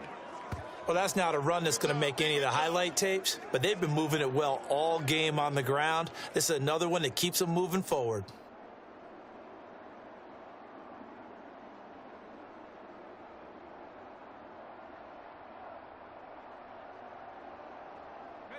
From the 44-yard line, here's 2nd down and 7. Levis from the gun.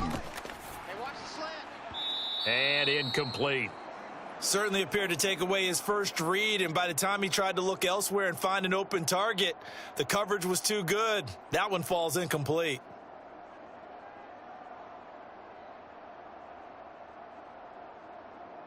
And the line to gain here is the 37 on 3rd down. Levis out of the shotgun now. That is caught. And he is out of bounds, but not before he's inside the 30. The Titans efficient passing on this drive. There's another first down. Good yardage on the completion there, and when they look at the scoreboard, they do understand a field goal is not going to do them any good. My guess, they're going to press the ball downfield as far as possible, try and throw it into the end zone and get a score because they know they've got to get that done and get the ball back as quickly as possible. 60 Bison. Field. 52's the Mike. Watch Mike. On 1st down, Levis. A quick throw knocked away. It's incomplete. Well, they've been back on their heels a little bit here in this drive, but a chance to exhale just a little bit there with incompletion on 1st down. Now they have to gear up, try and get 2 more stops, and escape this drive. Now a 2nd and 10. All day, every day, any day. They'll throw it again with Levis. To the right side, and he's got more complete. 5 yards. Now it's 3rd and 5. They cannot block us. Let go.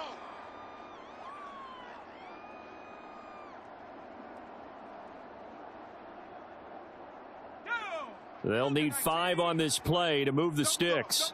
That's the way. New Mike 52, Mike 52. They'll look to throw again. Oh, it's intercepted. A drive killer there. Hey, Picked off by Levante David. And the Bucs are going to take over at their own 13-yard line. That time defensively looked like they showed quite a bit of pressure but backed off, and it proved fruitful. They get the pick. He went through all of his rules about getting rid of the ball quickly because he read blitz. He saw all those people stacked at the line of scrimmage, and then they fooled him by dropping into coverage. Now he's ready to get rid of the ball fast, but guess what? Too many defenders out there. Exactly as you described, an interception.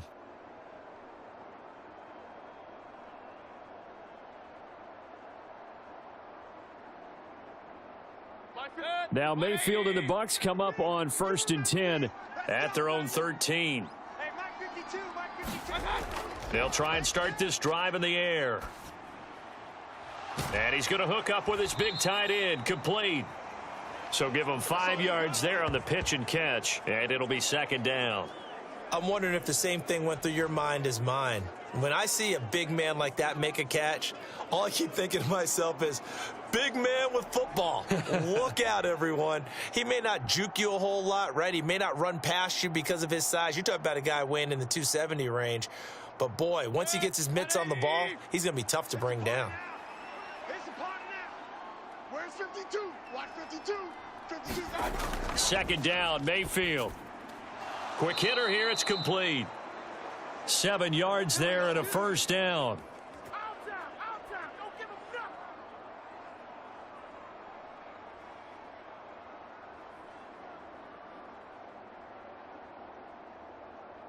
Good. 180. Check 52's the mic. Oh, here we go. Mayfield looks to throw. Over the middle, it's complete. And they'll get it up just short of the 45 at the 44. 19 yards there on the catch and run. Well, normally you might say start running the football. You've got the lead here in the 4th quarter, but the way that they've passed it with such success, I don't know, maybe keep throwing it. Yeah, I think you brought up something that goes against conventional wisdom, right? In this stage of the game, you would think you would switch to a running attack, but you're exactly right. They've thrown it so well throughout the game, and trusting this quarterback, I think you continue to do so. 180.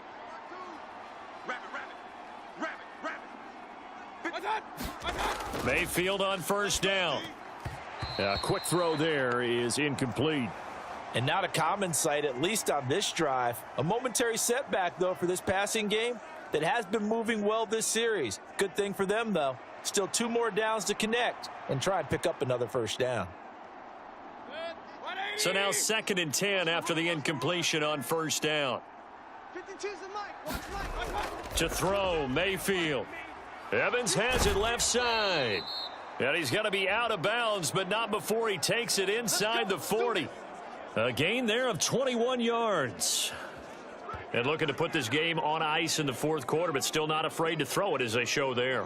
You want to play the game with confidence, and they have a guy who's in control right now. Their trigger guy, throwing it, they feel just as confident with him doing that as they would if they tried to run the ball and run the clock out.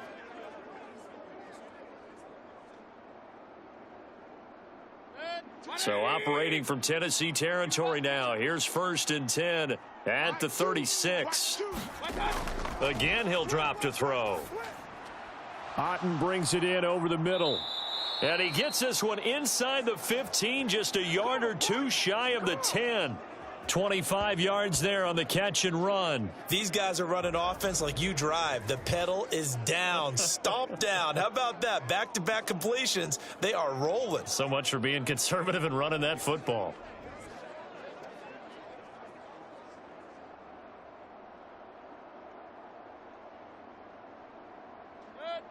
Now a 1st and 10 at the 11. They run straight ahead here with White. A gain of 3, 2nd down.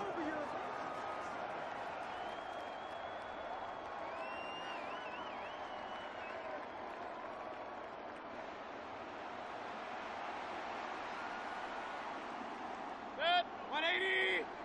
52 right here. Let's go, D. Big Sears right here. They keep it on the ground. White again.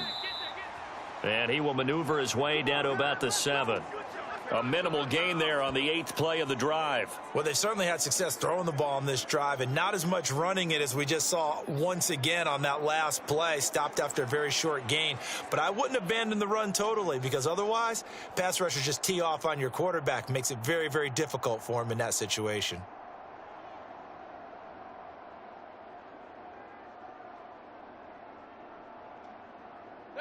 The offense on 3rd down tonight, they've had good success, 5 for 8 to this point. This will be 3rd and 6. Throwing, Mayfield. He's got his target. That's complete. And in for the Buccaneers touchdown. Mike Evans, a 7-yard touchdown grab. And the Buccaneers have put this one to bed here in the 4th quarter. Well, I've heard you use the term put-away drive, and that right there seemed like the definition of a put-away drive. Yeah, it certainly just pops right up out of the book, doesn't it? Because up 2 scores already, just wanted to possess the football, keep converting and picking up first downs. And if the drive ends in 3 points, that's terrific. If it ends in a touchdown, fantastic. McLaughlin for the extra point.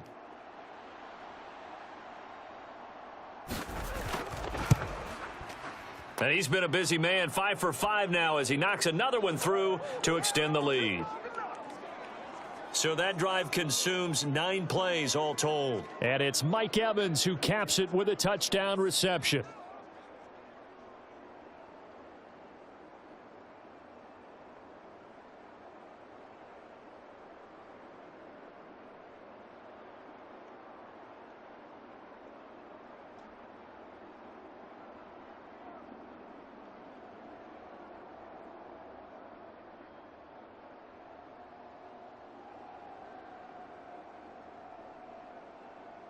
Following the touchdown, here's McLaughlin to kick off.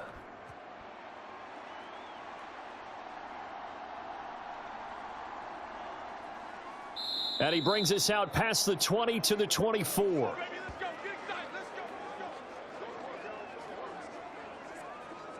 Traylon Burks headed back out with the rest of this offense. When you're in a zone like he is, what's the conversation like on the sideline between he and his quarterback? Is that a one-way conversation of, hey, just keep getting me the football? It actually is probably a two-way conversation, because he wants to keep getting him the football because he's seeing the payoff.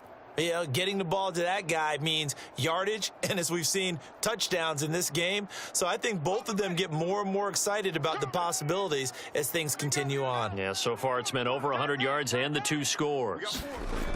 They go back to the air here after the INT on the last drive. And it's incomplete. Boy, he doesn't drop many like that one. 2nd down. We know it's not an easy job to go out and catch passes when people are trying to tackle you and knock the ball away. But the bottom line is, that's a pass he's got to have and a pass he should have caught.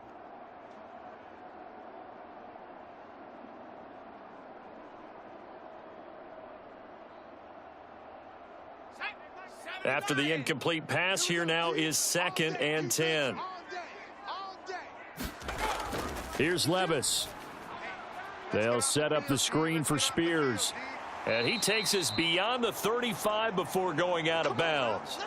1st down, Titans, gain of 12. And when you have success throwing the football, the old cliche becomes true. The playbook opens up wide, and these screen passes, they become even more difficult to stop.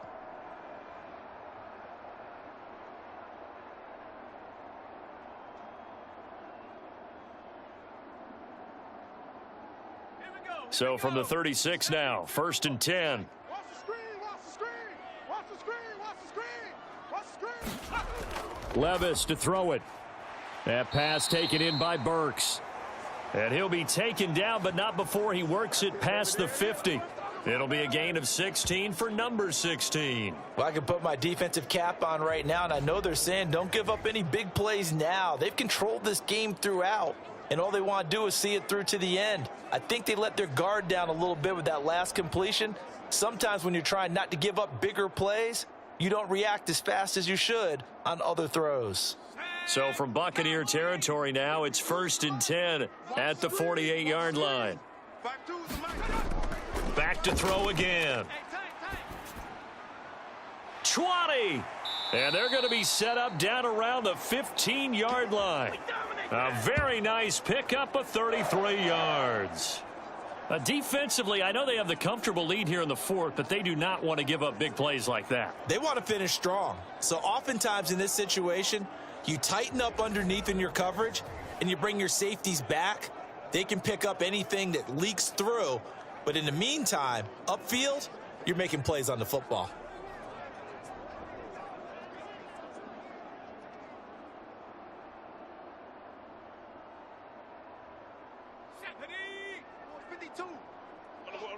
Two minutes left to play in this football game here on EA Sports. So the Titans in possession of the football here as we get you reset. They've got a 1st and 10 as they search for a late score. Line of scrimmage, the 15. It's 1st and 10. And Levis going back to the air. Now throw right side here, going to be incomplete. And a smart play there. He's probably saying, I wish I would have done that on the last drive instead of throwing the interception.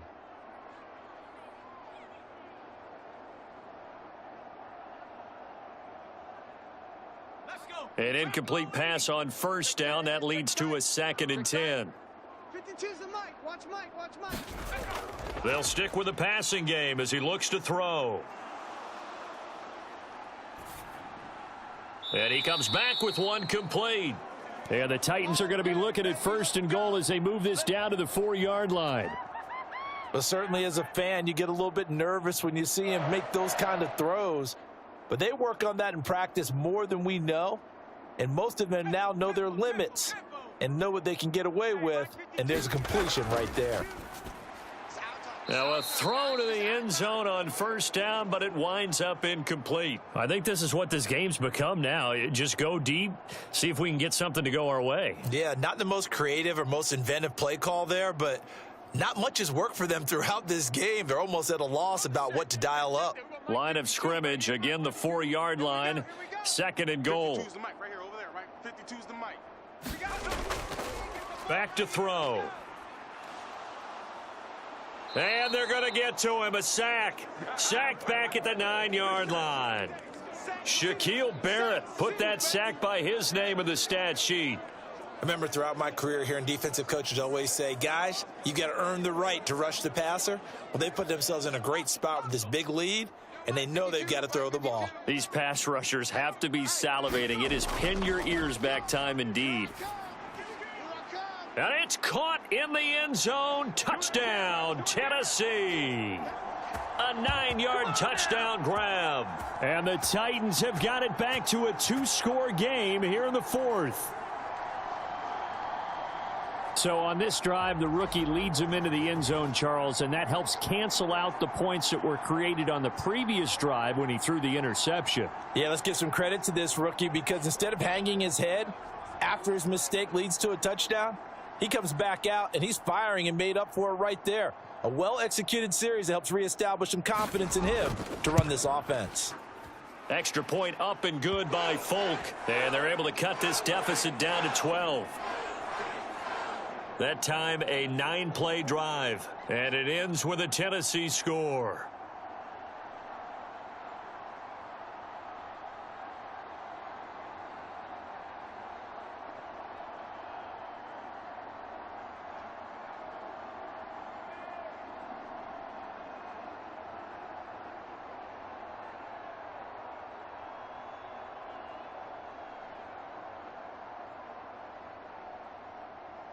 So 2 scores down. Time definitely not an ally, but here comes the onside kick.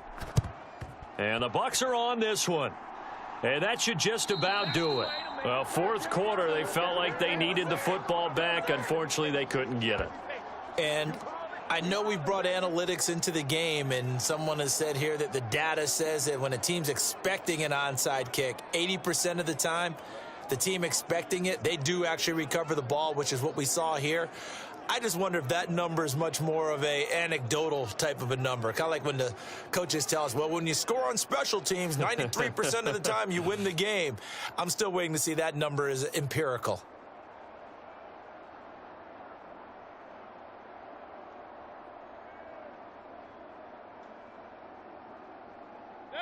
So from the 39 now, they'll come up on a 1st and 10. Hey, Mike 52, Mike 52. You're not ready.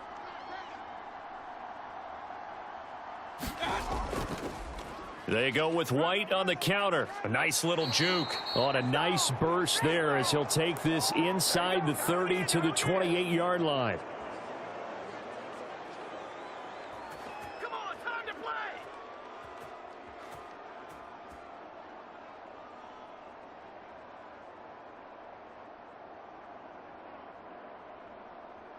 Good. 180. Got double tight. Double tight. 5 points of contact necessary at this stage as they'll run on 1st down. Now Tennessee going to use the 2nd of their timeouts as they'll stop it with just over 40 seconds to go in the game.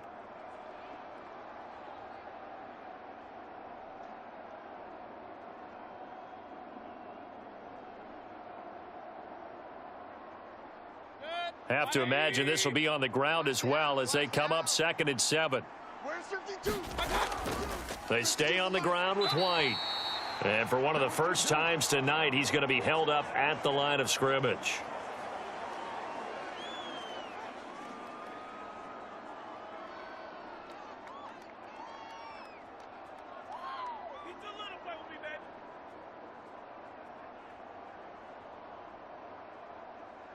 Good. 180. Check 52's the mic. You. Victory formation now for the Buccaneers. Down to a knee they go. Yeah, it's fun to kneel down in front of your home crowd, but when you go on the road, that band of brothers attitude, right? Just us against the world and get it done. How happy are they? I remember a coach at a previous stop telling me, you get a win on the road, doesn't matter the opponent, get out of there like you stole something. And they did in this one.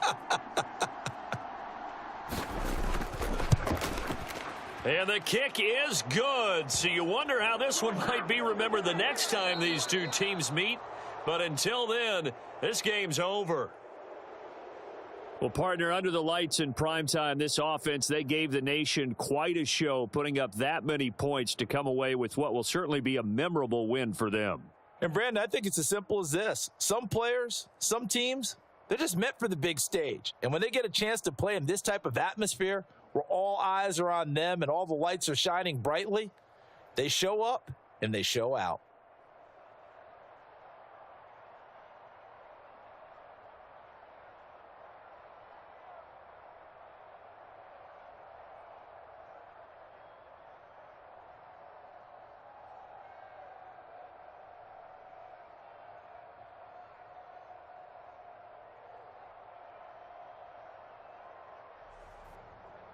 That'll do it for us. For Charles Davis and all our hardworking crew, I'm Brandon Gaudin. You've been watching the NFL on EA Sports. For more, find us on Twitter at EA Madden NFL. From Nashville, good night, everybody.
We are just about 9 miles from downtown Manhattan as EA Sports brings you to MetLife Stadium in East Rutherford. Coming up, we got a good matchup on tap here as it'll be the New England Patriots taking on the New York Giants.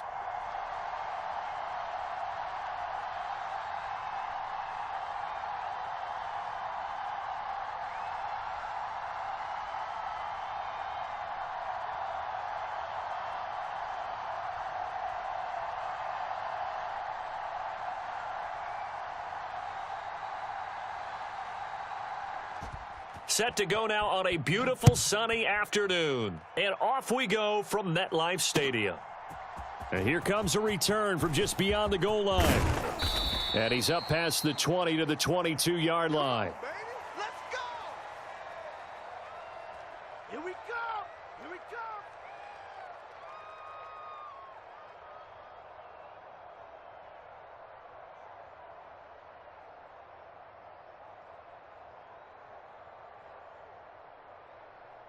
Here we go. Hey, Gold Grouper! Gold Grouper! Gold Grouper! Turn it up! Gold North Already here, they'll audible to something else. A first down carry for Barkley won't lead to much as he'll take this forward for maybe a yard. It's second down. You know, it's not just all athleticism from defensive linemen. Let's give them a little credit for their football intelligence as well. Read and react by them, understood the play call, and stacked it up and stuffed the run. Second and 9. Now Jones wants to change it up. Now Jones to throw on second down. And they're going to have this across midfield and inside the 45. A gain of 32 that time.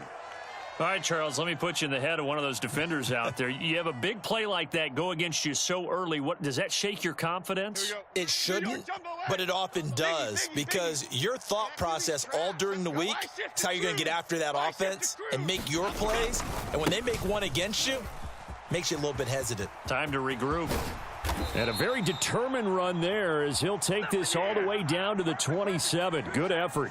17 more yards on that one as they keep the drive rolling. And that's a run that'll energize an offensive line. They'll take that one all day long. Fundamental breakdown by the defense. You've got to be able to make plays on the edge. Well, looks like they'll move things around here. South Salad, South Salad, South Salad. Out we go. Out we go. Out we go. Now Jones. Escaping the pressure right. That's caught. It's Waller. Touchdown, Giants. A great play there. 27 yards. And the Giants are on the board first here this afternoon.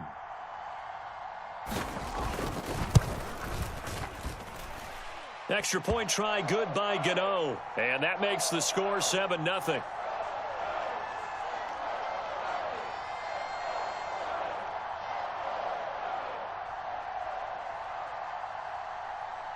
Gano now following the touchdown here to kick it away.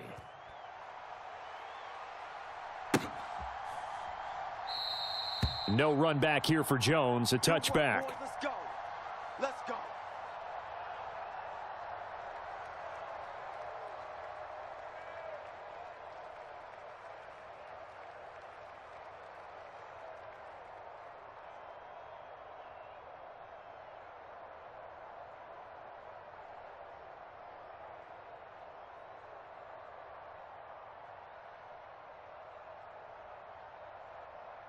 Zappe and the Patriots come up here, 1st and 10 at their own 25-yard line.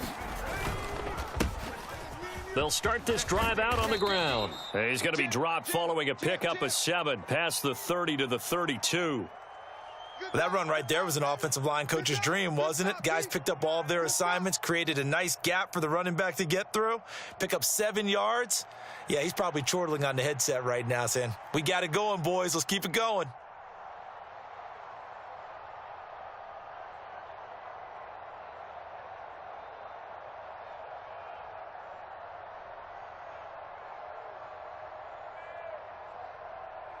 They'll operate from the 32-yard line here, 2nd and 3.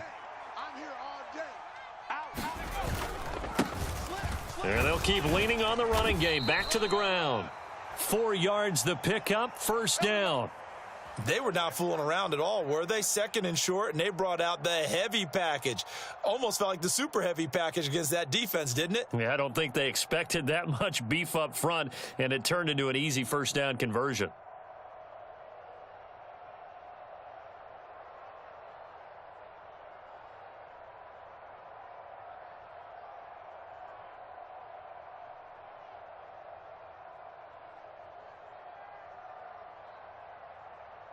So from the 36 now, first and 10. Zappe back to throw. Oh, his first throw of the game going to be intercepted. Inside the 10, and he will bring it back. It's a pick six and a Giants touchdown. Well, we went from scoreless to 13-0 in a hurry. First, their offense had the touchdown, and now the defense comes through with one. You can't get a better 1-2 punch than that. Follow up a touchdown offense by getting one on defense. If they keep that effort up, you'll take the other sideline out of this one very quickly. Gano the extra point, and it's now 14-0.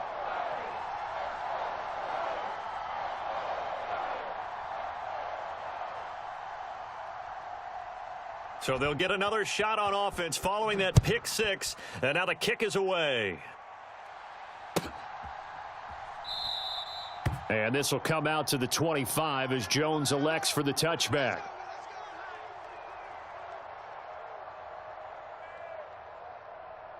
New England with a first down as they begin the drive.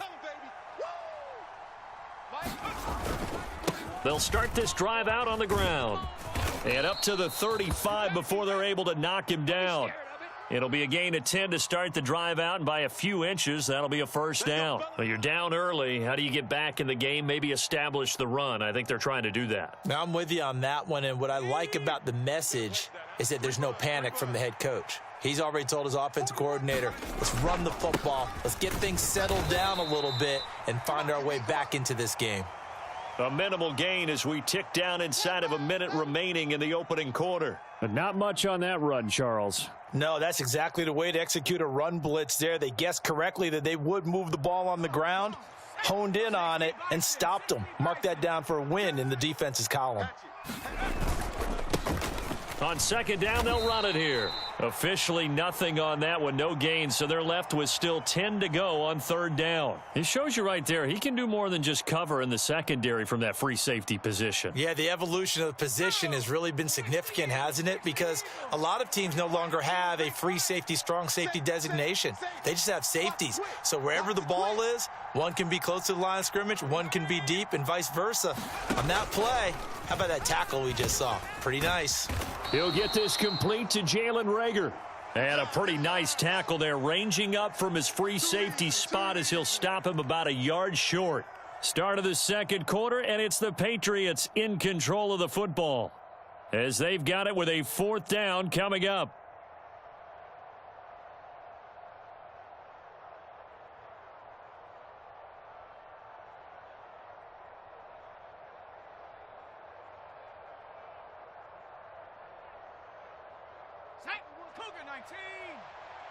Check 41.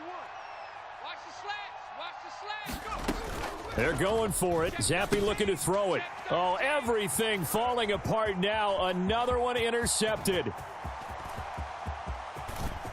And he will bring it back. It's a pick six and a Giants touchdown. So they go on fourth down. Not only do they not get it, it turns into 6 points the other way. Disastrous. And many people think you should just go ahead and knock it down in that situation. Turn it over for the offense. But I had a defensive coordinator recently tell me, we see that as a passive play. We don't do that anymore. We want the ball in our hands, and we want to head the other way. It's probably also instinct a lot of times. If you see a lot of green grass ahead of you, go ahead and grab it. It's the exact right play to do. That's knowing when to break the rules and when to make a play that maybe you hadn't been taught. So they throw the pick six. They'll get another shot at it now as this one's in the air. No run back here for Jones. A touchback.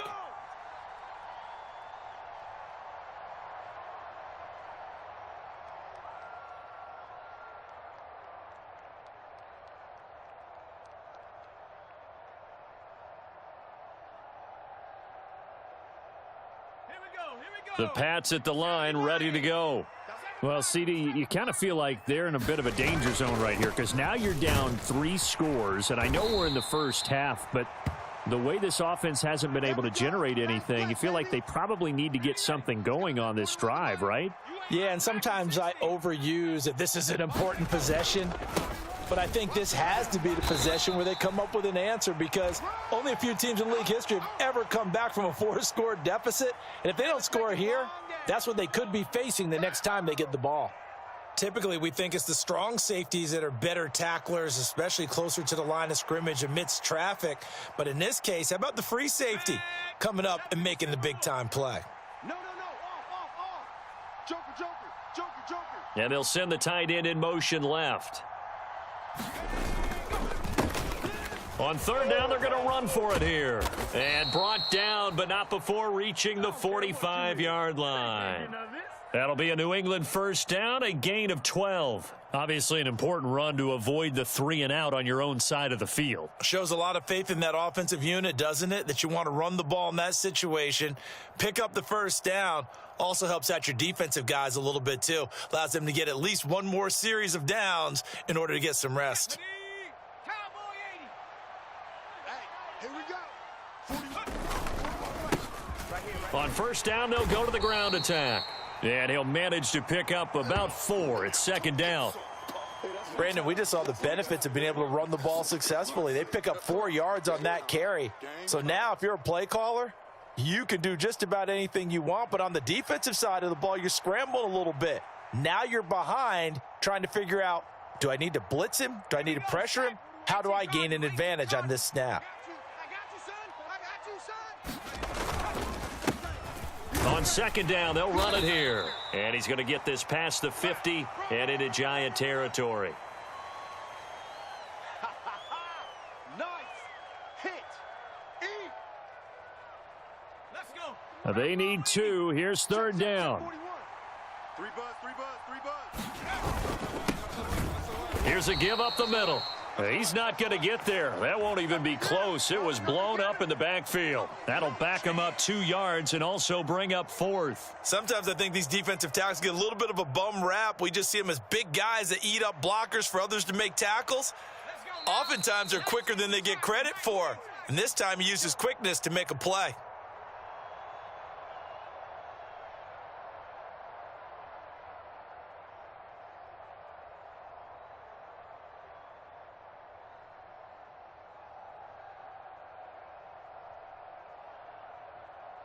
Ready.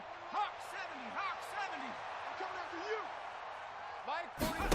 you. On fourth down, it's Zappi. Working the middle of the field, and he's got a man complete. And all the way in. Touchdown, New England. Tyquan Thornton, 49 yards. And the Patriots' decision to go for it pays off with 6 points.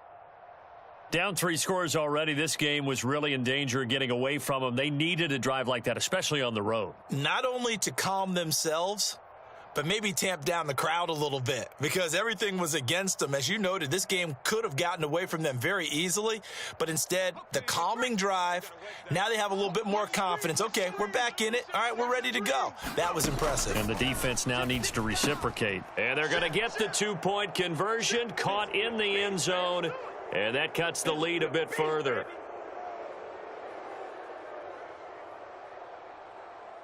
Boy, still a half plus to play, but it is a 2-score game. They're going to go onside kick early.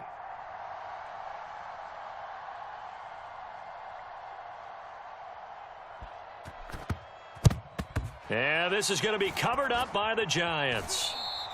A second quarter onside kick there that failed. Is that something that maybe they had dialed up before this game started? It feels like it, doesn't it? That they thought they had the right situation, you know, and the right approach in going after it. Also may signal that they feel like they have the superior team, that they can try these sorts of things and it won't come back and hurt them later.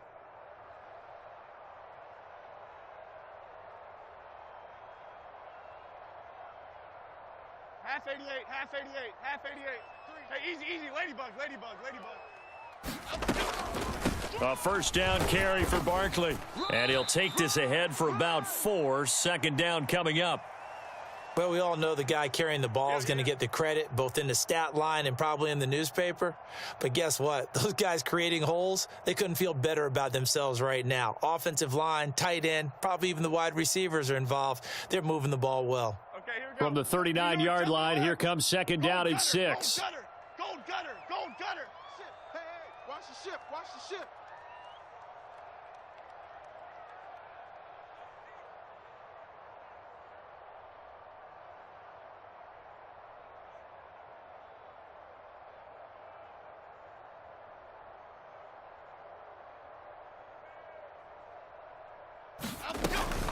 They'll run it again with Barkley. Yeah, he'll work free from one tackle, but that's about all as he's taken down. Nowhere, baby, nowhere. Let's go. Way to go, D. Way to go, D.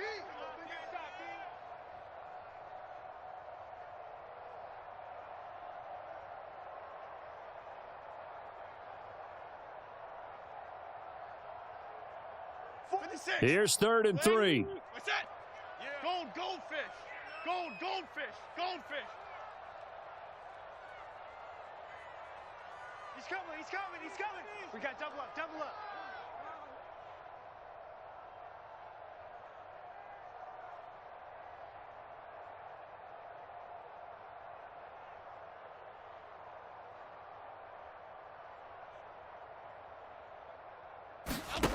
Throwing Jones.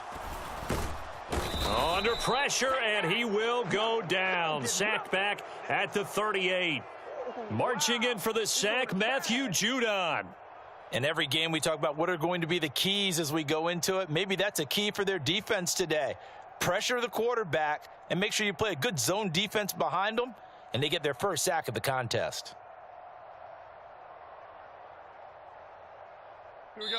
New York Jumbo X.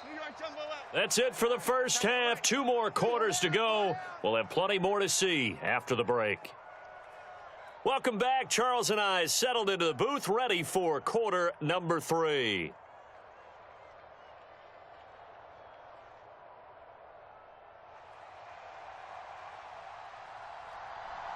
The Patriots trailing here, but they will have the football first as the third quarter is underway.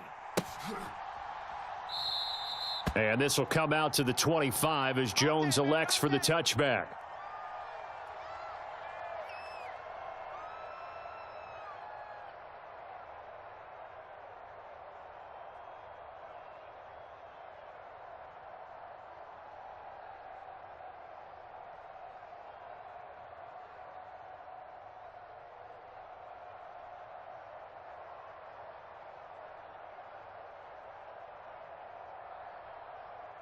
New England with a first down as they begin the drive.